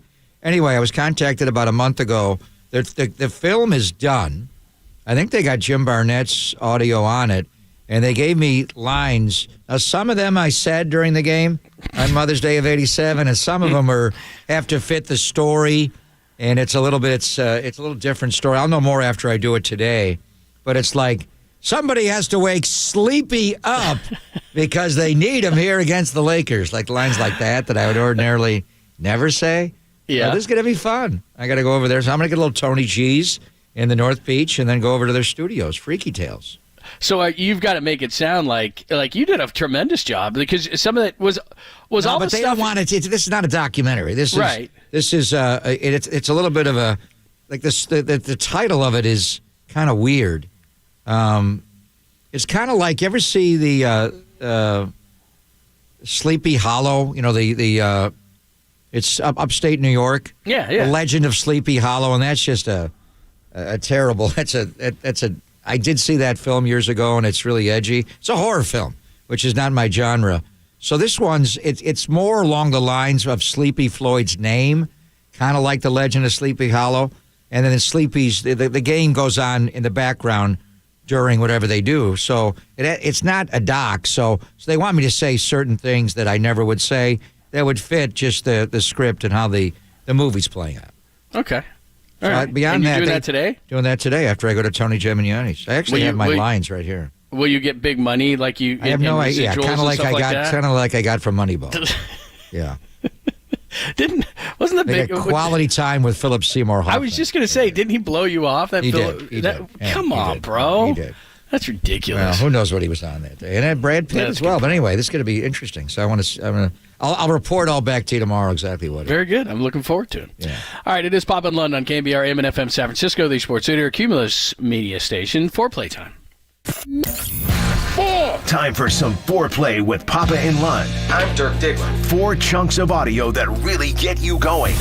I have a gift, and I am trying to not be selfish about it, but to use it. On KNBR 104.5 and 680, the sports leader.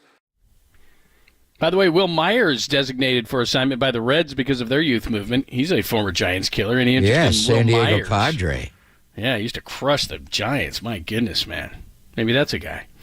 All right, let's start with the Giants. Here is Gabe Kapler, of course, Mike Yastrzemski with a walk-off home run last night. Hit the game-tying home run in St. Louis. Had the nice play last night, scoring from third on that short fly ball to left field. Gabe Kapler, Yaz is locked in. Hang on. We'll get to it. Yaz is locked in. Yeah, Yaz is locked in because Wake up, Gabe. we saw last night. It's very nice. Hit that high fastball out of the yard. So we'll hear from him. He's had 4 homers since he hit that game-tying homer in St. Louis.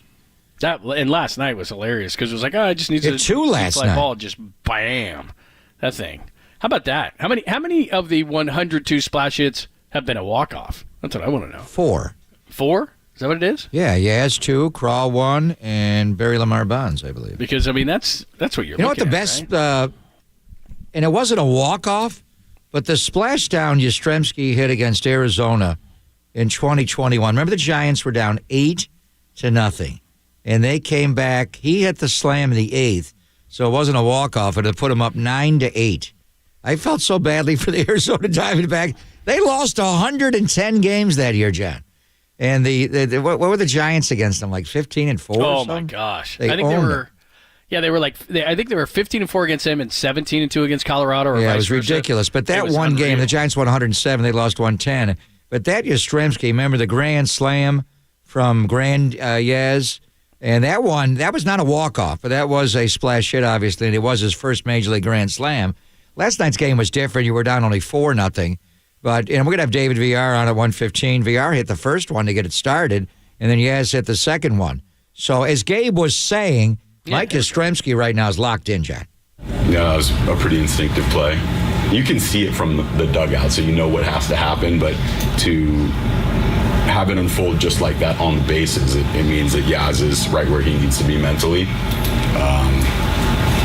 And he is across the board. It's defense, it's base running, it's big at bats, it's home runs, it's walks. He's really doing it all right now. And he knew that pitch was coming. I think we all did. We're thinking high fastball, and that doesn't mean you're going to hit it every single time. But I mean that ball, he mashed it, and he just like you said, he kind of gave it a little bury there for a minute. Well, it's a 3-1 pitch, so he was able to drive it. I mean that's how you get ahead in the count and let out shaft, and he crushed that one. But earlier, he hit the home run. VR got it started, and David will join us at 1:15. His first, he hit 2 home runs last night, and the other one was didn't go into the water, went into the arcade. But he flipped that one out, and I think it was a curveball or changeup with a big break on it. But Cap was talking about, how about him tagging and scoring on the fly ball to left field? I didn't think he was going to make it. I didn't think he was going to make it. What a great slide that was. Yeah, it was. I was like, oh, no. He is such a complete player. And bringing Matos up and playing him in right field. I mean, we forget, he was so good in 2019. In 2020, he finished 8th in the MVP. And then in 21, the great year for the team, Sean Manaea drills him in the last game of spring training in the Bay Bridge Series. He's smacking into walls. He hasn't quite been himself, John, but Mike Yastrzemski's back right now to being the player he was in 19 and 20. Here's Mike Yastrzemski on the Giants' 8-game winning streak. I think we kind of just found our groove. We didn't let the losses kind of overwhelm us or force us to feel a certain type of way about ourselves. We just kind of kept on trucking, and we got some new youth and some new energy, and these guys have been doing a great job and kind of pushing us older guys to play a little younger, so we're having some fun. He's done a lot of Giants post-game live, which is a good thing because that means you did something good or a couple of good things in the game. So he was there. But, you've talked about this before with him. I mean, you either have it or you don't. You're either a slow breather or you're not. And so in those kind of situations, it's nice to have him up there. But, they get him right on the field right after the game. And, I mean, I'd be huffing and puffing and I'd be hyperventilating into a bag. But he's just like, whatever. I just hit a walk-off home run. I mean, that's just how he is. No, he's looking to jump in with a great Grateful Dead cover band. and keep on trucking. There you go. Very impressive. Absolutely. Very impressive. Very nice. And finally, let's get one Draymond before we have David VR on the show. Here is Draymond Green. This is Woj actually talking about what Draymond Green wants to do now that he's opted out. And I think the opting out part, the declining the player option, was just more procedural. It made sense financially to do that and now go back and negotiate a new deal with the Warriors. I talked to both Rich Paul, his agent today with Clutch Sports, and Mike Dunleavy Jr., the new GM in Golden State. Listen, these are two sides who very much want to get a deal done. Draymond and Rich Paul, they're not really posturing here, threatening that they're going to go somewhere else. There are great options out there for them. Teams with cap space like Detroit in his home state of Michigan, and then a bunch of other contenders who would need help from the Warriors in sign and trade scenarios. But I think there's certainly a desire on both sides to stay together. They want each other. I think Draymond Green, the idea of continuing with Steph Curry and with Klay Thompson and certainly Steve Kerr, I think it means the world to him. It's just a matter of a negotiation. Is it a 4-year deal? Is it a 3-year deal? I don't sense at all any real sense on either side that this could get sideways. It could happen. He becomes a free agent, Scott. But I think these sides are destined to reunite. Destined to reunite, according to Woj. And it feels so good. Yes. And it's not anybody's posturing, but there are great options out there for him. He could go to Detroit and get a bag, and he could do a sign and trade. I mean, obviously, this is all driven. You get a little bit of an intel inside how the media is used by the agent and Rich Paul, and he gets it out there right before Dunleavy has his press conference, and then what Woj is basically spewing is what Rich Paul can't, which is, Detroit loves them. We could do a sign and trade. But we're there, but we got to get the price we get, and otherwise a walk. And then, by the way, Rich Paul takes a photograph of Draymond and LeBron Exactly. It's all sipping game. champagne in France. Oh, look at me and LeBron together in France. Maybe I'll go to the Lakers. Oh, man. That's the way it works, though. They're playing the game. All right, there you go. There's your foreplay. David VR is going to join us coming up next. Did he break out of the slump with the home run last night? And he hit the first one well, just got it off the end of the bat. So David VR, maybe he's coming around. We'll ask him all about it next, only here on the Sports Leader.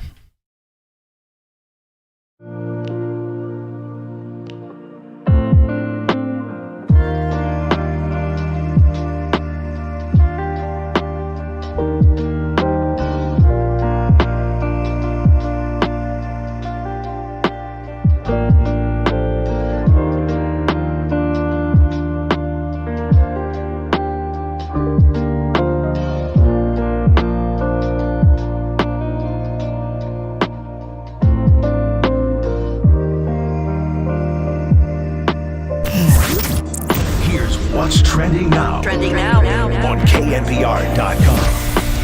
Mike Dunleavy Jr., the new general manager of the Warriors, discussed the futures of Draymond Green and Jordan Poole in his introductory press conference. That story and more trending right now on the all-new KNBR app.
And now, time for the Protect Your Assets with David Hollander Business and Technology Report.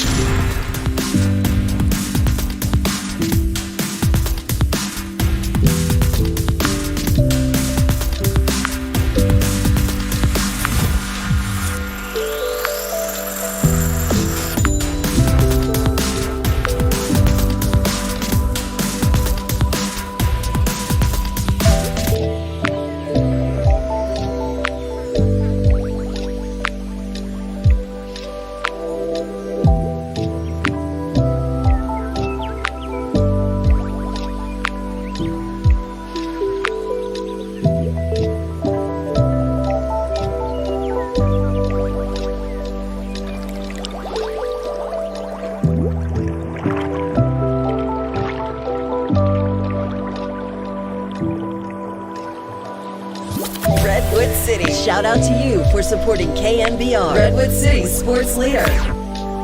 Every single interview from every single show. Hear them on demand at knbr.com/podcasts. We are the sports leader. His first time. He crushes one. Way back into left field. Goodbye! A line shot. A laser beam over a sign that says nothing like it. And David VR gets the Giants their first run of the night. It's 4-1 Padres. Of course, there's John Miller on the call. The Giants come back, win their 8th in a row on the walk-off by Mike Yoshimski, and it is always our pleasure to talk to, we used to call him third baseman, but now he's infielder David VR. He was all over the diamond last night as the Giants were making all sorts of changes during the win over the Padres, and David VR joins us courtesy of the Uma guest line. What's happening? How are you? Hey, guys, I'm doing well. How about yourself? Yeah, we're good, man. Just what was it like in there when Yaz hit that walk-off? Oh, man, it's so indescribable. I think about the one he had against Milwaukee last year, and it's and I said it last night. Every time Yaz comes up, he's just got he's got that clutch factor in him. When he's up at bat, something's good. Something good's going to happen, and it's special to watch him go about his business day in and day out and just come through for the team like that on a pretty consistent basis. Yeah, he hit not one, not two, and the great base running play on the tag, on the sac fly and going hands first to score. But you're the one that got it started, down 4-0 with your home run. Talk a little bit about that, the pitch that Michael Wacha gave you, and that fastball has been giving you a little bit of problems early in the year. I think you're identifying pitches better now. And then even earlier in the game, Tats Jr. opens the game with a double, and that steal at third. Patrick made a great throw, David, but your tag at third base was huge, initially called safe, the replay review. So if you could start with the tag play to get Tats out in the top of the first, and then just tell me about your swing and your process on the home run, if you would. Yeah, with where I was positioned with Soto up to bat there, I had a pretty good look at Tatis, and I wasn't expecting him to go first pitch, but I was able to catch him out of the corner of my eye, and Patty threw a dart. He threw it right on the bag, and my job was just to get the tag down as quick as I could, put it right to the base because I knew it was going to be a pretty bang play, and I had a pretty good feeling that we had gotten him out.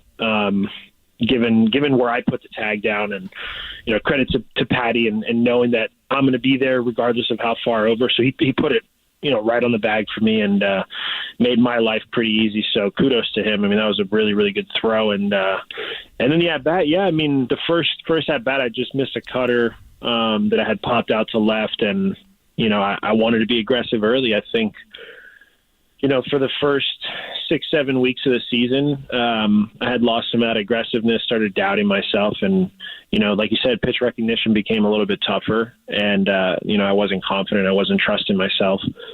And I got a good pitch to hit there. And, I wanted to make something happen. Obviously, the home run is great, and it was great to get us on the board. But, 1 through 9, the guys that came off the bench, it was a full team effort last night. Everybody did a great job of working really good at bats, and we were confident going into that 8th, 9th inning as the game went on that we were going to have a really good chance to win that game. And we ended up coming out on top, and obviously Yaz with a huge homer. It's a boost for the team for sure. Yeah, no doubt about it. David Villar's showing us Giants infielder. It's Papa and Lund as they extend their winning streak against the Padres. They come back, and now it's 8 in a row. They get the Padres and the Diamondbacks coming up this weekend, so a lot of NL West games back to back to back. Let me go back to that tag, because I just thought you did a heck of a job, because a lot of times a guy would turn around and sweep tag and you probably wouldn't get him. But, I mean, you basically put it right in the bag, and he had to slide right into the glove. And when we saw it at first, we didn't know that. And then they replay, and it's like, well, obviously he's out. And I know the umpire is going to miss calls. But, I mean, that is happening so fast, like you said, in a bang-bang play. Are you cognizant of just if I get it down to the bag, he's going to slide right into it?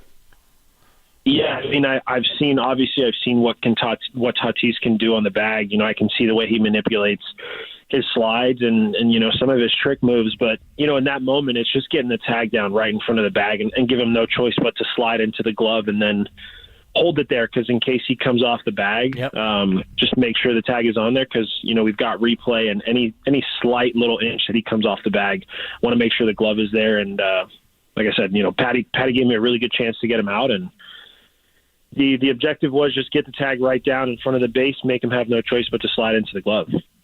Well, it's so great to have you back and contributing, both offensively and defensively, then sliding over to first base later in the game, and you got a weird spin on the ball off the bat of Bogarts, and you made that play and the home run and the whole deal.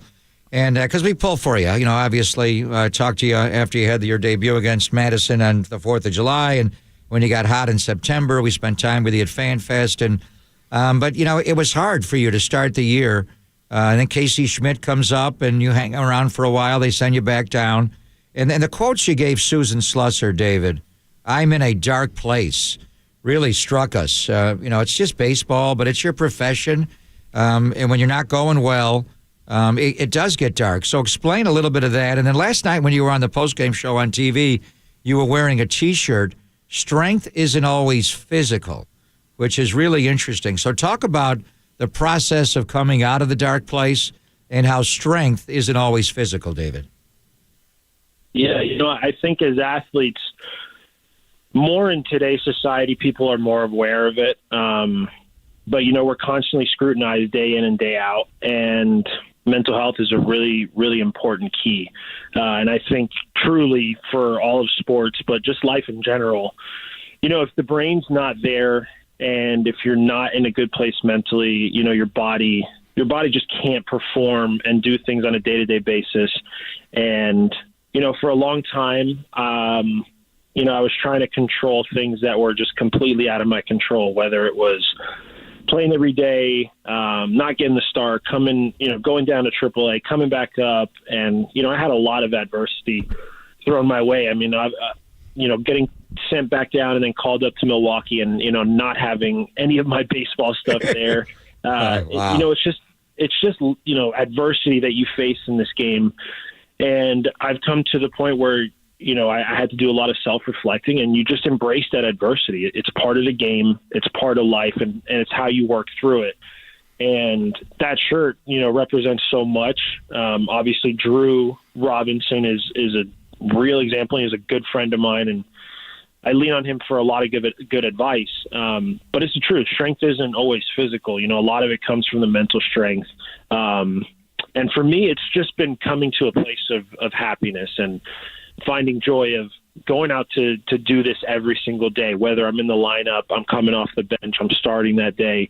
It's finding joy in being a baseball player, being able to go out there and perform on a night-to-night basis, and just being part of the ride. Not everything has to be perfect every single day. There's going to be curveballs that life throws at you, and it's how you face that adversity. So I've learned to just embrace that adversity. Things are going to come up, and it's how you react in those situations. So for me, I've been in a really good spot mentally. I've started to worry less about what's going on a day-to-day basis. What are my results in the game? Because I can't control those things. So for me, I can control my attitude. I can control my effort, and I can control how I show up every single day and how I choose to go about my work. And for the last couple of weeks, where I've finally found this groove of, the results came in AAA, and that's nice. Results are awesome, but going in on a day-to-day basis and being happy every single day is a choice, and I've really worked on that. And the results will come. It's a game of failures, and my results have been positive because I've been in a much better headspace and in a much happier place now. Well described, and this is why we love having you on, because you're so real, and you've told us ever since we've had you on. This is the third or fourth time we've had you on. We had you at Fan Fest up on the stage, and you've always been very honest about your struggles and your battles, and whether they be baseball or mental or whatever the case may be, and when you get in great spots. And it's really cool the way you describe things. From a team standpoint, when you win 8 games in a row like this, especially in the way that you guys have done it, I mean, go down to L.A. and beat the Dodgers the way you do in St. Louis against the Cardinals, and Yaz ties that thing up. You guys end up winning it. You end up coming back after Michael Wacha pitched so well last night. You take advantage of the relievers and their wild list last night. What does that do for a mental, for the psyche of a baseball team to think? I mean, are you thinking to yourself, it's okay, we're down, we're going to win? What does that do, this kind of a streak?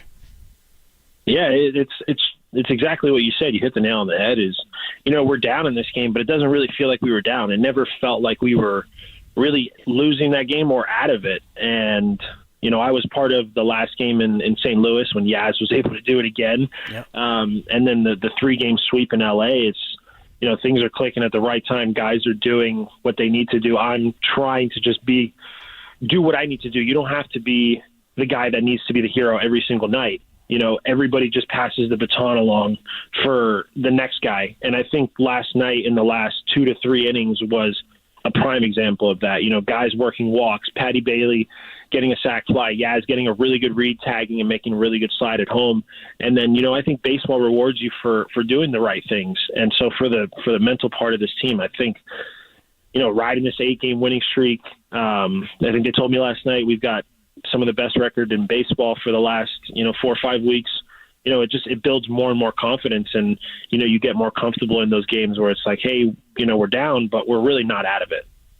Yeah, since Mother's Day, David, you guys are 23-9, best record in all of baseball. And you were telling the story about the Milwaukee when you got recalled and you got there late in your bags. All you brought was your glove, which was hilarious to Milwaukee.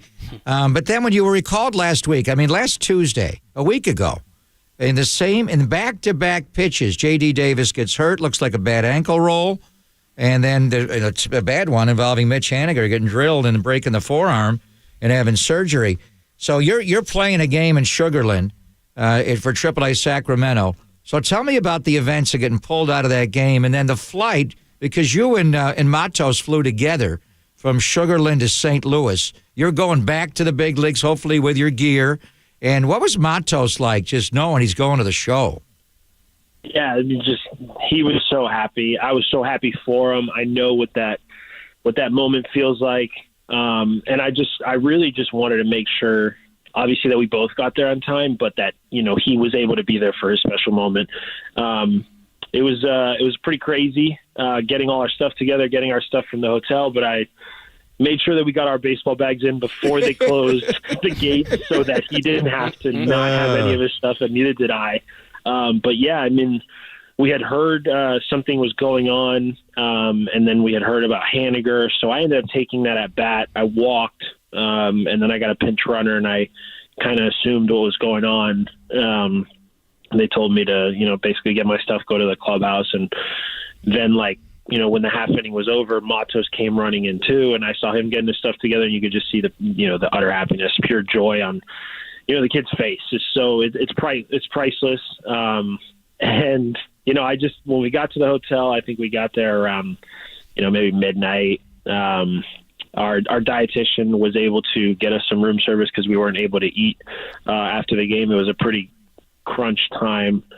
And I just told him, hey, get as much sleep as you can. I know it's going to be hard, but, just try to get a couple hours of sleep. He's going to be running on pure adrenaline. And, sure enough, he gets a first hit in his first at-bat. So it's pretty special for him, just an awesome moment. And to be part of another player's debut, it's really cool. He's a hell of a player. Yeah, that's cool, man. The future certainly looks bright for the Giants. A lot of young guys coming up, including yourself. Hey, David, thanks, man. It's always great catching up with you. We're glad you're in a good place again, and continue to build on this. We're always rooting for you. Thanks, man. Thank you guys for having me. I appreciate the kind words. Appreciate you, man. All right, there's David VR, and you can see, if you've never heard him before, why we love having him on, because he's very honest about the way things are going for him. He talked about how last year, after he's done so well at AAA, where he struggled, he went back down. He succeeded at the end of the year, comes back. He's going to be the starting third baseman, loses that spot, loses confidence, said he was in a dark place, is coming back, and looks like maybe, based on last night, some of the plays that he made, that maybe he's on his way back and he feels better mentally. So good stuff from David VR. Without a doubt, I love that T-shirt. Strength isn't always physical. And then he opened up about what he's going through, and Drew Robinson, and these guys are just analyzed. It's just overblown. I don't know how they deal in the modern world with everybody reacting to every single pitch, and it's just got to be overwhelming. He was honest about, how he reacted early in the year when he wasn't in the lineup. Opening day, they go to Yankee Stadium. He's not in. Wilmer Flores is. And now, I assume he'd rather be in the big leagues and not be in the starting lineup every day, John, rather than being at AAA. He has nothing more to prove at AAA. He tears it up every time he goes down there. So when J.D. Davis is fully healthy, Casey Schmidt is fully healthy, hell, it may be tonight. How does David adjust? He's a guy that's played every day. And it's hard for an older player who was a player that played every day to transition to playing off the bench, but it's somewhat easier because they've been here. For a young player trying to make his way, is that the right spot for him to be part of the line change and come in later in the game? And how does he process it? I mean, he did well when he's been asked to do it, but ultimately, do they keep him on the roster when they're completely healthy at third base? It's a great question because, as you said, like just a couple of weeks ago, Wilmer Flores wasn't playing a lot, and he was asked questions about staying ready, but he's a veteran, and he's proven it in this league, and he's had good seasons before, so he can go back to the fact that, look, I've done this before. It's okay. I have a confidence level. As you heard from David VR there, he's done it all at the minor league level, but he hasn't done it at the major league level. So what do you have to draw back on to give yourself confidence that you can do this? He doesn't have it, and I think that's probably one of the reasons why he's kind of had an up and down is, do you want a guy playing regularly every day? I mean, like you said, hey, I'd rather get the meal money and hang out and, do all the work I got to do at the major league level, but you got to stay ready. So it's a tough decision. And as you point out here, I don't think Casey Schmidt's going anywhere. I mean, his defense is so valuable, and Patrick Bailey's not going anywhere, and doesn't look like Matos is going anywhere. I mean, there's going to be a crunch at some point. But where do they fit David VR into this whole thing? Now, he did show last night he can play third, second, first. So, I mean, he's a versatile guy.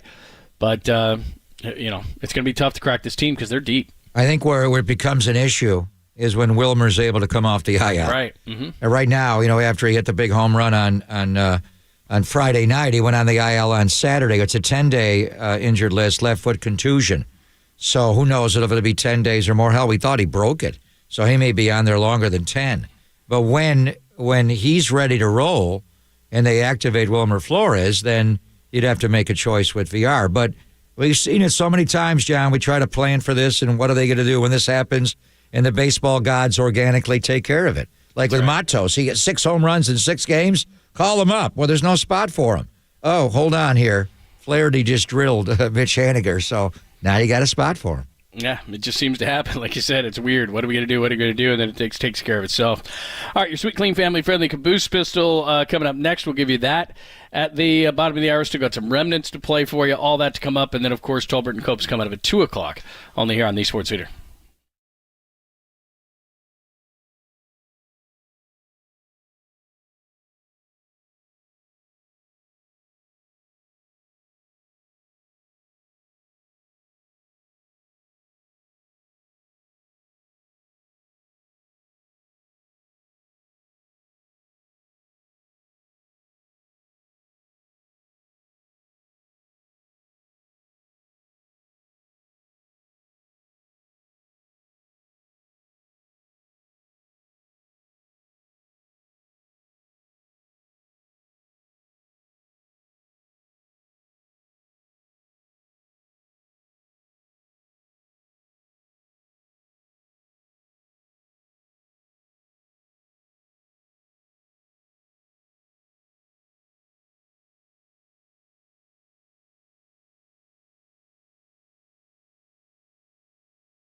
It was a 5-shot revolver. It was loaded, wedged in the crack of her buttocks.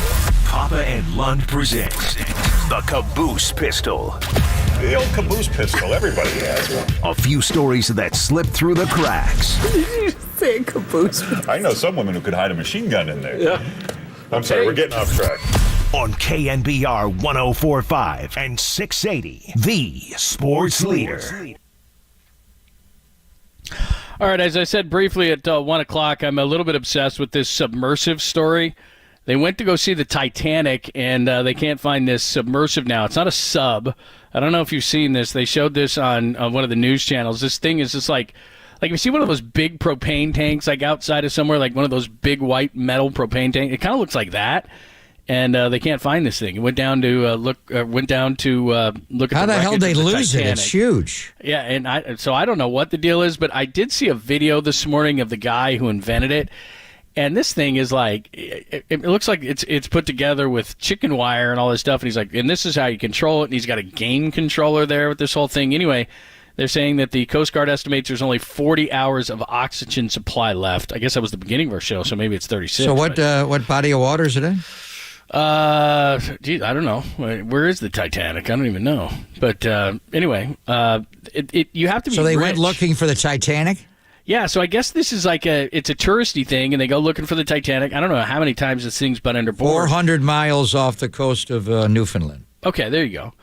But I mean, it costs a few bucks to get in this thing. So the type of people that are in this thing. There's a marine archaeologist. There's a CEO of a couple of CEOs of a couple of big companies. There's a British billionaire on this.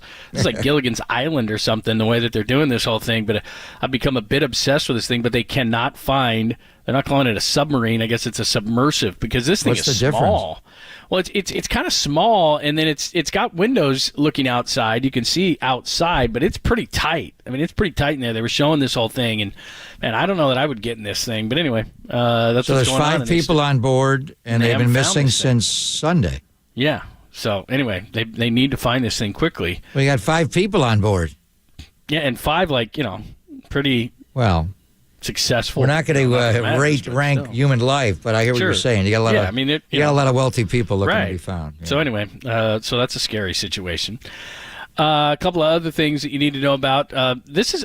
We get these stories all the time, and so I'm just amazed by it because these are 2 stories that are kind of similar, and I am amazed about how the people who go after the drugs and everything like that, the DEA and so forth, can find these things. So one story is a drug syndicate hid meth in Canadian maple syrup and canola oil bound for Australia, and they found that in those, and I don't know how. And then the second story on the very same day, sheriff says, and this is in Great Bend, Kansas, meth sewn into underwear in Barton County smuggling attempt. Like, how do they get a tip that's so old. That it's it's sewn into underwear, or it's in canola oil and syrup? Yeah, the maple syrup is the one that's interesting. I mean, they're in these big barrels. And so what do you do? Get a tip or something? Like, hey, look out for the syrup and the canola oil.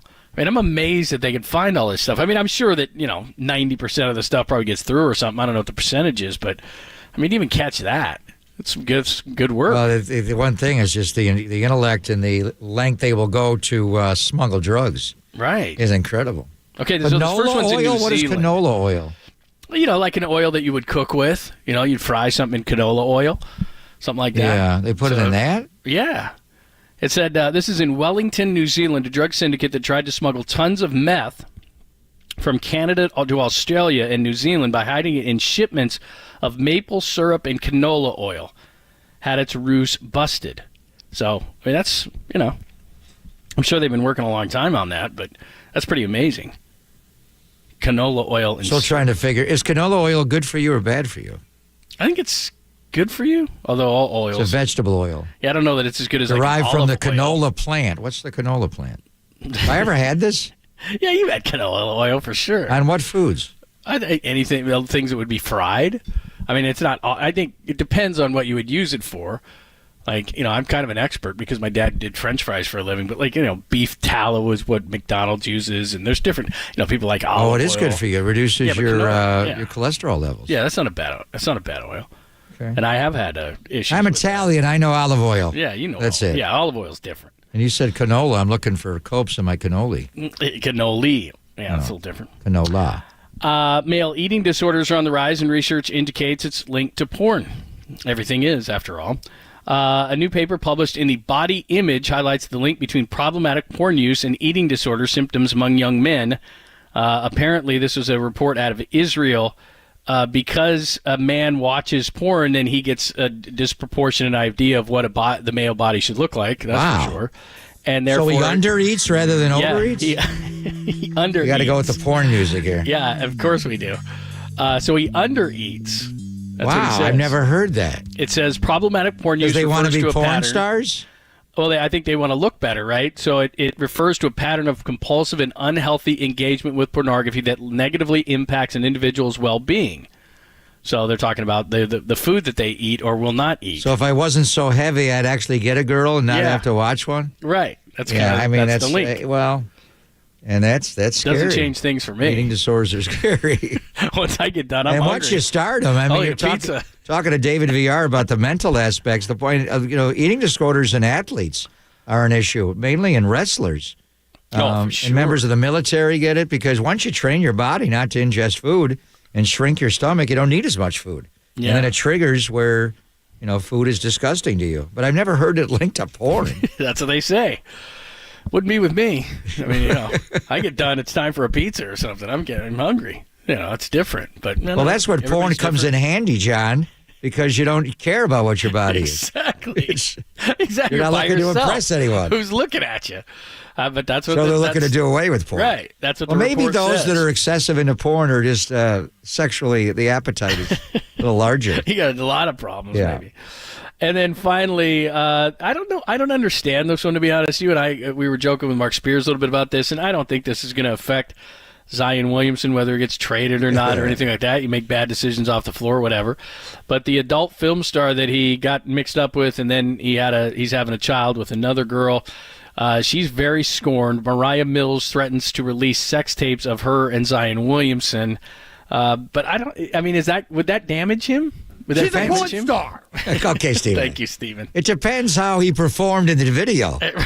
If he was not getting back on defense and playing rather lazily and getting hurt a lot, I pulled a calf. Yeah, that's a good point. I mean, it depends how he comes across in the video, right? If he's Tommy Lee, the whole league will trade for him. See, you hit it right on the head there. I mean, if that's the case, I mean, I don't know. I don't think it's just rock stars that all of a sudden it's like that stuff gets released and it's like they become legend or something like Tommy Lee did. I mean, it's like, but that's his woman already knows about it, right? So he's yeah, it's not like it's going to hurt her anymore. It would be a little embarrassing. Yeah, I guess. If there was a sex tape on you, John, would you not want to confiscate it? Yes. Are you kidding me? Please. First of all, it would sell none copies. It would sell less than 0 copies. But it would be less than flattering on your performance. No, it wouldn't be good. Yeah. You don't talk about weight loss. You watch my tape, you're not going to want to eat for a week. Which video do you have? The night I fell asleep? Yeah, the one lasted 3 seconds or 5. I mean, my goodness, man. So it depends on your performance, right? Yeah, that's a good point. Yeah, so. And one more. Vegan New York City landlord refuses to rent apartments to tenants that cook meat or fish. What? I don't know that you can do that, right? If he's a vegan and he's a landlord. He doesn't want to be tempted? Yeah, he doesn't want to because he doesn't like the smell. So he says that he has listed a spacious apartment with beautiful views, but will only rent to prospective tenants who agree not to cook any meat or fish. Now, first of all, you and I have talked about this before. I think no one should ever cook fish in any kind of common place, let alone bring it to the office space and like throw it in the microwave or something, because that's happened on occasion at KNBR. So I'm with him on the fish. Yes. But, I mean, I can't cook a burger in my own place. I can't cook a steak in my own place. I mean, come on, man. Well, is that even legal? No, that's not legal. Well, it's his apartment. He can do what he wants. What would the law say about that? Let's see. Yeah, what he says here is he lives in the meatless walk-up and simply doesn't want the stench of non-plant-based Where in New York juices. is he? We should rent an apartment there from him and then have a barbecue. I mean, I'm looking See what at the hell he does. Exactly. I mean, they got to have some sort of terrace or something. Well, I mean, he can put it in the lease if he wants. It's a beautiful apartment. My Where is goodness, it? Where in New York is it? Gigantic. Let me see here. Where is this? This is a nice-looking apartment, I got to be honest. So it's expensive. Where is this? Yeah, I think I've got to be. This is in Brooklyn's Fort Greene neighborhood. So he's in Brooklyn. Brooklyn, Fort Greene. Brooklyn's cool again. It is a pricey 1-bedroom apartment, is what it says here. It is a beautiful apartment, I will say. Nice hardwood floors, big vaulted ceilings. That thing's going to go for something. Anyway, yeah, if you eat meat, he will not he will not rent to you. That cannot be legal. That cannot. When he puts it in the lease, I don't know. Yeah, maybe. He kind of lost me on the Zion Williamson sex video game. They run in the triangle here? What's he doing here? I don't know why. I don't know why that would hurt him. It's a 2-man game, it looks like to me. I mean, yeah, that's a box and one. That sounds like a box and two to me. Anyway, maybe it's a triangle and two. I don't know. It could be. Yeah, get text 69. There you go. Thank you very much. All right, that is your sweet, clean, family-friendly Caboose Pistol. We still have some remnants for you till the top of the hour in about 10 minutes. Tolbert and Copes only here on the Sports Center.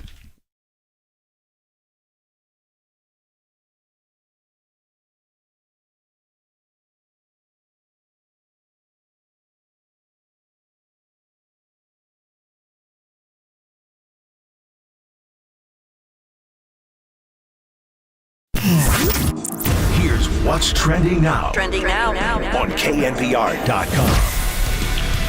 Former Giants third base coach Tim Flannery, he joined Tolbert and FP yesterday to get his thoughts on the Giants sweep in L.A. and their red-hot streak heading into the homestand. That podcast and more with Flan trending right now on the all-new KNBR app.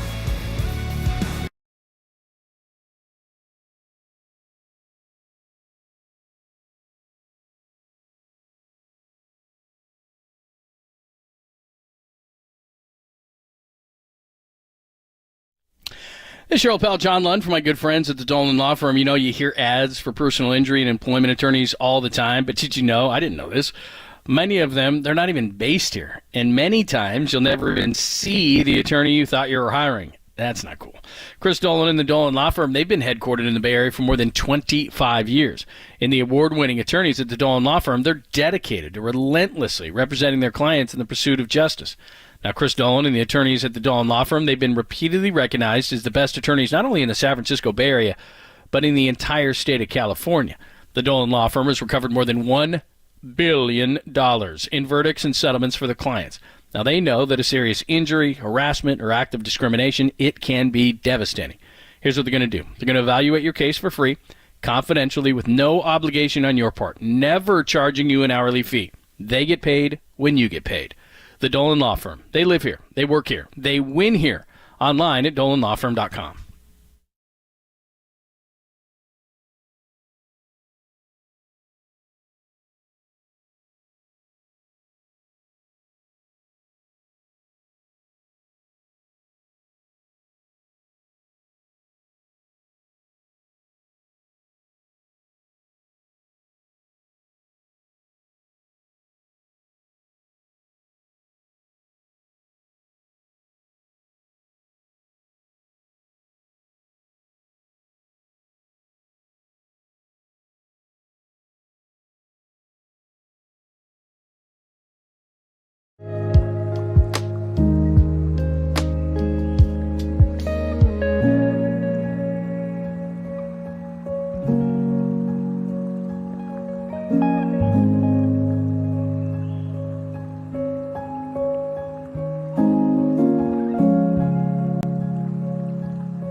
the sports leader anywhere, anytime. Download the all-new KNBR app. Now back to Papa and Lund live from the KNBR Casino Matrix Studio. Casino Matrix Progressive Jackpots are here. Where are you? Just drop in. Please play responsibly. 1-800-GAMBLER.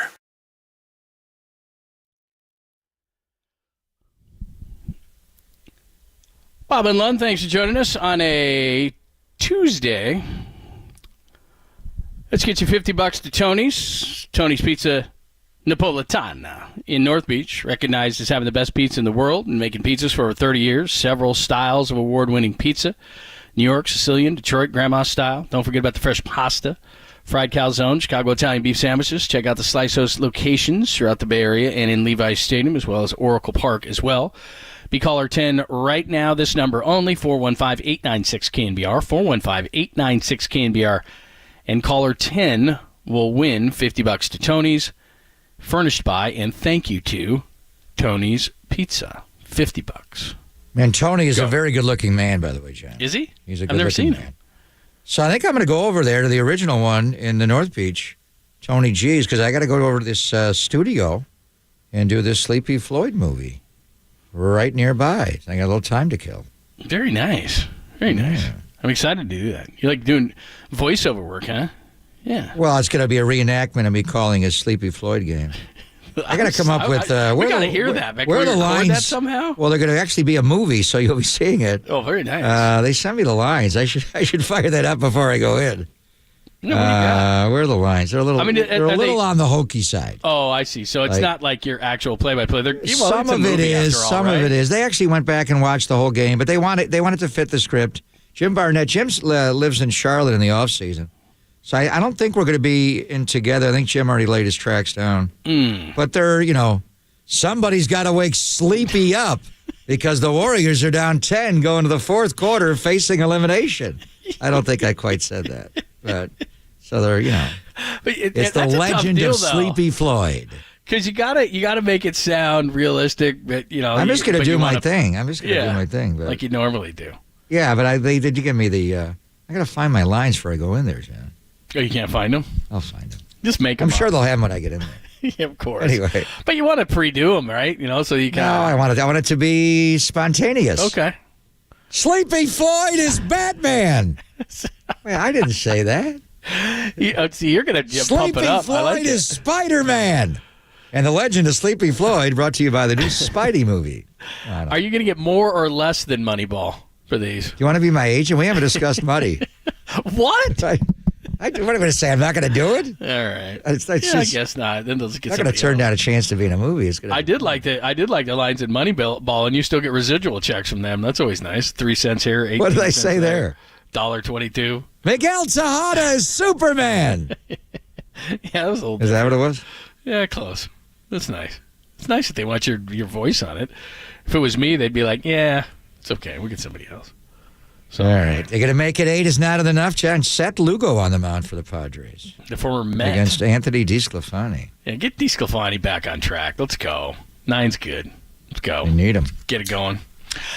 All right, that'll do it for us. As always, great guest list. Mark Spears was tremendous as we get you ready for the draft and the latest on Draymond Green, who's in French VV with LeBron James. So the latest from him. Sean Estes was tremendous, even though you made fun of his peanut deal.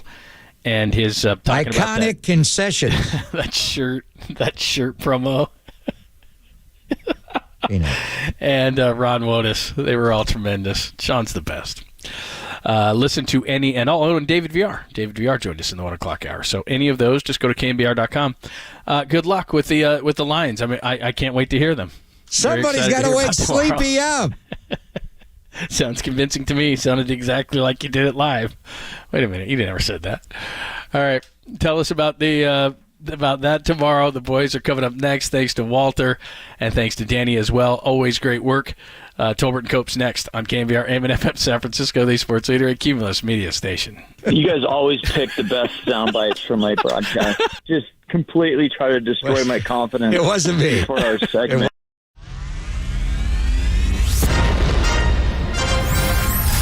The NBA brought him to the Bay. Oh, what a move by Tolbert. Tolbert is really feeling it.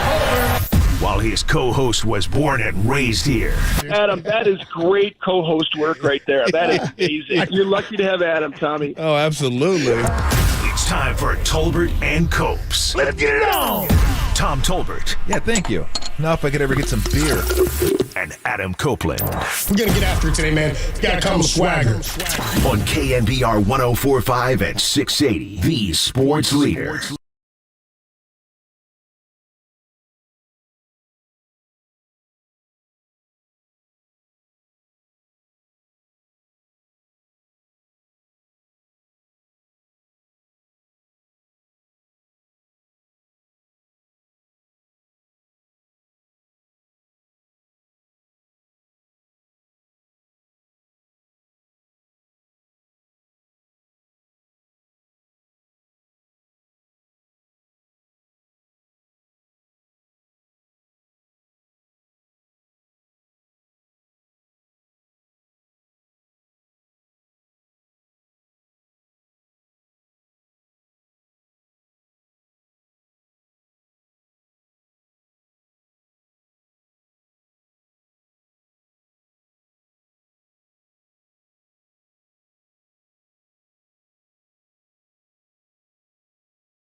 What is shagging?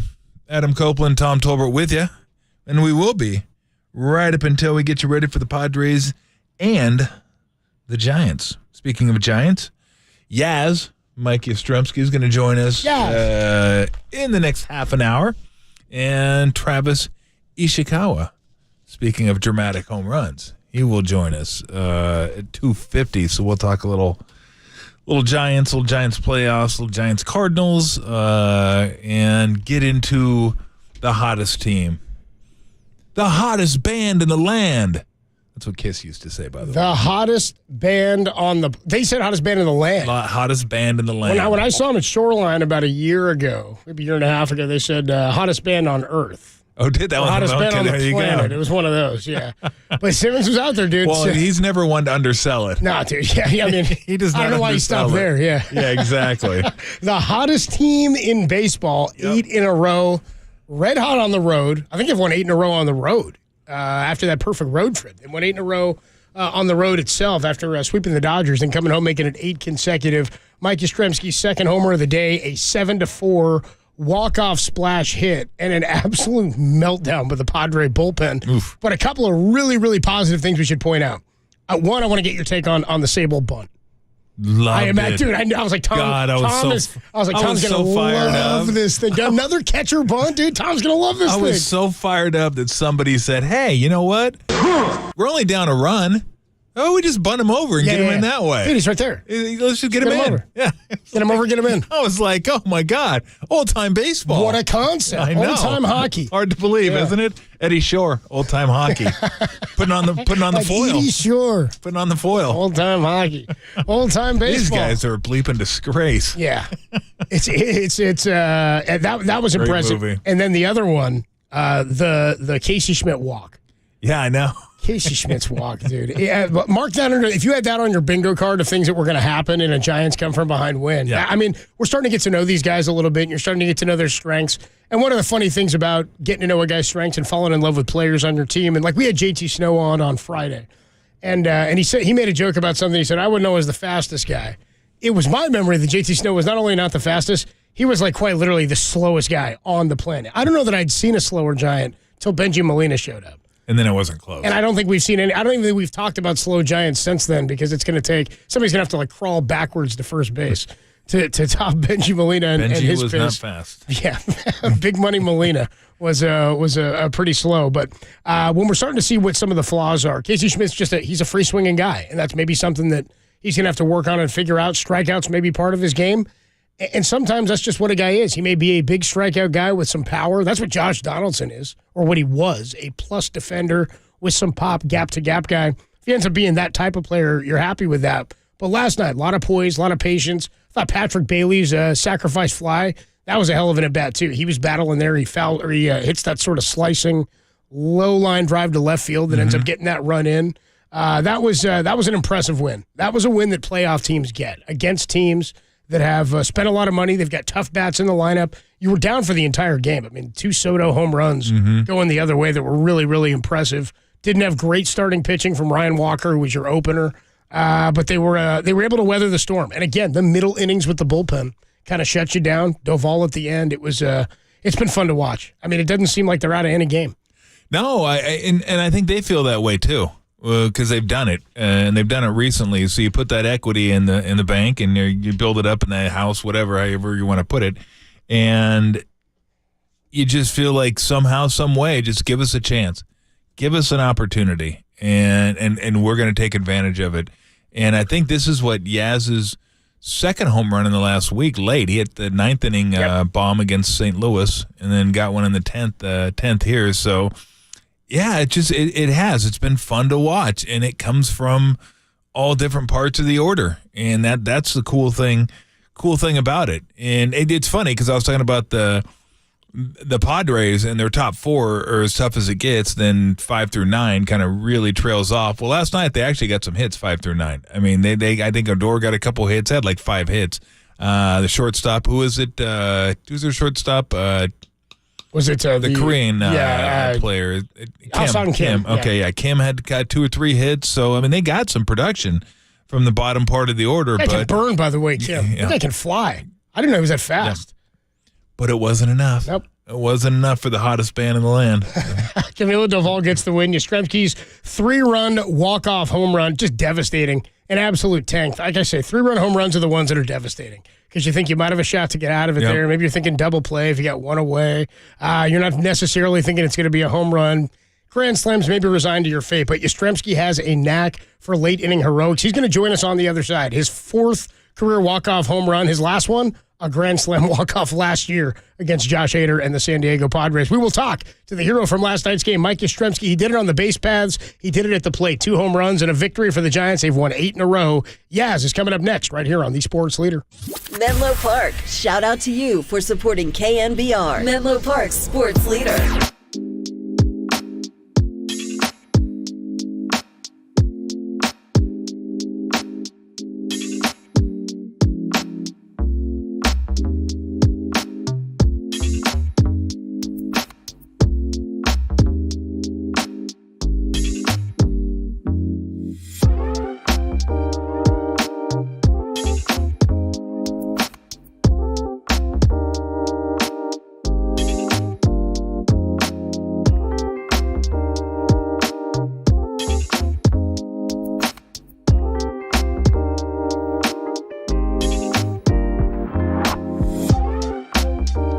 Continue their winning streak, move it to 8 after a thrilling come-from-behind win, a walk-off home run from Mike Yastrzemski. That story and more is trending on the all-new KNBR app.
And now, time for the Protect Your Assets with David Hollander Business and Technology Report.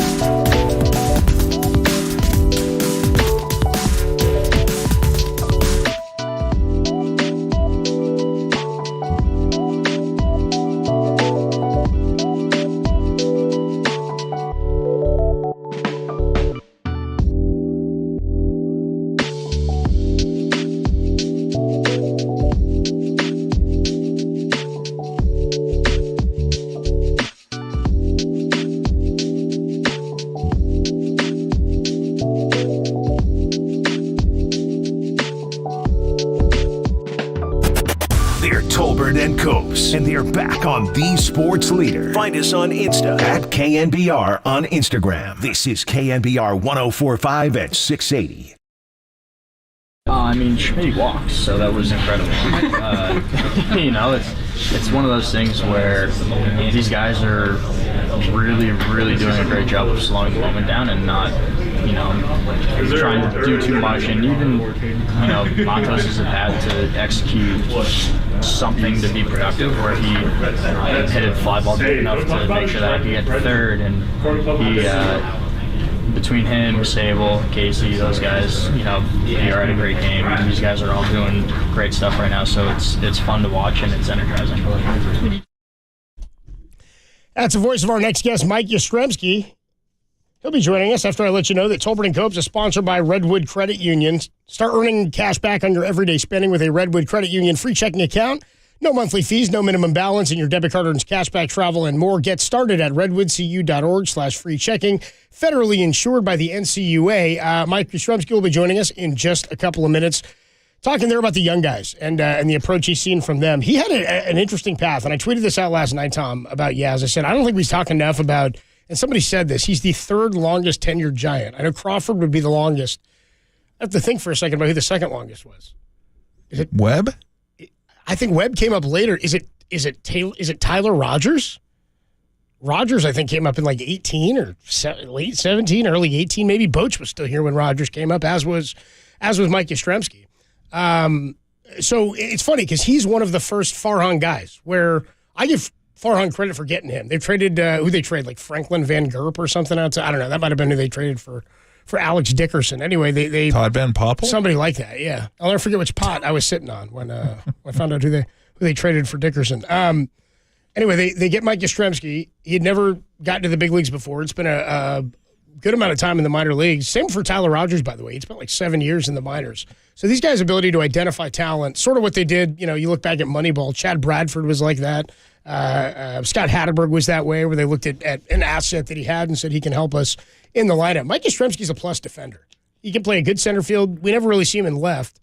On occasion, we would years ago. I think he plays as good of a defensive right field as we've ever seen at Oracle Park. And he does it consistently. Randy Wynn was good out there. Nate Shearholtz was good. Jose Cruz, I know people upset still about 2003 in the division series, but he dropped it. I don't know that I ever saw a guy play right field. Unbelievable. The way that guy played right field that year was unreal, and that's why that was so devastating. That was the best defensive right field we'd seen anybody play at Oracle Park, or maybe in a Giants uni in a generation. So anyway, for Mike Yastrzemski, I tweeted this out. He's a really, really good Giant. Been here for a long time. Clutch at the end of games.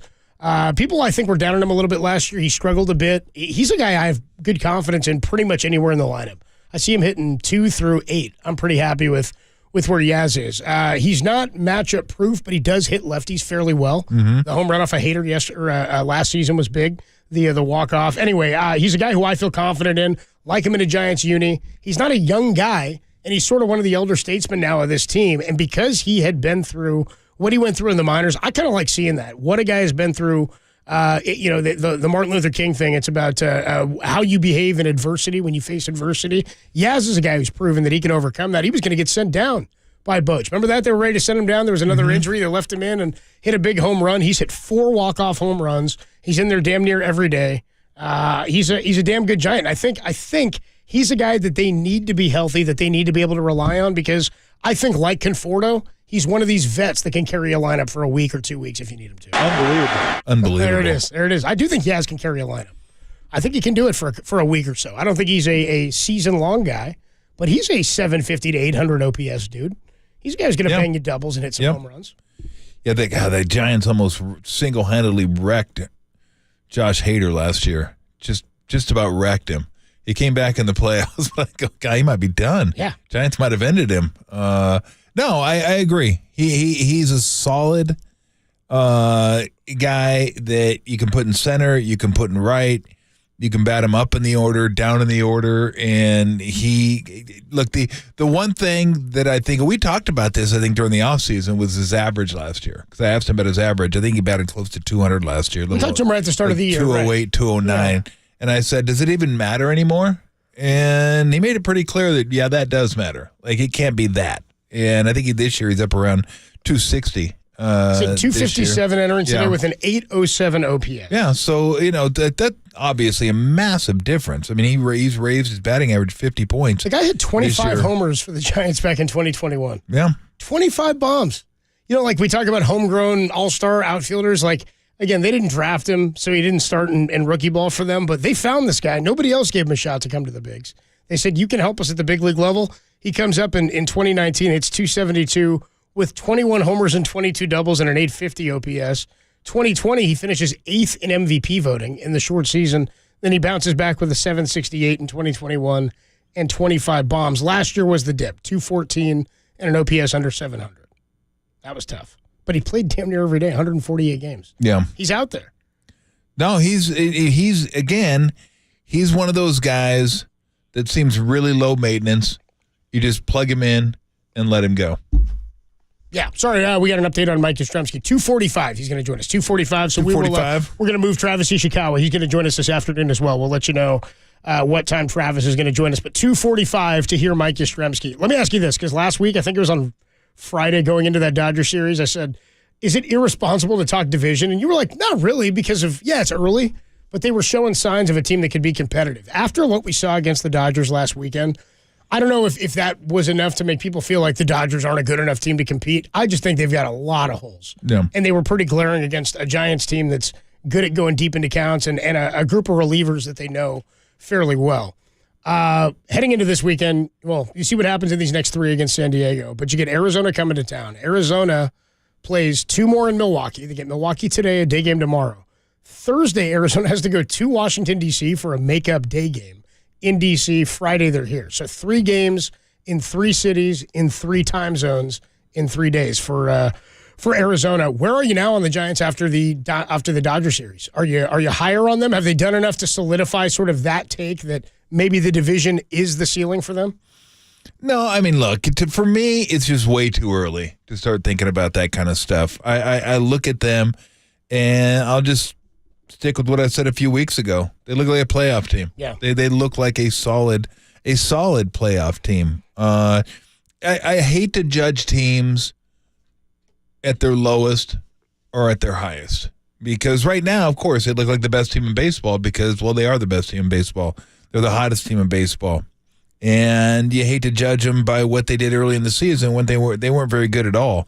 And you're like, wow, this does not look like a playoff team whatsoever. So usually the truth is in there somewhere in the middle, but that's why it usually takes time in a baseball season to figure out who a team is. And I think they're starting to show you what they can be. Are they going to stay this hot? Of course not. And of course they're not going to stay this hot. That means they win out. They're not going to, trust me, they're not going to win their last 91 games or how many games are left. But it does have the 2021 feel. For the last 2.5 weeks or so, it's had the weird thing about 2021. Yeah, but that was season long. That lasted for 6 months. That just never stopped. Right. That was like good night. That was any way you want it every single night. They're walking off. They're coming from behind. Refuse to lose. Right, but so the way I say that though is the reason I say that is how many guys in that line? Like it was Lamont Wade. It seemed like damn near every night is what everybody remembers. Yep. How about Donovan Solano? Yep. How many big hits did that guy come up with at the end of games? It was incredible. Mike Yastrzemski, we just had 25 homers and hit a big walk-off home run in that season. There's a number of guys up and down that lineup. Crawford had an offensive career season. Brandon Belt the same. Buster Posey damn near the same thing. Yeah. So when you look at that lineup relative to this, while it doesn't have the same established as far as like World Series talent, we got production out of guys that we weren't anticipating that. Oh, yeah. In Brandon Belt and Crawford. Yep. And Posey even. I think you Duggar came up. Duggar made an impact. Everyone made an impact. It was incredible. Just about everybody they tabbed, every arm that came in. Yep. Logan Webb became an ace. Kevin Gausman was an all-star. Like there was all that stuff happen. But that lineup, same way this lineup is constructed, didn't have one big thumper that you were waiting to come up. We weren't like, if we can, it used to be Bonds, Kent, Snow, the big fellas are coming exactly. up. And then my buddy and I used to joke, I'd get to like 08. He'd be like, Feliz, Castillo, and Klesko, the big fellas are coming up. I was like, doesn't have the same ring anymore. No, it doesn't have the same pop. Yeah, it's not quite as big of a fella. No. But in terms of this lineup, that's what we said last week, is everybody in this lineup makes you feel like they could do damage. Blake Sable has hit a walk-off home run. He hit one last week. Mm-hmm. Right? He hit one against the Cubs, was it? Or 2 weeks ago? Can't remember who he did that against. Anyway, Sable hit a big walk-off home run. Maybe it was Baltimore that final day. I can't even remember. It's so many wins. So many wins. How can you remember? So many wins out there. Sable hits the walk-off. They beat up on the Rockies, and we were talking about how it was all the bullpen. Yep. Now they're not living and dying by the home run. In fact, the home run, I need to see where they stand, because the home run doesn't seem like it's something that they're getting a lot of anyway. No, well, last night it was nice. Yeah, last night it was big. Last night it worked out well Needed for all them. those, yeah. But they don't have to have it. They're scoring in other ways now. Where early on, if they didn't hit home runs, they didn't score. Now they can still hit home runs, but they're finding ways to score without the home run, which is really, really nice to see. It's just over this stretch, and look, when you win 8 in a row, everything's going to look really, really good. But the bullpen's been nails. They're getting contributions. They're scoring without the homer. They're scoring with the homer. They're playing better defense. Just everything looks good. Everything looks good right now the way they're playing. And again, it's not going to stay this way.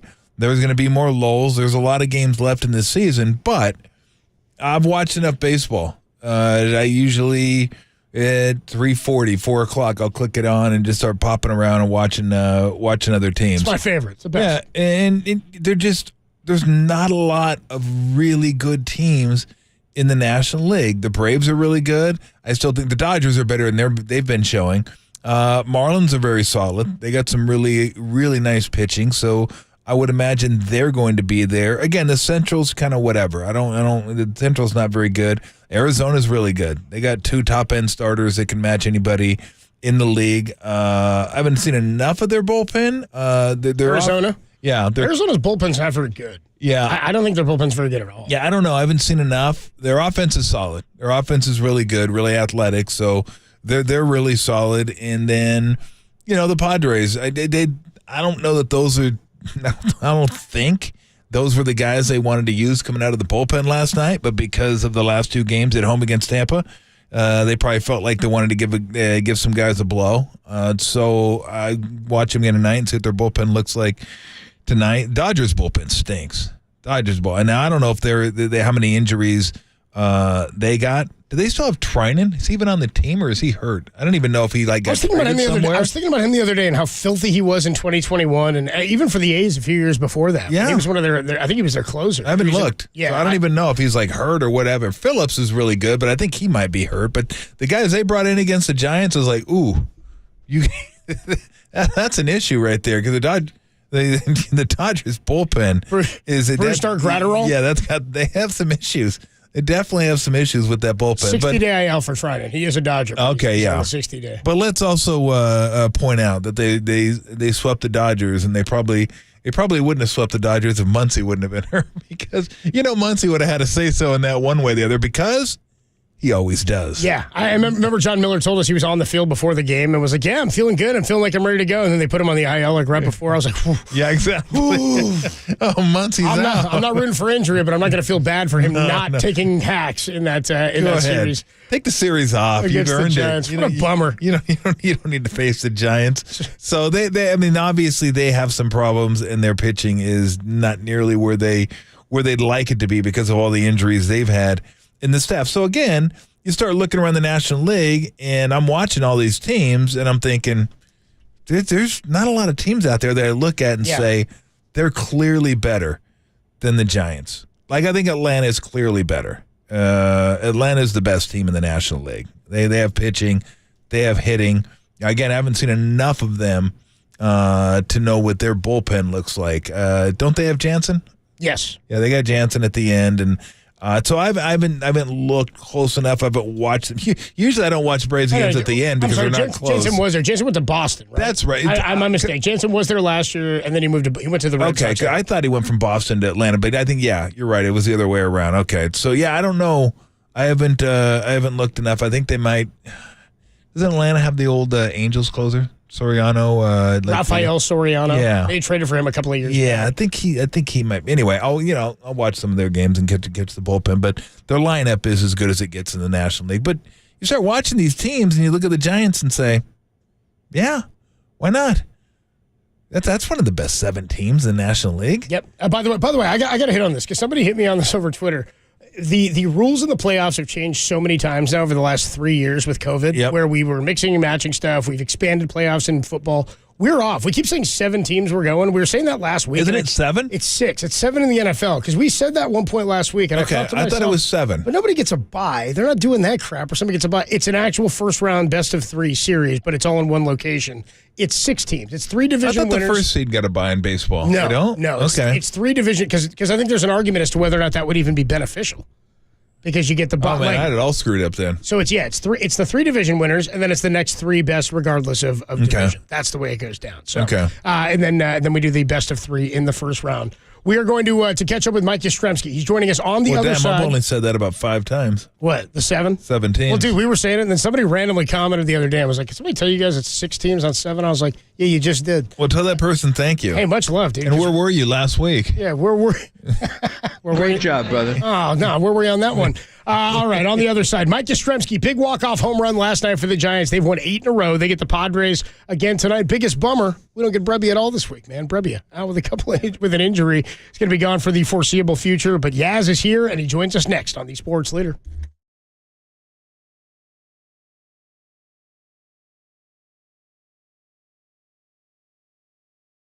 Be caller 10 to 415-896-KNBR for your chance to win a pair of tickets to see your Giants take on the Seattle Mariners on Monday, July 3rd. First pitch, 6:45. Presented by Toyota, the MVP of MPG, with class-leading MPG and more hybrids than any other brand. Toyota, let's go places.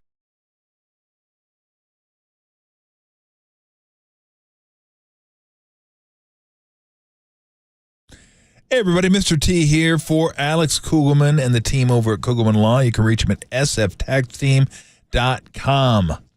Behind on your taxes, not a good place to be. And sometimes just life gets in the way, right? A loved one gets ill, or you just had stuff you have to take care of, and that's going to take precedent over your taxes at the present moment. And then something else happens, and now you're behind, and now you don't know where to go. I'm going to tell you where to go if you're behind on your taxes. and you need a way out. You don't want to go to the mailbox. You don't want to answer the phone. Maybe you don't even want to answer the door because the IRS doesn't forget. The IRS will show up at some point to get their money. You can go to Alex Kugelman. He will help you. You'll be able to drop that bag of stress, take care of all your tax issues. He'll give you the blueprint. It'll be a clear, concise roadmap to freedom. Now, I would do my Mel Gibson freedom, but I just don't feel like it right now. I don't know if the voice is actually up to it. So you get your consultation scheduled with Alex. He's going to help you understand everything that you're facing. And again, help give you the clear, concise path to freedom, to stress-free living, to not having to worry about the IRS sending you letters or calling you over and over and over and over again. You don't want that. You don't need that. Get the consultation and you'll get taken care of. That's the first step to putting your tax issues behind you. Schedule a consultation with Alex by visiting sftaxteam.com. That's sftaxteam.com, or just Google Kugelman, Kugelman Law, your tax and crypto attorneys. Alexander Kugelman, managing attorney, 21 Tamil Vista Boulevard, Suite 202, Corte Madera, California, 94925. This paid endorsement does not constitute a guarantee or prediction of results.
Catch KNBR at your crib on your Amazon Echo smart speaker. Now back to Tolbert and Copes on KNBR 104.5 and 680. The sports leader.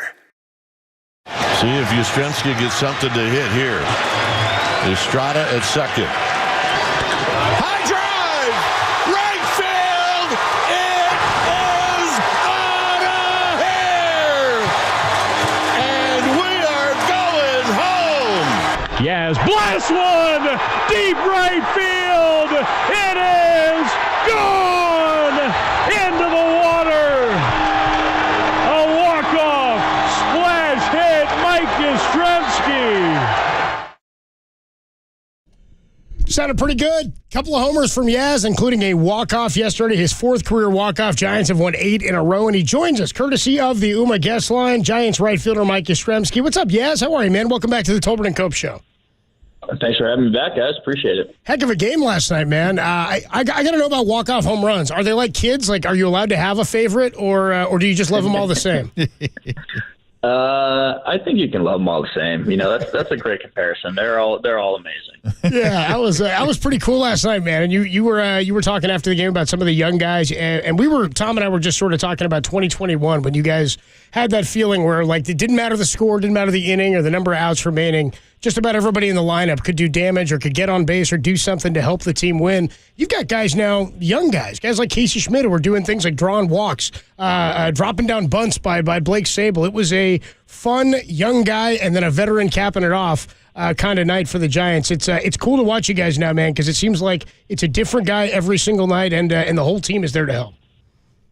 Yeah, I think that's the best thing that we have going for us right now is everybody's got some sort of confidence going for them, and we're just playing team game. Patty Bailey had an unbelievable at bat grinding out in the ninth there. Sabe's bunt was great. Casey added to the walk, obviously. I think just everyone's been playing great, and Keaton obviously deserves a huge chunk of credit for shutting down a really good lineup for as long as he did. So it's just a group effort. Were you positive that Casey knew that 4 balls meant he was walked? No. He's never gotten that many. He didn't know. He's at 5 or 6. Yeah, that was great. We were going nuts in the dugout.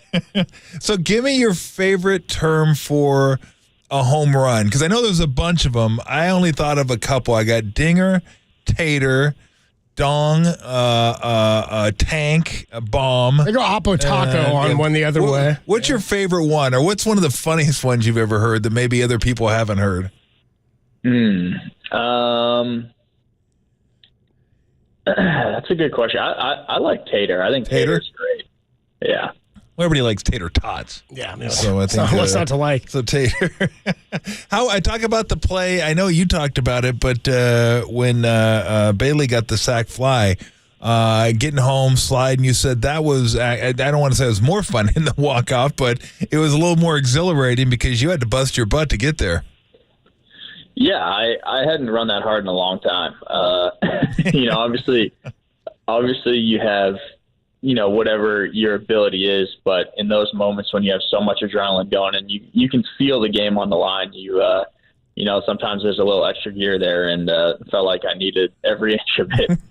Talking to Mike Yastrzemski on the UMA guest line. We had you on at the start of the year, and I was just saying to Tom, you've been here now, you're the 3rd longest tenured Giant. You've been here since Bruce Bochy was here. You have some great moments. I'm to the point now when you're up in the 9th inning or with an opportunity to drive in a game-tying or go-ahead run, you're a guy I'm confident in. It seems like you like those spots and you're confident and comfortable in those spots. What is it about this year? What's changed from last year? The batting average was down. Your strikeouts were up. You told us that batting average was still something you wanted to see come up a bit. Your OPS is up this year. Average is up. You just look more comfortable at the plate. You played damn near every day last year. Is there anything working different for you this season? Probably just working more mental stuff. I've been focusing on trying to really stay level-headed and, kind of redefine my definition of success and not letting the ebbs and flows of the natural game get in my way of thinking that I had a good game or thinking that I had a bad game. And that's been super helpful in keeping a consistent attitude and approach. Well, it's interesting you mentioned that, Yaz, because going back to that crazy play at Dodger Stadium, where all hell just completely broke loose, and I was watching on TV just thinking, this is circus. It was wild, man. What the hell's going on out here? You were level-headed. You backed up the play. Not only did you back up the play, you ran the ball in. A lot of guys would get it and just throw it immediately. That's the type of play that helps you win a baseball game, but it doesn't show up in the box score. I'm curious about that play in particular. And is that kind of what you're talking about? Like, look, there are other things you could be doing than at the plate to help your team win a ball game. Yeah, I've got a new self-appointed title around here. It's the new defensive coordinator. So I told Kai I'm taking control of rundowns from here on out. So next spring training, he can kind of take that off and go catch lunch or something like that, and I've got it covered for him. But fantastic. It's an easy game plan. You just assess the situation and then immediately get it to crawl. It's really there you go. It sounds plan. simple. That's perfect. It's like the old Bulls. It's like, dude, find Jordan. Just find Jordan and give him the ball, and we'll figure it out from there. Dude. Let him get it, and then it's on him, and I'm sure he'll make the right decision. Mike Yastrzemski with us on the UMA guest line. Tell us about some of the new guys. Conforto has been obviously fantastic. He's been a great guy in the middle of the lineup. You lose Mitch Haniger. Some of the young guys have come up and helped out, but Luis Matos has been another one. It's been sort of I won't say a revolving door, but you've seen some new faces and some guys who have stuck this year and been impactful. How has that been? How has the gelling been? It seems like every year when you get a bunch of new faces, there's a new sort of culture, but it seems like you guys got a good one going now. Yeah, we got lucky. Everyone that's come up and been a part of this group so far has been a great person, number one. So it's really easy to pull for those guys. It gets a little tougher when you get a bad egg and you're trying to find it in you to be a good teammate, but it's seamless right now. We don't have a bad guy in the clubhouse. Everyone's super cool, super laid back, confident, and that makes it super easy to pull for them. And then when it's your chance to do something cool, you always want to do something to give them something to celebrate. So it starts from the personality traits, because that's the most important thing I think about being a teammate. And then, these guys just have a steady heart rate. Another at-bat that we haven't really talked about was, Luis Matos finding a way to make sure that I could get to third base in the ninth inning there. That's a tough at-bat. Guy throwing 97 to 100 right on right. He hasn't had too many of those at-bats in that situation, and it looked like he'd been there for 10 years. So to have a guy that can keep his composure like that is huge. Yeah, it was interesting. We were talking about him yesterday, Yaz. Like, he looks like the game is already slow for him. Like, he doesn't seem phased. It's not sped up for him, which is really interesting for not just a young guy, but a young guy that's only 21.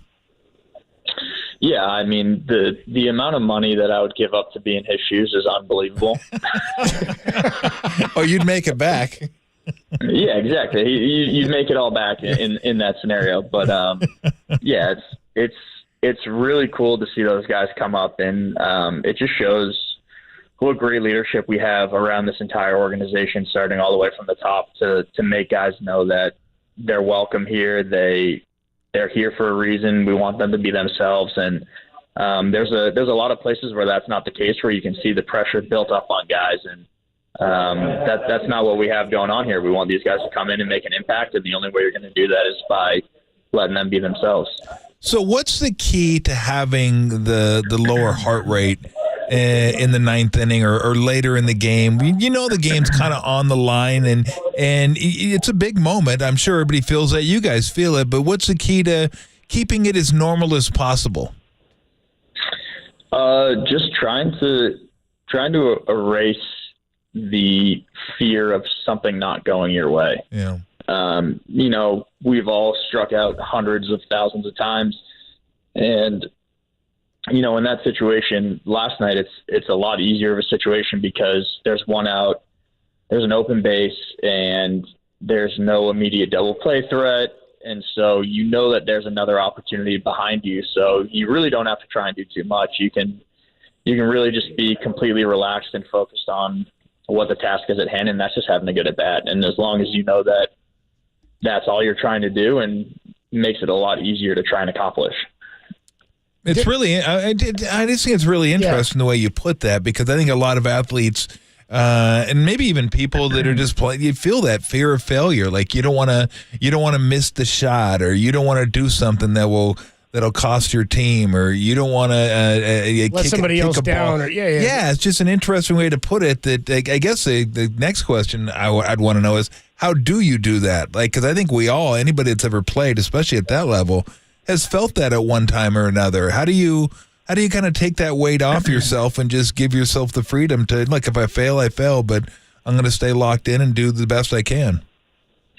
I think it can kind of come down to an ego thing where, we put this pressure on ourselves to be the guy in the moment. And in that situation, you just have to trust that, like, it doesn't have to be me. It doesn't have to be right in this moment. It can be the next guy who comes up. So as long as you're willing to let it be the next guy, then you're completely free to do what feels right. And you don't have to worry about anything other than that because you have complete confidence in the guy behind you and knowing that, hey, so what? If I don't get this done right here, right now, the next guy's going to do it. And if he doesn't do it, then all we have to do is go shut him down again, and then someone else will get a chance.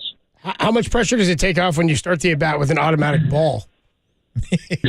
Yeah, that's pretty helpful, especially since that pitch ended up being painted low and away. Yeah, exactly. It's a big pitch. Mike Yastrzemski on the UMA guest line.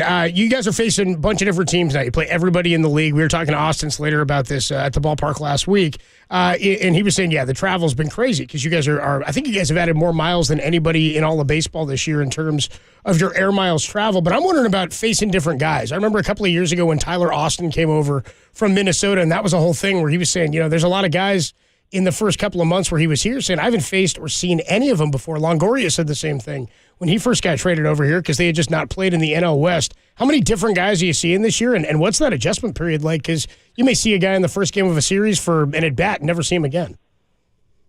Yeah, it's happening a lot. I think we're also in a obviously the turnover in baseball always happens, but it feels like there's been a lot of guys in the league for a long time that are, reaching the point of, deciding to move on and be done with the game. So it feels like there's always somebody new on some team, for whatever reason that is.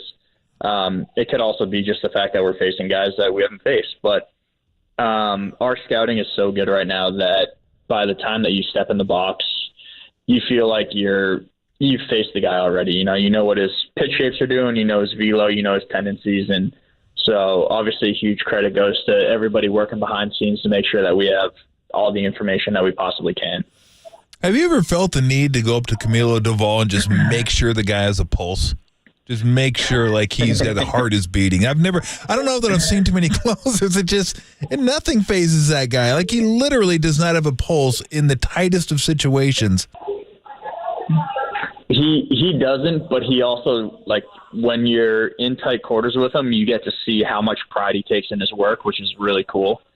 He takes every pitch to heart, and, because he is so calm, cool, and collected, it doesn't look like it out on the field, but when you see him in the game, or when you see him in the clubhouse or the dugout afterwards, he's fired up, he's disappointed when things don't go his way. And it's cool to be able to see that because I know that general consensus is that he may not have a pulse, but I think that's something that's a great skill for him to have developed because when you're in those situations, the high leverage situations, the best thing is to do is just treat it like any other game and to just try and execute your pitch. And he does a great job at that. You guys are doing an awesome job at the plate and on the hill. I know you're dealing with some injuries now in the pitching staff, but the offense has been coming around, not relying on the home run. But yours was great yesterday. Just one more for you before we let you go, Yaz. You guys are dropping bunts down left and right. Catchers are squeezing guys in. You get a guy over yesterday. We mentioned the Sable bunt. Does it feel like the game's being managed a little bit differently this year? Do you have a different vibe with Gabe? Is he approaching things differently? Is there maybe more gut stuff going on, or is it a little bit of deception? Because it seems like you guys are keeping teams on their heels or keeping them on their toes, forcing them to make plays because of some of the old school baseball you guys are running. I think it's more of a roster construction thing. We've got a little more speed this year. We've got guys that are much more consistent in that bunt ability, and I think that just gives Cap the confidence to be able to put it on. And going back to what I've kind of been harping on is trusting the guy behind you, and when you put the guy behind you in a good situation to succeed, then the chances are high that we're going to. So it's nice to be able to kind of pass the baton along and just have some of those selfless at-bats. All right, real quick, were you as surprised as me when you walked in the clubhouse? I didn't walk in the clubhouse, but when I saw the starters and you saw Brebbia starting for the second straight game, I was like, didn't he just start yesterday? What? And what's going on around here? Yeah, that was wild. But, he was on his way to reaching that 200 inning goal. So, we'll hopefully we get him back here soon, nice and healthy, and we'll make sure we get him right. Absolutely. Well, thanks, Jazz. We really appreciate the time. Best of luck. It's been fun watching you guys on the roll that you guys have been on. So keep it up and best of luck tonight, man. All right, awesome. Thanks, guys. Thanks, Jess. Great stuff from Mike Yastrzemski. Big home run yesterday. 3 home runs. A 3-run home run won the game yesterday for the Giants. Derek, I don't have what you sent me. Derek, I know I need to read something here, but my phone's acted up. Tickets still available. Tickets still available for the Giants. Tickets still available. I'm not sure. I for just tonight. guessed, but that's usually what it tickets is. still available. By the way, KNBR and the Giants Community Fund are teaming up for a special online charity auction benefiting the fund's youth serving programs starting June 21st. So that's tomorrow through the 25th through the end of the week. You can bid on exclusive San Francisco Giants items and experiences. Visit sfgiants.com/GCF. sfgiants.com/GCF to learn more. That's the Giants Community Fund auction benefiting the fund's youth serving programs. Again, that starts tomorrow, runs through Friday. Travis Ishikawa, a big home run for him back in 2014, and he was on the postgame and the pregame yesterday. We'll talk to him about the Giants' hot run of late, 8 in a row after Yaz's walk-off. It's Albert and Copes, only here on the Sports Leader.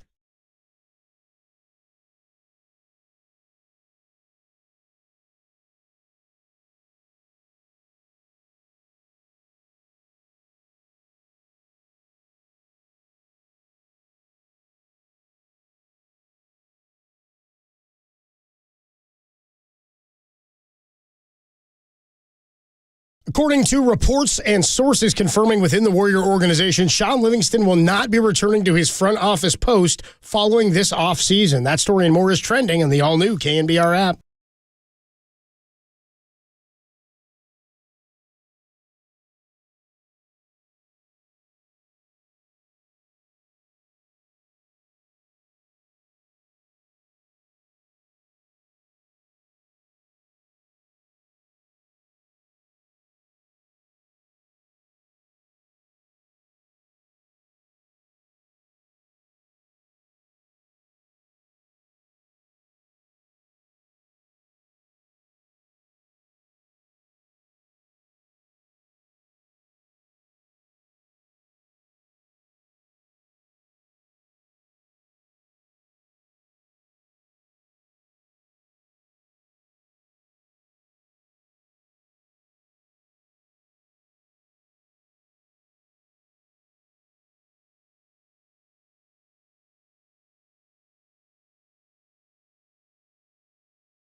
Listen to the sports leader anywhere, anytime. Download the all-new KNBR app. Now, Tolbert and Copes continue live from the KNBR Casino Matrix Studio. Casino Matrix Progressive Jackpots are here. Where are you? Just drop in. Please play responsibly. 1-800-GAMBLER. Now the scratch. Here it comes.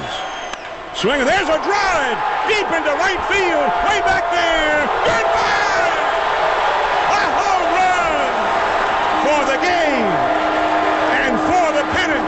The Giants have won the pennant, and Travis Ishikawa is being clobbered by his teammates as he comes down the third base line, and he is mobbed at home plate. Travis Ishikawa's 2014 walk-off home run to send the Giants to the World Series joins us courtesy of the Yuma guest line. Travis, welcome to the Tolbert and Cope Show on KNBR here in San Francisco.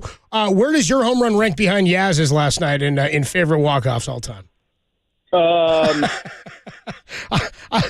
I'd have to say it's a 1A, 1B. Yeah. We'll go Yaz, then you, and then we'll go Bobby Thompson. Like shot her around the world right behind me. Yeah, but Yaz didn't have to shove Jake Peavy out of the way either. That's the other deal too. Yaz knew his was gone, man. We had a little bit of we had some heart palpitations with yours, you know.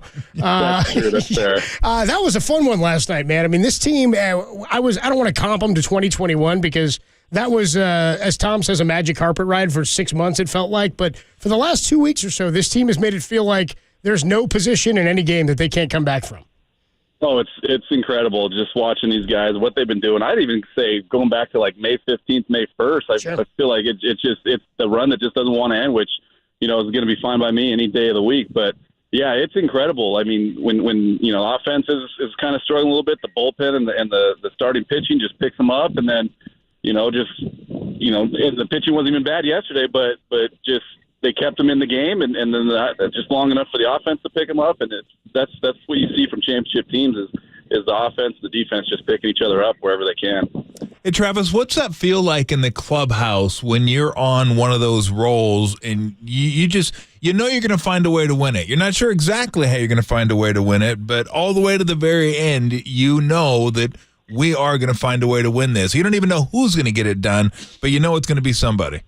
Yeah, it's definitely a mentality shift when you're in the clubhouse and you win a few games like the way they have been, and you get to that point where you're like you said, you're confident. You're just like, we know we're going to be in this game. You know, we can't guarantee we're going to win it, but we're going to have a chance to win every night. Mm-hmm. And like you said, when you're looking at any different guy in the lineup or any different guy coming out of the bullpen to be the star that night, that's just a great feeling, because now you're not relying on one guy to carry the team every day, which we know in baseball is definitely not possible. But it's a great feeling. Like I was saying on air last night, man, I think the winning's contagious. I think these guys are starting to believe even more than they did to start, and now you're seeing the actions into, you know, playing into the thoughts and the ideas. Does the opposition feel that? Because, like, when you think about, like, the Warriors, when they were at the peak of their powers, and they could be down by a handful of points, and then here comes Steph, and he'd hit a three, then he'd hit another one, then Clay would hit one, and they could, like, barrage you with 8 or 9 three-pointers in the course of, like, 10 minutes, it felt like, and everything would flip, and you knew the opposition was going, here we go again. It's just kind of a backbreaker. That's how it felt for the Giants, I think, for fans in 2021. And I wonder if pitchers feel that on the opposition, or if other teams feel that, where not that you start to press, but you start to feel that snowball effect beginning to happen, especially when you know a team is capable of compounding that. Can you feel that on the field? Do other teams know that kind of stuff is coming? Absolutely. I've been on both ends, and you can definitely get that feel just when, you know, a certain play or a certain call, just, you know, your pitcher makes the pitch and the guy just finds a way to get a bloop single to lead things off. And I think even Yaz talked about it yesterday. Like when I'm drawing a blank, whoever let off, when Blake let off the ninth inning with that walk, he's right. Like, we knew good things were going to happen this inning, and you just get those feelings. And you know, when you're San Diego, and I mean, I know they've won 7 of their last 10, but I know it's been not quite the season they were hoping for, and so you're kind of just, you know, inconsistent up and down. And you get those feelings, and you can just kind of get that sense like, oh man, this isn't good. Like, you're just hoping that they hit a ball right at you to make a play. But obviously yesterday, like their guys out of the pen were having trouble throwing strikes, and to the Giants' credit, laying off it, waiting for their pitch, and when they didn't get it, they had the confidence in the next guy up to take care of the job. And look, it's nice to have a murderer's row when it comes to 3, 4, 5, 4, 5, 6, whatever the case may be. But isn't there something to be said, Travis, for like the entirety of the order? doing it, and then like everyone feels like they're a part of it. And I always felt like a team is better when everyone feels like they're a contributor to the team, because then everyone's invested in it. Absolutely. Again, what we were talking about before, right? With those championship teams, you can look back at all those games throughout the season, not even just the playoffs, but the playoff or the regular season games as well. And you can look and go, if so-and-so wasn't here to do this, we're not making the playoffs. If so-and-so here didn't do this or didn't step up for us here in May, we're not making the playoffs, right? So you can say that for the most part. With most championship teams, you look back and you'd be like, every single person contributed in some way. And again, that's what the Giants are doing right now. They're just believing in each other, whether on the mound or in the box. And if one guy isn't getting the job done, the next guy is there to pick him up and hopefully, to drive in the run that he left him out on base with. By the way, Michael Wacha started the game yesterday. If Michael Wacha's in San Francisco, we need Ishikawa in San Francisco too. Yeah. That's just kind of the way it goes down. I think if Wacha's here and Ishikawa's here, then it's all good for the Giants. You were talking about Casey Schmidt and that walk. I always wonder for a young guy like that, where teams are starting to get a book on him. He's a free swinger. I think that amazed everybody that he drew that walk, and that was huge for them in that rally last night. For a guy with hitter's eye, or who's got a good eye, like Lamont Wade Jr. has got a great one. It looks like Luis Matos has a pretty good one where he'll swing at pitches out of the zone, but it's a pitch he thinks he can go get. Can you teach a guy to have a good eye, or is that something guys have or don't? How do you improve that? I think the elite guys, it's just natural. They see the ball differently, whether they just pick up little things out of the hand or they pick up little things right out of release. They pick up the spin a little bit quicker. I think that's just an elite an ability. I think everybody can get better, but I don't know if everybody can get to like Lamont's ability to lay off pitches so close. I mean, you got to tip your cap to some of these pitches that he takes, especially with 2 strikes. I'm sitting there watching, going, yeah, I would have struck out 4 pitches ago. Yeah, I would have struck out on that pitch. He's working. He's incredible at going 0-2, 3-2, and I think that's just a special gift. And again, I know that he also worked hard to get there, but I just think for him that's just a natural unicorn type ability to see the ball. Well, Brandon Belt has that too, and it's funny, Travis. I always kid, like some of those guys, it's almost like they see the box up there. Like they physically see the box that we see on TV. Because it's like there's no way you can take some of these pitches and know that pitch is a quarter of an inch off the plate. It's like almost impossible. I'm with you. I look and go, how in the world can you lay off that pitch? Yeah, like I said, I think you're right. I think they do see the box out there because, like I said, I never was able to take those pitches. I remember one at bat against Verlander with 2 strikes. He threw me this curveball that was like the Lamont Wade 0-2, 1-2 pitches that he takes quarter of an inch off the plate.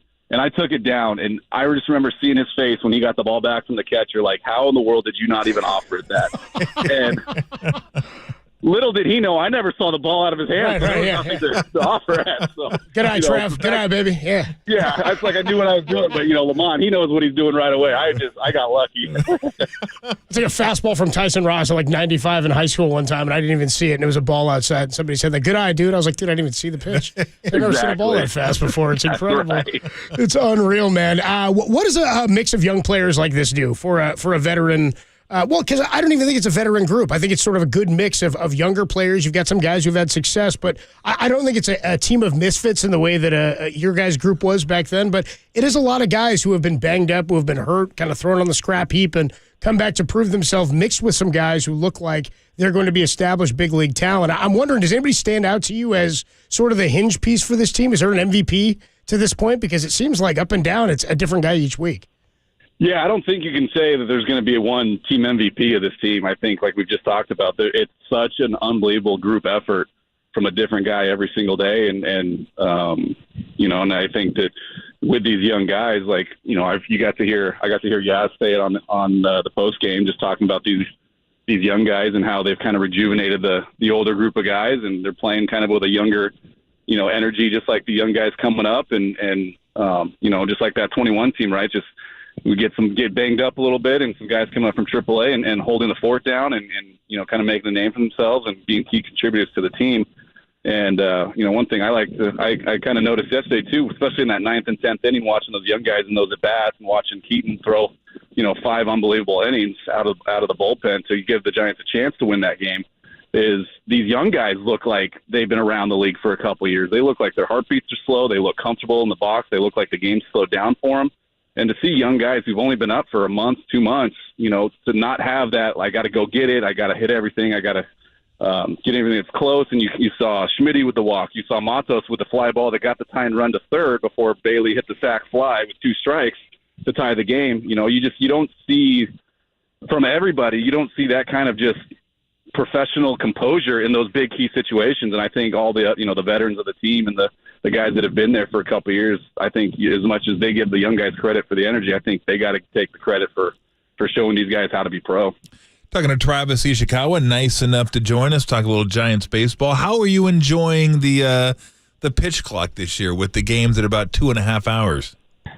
Well, I've been having to deal with those for the last couple of years down here in A-ball, and I'm a fan of it. I think now that, so I've gotten used to it. I know it was always kind of it was always seemed to be more of a gray area type of rule, where sometimes the clock would hit 0, the umpire would stop it, call the ball. Sometimes it would hit 0, and then for a second it would stay at 0, and then the pitcher would go, and there'd be nothing. So I just like the inconsistency of the officiating of the call.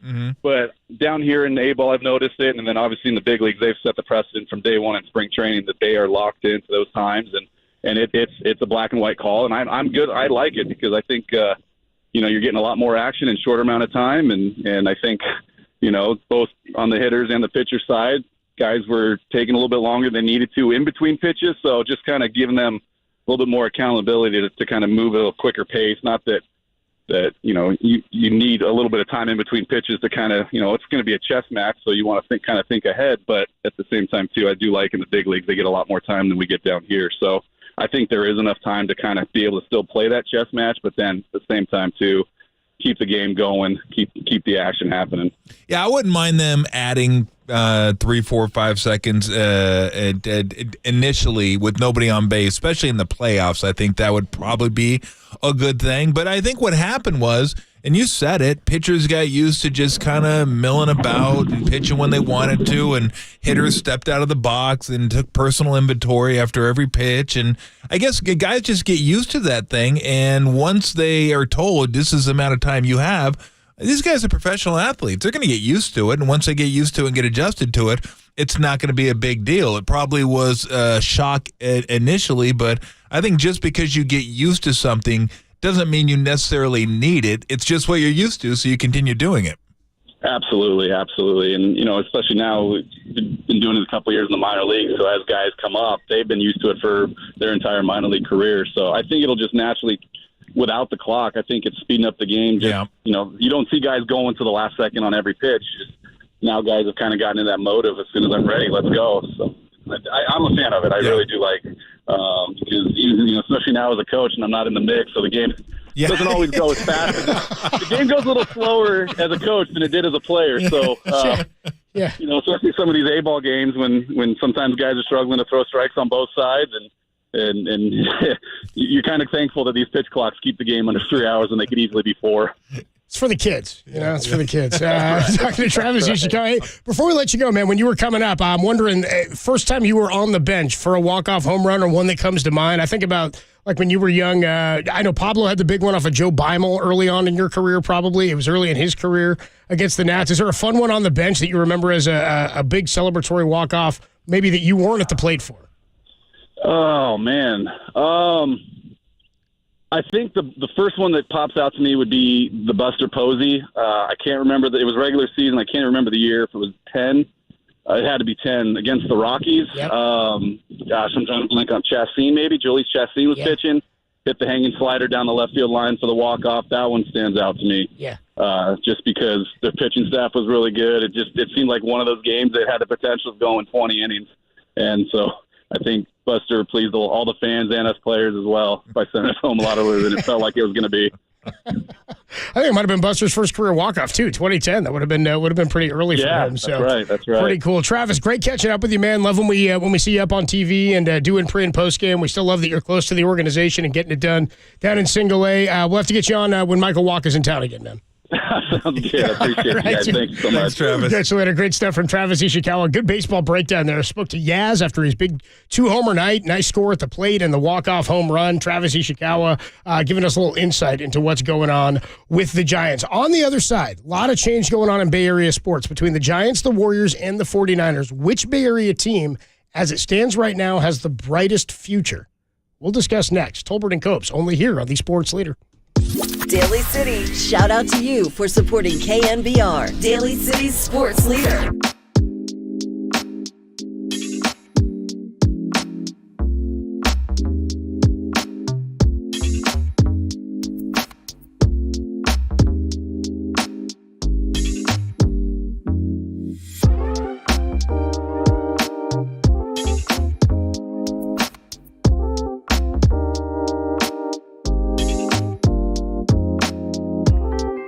Despite Draymond Green opting out, Woj is reporting that both the Warriors and Draymond have a desire to stay together. Check out more on that story. It's trending on the all-new KNBR app.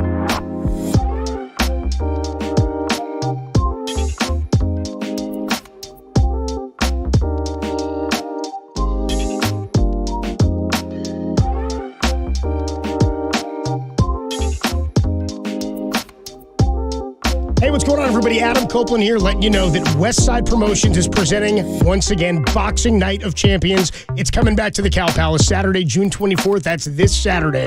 Westside Promotions bringing boxing back to the Bay Area at the historic Cow Palace, host site of many great boxing events in history. Tickets available still at westsidepromotions.com. You can live stream at westsidepromotions.com. Fights are featuring Fernando Vargas Jr.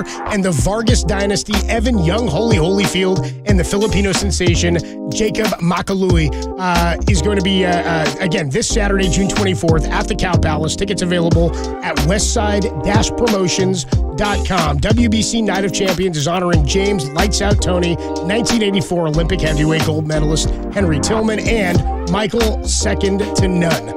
Second to None. Great nickname there for Michael Second to None. Doors open at 4 o'clock. First bout is at 5:30. Don't want to miss it. Westside Promotions bringing boxing back to the Cow Palace. A Boxing Night of Champions. Saturday, June 24th. Get your tickets at westside-promotions.com.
Dub Nation, filter out the noise and kick it with KNBR on the gram for everything blue and gold. Follow the sports leader on Instagram at KNBR.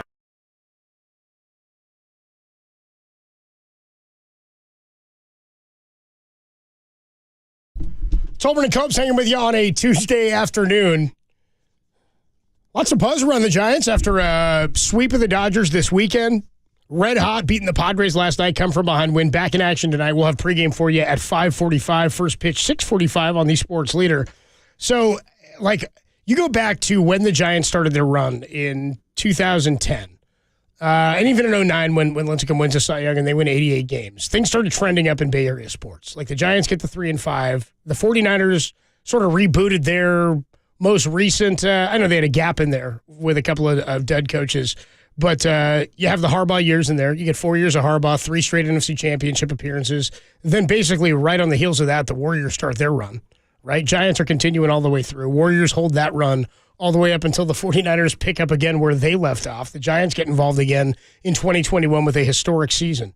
Now, the Warriors, none of their beginnings coincided with each other. So they're all kind of at different spots in their, the Warriors are the only dynasty. Giants, you could have said were a dynasty, but they're at a new path now with new leadership and players and whatnot.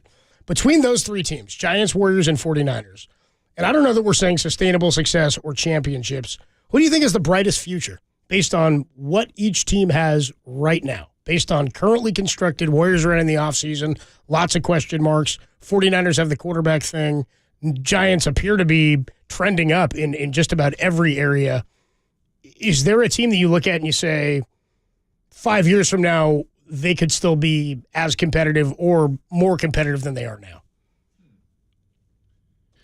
Well, first off, I would say I wouldn't count the Giants' run as a dynasty because they were never the best team in baseball. They were one of the few teams that won multiple World Series without being the best team in baseball, which makes it more remarkable what they did. I think they were favored in 2 series throughout that run. Of the entire, postseason series, right? And I think one was a wild card game where they were favored in, but that's it. That's a good question. God, 5 years is a tough one. I'd have to go Giants just because they're younger. But it's hard not to say 49ers. 3 years, I'd go 49ers. If you give me 3 years, it'd probably be 49ers because Bosa's going to be in his prime. Debo or Ayuk, they'll keep one of them. I still think McCaffrey is going to be a player in 3 years. 5 years, McCaffrey may be gone. He could be. He could be gone. Football happens fast. Purdy, if he's as good as we think he might be in 3 years, then he'll just be kind of starting to get the feel for everything and kind of master some of the stuff that Shanahan's offense requires. But there's so many guys that won't be there. Hufanga will be there. Should be there. I mean, football, you never know with guys getting injured, but Hufanga should be there. Who else will be there? It's but again, but 3 years. I'll probably go 49ers, then Giants, and then Warriors after that. Because 3 years from now, Steph's going to be 38, 39. It's tough to put a year on it because you're right. In each sport, years mean something Raymond will different. probably be gone. 5 years from now, who knows what they're going to look like? I mean, they might all be gone. Steph will probably still be here because he can shoot. And Clay might be gone. Draymond, I don't think Draymond will be around in 5 years. I don't even know if he'll be playing hoops in 5 years. Will Steve be here in 5 years? Who knows? I don't know. I mean, that's he tells me he doesn't want to stick around that long, but I say, yeah, right. That's what Pop said. Pop told me that 15 years ago. So coaches want to coach. What are we going to do with Pop? Yeah, that's what they do. Thanks, Tom. And now that Wembanyama is there, who knows how long he'll stay.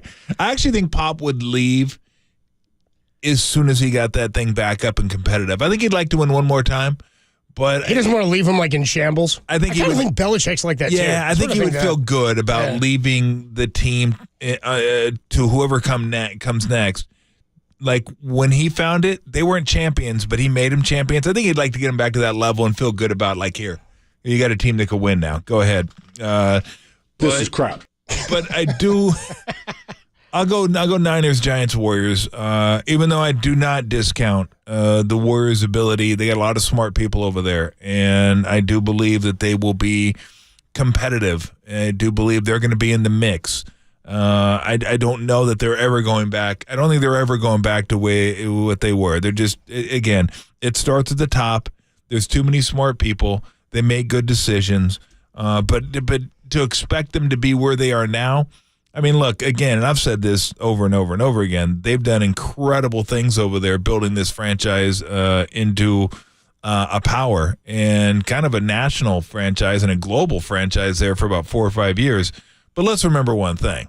As smart as they are and as great at moves they've made over there, it's one guy. They inherited Steph Curry. They didn't draft that guy. Steph was already there waiting for him. I always think about that. It kind of makes a little bit of a difference. It's different because you're looking now to do something to keep this run going that you've never done before. You've never drafted that player. Yep. You know, they haven't evaluated. I mean, now they decided on not trading Klay Thompson. Like, again, some decisions you made with guys that were there that led to this snowballing and becoming what it was were certainly moves that they made. Getting Andre Iguodala. Oh, yeah. Of course, that unlocked Andrew Bogut trade. That unlocked so many different things. But none of it even remotely happened. No. Without Steph Curry becoming who he became. No, not at all. Which was impossible to predict. Yeah, nobody saw that coming. Nobody saw that coming. So I do believe they could, but we haven't seen it. I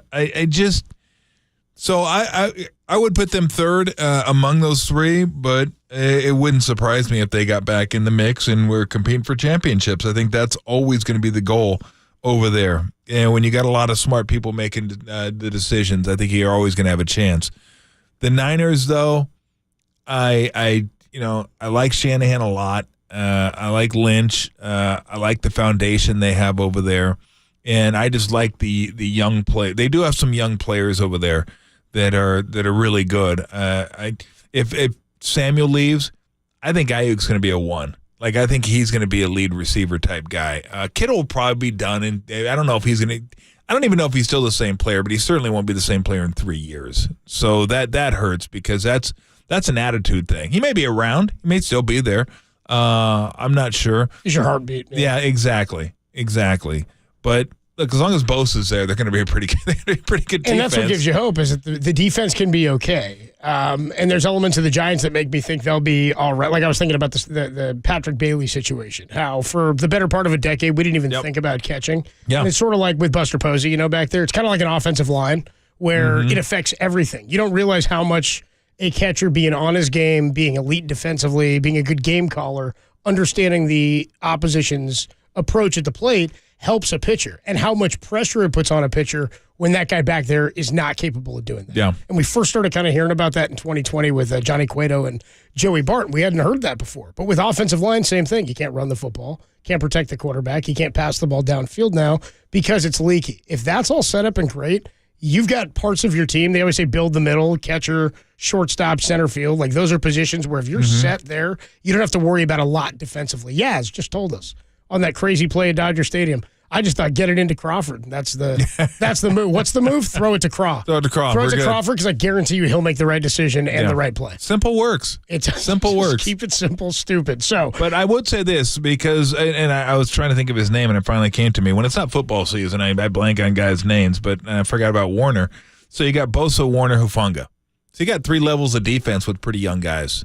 So you have to feel pretty good about that, especially in 3 years. I think all 3 of those guys are still could be playing at a high level. So that gives you confidence that the defense, which is that's who they are. That's their personality. They've built their whole team personality around the defensive line and then built it out from there. But the defense has kind of been who this team is. And look, they average almost 30 points a game when Purdy started last year.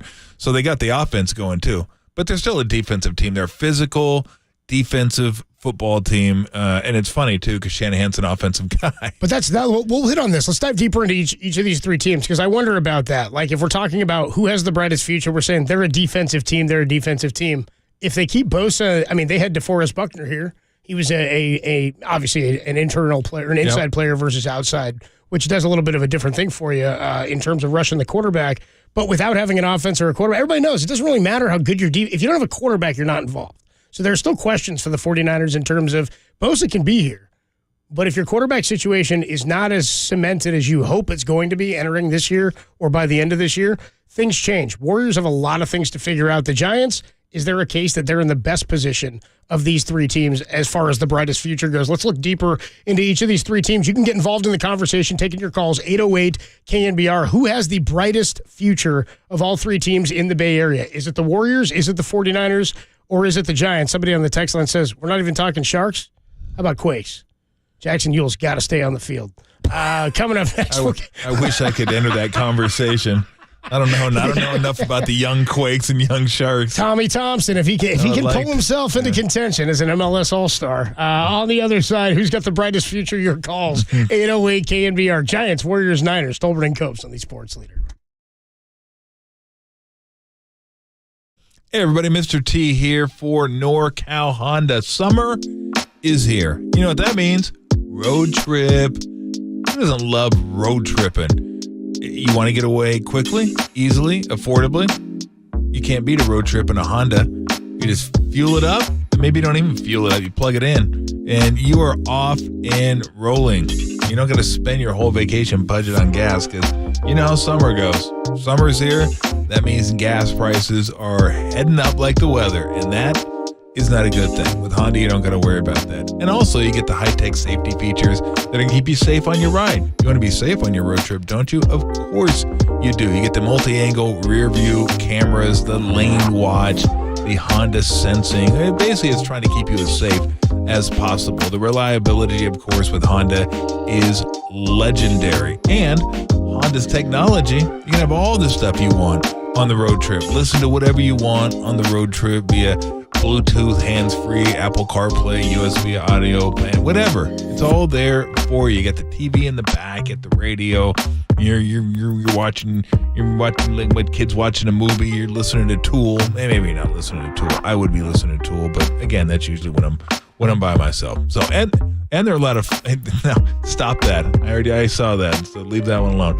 And they're a lot more fun to drive than you think. You're thinking Honda. Yeah, I know. That's what I thought.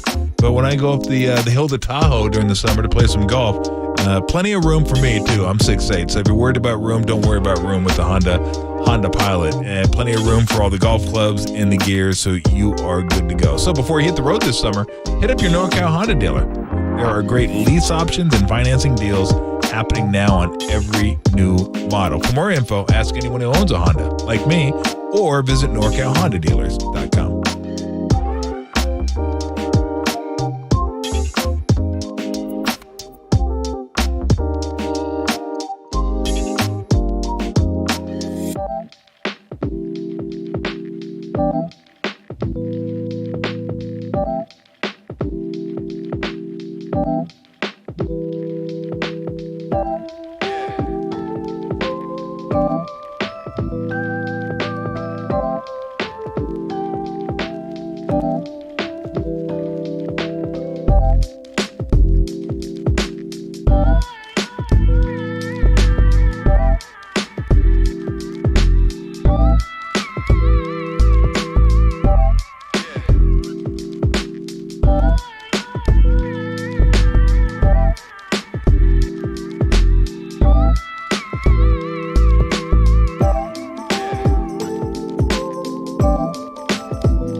And kick it with KNBR on the gram for everything 49ers. Follow the sports leader on Instagram at KNBR.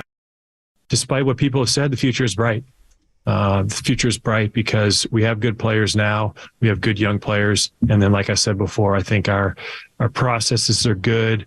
Our decision-making is sound. And we're capable of doing the things that we need to do to have long-term sustainability. And so I think we all should be excited. That's Mike Dunleavy, the new general manager of the Golden State Warriors. Has any general manager ever said, our future's gloomy? Dude. It's bleak. It's not like we don't have anything coming. We're not producing talent. We're not evaluating well. If you're thinking about buying season tickets, I'd hold off for 3 or 4 more years. Yeah, until somebody else gets in here in my place because I'm not getting the job done. Dunleavy love to see it. Introduces the new GM. I know you guys talked about it yesterday, saying the future's bright. We've got some young players, yada, yada, yada, yada, yada. I don't look at the young players of the Warriors presently and say those are guys like beyond Steph Curry and Draymond and Clay being here. I don't look at Draymond, Kuminga, I don't look at Poole, Kuminga, and Moody right now as three guys that I go, that's a championship core. At least as of right now, especially after the step backwards we saw from Draymond this year, for whatever reason, whether that had to do with what happened with Draymond preseason or not. I don't think it's not bright. I think they are pieces. I think that they can be parts of a championship core because they were last year. Now, they were contributors. Jordan Poole was he had his fingerprints all over it. Yeah. He was a real part of that thing. He took a step back this year, averaged 20 points a game in the regular season, but really was not all that good in the postseason. And at times they had to take him out of the rotation and off the floor because of his turnover problem. So for the Warriors, I have them last on my list in terms of a bright future because there are too many question marks, and there's nothing that gives me confidence that this is a team that will continue to compete with the powers in the West based on how basketball has evolved with what they have now. There are too many question marks, I think, for this team. Yeah. You've got Steph here under contract till 2026. They've got to figure out what they're doing with Moody and Poole this offseason, though. They say they've got a plan mapped out for Poole. Draymond opting out, but has had conversations, and the Warriors and Draymond both say that they would like to stay together. Klay has 1 year left on his current deal. Steve Kerr 1 year left. And again, no guarantee that Kuminga stays with the team. So that's the Warriors situation. The 49ers right now, as it stands, a little more solid. Bosa's going to hit free agency after this season. Is there anybody who thinks Bosa's not coming back? No. I don't even think 49er fans are slightly concerned because of how long this has been a conversation and how frequently it's just been like, yeah, we're getting to it. Like, it's funny. It's like, I wonder if Bosa wanted the extension before last season and then played and was like, no, it's okay. I'll wait. Yeah. I can wait again. We're good. That's all right. I'll wait. I mean, he's banking on himself off of the injury. They were ready to pay him before the injury. I think they were happy with what they saw the rookie year. So Bosa, you got to hand the contract to. Ayuk, a free agent in 2025. Do you pay him more than Debo? I say yes. I'm with you. That's a receiver, and we'll talk more about this offseason. I think there's a case that Debo should be moved now that you have Christian McCaffrey. I'm not sure that he gives you an element that McCaffrey doesn't, but we'll talk more about that. Kittle, a free agent in 2026. Trey Lance, going to remain on the team if Brock Purdy plays well? I mean, there's questions about that and what you spent on that draft pick. Brock Purdy hits free agency in 2026. How long can you win with a QB on a rookie deal? And then with the Giants, only free agents after this year, Jock Crawford, Alex Cobb, Alex Wood, John Brebbia, and Jacob Junis. And then opt-outs for Conforto, Stripling, and Minaya. So you're looking at a group of guys who I'd imagine a handful of those will be back. I know the Giants like a group of those guys, the relievers especially. Minaya and Stripling, if they're not pitching well, they're opting in. Why wouldn't they? And then everybody else is young core team controllable. We're talking Wade, Tyro Estrada, Casey Schmidt, Patrick Bailey, J.D. Davis, like all these guys, a core of guys who are in your lineup every night, helping you stay above 500 and compete potentially for a division the way you are now, are on the team, plus guys like Kyle Harrison potentially on the way, Keaton Wynn. They've proven that the young guys who have come up, like we've seen with the Dodgers year after year after year, make it seem like, well, if one of those free agents leaves, we've got a young guy we can plug in, or we can go find somebody else to sort of platoon that spot while these young guys come up. The future seems bright for the Giants, and it didn't seem all that bright 8 weeks ago. At the start of the season, it definitely didn't feel this way. Of those situations, does it change anything? I mean, it seems like the Giants are the most solid because baseball players are controllable. Football is such an unknown because of so many different factors. And the Warriors, they have so much to do and not a lot. There's no coming down the pipe for them. The Warriors inspire the least confidence in me just because of the unknown. Well, I have confidence in the Warriors because of what I said earlier, because of all the smart people they have in the building. But yes, I put them last too. I would still put the 49ers first. Now are we talking like 5 years? That's a hard one for me to say. So I did my own poll. I made it 3 years. So if I was going to do 3 years, would it be starting in year 3 going forward, or it would be the next 3 seasons? The next, over the next 3 Niners, because definitely go Niners. If you were going to, because they're if you were going to say like Niners. Who wins the championship first, you'd say Niners. Even 5 years, I think I would go Niners. Really? Yeah, because I think the first 3 years they're going to be the best. They might be the best team out of the 3. Now, if you're asking me who has the best chance to win next year, then I'll put the Warriors ahead of the Giants. Yes. I'll still put because Steph's still Steph. As long as Steph's doing Steph things. They're above the Giants as long as Steph is still in this stage of his career. I will give and maybe even with the 49ers, I'd still put the 49ers just a little bit ahead of them, but we're still not sure exactly how the QB situation's going to work itself out.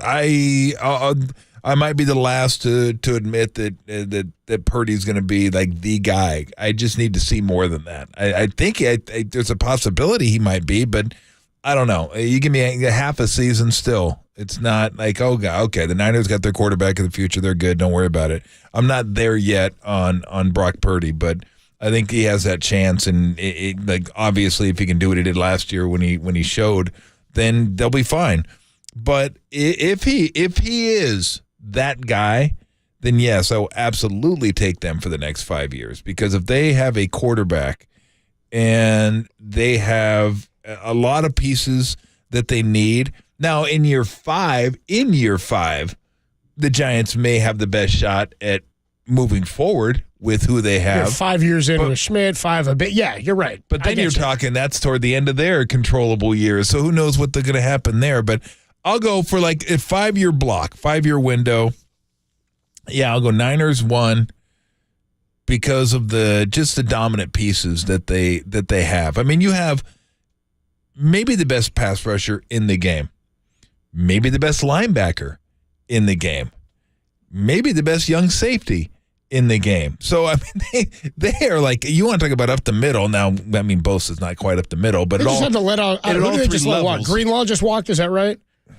Because no, he's Alshire. Sorry, yeah. Greenlaw's the 5th rounder. Alshire's the guy they draft, the undrafted. Yeah. They let him walk because it's like we've got Greenlaw and we've got Fred Warner. We can't even afford to keep maybe another top 5 linebacker in the game. Exactly. We don't even need you. We like him, but we don't because we're going to get Javon Hargrave instead. Yeah, we're good. I mean, that's what's kind of incredible, and that's what makes it sort of tough to figure out is the 49ers have been in on everybody who's become available. Yeah. And so there's another factor is John Lynch here in 5 years? That's something that's been talked about. We don't know. What if they got one this year? Does it change what guys go? I mean, Kyle Shanahan is a football guy for life. I think he's a lifer. He's learned to do this since he was a kid. It's what his dad did. His dad's still involved. Like, this is what he's going to do until he can't do it anymore, whether it's here or elsewhere. I just think Kyle Shanahan is a football guy. Like, it's funny we say that in basketball. Like, I don't know if he's a lifer. I don't know if he's going to do that forever. Yep. Football, I don't know if there's anybody you're like, I don't know if that guy's a lifer.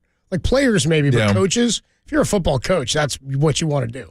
That's your life. So, he's not going anywhere. No, Kyle's not. But if John left, John moved on. That wouldn't surprise me. No, it wouldn't. It wouldn't surprise me at all. But it would also make me wonder, sort of the way we do with the Warriors, what decisions were made where, what changes. We love that John's aggressive. He's willing to make trades. I've loved that he's picked up the phone anytime somebody became available. Christian McCaffrey is a prime example. Does the next guy have the same ability to pull that off?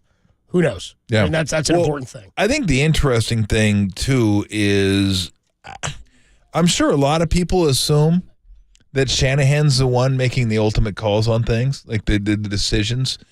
And I don't know if those same people feel the same way about Steve. They're like, well, look, Steve's the head coach. He's the one making all the money. I mean, if he wants something, he's going to get it. If he wants, and Steve, to be quite honest with you, doesn't have any interest in that. He says he did that job. He goes, he goes, to be quite frank, I wasn't very good at it. He goes, I just want to coach. He goes, I do not get involved in that sort of stuff. He goes, of course, Bob ran stuff by me and we talked about certain things, but I wasn't involved in that. He goes, I wasn't involved in I mean, obviously he's involved a little bit, but he's not going in there, no, we're not doing this. We're not doing this. They're just not that involved. It's input. It's collaboration. Yeah, exactly. It's not, I'm not taking it. He's involved. If the organization wants to go a certain way, much like we just said, Joe Lagom's going to own the team whether Steve Kerr's here or not. Yes. You know, he's not going to be a temporary.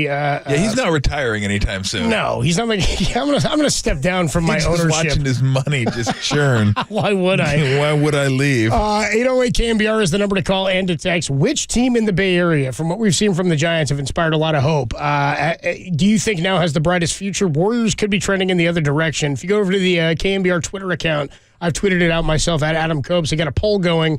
57% of the 350 votes that have come in say the Niners have the brightest future. Okay. Giants are in there at 39.8. Warriors 3.2%. Yeah. So a lot of people down on the Warriors. Let's go out to Matt. Matt is in San Francisco, wants to talk about which team has the brightest future. What's up, Matt? You're on the Sports Leader. Hey, guys. How's it going? What's up, Matt? Yeah, I was just, I've been listening for a minute, and we stayed up late last night watching that big finish to the Giants game. And as long as, this run is going on, it's easy and it's fun and it's great to get caught up. But I think we need to pump the brakes. I think you guys are both dead on. I have the Niners way ahead. The Giants, we got to remember a few months ago, everyone wanted Farhan's head on a platter, and this, we didn't bring in any names and the Aaron Judge fiasco. And suddenly we're talking, is this the dynasty revival? Are they right around the corner? I don't think we're there yet. And with the Warriors, I think as long as we have Steph and the front office that builds that winner, the Warriors are right in the running. They're a few players away as long as you've got Steph to build around. But the Niners, it's basically an all pro at almost every spot on defense. And then on offense, it's an embarrassment of riches too. You got to remember last year, if you're not down to your fourth string quarterback and warming up McCaffrey to go in and play, I think that team smokes the Eagles, and if the Eagles beat the Chiefs, that means the Niners could have done the same thing. So I think the Niners are not only right around the corner to be the best team in the Bay or the front runner, but in the NFC in general. I think a healthy 49ers team, I don't think there's anyone in the NFC that comes even close, Eagles included. And with the Giants, I hope you guys are right, but again, if Farhan decides to get cute in the offseason and move a bunch of people, I just don't trust him still at this point. Let's see if it's sustainable. You had the 107 and you came back with a stinker. I still think he's got that Dodger residue. I don't love it. I want to see it. Matt, he's still got that Dodger stank. I'm not really a big fan of that. Let me say this, Matt. Yeah, I heard you say you stayed up late last night. I will say this. You said at the start of the season when the Giants were down 4-0 in like the 8th, you weren't staying up to watch the end of that game, were you? No, sir. No. So I'm with you. I'm with you. You got to get your 8, dude, or at least your 6 if Yaz is walking one off. Where I'm at here is just that I'm with you. I'm not saying this is the revival of this. I just think, and I know that people are still nervously or cautious about accepting what Farhan's done. I just think that when you put a new guy in place, much like when a new head coach comes in any football program, you got to give him time to get his guys in place, from his scouts to his evaluating to whatever it is he's trying to do. Some of the guys he went out and got immediately. Mike Yoshimski won a game for him yesterday. Casey Schmidt gets here after getting drafted in 2020. Kyle Harrison about to get here. I think in 2 years we'll be looking at Farhan a little bit differently, Matt. And I hope you're right. My issue was more the Giants are. The Giants are a franchise like the Yankees, the Red Sox. It's an old franchise. There's history. There was a lot of recent history. Expectation. Yep. It kind of felt like Farhan came in and started throwing his weight around right away. And I'm like, hey man, read the room. Like, this isn't the Farhan show. And he came in and started doing things in a very non-Giants, non-Larry Bear kind of way right off the bat, and it jolted the fan base. And until you had the Casey Schmidt show up a few weeks ago, and then followed by guys like Matos and Bailey and these guys, suddenly you're getting that 2010, who are these guys? They're homegrown. It's feeling like Giants baseball again. It's torture. It's close. It's late-night games. But in the beginning, it was like, God, you're just piecing together this random hodgepodge of, refrigerator leftovers and calling it the Giants, and it just was brutal to watch. Well, Matt, it's trending up, and the fact that we get to have this conversation and can include all 3 teams, I think, is a good thing. And, Matt, I'll leave you with this on the way out for the Giants. Come on, Giants. Hang in there. Thanks for the call, Matt. Appreciate it, man. Thanks, Matt. Hang in there. I like the Giants fans. Like, this is sick. Still don't trust Farhan. That's actually hysterical. Got that Dodger stank on him. All right. Still taking your calls, 808 KNBR. Which team has the brightest future in the Bay Area? Let me ask you this. Which team do you think maybe has the biggest potential domino that could fall, that could spin them out of this thing? Who has the one Achilles heel? Like, is it the 49ers and Brock Purdy? Is it Steve Kerr or Draymond not coming back? Is it something on the Giants roster? Is there any Achilles heel or domino that could fall that could make any of these teams not reach their potential? We'll talk about that on the other side. Still taking your calls. Which team has the brightest future and which has the biggest risk of falling out of it? Tolbert and Copes, only here on the Sports Leader.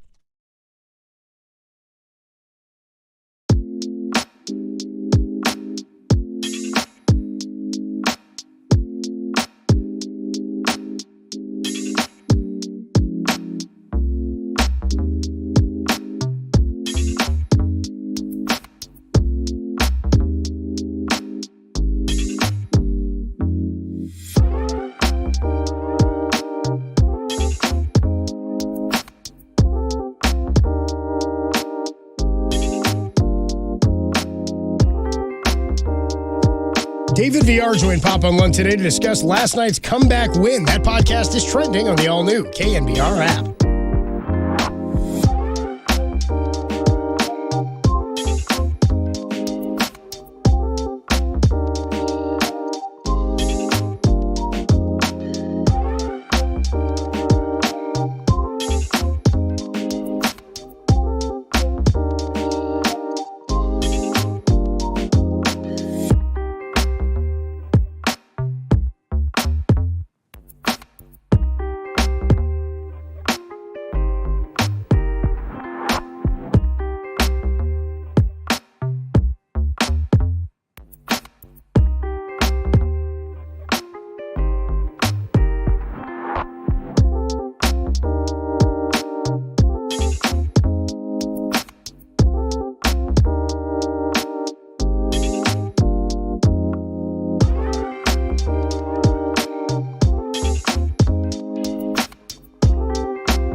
Listen to the sports leader anywhere, anytime. Download the all-new KNBR app. Now, Tolbert and Copes continue live from the KNBR Casino Matrix Studio. Casino Matrix progressive jackpots are here. Where are you? Just drop in. Please play responsibly. 1-800-GAMBLER.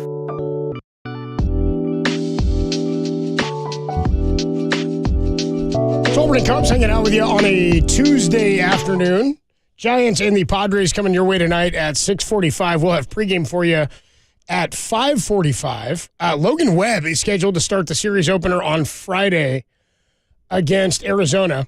Diamondbacks actually have a tough schedule this week. They're playing today and tomorrow. They have an early game tomorrow, day game against Milwaukee in Milwaukee. They're playing today against Milwaukee. And then they've got to get on a plane and go to Washington, D.C. for a makeup game, a day game on Thursday.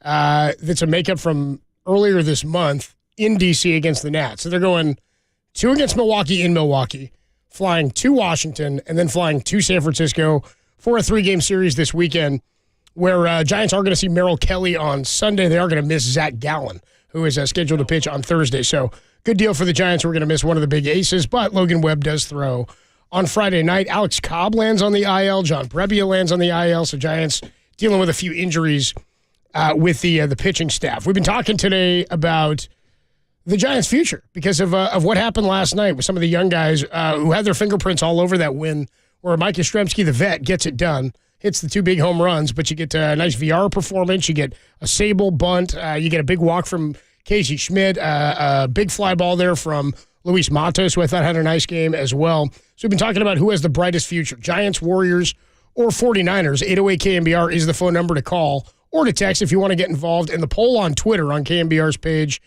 Niners still up at about 60% right now, 400 and just under 500 votes. 49ers at 60%, Giants at 36.7%, Warriors at 3.4%. So I'll ask you this, Tom. Is there an element that is sort of the pitfall area for each one of these teams where... And let's take injuries off the table. Let's say, injury is not... Injuries could happen anywhere. And I'm talking about what we have in front of us right now. If there's an injury that is not totally healed or come back from, Brock Purdy's one that comes to mind. So my hang-up with the 49ers is just that, is that football is tough to predict out 3 to 5 years anyway. But let's just go with what the 49ers have in front of them. There's no question the Niners of those 3 teams have the most talented roster relative to the rest of the league that they play in. They were just in the NFC Championship. They've been there twice in the last couple of years, right? And went to a Super Bowl with Kyle Shanahan in the last 3 years. We've also seen Shanahan with a banged-up, hurt roster and an offense that looked inept and could not move the ball. We've seen defense fall flat at times. Football, the issue is you're one injury away. My concern with the Niners and the one sort of domino that could fall that would leave me wanting more or saying they're not going to hit it is if Brock Purdy is not what we think Brock Purdy is. We've seen a lot of guys in sports and at quarterback have good runs. He has a lot of talent around him. What does he look like if he doesn't have all that talent around him? Is he capable of being a quarterback that can raise your team's level of performance when he doesn't have the best talent next to him? If he's not the same guy, if he doesn't heal correctly, if there's a setback, if Trey Lance doesn't live up to what they're hoping Trey Lance would be in taking him at number 3, if the Niners are still looking at who their starting quarterback is going into 2025 or 26, like we're still not cemented in that spot, I think that's a reason for concern. Because at some point, this team's going to get very expensive. Offensively, you're going to lose a lot of players offensively. Trent Williams, George Kittle. You mentioned Deebo Samuel. What do you do with him and his future? Can you afford him and Ayuk? It's going to look like a different team in 3 to 5 years. And my big domino or big question mark for them is Brock Purdy. I would have 2 for the 49ers. One would be the quarterback position because I'm just not that I'm not sold on Brock Purdy. I'm sold on what I've seen. I just don't care. Look, you get drafted, the last player in the draft, Mr. Irrelevant, kind of a dumb term, but anyway, just let you know where he got drafted for a reason. So it's not like he's Joe Burrow who comes in and lights things up, and you're like, well, yeah, okay, that's what we expected. They're good. They're 60 fine. touchdowns in college. And like they're good. We've seen guys drafted that high that are busts, of course, not that long ago. But when they do come in and perform, it's like, okay, they're good. They don't got to worry. They're going to worry about quarterback for like 10 years. Chiefs don't got to worry about quarterback for 10 years. There's like teams out there like they don't got to worry about it. Bills don't got to worry about a quarterback. Like they're good. The Niners aren't in that position. They have a guy who's drafted last who had a really good half a season. So while I am, bullish on him? Yeah. I do believe he's going to be the guy. but I wouldn't be willing to bet a sizable amount of money. Like if you were to tell me, do you think Mahomes is going to be good? How much money can I find? Yeah. Just look. How much time you got? Sell your dentures. I'll get them back to you. Don't worry about it. Whatever you need now, I'll get it back to you. I'll suck my food for the rest of my life. This guy's good. Don't worry about it. You're good. That, and will they be able to find a replacement for Trent Williams? Because they've been so fortunate to go from Staley to Williams. I mean, you've had no concerns at left tackle for a decade, probably a decade plus now. That's Montana to Young. Yeah, they've been like, we're good. Hall of Famer, good. We don't got to worry about it. So maybe he goes another, 2 years, 3 years, possibly? I mean, it looks like he'd play a long time. The dude's a mountain. But if he retires and they don't have an adequate, like even if they trade Samuel or Samuel leaves for whatever reason, you can find receivers. Yes. Right? You can find running backs, tight ends. Yeah, you're not going to skill position guys. You may not be able to find a Kittle-like guy because, again, I think Kittle is more than his production. He's an attitude. Like, he's who they are. Like, that's him and Deebo Samuel, the way they play, how physical they are, how they run through tackles. Like, that's kind of who they are. So, I mean, if they didn't have Samuel, I think they would also miss that with him. You're absolutely right in that a lot of the stuff that made him valuable, McCaffrey's there for now. Yeah. So you don't need him to do a lot of the stuff that you're asking him to do. But those would be the two things with the Niners. It would be quarterback. Are you good there? And if you are, then no worries. Then you need your homeowner's insurance on the quarterback, which is your left tackle. Yeah, exactly. Then you're good. And can you, when Trent Williams retires, which shouldn't be that far into the future, can you replace him? Because they've been blessed to go Hall of Famer to Hall of Famer at one of the most important positions on the football field. So I guess the question then, and we'll go out to the phone lines here, see a couple of you guys waiting. The question is, because I don't know that the Giants have a glaring pitfall domino like that. I'll give you one. Give me one. We have no idea if the young guys are going to be good. Right. So we have no idea if Bailey's going to be good, Schmidt's going to be good, Matos is going. We don't know. So the pitfall is: is what we're seeing fool's gold, or is what we're seeing real contributing pieces at the major league level? Are they guys who are going to be big leaguers? Like Patrick Bailey looks the closest. Absolutely, I would agree. Because his defense is there, and we know that defensive catchers in baseball can survive basically doing nothing but playing the defense. I mean, you can't run on that guy. Yep. The throw he made yesterday on the third base where he just sort of sidearm flung it across his body, and it wasn't even a great throw to third. VR had to fall down and catch it and make the tag, but you can't run on him. He's an elite defender. He's putting together good at-bats at the plate. And the approach is, I think, what you get excited about. Casey Schmidt, you see, he's a free swinger. He was hot, and now he's got to slow down a little bit and figure it out. Right.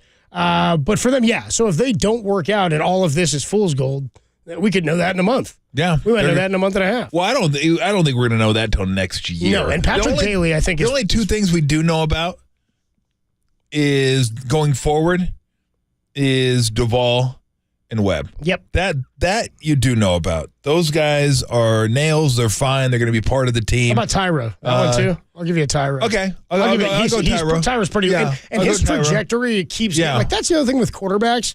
I think about a Dak Prescott. Remember how good he was rookie year because you're shocked at the performance? He hasn't got, he's better, of course. Yeah. But he's not exceptionally better than he was. No. He hasn't jumped into being a top 4 or 5 quarterback. It's he started at let's say a 10. He exceeded expectations. And then he went to a 60. Yeah. And now it's 62, 63, 64, 64. So he hasn't gone from boom to boom. It's been kind of slow, kind of getting to that next. It's he's so good, more, of course. Yeah, but I mean, he's had problems throwing interceptions. In the playoffs, and I mean, it's hard. It's hard to go from a rookie to an all-star or an all-pro, I guess it would be, or Pro Bowler to an all-pro. To I guess they don't have teams that on Pro Bowls, do they? They have first team all Pro Bowl? No, it's just everybody goes. It's just all pro. Everybody makes it. So everybody makes the Pro Bowl. Right. I think you made it last year. I did. Me and Huntley. But all pro, do they have second team all pro like they do in the NBA? Yeah. They have first team. Is it first team all pro? Second team all pro? That's what I thought. One. No, Derek is nodding. Okay. We're nervous now because we've actually totally botched the MLB playoffs. And by the way, there was only 6 teams. There's 2 buys. And there are 2 anyway, buys. let's not get off on that. But and there's only 1 October. That's right. Thank you, Dan Cook. We're gonna need a retraction on Friday, of all our missteps. But But no, I feel good about him. Like, I feel good that Bailey looks like he's going to be a guy.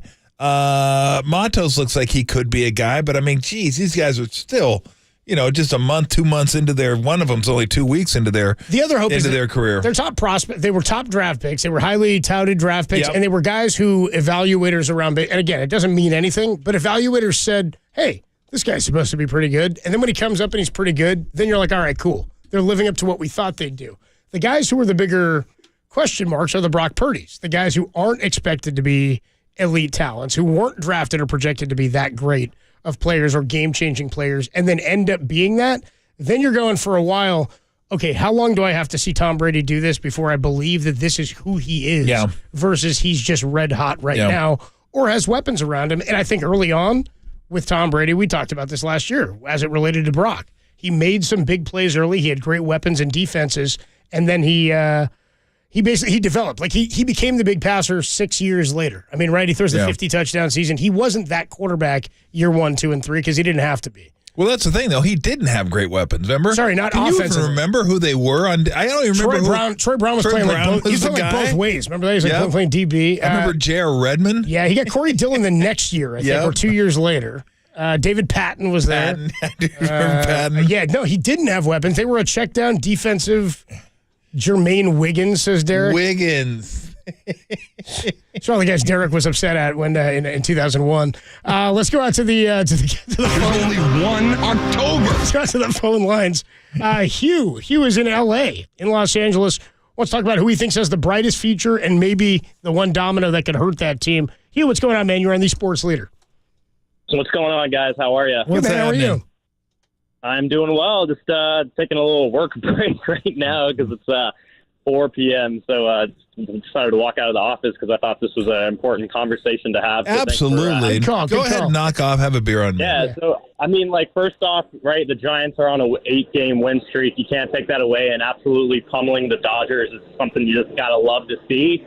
The only thing is obviously I'm over here in L.A., so I'm surrounded by a bunch of Dodgers fans, and they just keep heckling me that it's only June. You know what I mean? Who brags about a sweep in June? But I mean, to that I say, you got to keep going. But the only reason why I would pick the Niners to have a brighter future than, per se the Giants right now is because, and this isn't really much going towards the Giants or anything like that. It's just more 49ers based. But I think Brock Purdy is the outlier here for this specific team. Now, I know, I was just listening to you guys, and I know, you said you're not too sold on him. A lot of people in the Niners, fandom talk a lot about him kind of being somewhat of a better version of Jimmy Garoppolo, but still not there. And to that, I kind of say, why is that such a bad thing? Brock Purdy comes in and wins 7 games in a row. I know Jimmy G did the same thing when he came back in. I think it was 2017. And I think with just the way that the offense is set up, that Kyle's set it up, I don't think you necessarily need a Patty Mahomes kind of a guy to run this offense. I think there's a lot of obsession with a lot of Niner fans with the ceiling of Trey Lance being able to throw the deep ball, but I don't think we're really a team that's built for the deep ball, right? Let me stop you real quick, Hugh. Let me ask you this: are it sounds to me, because the confidence in the 49ers is sometimes it sounds like in season. What is the lack of confidence in the Niners is Kyle Shanahan. Is what we're talking about here. Because, again, I'm with you. I don't think this is an offense where you need a top 5 quarterback to be successful. I don't think saying that is alarming to anybody since we've seen them go to a Super Bowl and an NFC title game without having a top 5 or 10 quarterback. That said, they've got to continue to have these weapons, I think, on the offense. Because we've seen them without an elite quarterback and without a healthy offense and what Kyle's able to do, and it's not a lot. I think you got to have smart players. You got to have talent. So for me, it's about continuing to draft and evaluate. I think late rounds of the draft are going to continue to be their bread and butter. It's where they have an edge, and that's kind of where I look at Farhan. So for me, with the Niners, a lot of my confidence in what they're able to do is sure some of the big pieces they have, but it's really Kyle Shanahan, and I said I think he's a lifer. His ability to get the most out of whatever sort of ability is on this offense and able to identify what it's missing and bring that piece in. I think what he and John have done is unrivaled in terms of recent 49ers success. And so I think their status here and their positioning here, them cemented at the top, is where my confidence in the Niners comes from. So you're saying that you think it's all pretty much on the shoulders of Kyle? I think. I mean, where are you, Tom? I mean, when it was Jim Tom Sula and when it was Chip Kelly, we looked at them and said they're not. I mean, when it was McLuhan and when it was Balky, we put it on them for the lack of success. I think you have to give credit. Yeah. I think you have to give credit for the roster overturn that they've had since they've been here. Well, I mean, let's also remember what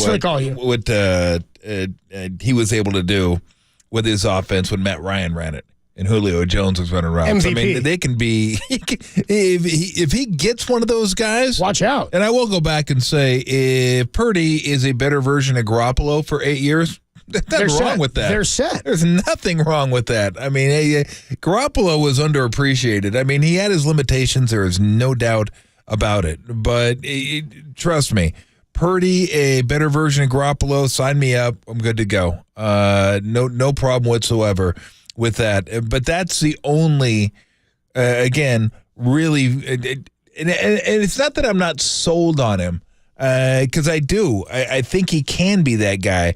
I'm just still in wait-and-see mode. Like, I'm not ready. The way I phrased it, Matt, was I'm not ready to say they have their quarterback for the next 5 years. Like I am with some of the quarterbacks. Like, again, when you saw Burrow come in, you go, they're good. They're good. Mahomes come in, they're good. And I don't want to compare them to those guys, but there are certain guys you get on your team, you're like, okay, we're good for a while. We don't got to worry about it for a while. We're solid. When Russell Wilson took over, nobody knew how good he was going to be. But they knew they had a quarterback for 5 years. They're like, we're good. So that's what I'm saying is I'm not there with him yet in that I can't tell you they have their quarterback for another 5 years. He's on his way. And if he continues doing what he did last year, yes, they will have their quarterback for the next 5 years. And I think he's going to have a chance to be that guy. I've seen so much sports in my years that, and I used to say, oh, this guy's incredible. And the next year I was like, what happened to him? He stinks. Yeah. What happened to him?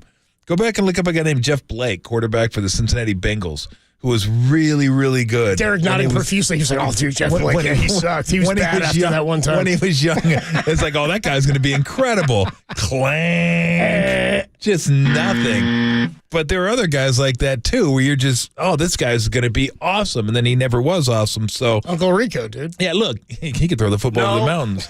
But especially if you're not a blue chip prospect. Yeah. If you're a blue chip prospect, you have a great rookie year, you're more apt to say, okay, they got what they want.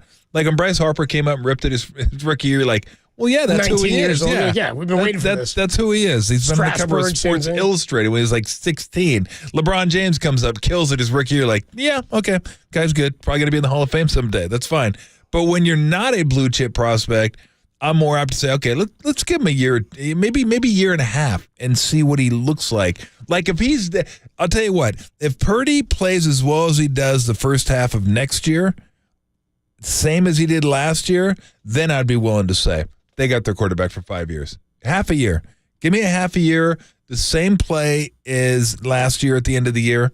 They got their quarterback for 5 years. They don't need to look any further. I'm with you, though. If he's a better version of Garoppolo, fine with that. Set. I think I'm good. Yeah. But is Kyle okay with that? On the other side, we'll continue with this. I'll see you guys hanging on the line. Tom, Jared, Matt, you guys keep hanging. We'll get to you. Who has the brightest future of all teams in the Bay Area? A lot of people are checking in. Our guy, Hogs420 on YouTube, says, yeah, I keep going round and round. And he goes, I just keep coming back to can't count the dubs out as long as Steph is here. It's true. As long as Steph Curry's here, speaks to the great quality of pro sports we have. You can dig into Eklund and Bordelot for the Sharks, too. People are saying that. They're going, how can you leave out the Sharks with the number 4 pick? Because they haven't made the pick yet. I can't talk about how bright it is, but I don't even know who's here. Yeah, they got to trade Carlson, too. On the other side, we'll continue with this. And I'll ask you this. We didn't talk about the Warriors' potential downfall here. Is there any one piece of this offseason that could lead to the fall for the Warriors and keep them out of the run for the brightest future? Overwhelmingly on Twitter, the votes are coming in for Niners being the brightest, Giants second brightest. We've got another potential domino that could fall that is an Achilles heel for the Giants as well. That's all coming your way. And your calls next. 808 KNBR, Tolbert and Copes on the Sports Leader. Sunnyvale, shout out to you for supporting KNBR, Sunnyvale's Sports Leader.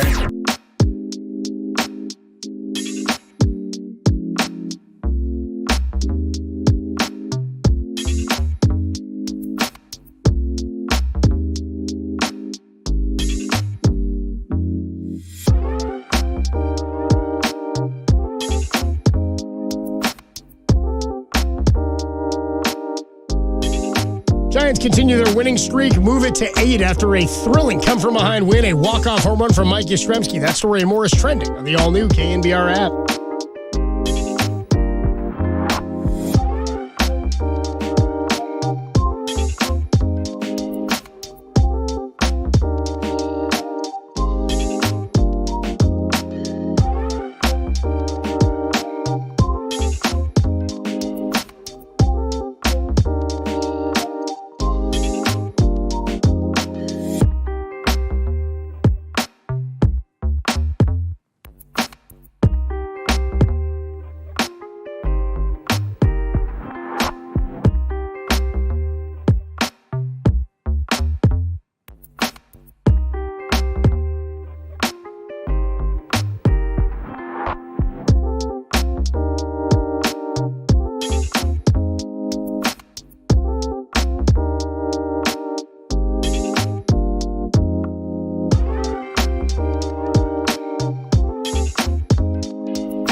Listen to the sports leader on your smart speaker. We are KNBR 104.5 FM and 680 AM.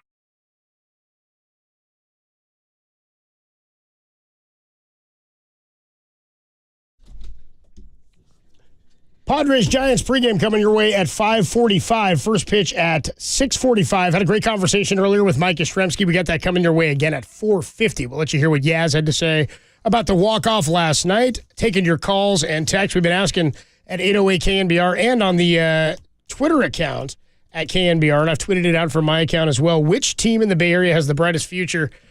Haruku Hitoki. A lot of people checking in on YouTube, and so we get the names. Haruku checks in and says, I got the A's last. Somebody else said, I got the A's first because the bright lights of Vegas. So there you go. Thank you. Here we go. G-Mole checks in and says, Giants' Achilles heel for me is not just the youth players not panning out. It says, for me, it's undoubtedly the starting rotation. Logan Webb, the only healthy starter really that you have going right now, and nobody else sustainable coming up. That's a good point, because I look at the Giants and I go, man, they got all these young players coming. We're excited about Harrison. You know, we were excited about Bumgarner and, remember the other one? Timothy Alderson, who they traded for Freddie Sanchez. I think he got like a cup of coffee. Might have pitched like a week in the bigs or something. And he was drafted ahead of Bumgarner. He was supposed to be a first-round talent. Pitching is just such an anomaly sometimes. And trying to figure out the old crapshoot. Yeah, who's going to work. So I'm actually with you there. See, I'm not. You got to develop pitching. I'm not with her. You're not with G-Mole? I'm not with her, him. What's up, G? And the reason I'm not is because that's the one thing they've proved they could do. Yeah, they can find pitching. Now, I mean, you can't keep it healthy. It's got to be healthy, but they've been able to find pitching. Like, if they get two starters, I feel like they can get a reliever to start 70 games a year and then like two other guys to start like 25, 30 games a year. And they're good. Like I just that I do not question. Until they give me reason to start questioning them, they have found not that they found these guys, but you know, they go out and get Gosman, he was great here. Rodon, great here.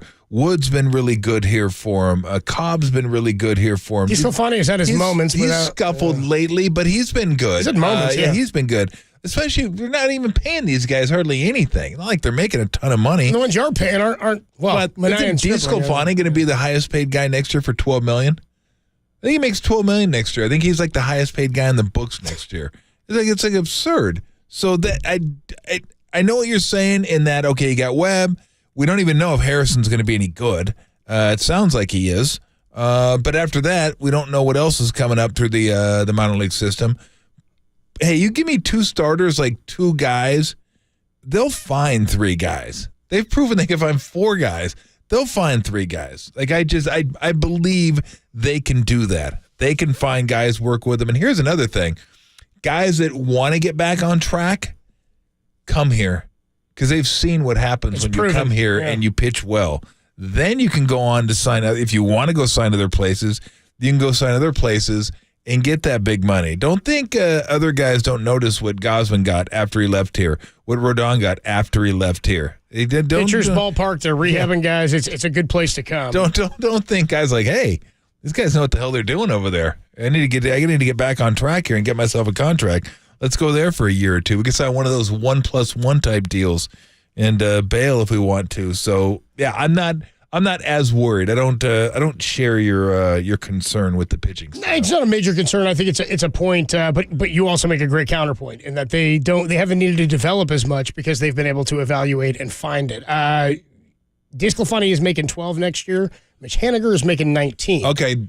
They got him during the offseason. And there are potential opt-ins. Minaya and Stripling would both be making 15 if they opt in, and then Conforto would be making 18. But I would hope Conforto opts out and signs a 4 or 5 year deal because he's 31 next year. So that'd be a longer-term situation for him. Luke Jackson, 6.5. Wilmer, 6.5. Cobb at 10. Webb at 8. So he hasn't seen the jump yet. Let's go out to the phone lines. Jared is in Sunnyvale. Who has the brightest future, Jared? You want to talk about the highest floor. What's going on, man? Yeah, I think the best answer here is just purely based off of the team's infrastructure. And I would say that right now with, Bob Myers leaving, a little uncertainty with, really where the Warriors will be with Mike Dunleavy, that the infrastructure that Lynch and Shanahan have in place just puts the team at the highest floor and potentially the highest ceiling. So that's what I think. I appreciate the call, Jared. I think that's why listeners have voted on the poll that the Niners are number one. It's the body of work. It's the combination of everything we just said. Highest floor, currently in position to be successful. You buy into what Shanahan and Lynch have done. And if Lynch left, I'm still in on Shanahan. I mean, I know people, I don't understand the people that don't think Kyle's the guy. Yeah, I don't. People like to bitch about coaching. It's ridiculous. People like to bitch about coaching and officiating. Yeah. Well, I get officiating. I don't like they're throwing games officiating nonsense, but they love he got out coached. Yeah. What are you talking about? How did he get out coached? Tell me how he got out coached. I just wish Kyle didn't run Trey up the middle and injure him on purpose. Oh, wow, I can't believe he did that. He called that play. He tried to get him hurt, didn't he? Now, I would say this. I would say for next year that I think the Warriors have it as equally as high a ceiling as the 49ers and as high a floor. Can you see the Warriors? I think they have as high of a floor. You mean ceiling being championship? Yeah. Yeah, sure. Because they can win a champ. You got Steph. Yeah. You can win a championship. It'd be foolish to say they couldn't. And what's their floor? Play as second round? What it was this year, maybe? Like 7th seeds? They were the 6th seed this year, and they were brutal this year. Knocking off the 3 seed? Yeah, exactly. Hosting a series in the second round? Yeah, I kind of see them in a similar situation. Now, I think the Niners situation could last a few more years longer than the 49ers, but the 49ers could last a few more years longer than the Warriors. But I think next year their ceiling and floor are pretty similar. Let's go to Matt. Matt's in Santa Rosa. Matt, who you have as the brightest future? Hey guys, how's it going? Well, gosh, for me, I mean, ever since Jim Harbaugh came, it made me nervous with him and Balky's situation, but I felt so good when Harbaugh was here. I always felt like the Niners were in a good place, and that's kind of how I feel with Shanahan now. So I just want to think that Shanahan has the ability to put players in a good position no matter how much talent he has. I mean, even when we had, Nick Mullins throwing passes to a wide-open George Kittle, we would be shaking our heads saying, how the heck are we getting these guys so wide open? And for me, it's all about Shanahan. I think back to Chip Kelly, who was arrogant for no reason. I mean, running as many plays as he could as fast as possible. It was only 3 plays and then a punt, and how fast can I get to a punt? It was a fast 3 plays, though. I'm trying to get to the punt as quick as I can, man. Right. But Jim Tom Sula, just in over his head. But I mean, for me, I have to say Kyle Shanahan has us in a good place. No matter what kind of talent we have around us. He's always got the ability to find a gap, find a way to make an offensive play work. And, I just think that ever since he came on board, even when he had a slow start, my brothers and I would huddle around the TV and say, man, he's going to find a way. I hope they don't get rid of him soon. I hope they don't start butting heads at the top, and get rid of him so quick. I mean, he always just kind of showed he was the guy. I strongly feel that if Shanahan's here for a while, that he's going to be the one to get us our next championship. Hold on one second. When you say huddle around the TV, it's like the 1950s. Were you like a 19-inch TV? Do you have like a wood-burning fireplace in there? The Cinnamon Bears coming on the radio. Huddle around the TV. Well, we're in the new age of TVs, but hey, I mean, we get pretty. You huddled around your 65-inch plasma. Exactly, in the garage as well. We huddled around. He was in the driveway, right? But we weren't huddling around whenever it was Chip Kelly. It was more throwing, tomatoes and eggs at the TV, and then going and replacing it. So I mean, there's been a couple of, there was a down time there, and it was really frustrating. I'm an '80s kid, and I grew up watching them win Super Bowl after Super Bowl, thinking, what's it going to be like when we're not doing this anymore, or maybe even thinking it's just going to be like this forever. And then all of a sudden it was just so quiet in San Francisco, and it was humbling. It was sad. It was no fun. And that's why whenever Harbaugh was on his way out, it was just like, it was frustrating. And, once Shanahan got here, like just hearing the continuity from the top down, with, him, Lynch, the ownership, it makes me happy that he's here. And it sounds like he's going to be here for a long time. And that's why I have the full confidence that the 49ers are going to continue to be a successful program and hopefully get a Super Bowl back here since it's been since 1994. I mean, I'm tired of waiting. Yeah. So Hey, man, appreciate the Thanks, man. I really appreciate the call, dude. It made me laugh too when he was saying, when Nick Mullins, people forget the record-breaking receiving season for George Kittle. Nick Mullins was his quarterback most of that year. That's when Jimmy went down with the injury. I guess he had Beathard a little bit too, but he said we were watching Kittle run into open space, going, "How's he getting so open?" Same thing I used to think when I'd watch Jimmy overthrow Juszczyk up the sideline. Yep. I was like, man, how did Juszczyk get so open? C.J. Beathard, remember his number one trait. He could take a hit. Super tough. I was like, that's a good trait. I'm not sure if you want your quarterback to have that as his number one trait. Number one, dude. Number two, he's got good vision, but number one, he can take a hit. This goose take a whack. When he gets picked off, he gets laid out. He sticks his nose in there trying to tackle the safety. Tell you what, though, Tom, he gets back up. It's amazing. He gets back up right after. Yeah. All right, it's Tolbert, and he Copes. goes huddles around the whirlpool. Tolbert, Copes. Get some treatment. And Tom, the tractor guy. I drive heavy equipment. Tom drives heavy equipment. I guess Tom called yesterday. Tom's back for another spoonful. Tom, who's got the brightest future? Oh, man, I'm going to have to say the 49ers. And it's close between the Giants and the 49ers. I think the Giants have got good young guys coming up. I hear there's even guys behind these guys that are looking really good. The 49ers' big thing is that, the one thing is they got Purdy as a quarterback. And, he's doing well. I mean, he's tested high in the quarterback IQ deals where I think they tested like 1,200, 1,300 quarterbacks, and he was in the 98th percentile. And the big thing about Purdy is he's on that rookie deal. So all these guys that you have to sign for money in the next few years, you're able to do that. So even if he's not as great as some people, it works out good for the salary cap for the Niners, so they're able to keep the team together more. Some of these quarterbacks are making $40, $50 million a year. That eats up a lot of your budget. And if they can get it done and he's serviceable as quarterback, 49ers are in a good position. The Giants are looking good because they've got a lot of young guys coming up. They got guys in the minors still that are looking good. I mean, the big thing about the Giants, too, is they used to draft pitching strong. I mean, Tom, you know about that with the Angels. And then they would trade on Hold on. Did Tom the tractor guy just go off the road? He's like, I think he gets drafted like 40 guys. What? Yeah, like he took the shot. He's like, you paying attention, Tom? Yeah, where are they?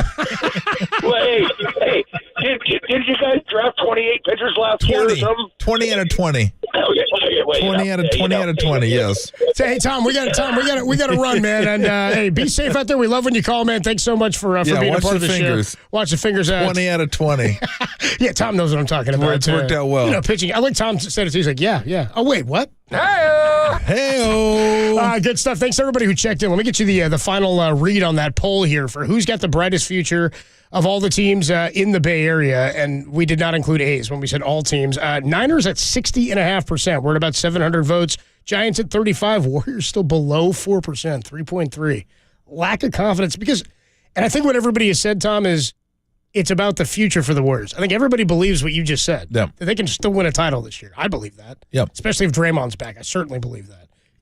Beyond the next 2 seasons, that's where people are like, where are they going to go after Steph? That's what I would say. Where are they going? The Warriors next 2 years. Their floor and ceiling, you said, as good as the Niners this year, but the shortest window probably of any of these 3. Definitely the shortest window. Yeah. I think the Giants have the longest, but we don't know how. We don't know because it's we don't know how open the window is going to be. Like right now, the window is wide open for the Niners, and I think that's why people they get 60% or whatever is because they have the infrastructure to be able to take this forward a few years, and they're as close to winning as the Warriors are. Like the Warriors could win next year, but would they win?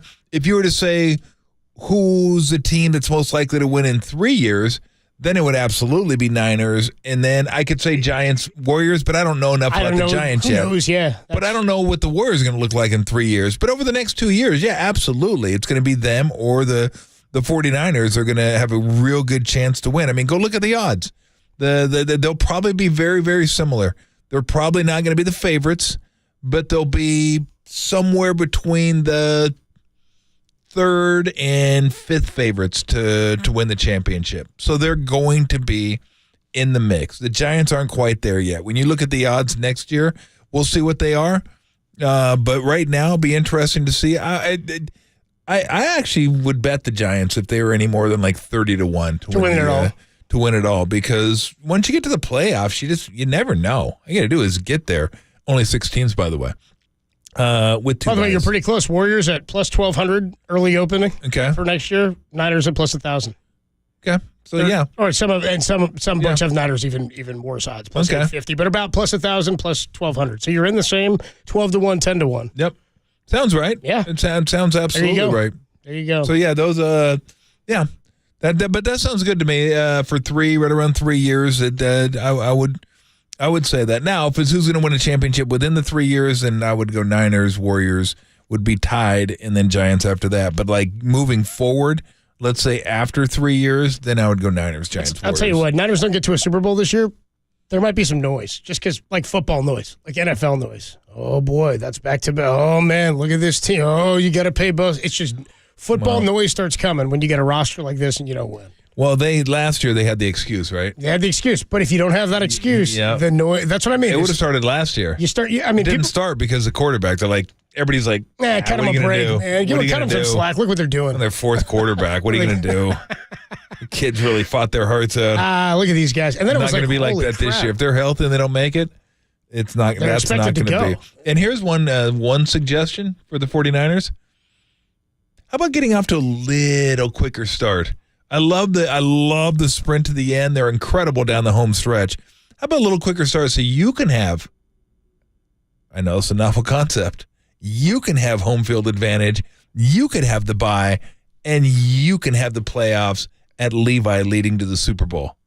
How about that? That would be nice. Well, they didn't start. Did they start great in 2019? I don't know what to say to that. Oh, they did start hot in 2019. They were 8-0. That's right. They got off to that red hot start. They had that middle part of the season where they played that gauntlet Packers and Ravens. They had a huge part of the middle season. And the Saints game. Yeah, they got off to a hot start then. And what happened? And where'd they end up? Hosted the NFC Championship. That's right. Nice work, Rodgers. Yeah. All right. Hey, good work to everybody figuring out that the Niners have the best future, the brightest future. I'm glad we well done. Glad we ironed that out today on a Tuesday afternoon. Giants pregame coming your way about an hour and 10 minutes. In about 15 minutes, Mike Yastrzemski. He stopped by earlier. We had a conversation with him about the walk-off home run, the great ball the Giants are playing right now as they are back in action at 6:45 at Oracle Park, 5:45 pregame, and we will have it for you right here on The Sports Leader. On the other side, a sound soiree. Tolbert and Copes only here on The Sports Leader.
No, I've whipped up this nasty little soiree.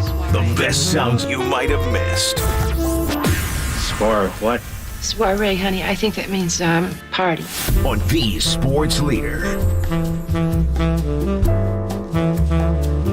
All right, your sound soiree for Tuesday, June 20th, 2023.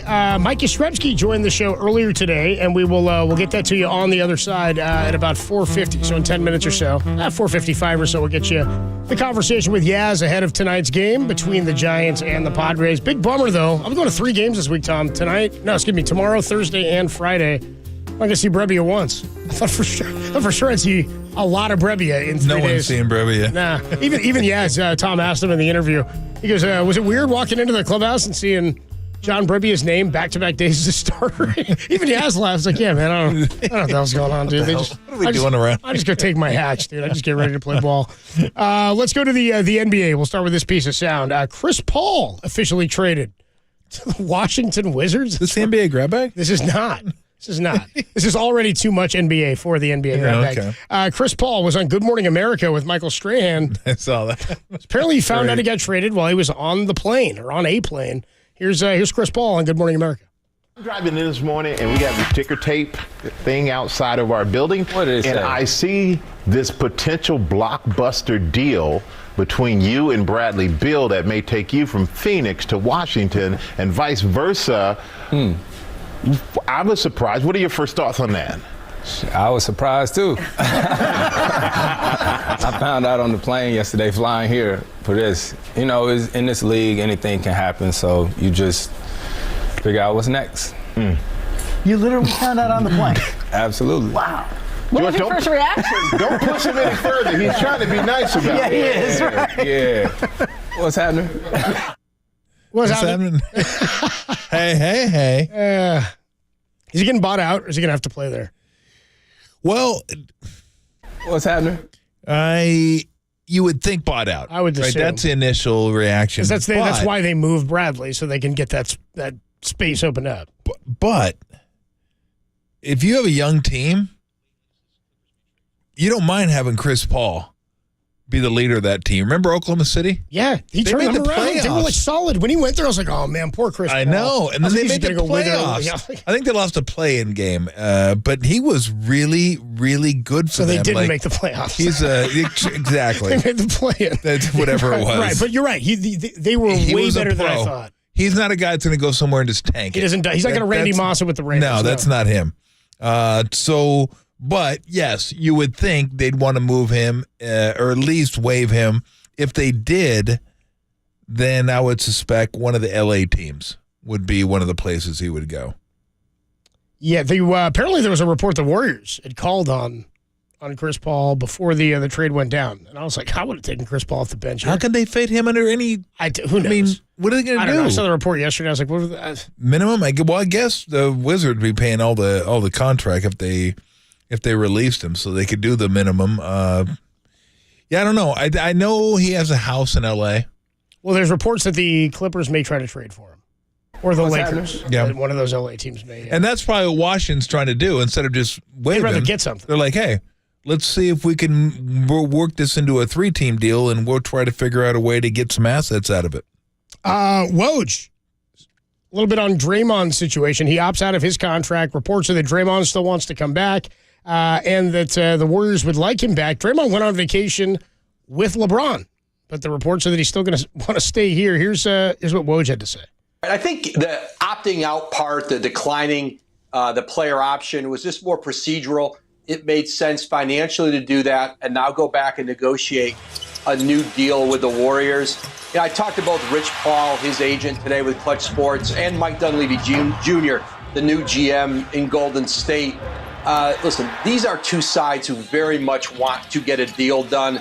Draymond and Rich Paul, they're not really posturing here, threatening that they're going to go somewhere else. There are great options out there for them. Teams with cap space like Detroit in his home state of Michigan, and then a bunch of other contenders who would need help from the Warriors in sign and trade scenarios. But I think there's certainly a desire on both sides to stay together. They want each other. I think Draymond Green, the idea of continuing with Steph Curry and with Klay Thompson and certainly Steve Kerr. Yes, there you go. That's nothing new that, we all kind of anticipated that was the situation. It's funny because it is a way different tone than the one he had last offseason, which was kind of puff his chest out. This is Draymond Green Industries. I'm going to, I know when my opt-out is. I know the date of blah, blah, blah, blah, blah. And now it's like, this is not posturing. This is just procedurally. He probably wants to come back. So, I don't know. I imagine there's a major sense of ownership for Draymond with this organization. Absolutely. He frequently hangs the hat on Steph like he should and gives the credit to Steph, says this is all because of Steph, but he knows that none of this happens without him either. And he knows that this is a place that he built, and I think he wants to – I think if he were honest about it, if he could, he'd want to retire here. I think he'd like to, but who knows what the future holds in terms of success and where the organization has to go financially and what it means for Klay. Klay's the one that's the – sort of the paradox to me. Yeah. I don't know what's going to happen with him and what his mind is going to say, or if he proves that he's worth some sort of value after this year beyond what he's making. Yeah, who knows? And look, Draymond could very simply just feel like I think everything he said was true, but he may very well just feel like we got a chance to win here. Yeah. Why wouldn't I stay here? I'm comfortable. I've been here. I love it here. I have ownership, all those things. And we get a chance to win. Like if they didn't have a chance to win, in his mind, he might say, you know what, I'd like to try to win another championship before I'm done and have a better chance somewhere else. I don't think he looks around and thinks, we don't take a back seat to anybody. We're going to have a chance to win next year, so why not stay here? You don't think he's looking at that bag of money in Detroit that Woj was talking about? No, I don't think he's looking at that. When he said his hometown of Detroit, I was like, bro. What? What? He's not going to Detroit. How bad of a move would that be for the Pistons, too? I mean, well, I don't know if it'd be as bad as you think because that's a guy that could teach young guys a lot of things. He would teach young guys, but is that what? I don't know that that's why Draymond's going anywhere. You also would be hoping that he's going to teach young guys. No, for him you wouldn't, but for your young guys, how to be a pro, how to work, he just punched somebody in the face. Yeah, I'm just saying. If you're playing devil's advocate for that, we've seen him with young guys. Yeah, but I don't think he's walking around punching people in the face. Who's a young guy? Who's a young guy and wants it, huh? It would be a funny strategic move, I think. I think you could get a cheaper, different type of guy to do that if you were Detroit. Again, what Draymond brings, and I think because he's such a winner, he doesn't strike me as a guy who's doing that. He strikes me as a guy No. If he's leaving, he's going somewhere else to try to get a championship. All I'm saying is I think it would be beneficial for Detroit. I hear you. I agree. It's not going to be beneficial for Draymond, except for all the money that he's getting. He's already got enough money. That's what I mean. The dude's going to own the media world anyway. New media, hashtag, whatever. The dude's going to own media. He's going to have his own podcast. He's a billionaire. He's going to be on TNT. He's going to have all this stuff. So that's the last thing he's worried about is money. He's like taken care of. So for him, it would make no sense to go to Detroit and be like, okay, I'll be a mentor. Yeah, it's fun. This is great. You know what? You're right. He may get so frustrated. He may punch more than one person. More than one guy, yeah. He may just punch everybody on the bench, like during the game. I guess it's a possibility, too. Can you imagine he's like the Haslam of a team? He's like 40 years old, and he's just the enforcer. He's just a goon. Yeah. Like he's out there to fight guys. But let's remember, they did spend a lot of money on Monty Williams, too.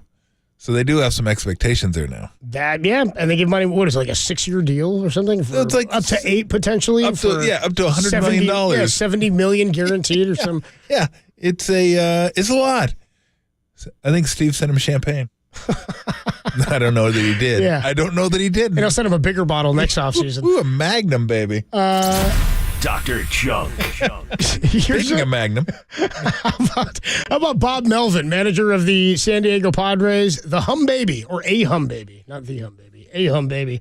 Former Giant Bob Melvin was asked about the A's and their potential move to Las Vegas. Of course, spent many years as manager of the A's. Here's Bob Melvin on the A's. Yeah, it's sad. Anybody that grew up here, it does not look forward to that happening. I don't know that anything's 100% sure yet, but obviously for a lot of people here that have followed the A's, and it's a storied franchise with a rich history, a lot of winning, some of the great players in all of baseball played there. It would be sad. So we'll see where it goes from here. It looks like it's getting some traction in Vegas, but you never know until the last minute. I think a lot of people are holding out hope that maybe it doesn't happen. There you go. Melvin on the A's. Yeah. That's a bummer. He said what everybody's been saying. I mean, how's it not going to happen now? Yeah, I don't know. I think it's done, isn't it? I hope it doesn't happen. I was like, didn't the governor approve it already? Didn't that happen last week? Yeah. Like Friday? I got to be honest. Owners have to vote on it. Maybe the owners won't vote. Maybe the owners won't side with Fish. I could care less. I don't care anymore. They go. Stay. I don't care. Who cares? They're the A's. Where do the A's rank in future of brightness? I don't care. One more here. Our next guest, we had him on earlier, hit a walk-off home run last night. Mike Yoshimski was asked about Father's Day. Tom, you might agree with this. What's the best Father's Day gift, according to Mike Yoshimski? What should everyone go get their dads this year? Everyone should give their dads that guilt-free round of golf. It's a magical thing, you know, when you get away with one and you have that like little bit of like hint over your shoulder, you're like, I got to do some stuff when I get home, or I gotta clean up the house before I go. So we have these good graces. It's like, just give your man a free round of golf. You know, it's just tell him it's guilt free. He can come home